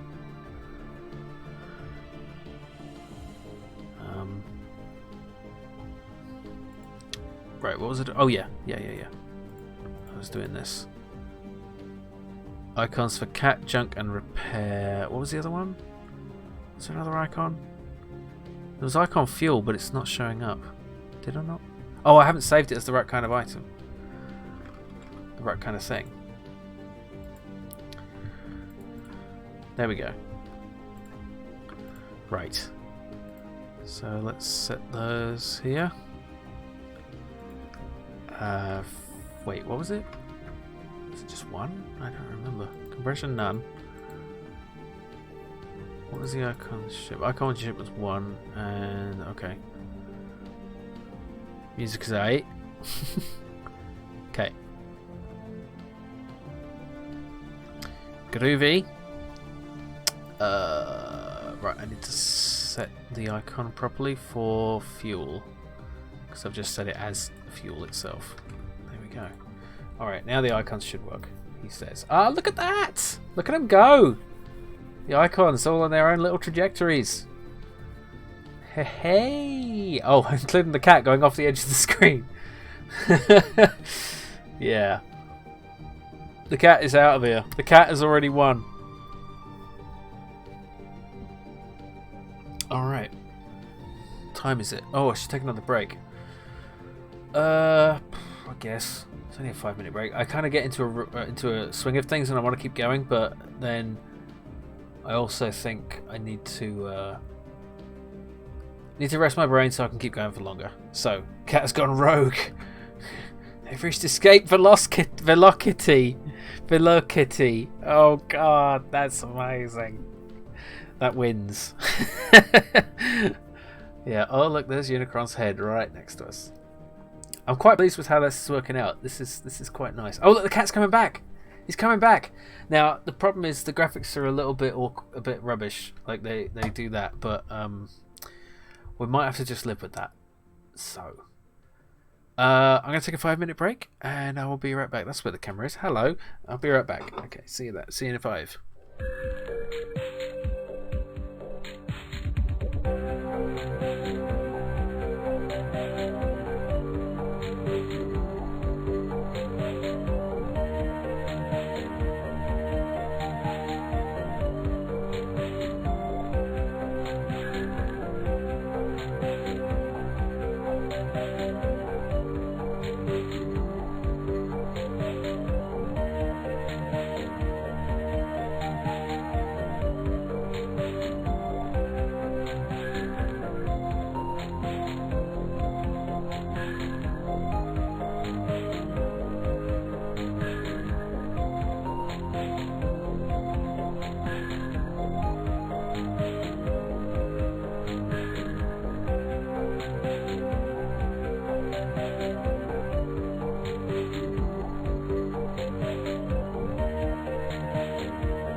Alright. So, things are still orbiting. Look at that. Oh, look, we're almost. Oh, Unicron. Why? Oh. Yeah, Escape Velokitty. That's definitely a contender. Okay, so if we turn our engines on, we just fly off. That's cool. Okay, so now I guess we should. I should continue making the inventory work. So let's just see. If I take this junk and just put it in my inventory pool and then run, this should no longer show up in-game or on the minimap. And yes, it doesn't. Good. So that's working. Now we need a way to actually eject it. Which shouldn't be too tricky. So let's see. Controls. Eject object forward. Reverse thrust. Eject object. True. Okay. So we don't want to instantiate anything. Instead, we need. So this goes. And this goes. And this goes. So yeah, instead what we want to do is get. Oh, wait. I'm thinking. We need to, just as a test. No. We need to make the inventory system work first. So we need a UI for that. So we need to show all the items in our inventory. So I guess we could put that here, or maybe all the UI should be on one side, so we have a square viewport both here and in the minimap. That makes sense to me.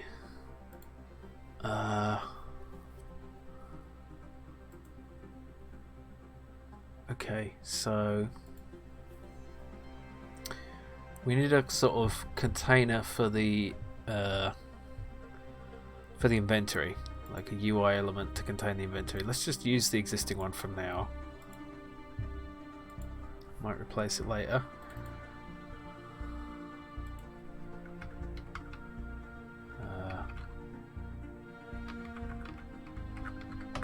Okay. Put that at 10. Oh, 10.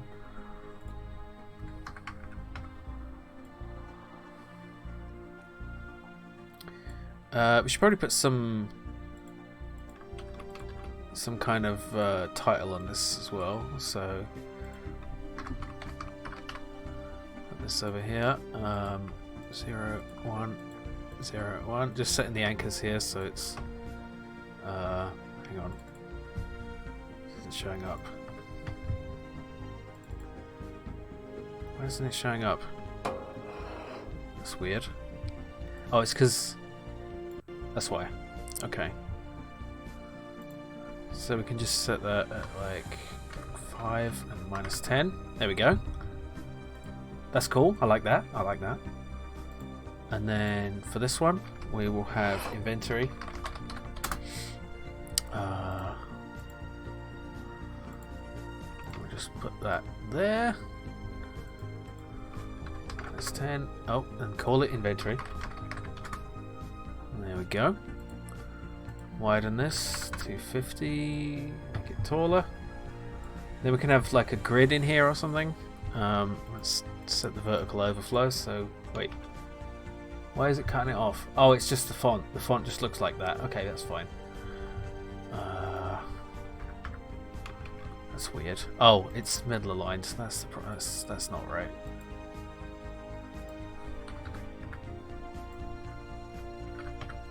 You're gonna have a few seconds of fuel and try to pick up fuel barrels. I'm thinking we'll start with no fuel.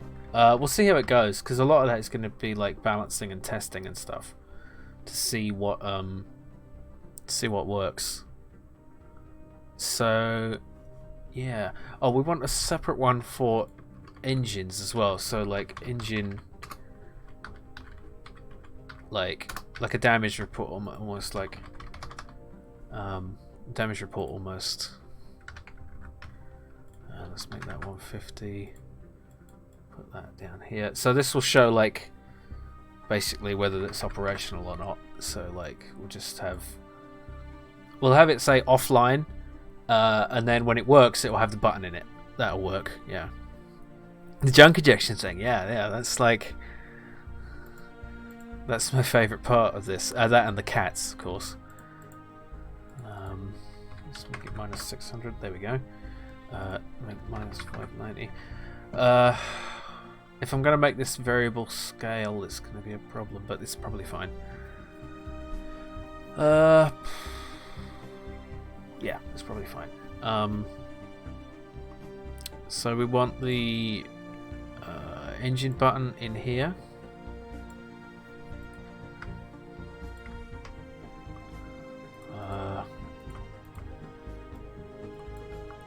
Like this. Let's call it something else, like activate. Let's just call it activate. That works. 60 minus 40. Let's do minus 45. Nope, not quite. Minus 42. There we go. And Unicron.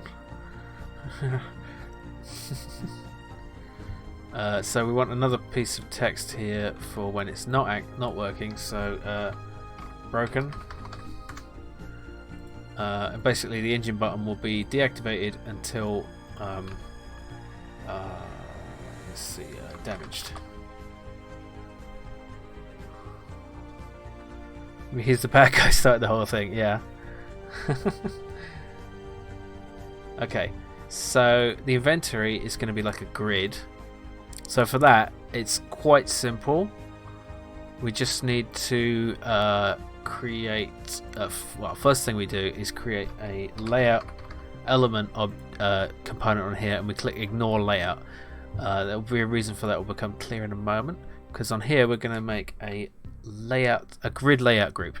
Now it's what it sounds like. It will put everything into a grid here, but it won't do things that ignore the layout, so it won't try to put the inventory text into there either. Instead, I mean, yeah.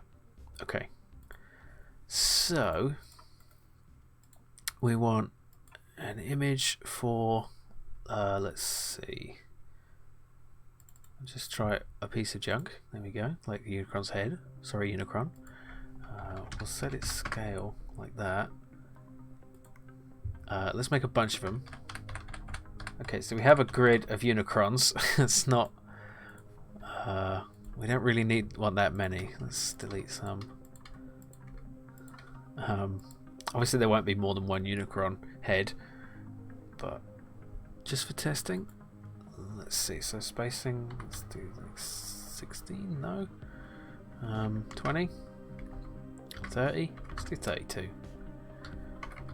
32. Oops, no. How do we make this work?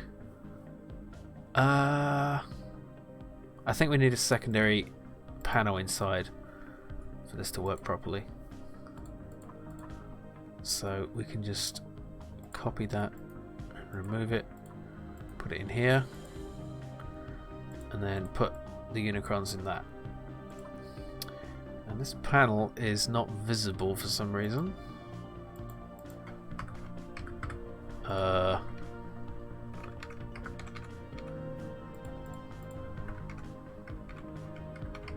There we go. Okay, and now we can just shrink it down. 30 by 50 by, let's just call that 10, 20. And, oh no, damn it, 20 and another 20. Okay, so we'll make that invisible, but there we have an inventory of objects, and we can just see what it might look like this.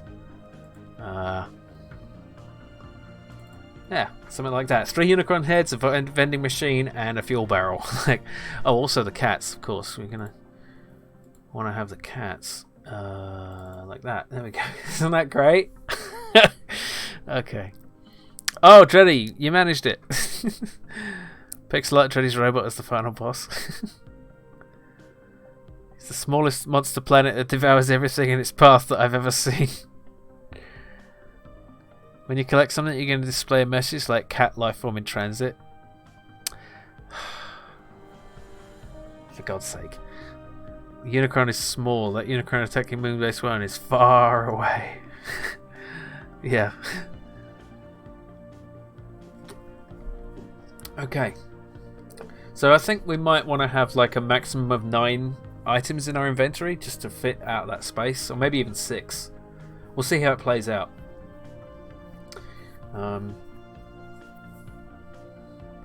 It's really quite fast to pull these major features together. It's Unity. It's Unity and experience, to be honest. But yeah, it really helps that Unity is pretty great.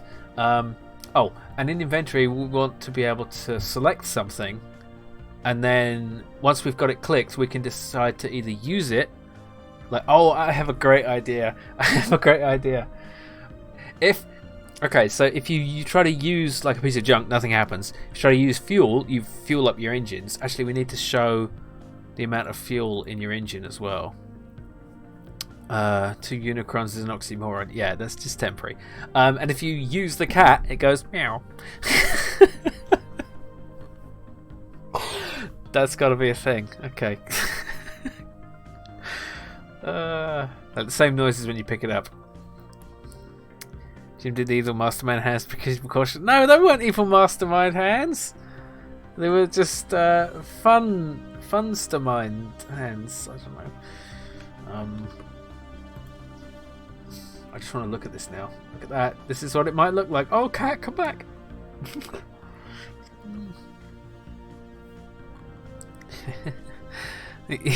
Shut up. You shut up. If you're Unicron, you get to kick Galvatron through a wall. Yeah. That'd be nice. Oh, okay. I'm getting tired, but I got an hour and a half for this one left, and then I'm doing a 3-hour one at 11. No, at 10. Wait. What is my schedule? Damn it. I forgot what my schedule is. I'm doing this one for 4 hours, so it goes until 10, and then I'm doing the one at 11 till 3. Right, yeah, okay. Because I don't want to... No, 11 till 2 for 3 hours. Damn it. Okay. Alright. So, for the engines, we need to show the amount of fuel left, as well as the activate button. Just eat a raw onion. No. Jelly, why do you want me to eat raw onions? It's not nice. Okay, I'm going to put it in here for simplicity. Fuel percent. And then this can just be like off there. So we'll say like 100%.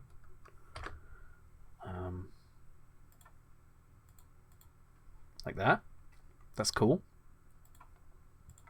Let's make that 110. Like that. Yeah. Ooh, I like that. Okay. I do actually want to make this a toggle. Now that I think about it. So let's do that. Toggle and sprite swap. So when it's on, we want to press it in, and let's see, how should we do this? It also juggles knives and things on fire. What? Oh god, 50,000 bits for Jim to eat a raw onion. I will do it for 50,000 bits. Are you kidding? That's 500 quid. $500 even. Can't imagine the state of being after that floods of tears. You didn't say how big an onion. What about a pickled onion? I could do that. Raw onion farts, yikes. I have a friend who eats a raw onion for money. Oh my god. We get to go out for a bit and then we come back for another 3 hours. Oh god, I think I'll die. Okay. Right, so this is a toggle. Battered and deep fried. Yeah, like those, what are they called? Those onions where they like slice them into like that shape like that and then dip them in batter and fry them. What are they called? Like flour onions or something? Something like that. Let's see. Engine's on. I kind of want to just make an extra script just for the engine toggle button, or just for the engines, really. Yeah, why not? Okay, because we can separate out things like the ship doesn't. The ship script is starting to get a bit long, so you know we can just refresh engine animation is going to have to stay in here, but these come out and go into engines.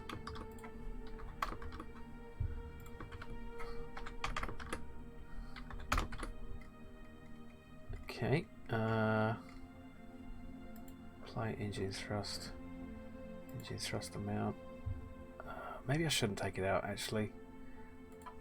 No, I don't think I will.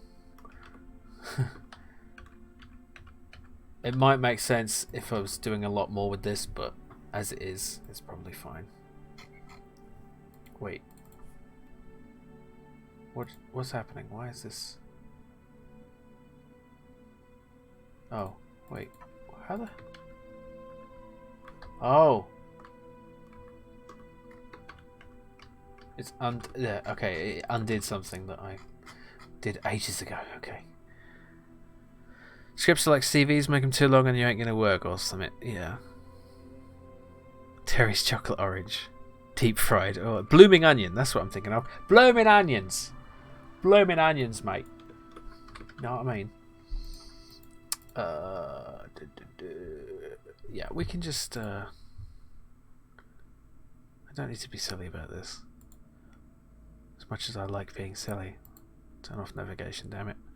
Toggle transition, none, don't like it. Let's see. Ship. Engines toggle. Okay. We'll do this differently now because we want a reference to the toggle itself. And we'll just check if that's on to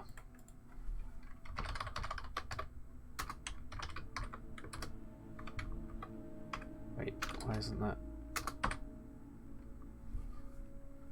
It is on. Is that working? It kind of doesn't seem like it is. Oh, it's because I need to add UI. There we go. And to add the namespace of UI to that.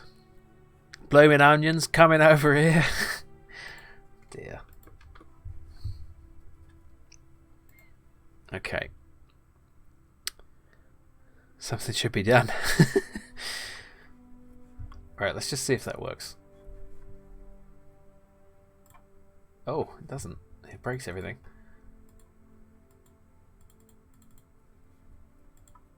Oh yeah, I didn't set the reference. I always forget to set the reference.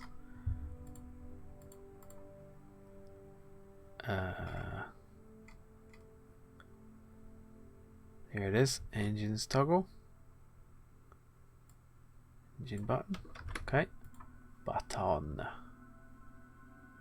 How goes the project? Pretty good, Namco's, as you can see. That doesn't work, but never mind. Hang on. Why doesn't that work? It's a toggle. Oh, I know why. Because we need... yeah, okay. It doesn't work the same way. So it doesn't work by... Yeah, basically you need sort of a tick. But in this case, the tick is just a spoon. Not that kind of tick. The tick is just like the pressed in button, like that. So, let's call it tick. Graphic, that. Is that working? Target graphic, this. I don't know if that's right. I might just... Okay, there. So, It presses in when it's activated and presses off when it's not. Also, we want to refresh what the text says.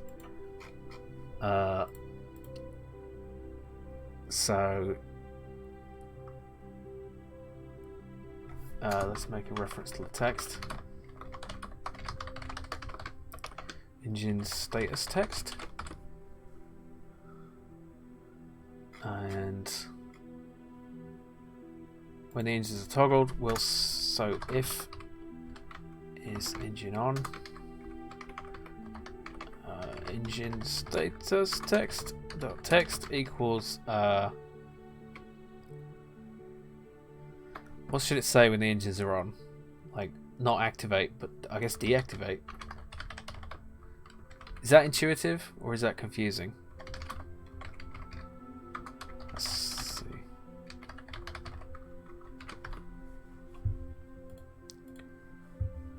It's not going to fit for one thing, but let's see. Oh, I didn't set the reference again.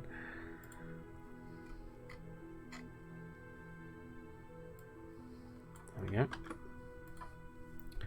Alton 8, yeah. There we go. So it works. It's just a bit. Is that intuitive? So like when you're pressing it in, when it's like that, it's telling, like, should a button say what is happening or what pressing the button does, and make it not so? Thrust and fizzle, yeah. We could just say on and off. But then it's like it says off when it's on, you know? It's kind of confusing. So see, it says off and then on. Because off is what you do. It should be the other way around, shouldn't it? I should say mash here. I think it should just say engines all the time, like just all the time, and then it should just do something else to show that it's on.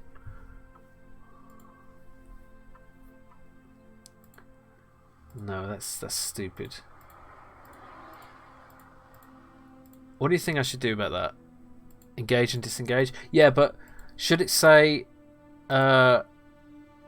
should it, like, so when it's on, should it say disengage or should it say engage? You know, change the color to red when it's off. Yeah, could do that. Oh, what about if it's a different kind of button, like it's like a switch? Press to engage, press to disengage. It's too much text though. It's like, yeah. What if it's not that kind of button? What if it's like some other kind of button that's a bit more obvious? Engage, make it so. Yeah. Like a kind of actual switch. Like, let me just draw what I mean. So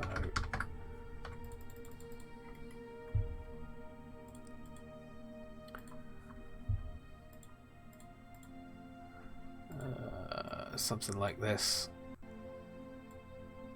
where that's off, and then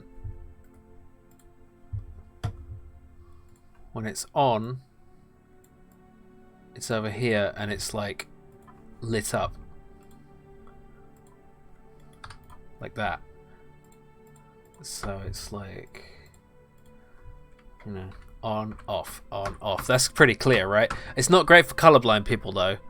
You just make the engine say engines on or engines off, yeah. Like we could just have this little button here. Do not press.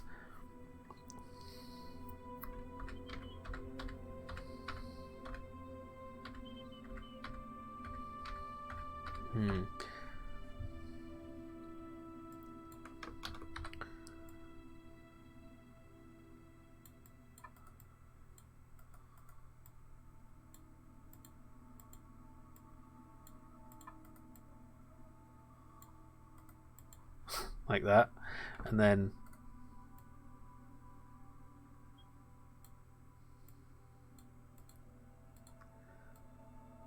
Wait.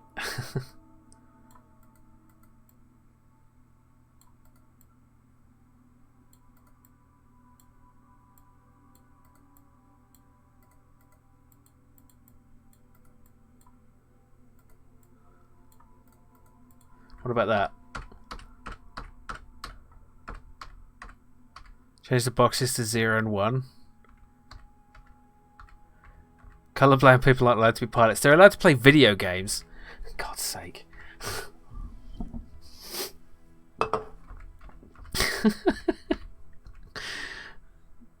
Off, not off. How about not on and not off?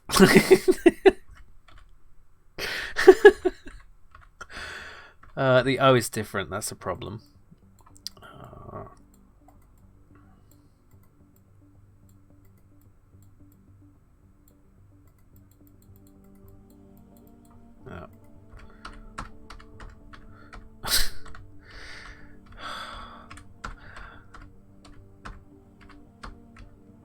Okay, maybe we should add some like nice detail to it, like make this brighter.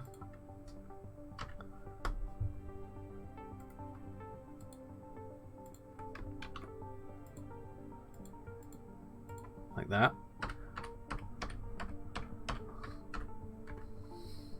Not off and not off. Yeah. Great UI design. Is that weird or is that good?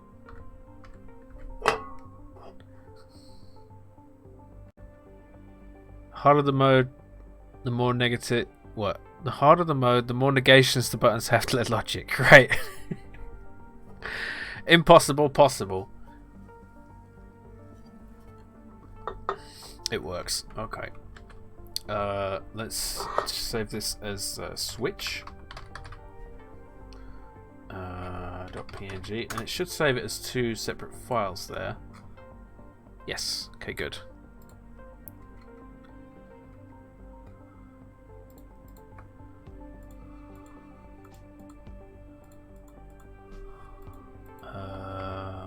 Like that, and then I'll take out fuel percent. Just make a new button. Actually, that's not a good idea. Let's just use the same button.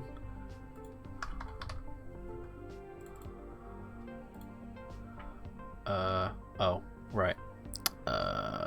These need to be set to 100 pixels per unit. Oof, that's too big.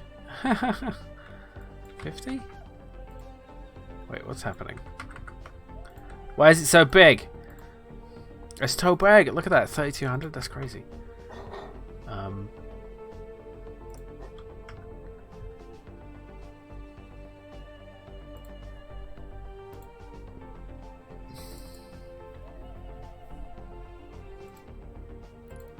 What? Let's get rid of the text. Yeah. Okay. Oh. Could just put it like here.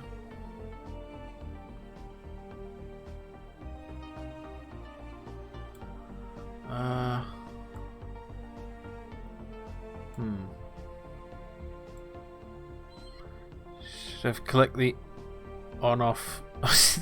Yeah, I have to collect the button in space. Okay, so we can have like fuel percent plus act. No.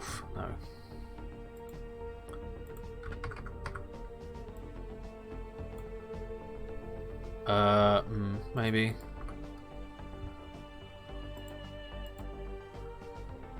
We could just have like fuel 100%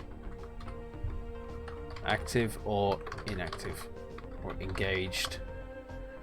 Actually, we could just. The engine button is enough indication of whether the engines are on or not, right?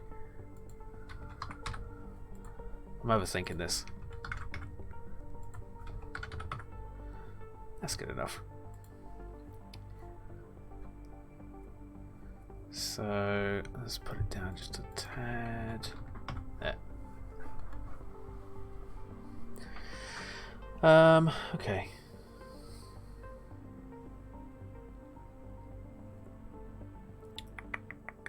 What time is it? It's 20 to 9.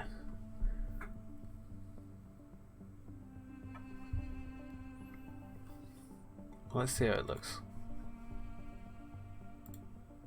It doesn't work. Okay. Right, because this whole thing. Yeah, let's take that out. And that. It's just a command line interface. Engines-ID 136294-01-quiet-update-firmware. Yeah, command lines. Great. Oh, okay. That ain't right. Okay.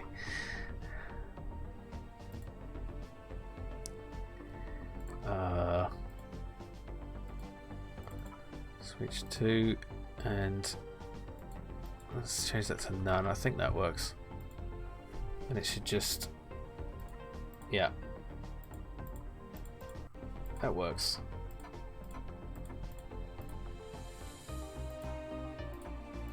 I don't know. I feel like that doesn't work. I feel like that's more confusing because now I'm like, oh, I want to switch the engine off, so I click it and it switches it on because I click it because it says off, and I think that's what it's going to do. Ah, screw it. Oh, it's I don't.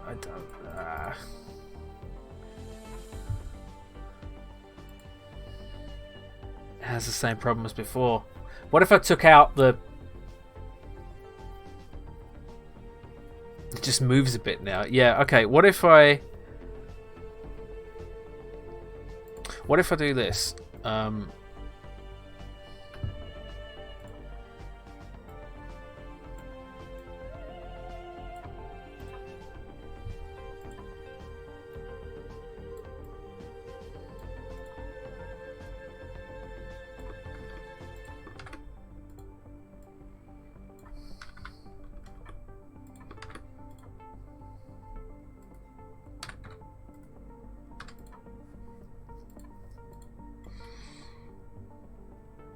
What about this?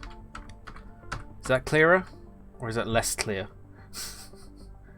What about if I do this white, and then maybe make these white as well, rather than.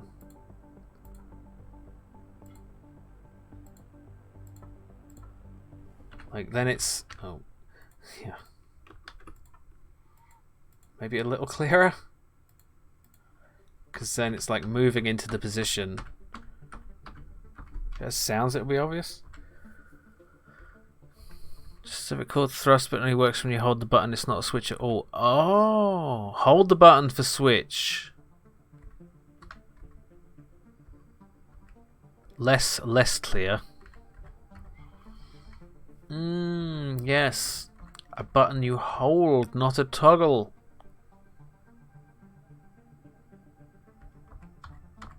Yeah, that's the answer, isn't it? Okay. Yeah, crisp chicken. I think you came up with the name. What was it? The potential name. Escape Velokitty, and now you're coming up with this solution. I should credit you as a designer. Yeah, okay. That is not clear to me. Not clear to I say perfect example. Okay. Okay. So it could just be like the other button then. Couldn't it?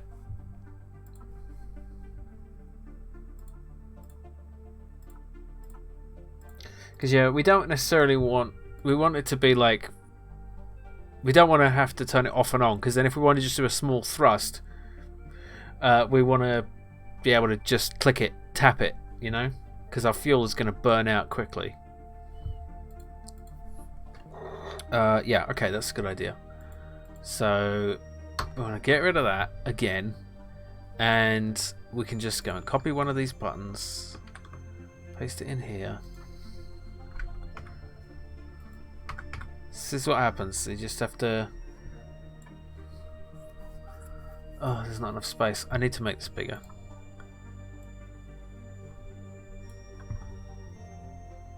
Wait.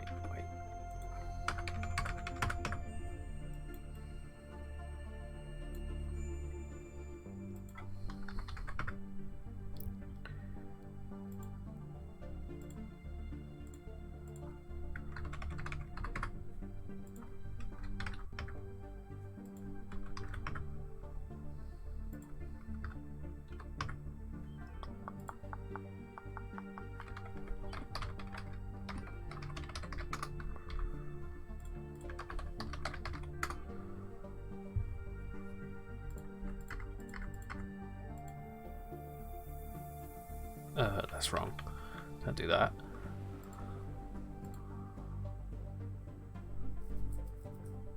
Why is this... That's weird. Oh, it's because it's there. We need it left aligned. Just noticed your win up. Yeah. Chicken on a roll? What? Crisp chicken on a roll, yeah.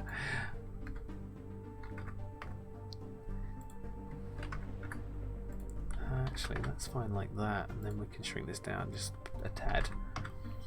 There we go.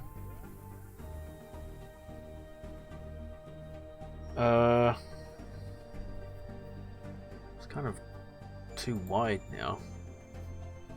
But oh.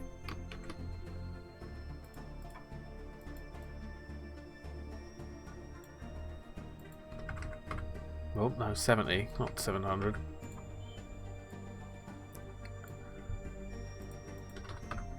Okay. So I can just put this in here. It's a bit weird, but it makes it easier to just turn the whole thing off.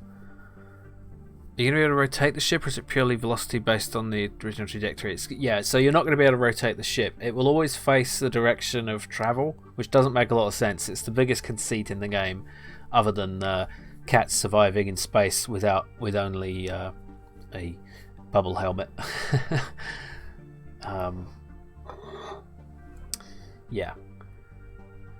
So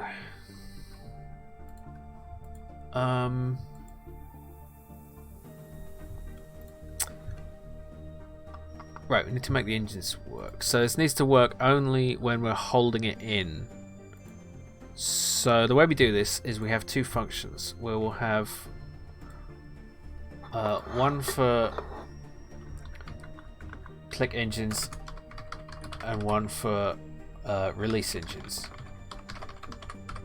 So game manager instance ship engines on, no, engines off for that, and then engines on there. Right. So, and the way we will make sure that happens is we're going to actually remove this and instead make an event trigger, and when we do pointer down, we will call the ships... No, wait, it's controls. It's controls. We do it through controls. I forgot we do it through controls.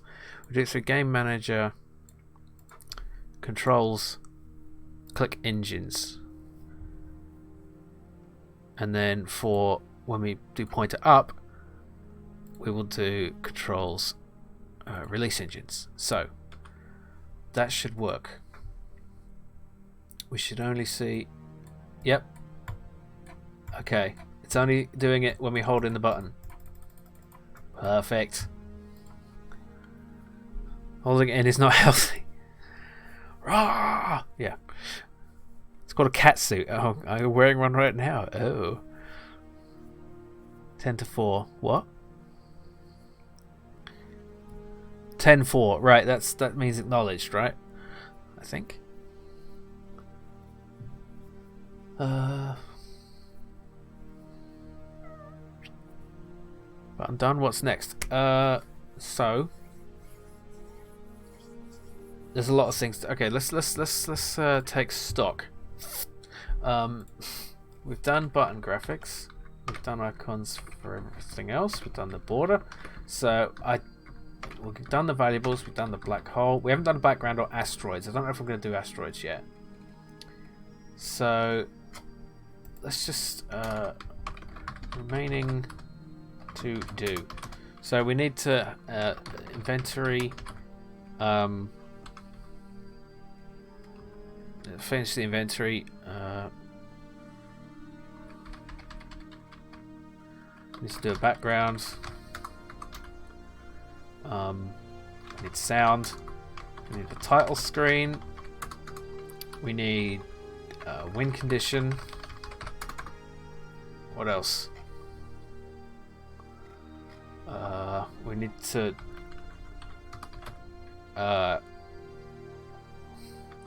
items with different masses. Engine repair and damaged. Just engine repair. Do the cats need to make a sound at any point? I'm going to make a little meow for them. I'm going to record it in Audacity and be like meow, because you have to make all your own sounds. You can't use a sound library. Didn't think my space cat suggestion would take off like this. Potential title. Yeah, wasn't that Velokitty? Crisp Chicken's suggestion of Velokitty was the one. It looks good, but it sounds kind of awkward. Escape Velokitty. Yeah, I kind of like it. I don't know. I don't know. I'm gonna.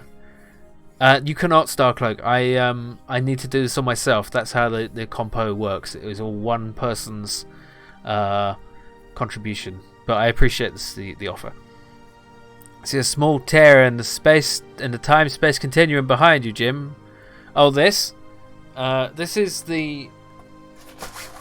I put a green thing over my headrest, and the light is catching it in. Oh, now it's all fucked up. Oh, whatever. The light is catching it to the point where it's not quite green enough for the light.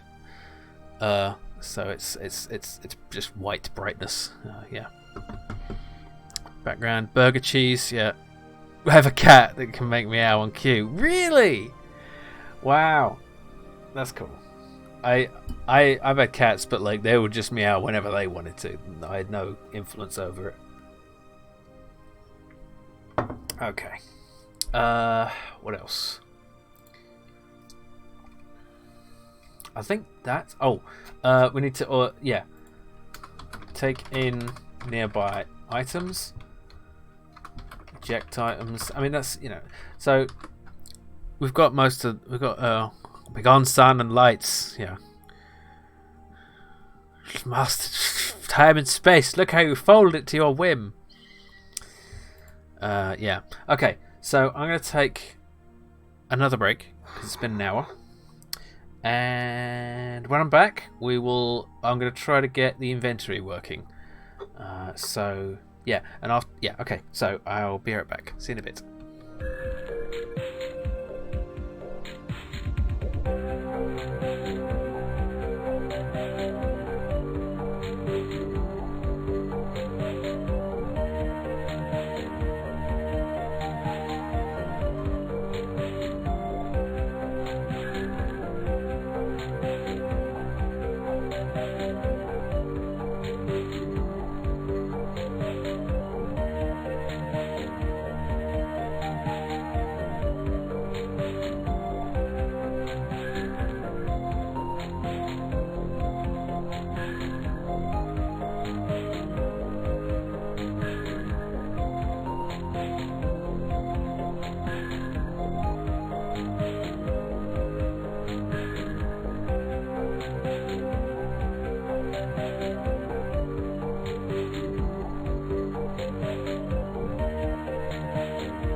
Alright, what did I say I was doing? Yeah, inventory.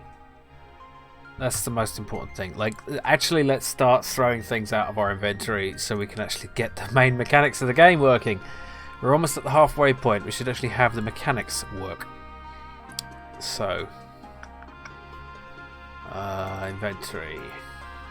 Remove from inventory. Right. So we want this to be triggered by the controls. No, that it needs to. Okay, we need the inventory UI to work first. That's what we need. So we need to make a script for a UI item. Let's see, inventory item. That's what I mean. Inventory UI. That's what we'll call it. We'll call it inventory UI. To distinguish from the actual inventory itself.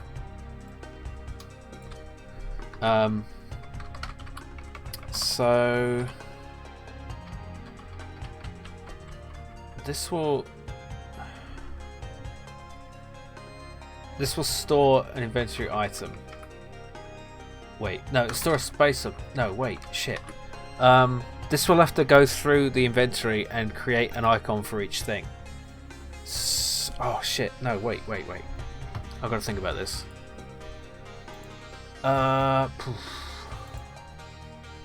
We need a reference to the container for the item container, which we will put. Yeah, we're gonna. Yes, we'll need. Yeah. Okay. Sorry. So. This needs to be a class that stores the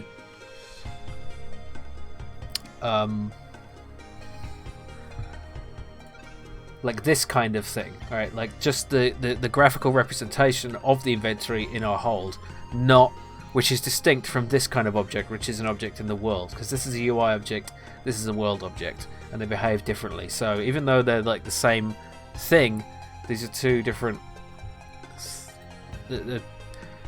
They're represented two different ways in the code. So we need for this, we need an image and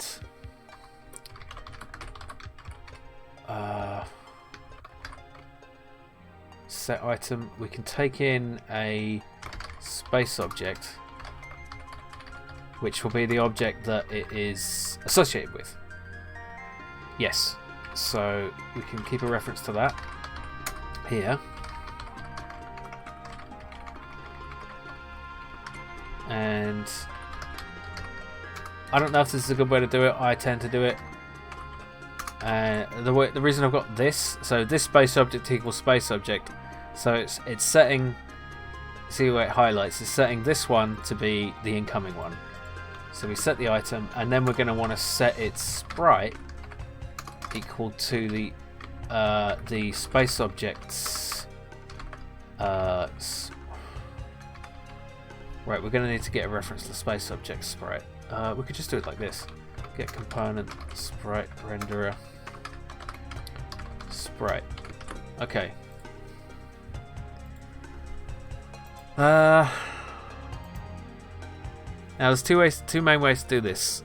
Thank you, Codal Button Masher. Let me know if there's anything you want me to explain in more detail. So there's two ways we can do this. We can either add. We can either these can be. Hang on. I think Jim should produce some educational videos and game maker and put them behind a paywall. Written and deliver properly, schools would pay for them. Oof. I'd have to really know what I was doing then. I mean, I can't say fuck if I do that. So the way you get this fucking thing to work is, yeah, there's so many better resources than that. I swear that you know, all of it. Other than that, I'm clear. Okay.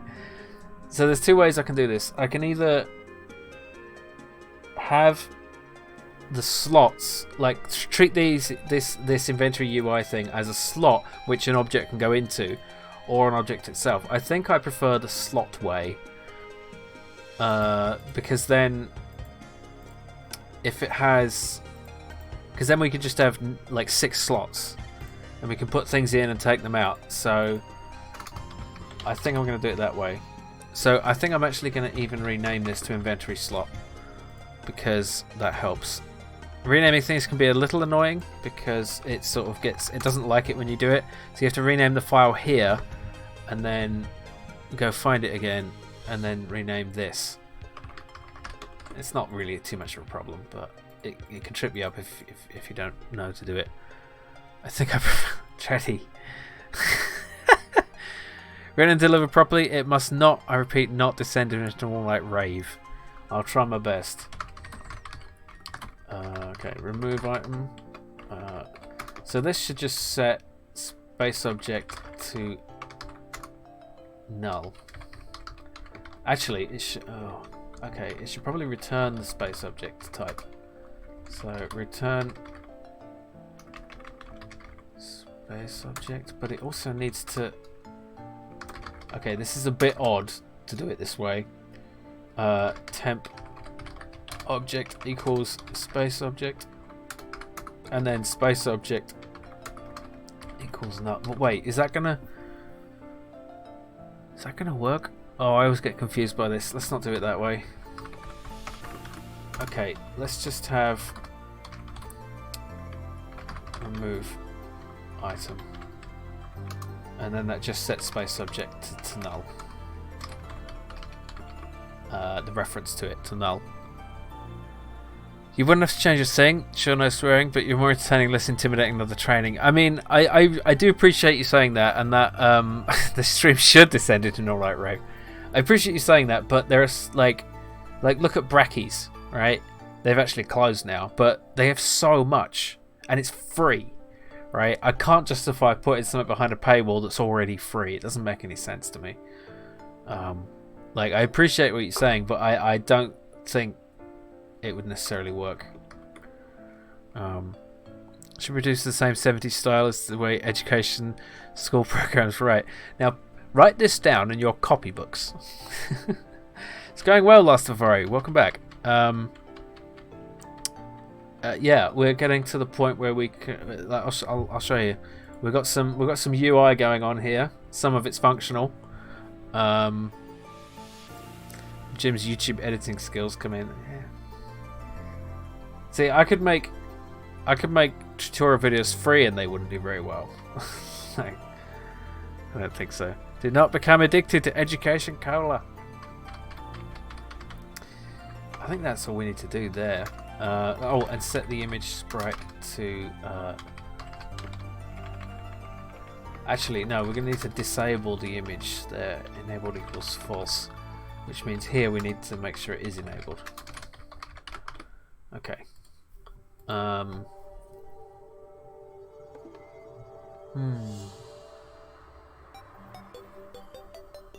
Right. Okay, so we want 6 slots. Get rid of those and then start with 1. And inventory item. Actually, I was going to call it inventory slot, and I called it inventory item like an idiot. There, because that's more descriptive to me. I find descriptive class names very useful. There. Okay. Education Cola isn't nearly good as Pepsi. Okay. So, inventory pool. Wait, that's wrong. That's wrong. That's inventory pool. That's not inventory. Here it is. So, slot. Let's just do this. Oh, damn it. I did that.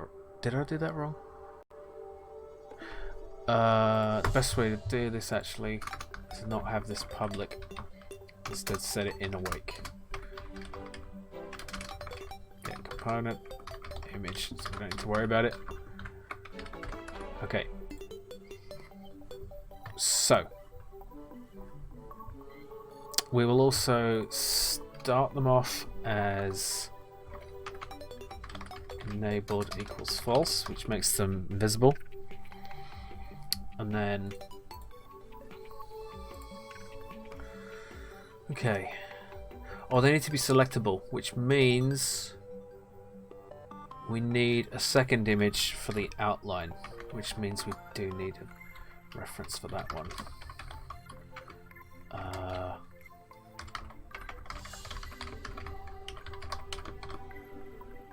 Okay, so for that I'm just going to draw a simple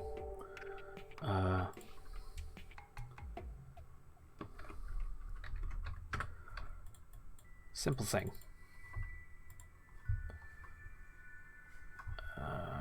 Something like this.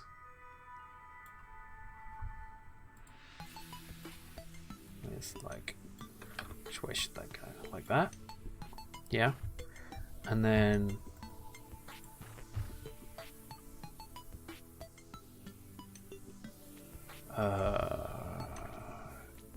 move that like that. So this will make sense in a minute. I'm just making a border that expands when it's hovered over. Or in any case, I'm just going to say select, and then, damn it, I just realised I'm still calling this sample scene. This is still sample scene. I haven't even changed that.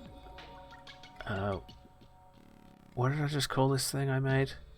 Select. There it is. I didn't save it properly. Okay.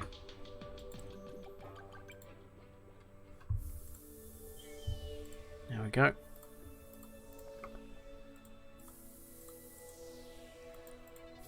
Okay. So every slot needs one of these. I've got to do this again. I might just make this a prefab. So one of the Kappa votes. Thank you for following and welcome. We're just making a little game for Ludum Dare. Yeah, it's about cheese. No, it's not. It's a game about being on a broken ship and throwing things out of your spaceship to change your trajectory so you can rescue cats and escape a black hole. You know, your average Ludum Dare game. Right, I need to set these things. Yeah, another 9 sprite. What's it? Let's just do that. And then same here.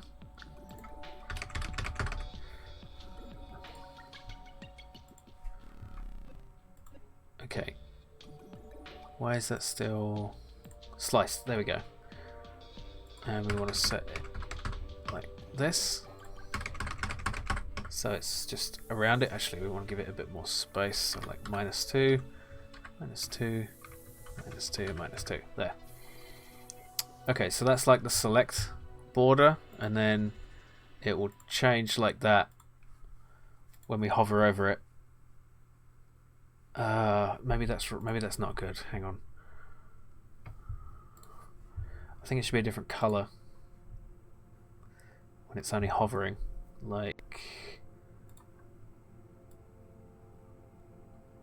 this.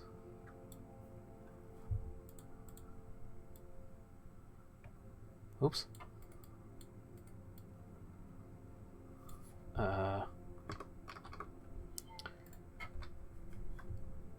This is probably going to break it a little, but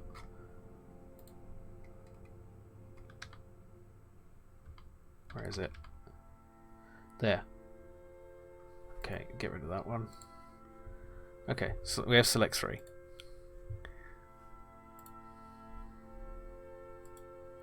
Change that to point, that to none, and suspect 50% of Ludum Dare games published using sample scene, maybe. I mean, a lot of them aren't going to be Unity. A lot of them are the Game Maker and other stuff. So I guess we'll see. Yeah, so that'll be the hover, and then okay, let's actually start doing this. So pointer enter will set. Actually, no, cancel. We want to do this the better way. So like void on hover.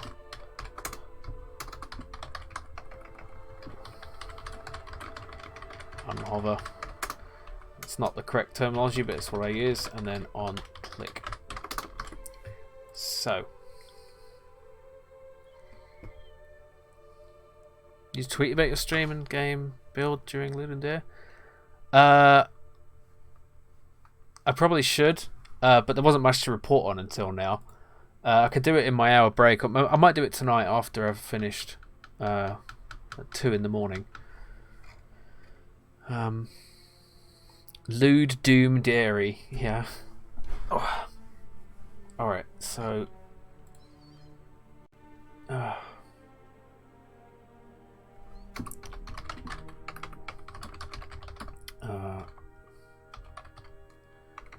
let's call this hover selected.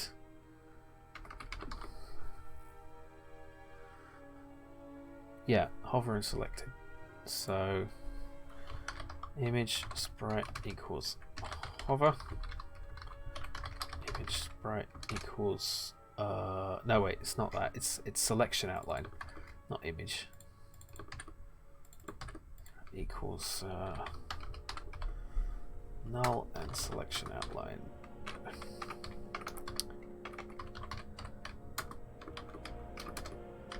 Enabled equals false, which means we need to set it to true here so that it shows after it's been unhovered, and then on click we how do we determine which one is selected? I think here. Inventory slot, selected slot. And then we can set. Actually, we don't need to do that. We can just set it from here, so that's fine. So when we click it, we want selection outline sprite equals to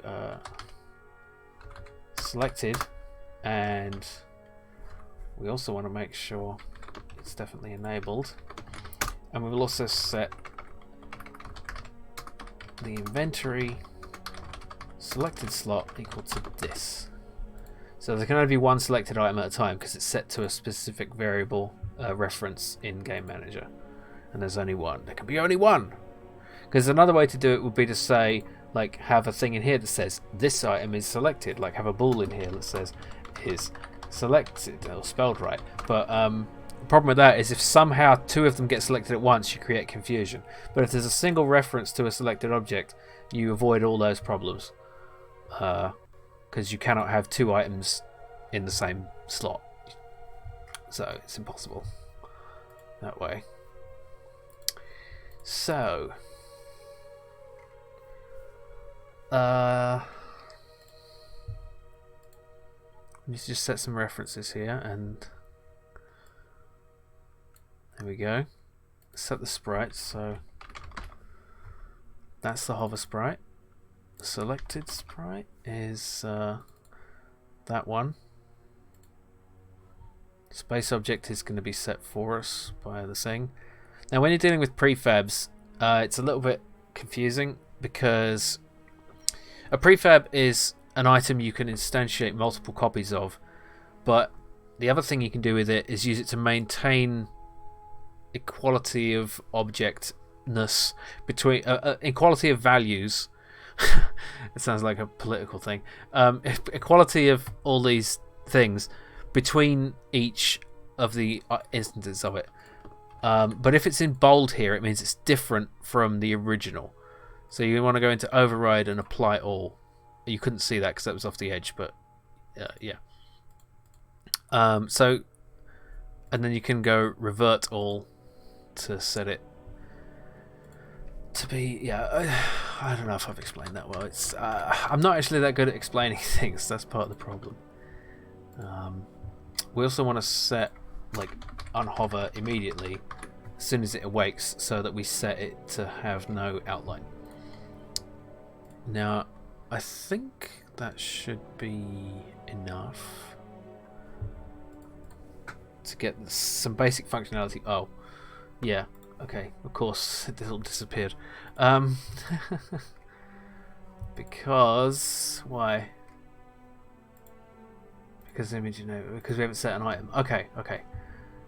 Then first thing we need to do is in inventory. Let's do it in start. This might work. For each space object in items. Remember we set this ages ago? This thing here. Space object in items.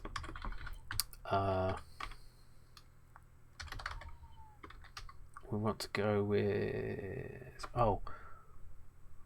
We need references to these inventory slots so we can set them. Okay. So we'll put those in Game Manager, I guess. I'm going to make an array here. An array is just a list of items, a list of references. So make a list of inventory slots. I'm not going to set it here. I'm going to set it in the inspector. Let's see. Where is my inventory? Here it is. Inventory pool. So that's not right. Wait. It's in. Oh, I put it in Game Manager. I didn't put it in inventory. Okay. There we go. So inventory slots. The simple way to do this is a bit weird. You lock the inspector so that when I click on something else it doesn't change this. Then I select all of these. Oops. So if I hadn't locked it, it would start showing us these things. But we want that to stay up. So go to Game Manager, lock it, select these, drag them into inventory slots, and then we have references to each of them, all 6. And then unlock it, and that should work because it's gonna. Oh yeah, it's gonna go through every space object and.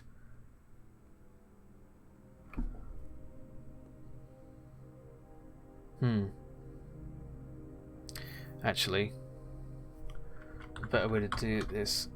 Oh, what is the right way to do this? Damn it. We want to go through every inventory slot and every... Okay. Yeah. So we're going to do a regular for loop, and we're going to go up to the number of items in... Wait, no. The number of items, basically. Items.count. That's how many things there are. We've got to make sure it isn't over 6. That's all. We've got to make sure we don't ever let it be more than 6, because it'll break the code. So, items... 1. So sorry, I. So this is a for loop. When someone could deal with that, please. A mod, would you mind? When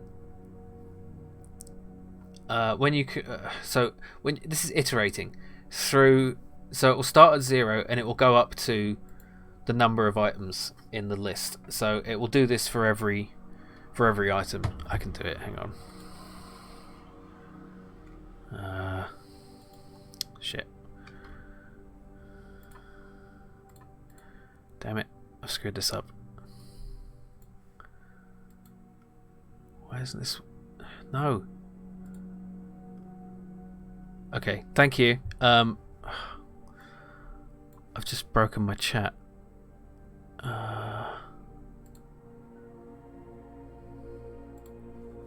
No, I don't want to do that. There. Thank you, Octurus Deluxe. I was just trying to do it myself and broke my chat. Yeah.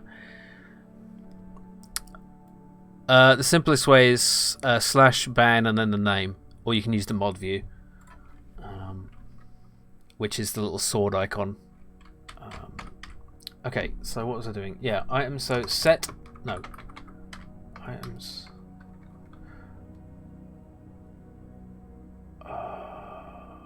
Game Manager. That's where we got the inventory slots. So inventory slots,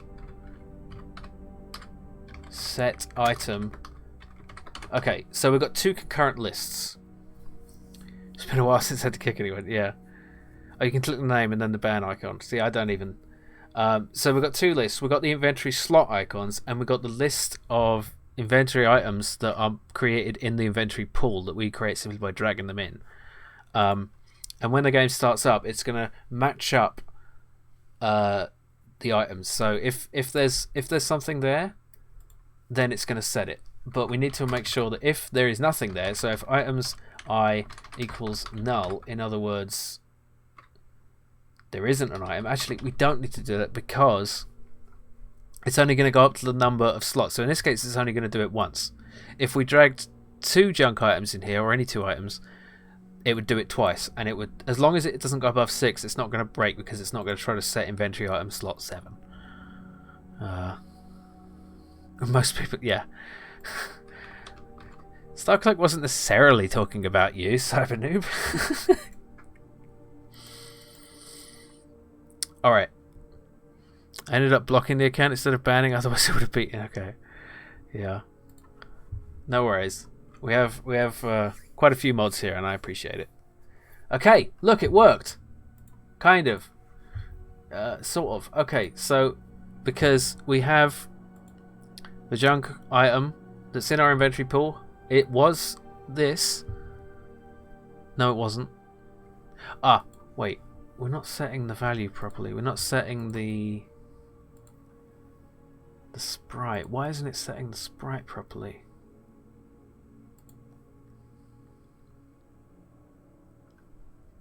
It should be. Junk 1. Oh, it is. Okay, well let's test it out. So let's try make it the vending machine, and then the vending machine should appear here. It does. Okay, so it does work. Okay.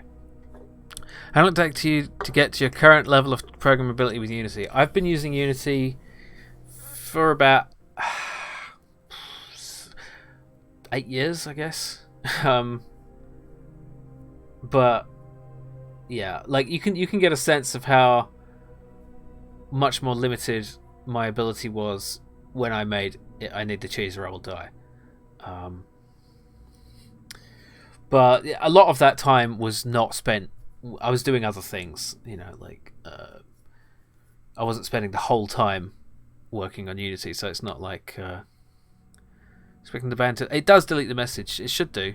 Arcturus. It should delete the message. A ban always deletes the messages. No, I didn't do that. I screwed it up. I didn't do it right. Yeah. If you're a mod, you see it crossed out. That's correct. Yeah. I need a drink.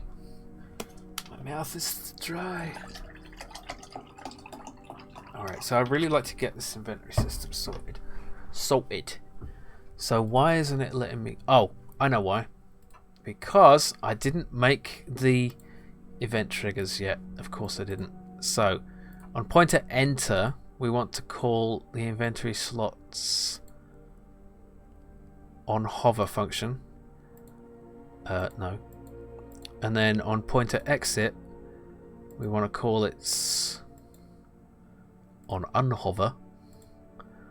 And then on pointer click, we want to call inventory slot on click. Simples. Can't believe I just said that. So there we go. We have a nice hover. Look at that. And then we click it and nothing happens. But that's nice.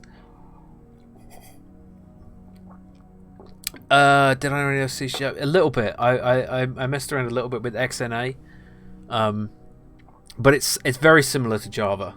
If you know Java, you almost know C#.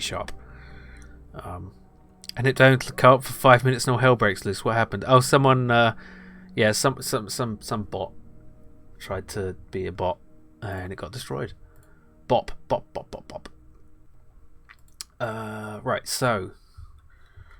It's not selecting when we click. It should though. Sprite equals selected, which is this. So it should. Damn it. Okay, why isn't it doing it? Point and click on inventory slot. Click.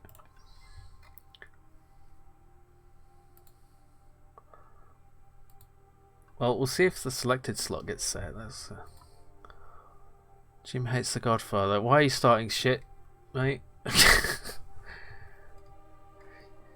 Okay, you want a war? Cybernoob doesn't like the Marvel movies or any superhero movies.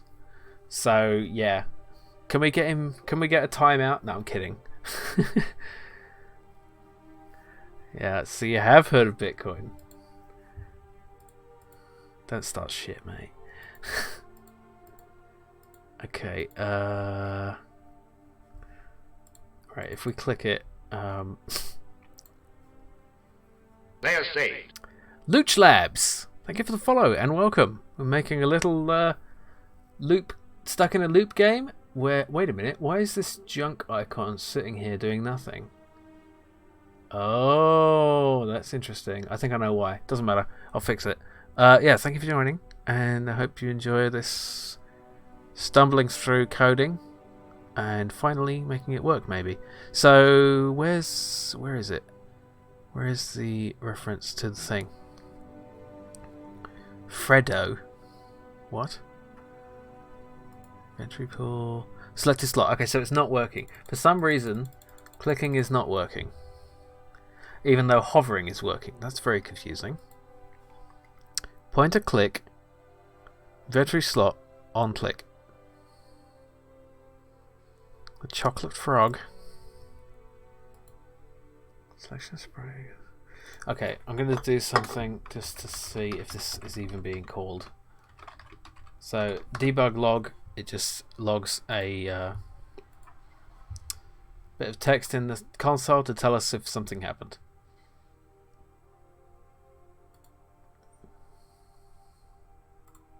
Okay, so it's not being called. Oh wait, I need to actually click it. It's not being called at all. I think I know why. Because, this is fun. When the hover icon comes up, the hover icon is actually blocking the click. So it's something in front of the, like the hover, the outline is actually blocking the button, so I can't click it anymore. So what we need to do is set it a canvas group and turn its interactable and blocks raycast flags to off, and that allows us to click through it essentially, like it's not even there. Let's just do apply all to apply it to every inventory slot.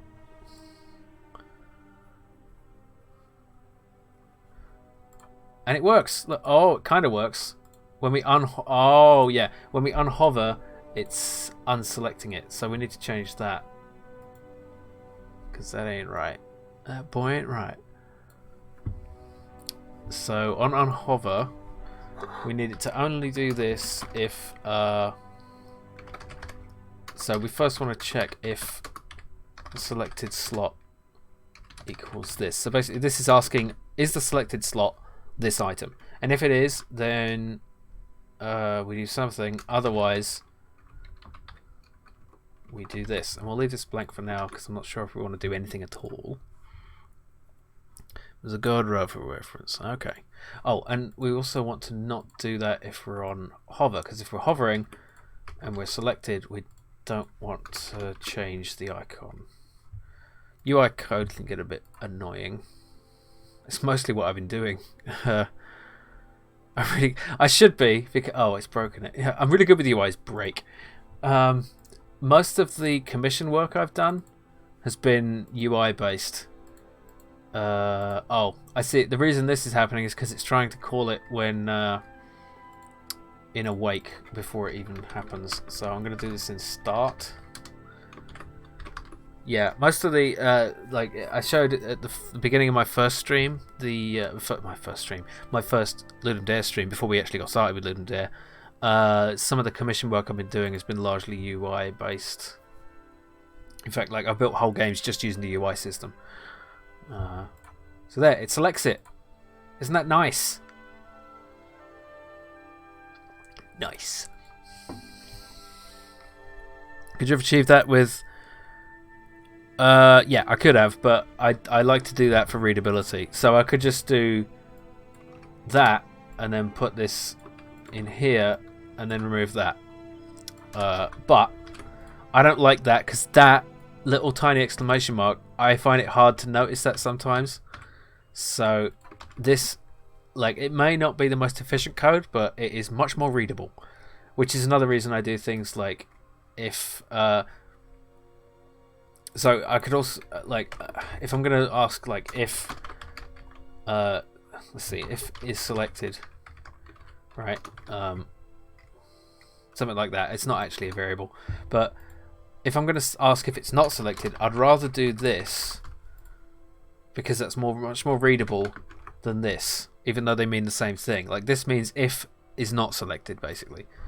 But missing out that tiny little exclamation point when you're reading through the code is really easy to do.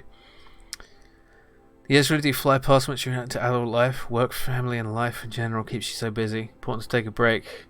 Sometimes it can pass you by. Yes. Life moves pretty fast. If you don't turn and look around every once in a while, you could miss it. Yeah. Okay. So now let's put in a different piece of junk so we can select between them. And let's give it a different, there we go. Let's make it the piano just for fun. There we go. Clarity and readability is really important, yeah. Okay, so, oh, it doesn't quite work. Yep. Okay, so what we also need to do is ensure that we call every other object. We ensure that, okay, so only one is being selected at a time, but the graphic for the selection doesn't get refreshed until we hover again. So when something is selected, we need to run through everything's on hover command essentially. So we can do that by going into inventory, and when we call what is it? Which one is it?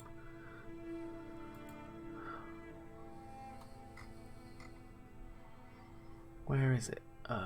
Inventory slot, right. Yeah, of course. So when it's clicked, we want to go through every inventory slot in Game Manager instance inventory slots. And for every one that isn't this one, so if slot does not equal this, that's one case where I will use the exclamation mark. No, slot. So basically, it's going to go through all of them and ignore the one that it is. It's going to ignore itself and look at every other one and call on unhover, which should. Actually, that's kind of redundant because this is already handled here, so we don't actually need to do that. Oops.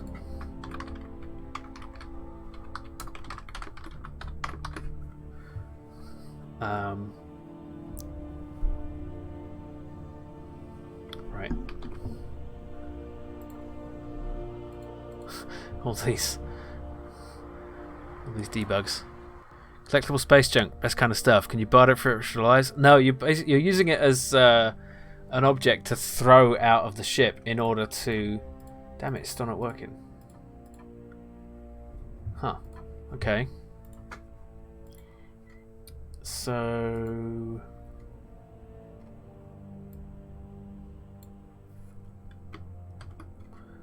Oh, I'm stupid. I'm calling this inventory slots on hover instead of the slot itself.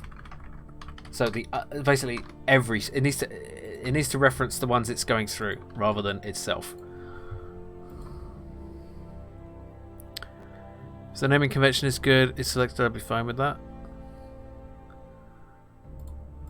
There we go. We can select items. Yay! So the engine's on. Oh, yeah, off we go. Okay, good. All right. Music sounds like Koyana Sky. See, this is Skyrim. This is Skyrim.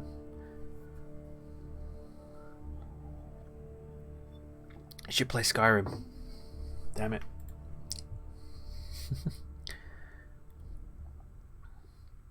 So you can barter it for physics? Exactly. Okay, so now that we are able to select an item, we can choose which way to eject it, which means we can bring back these buttons again and put them in. Wait a minute. First, we need to give them a layout element and tell them to ignore the layout, because when they go in, they're going to be treated like a grid item, and we don't want that. Ignore layout. Okay. And then take these and stick them there.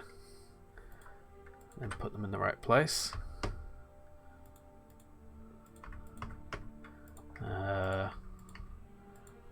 It's a bit awkward. Let's just do this.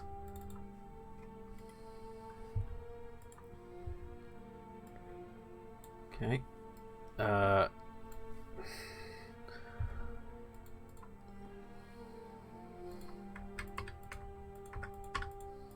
Set the anchors to those.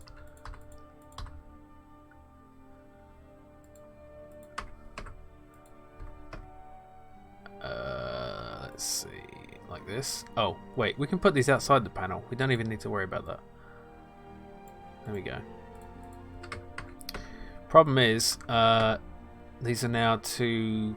I'm going to put them on top of one on top of the other, and make this a bit bigger. That's fine.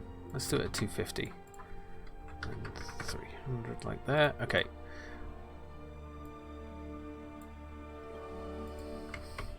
Skyrim is a walking simulator, then real life is right.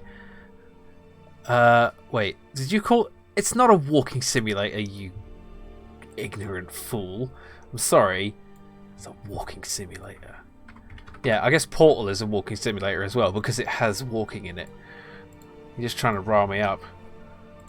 Why do you seek to anger me? Walking simulator. No, real life is more of a walking simulator. Like, because there's a lot more walking and not much other stuff.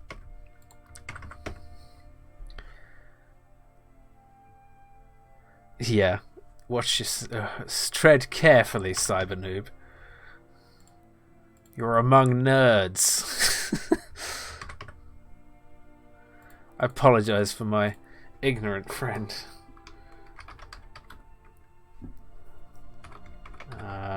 So eject forward. There we go.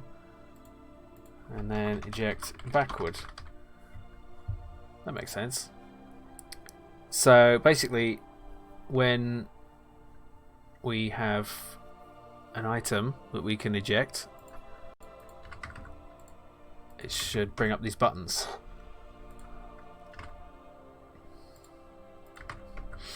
Attack the tears to rile Jim up so he doesn't flag in the final stream. Yeah, you're one of those arseholes who thinks that your bullshit is actually like helpful in some way. That's it's alright. I'm talking to him with we're talking to each other with such disrespect because we're friends. That's how male bonding works, apparently. Yeah. I'm the captain now. 22. Yeah, that looks about right. So these buttons should only show up when we have a selected item. So in order to achieve that, we need... I'm putting a lot more inventory in Game Manager than I'm comfortable with at this point, but normally I divide this up into different classes, but we're short on time. Okay. So, if we have a selected item,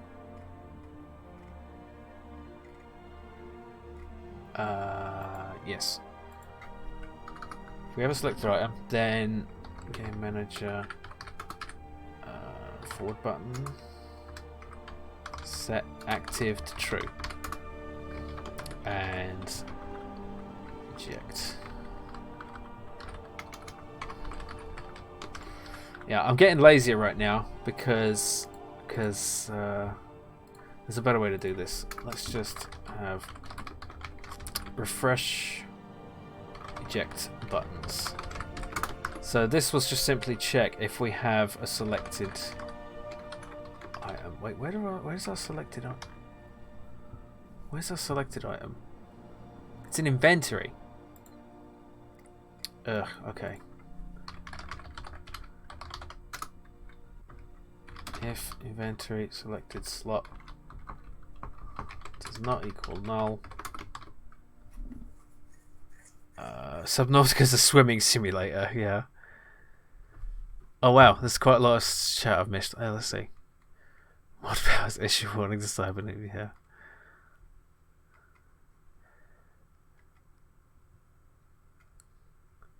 Should look up a game called Death Stranding. That's definitely a walking simulator. I mean, like, I've played walking simulators like Dear Esther and what's the one? Quap. There's a walking simulator. What's Gone Home? That's a good one. It's a narrative game, you know. Quap is hilarious. What's the one? The game like Quap, but it's multiplayer. Mount Your Friends. That's quite fun. Already know of. Yeah, it's Mother Half Kids. Like, okay. Mario's an uppercutting simulator? Are you sure you're not thinking of Tiger Uppercut? Tiger Knee? Street Fighter, yeah. Okay. Refresh inventory buttons. So, where did I... Hang on. Oh, damn it, I got distracted. Yeah, these. So.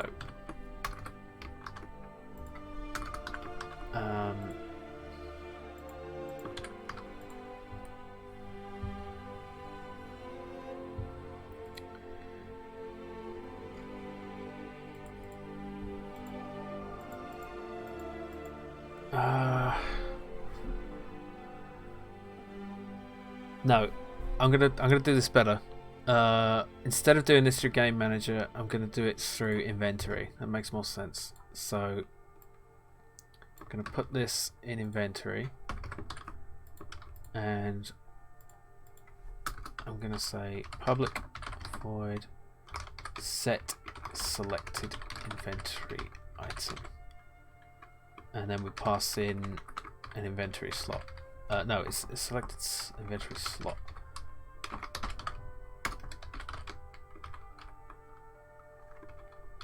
And then selected slot equals slot, and also refresh the eject button. So rather than just setting it, we're gonna call a second function whenever it is set. So it always refreshes the eject buttons when it's set, rather than having to do it from elsewhere.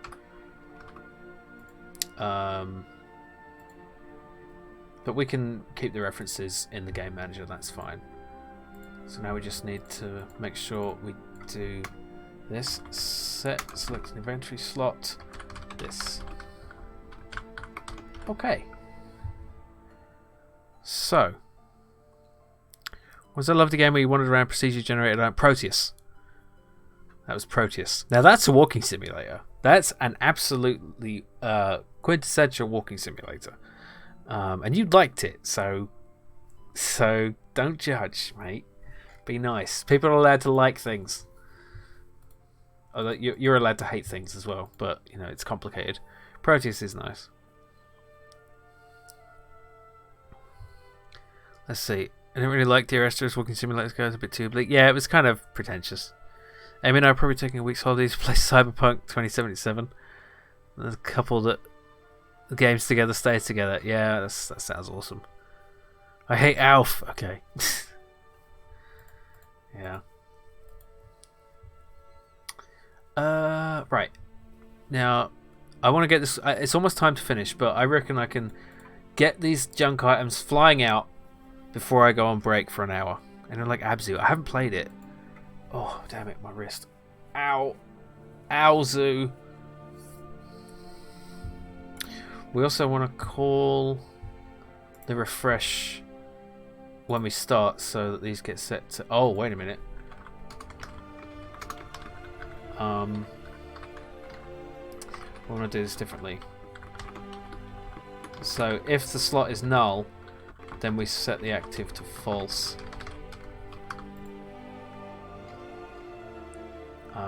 Let's just try this.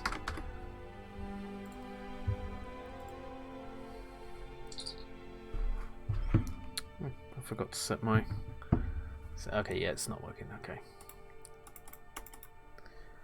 It's not been set. Okay, that's fine. In that case, rather than refresh it to start with, we just want to do this. Just set them to null, not null, in Set the eject buttons to inactive by default because nothing will be selected when we start. Absu's honestly so beautiful and chills. My favourite games ever. Yeah, I definitely got to try it. Is it worth streaming or should I just do a video for it? Programmer crunch time. Yeah. By the makers of Journey. Okay, it's still doing it. Damn it. I haven't set the references, that's why. It's always I haven't set the references. What am I like? Yeah, there they are. Forward button. Reverse button. There we go. It fits nicely into the single stream. Cool. And there we go. When we click it, we can use them. Okay, but they still don't do it yet. Okay, so now here's where it all comes together, maybe. So where was it? Where did the thing even happen? Was it in ship, wasn't it?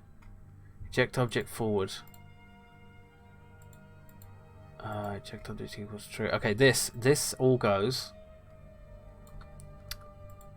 But let's see. So hang on.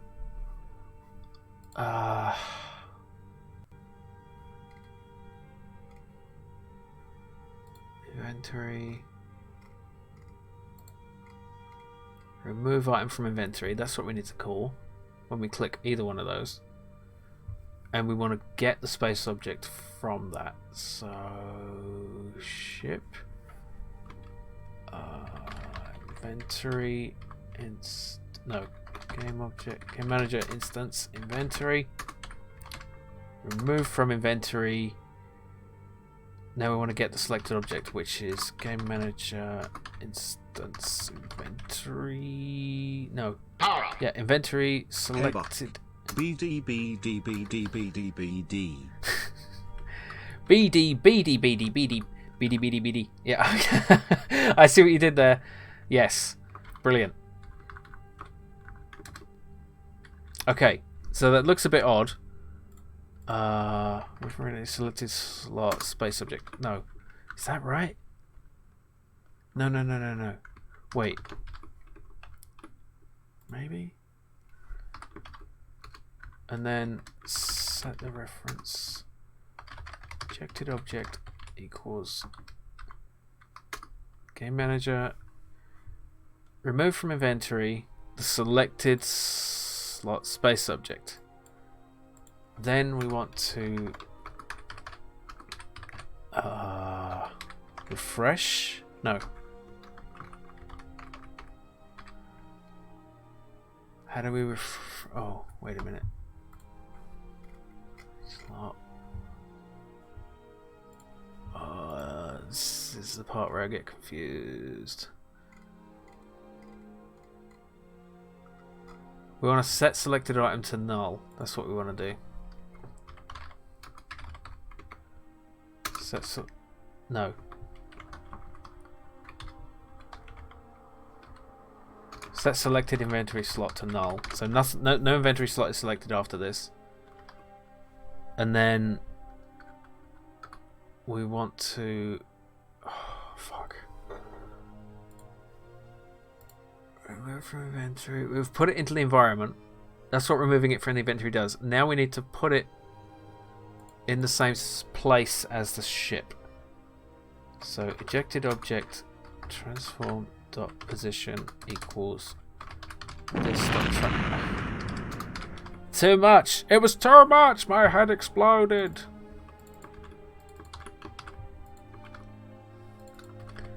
Okay. I think that will work. Maybe. Let's see what happens.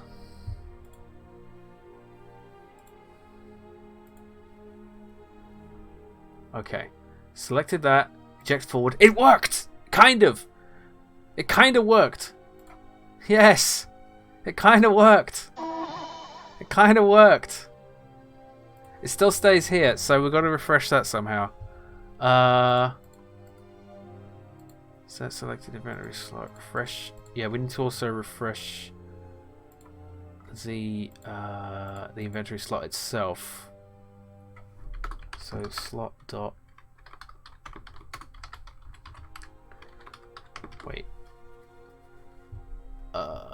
Inventory slot. Set item. That's what we need to do. Where is this being called? Only by there. So, okay. Where was I? Right. So, selected slot dot set item to. No. No.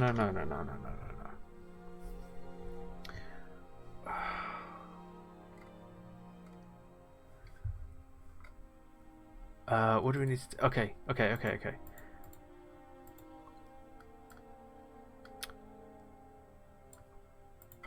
We need to also call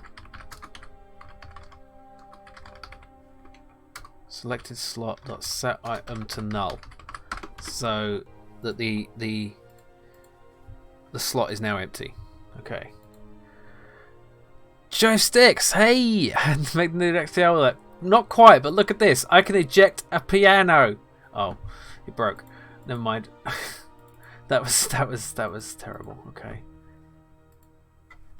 Okay. If space object equals null, then do something different. Oh, remove item. That's what we need to do. We have remove item. Okay. We don't need to set it, we can just remove it. There we go, remove item. Party power! Oh my Red goodness! alert. Visaneku! Visaneku raiding party detected. Hey! 5 raiders incoming. How's it going? I was about to finish, but I can't now, can I? How's it going, Visaneku? Let's see if this works now. We've got joysticks and Visaneku. Let's see if my game is broken still. So. Okay. Prepare to eject the piano. It worked! Did you see that? Let's eject the vending machine. Yay! Okay, and turn the engines on. Whee! Okay, we've got some stuff working. Stuff is happening. Okay. I can eject a piano! Oh. Yeah, so I think it's going fairly well.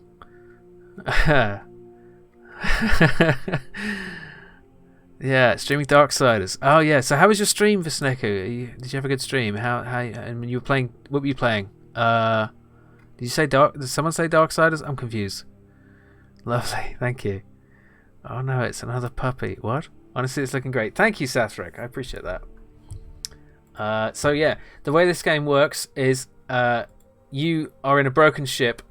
The engines won't work to start with, and you have a bunch of junk in your inventory, and you'll be able to change your orbital trajectory by ejecting junk out of your ship and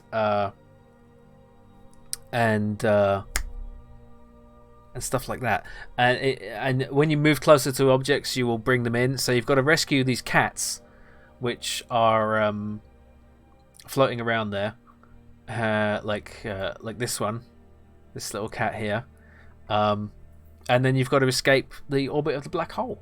So, yeah.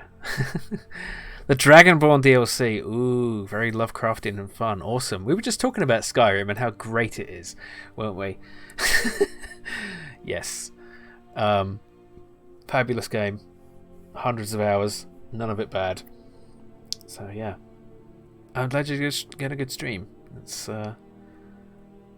good old Skyrim, yeah. Okay, I am kind of knackered. I was gonna take an hour break and have some food, and then come back for another 3 hours. But I kind of feel bad because you just raided me, so I don't know. I could just keep going for a bit. But I kind of achieved everything I wanted to achieve right now. Let's see what else we need to do. We need to implement the picking up and dropping of things. Let me just I just want to, there was something a bit buggy about this. Let's see. So when we eject the piano, it still has the select icon there, which is no good. So we need to make that not happen. So when we do remove item, we also need to refresh all the inventory slots. Actually, we just wait. When we remove the item, it sets the image. Oh, yeah, the image is disabled, and also we need to set the selected enabled. Whoops. To false. Wait. Selection outline to false. There we go. That should fix that. Save. Yeah, I've been saving. No feeling bad. Probably nobody stays from a Skyrim stream to coding stream. But these are really my favourite streams. Thank you. That's a great robot, Treddy. That's a save robot. Yeah. Okay, so when we eject this, yep, it disappears. It doesn't actually alter our trajectory to any significant degree yet, so that's something we still need to work on. But yeah, it's coming along nicely. I'm quite pleased with it. Jim saves games. Yeah. Hype. Oh, Starcloak is going. Sorry, I'm getting distracted. Okay, have a good night, Starcloak. I always called you Skyrim. Have a good night, Skyrim. This is so cool. I left you yesterday and you're the merest hint of a vestige of an idea. Now it started to look like a game. Nice one, Jim. Thank you. Thank you, Mark. Much appreciated. Jim, you're fantastic. Good luck with Ludum Dare. I appreciate that, Holly. Thank you. Oh, I'm so tired. But how do I delete another person's comment? What?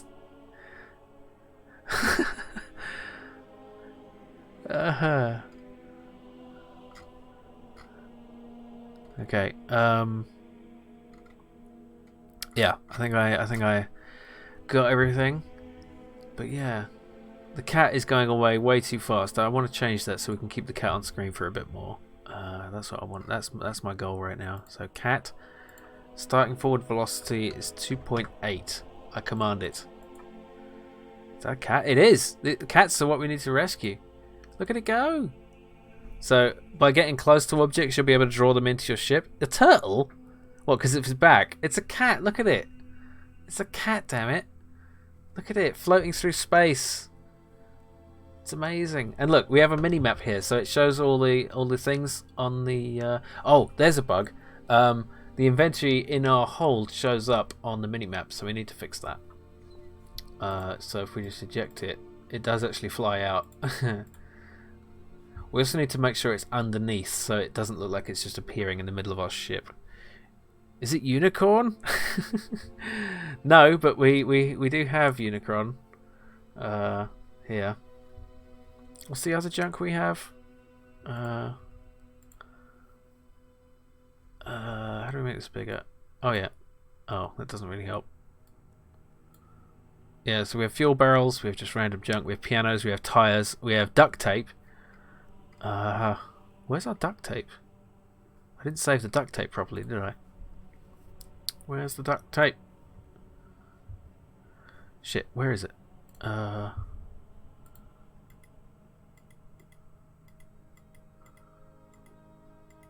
it.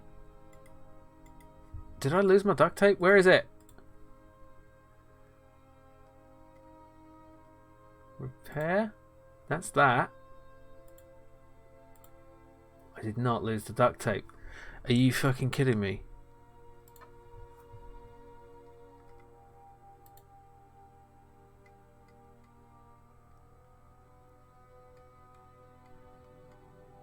What? Where is it?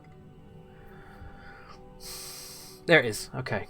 Okay, there we go. Crisis averted. There we go. There's the duct tape. Yeah, I could grab it from a computer, from a frame, but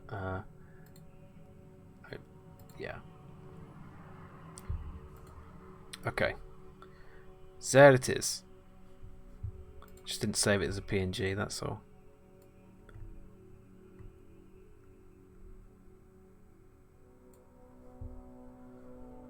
Yeah.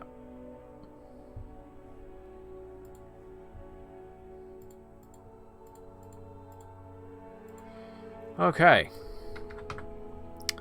So, let's see. You'll be back in an hour or so? Yeah, me too actually. I got to take off. Dreddy's going to heck off.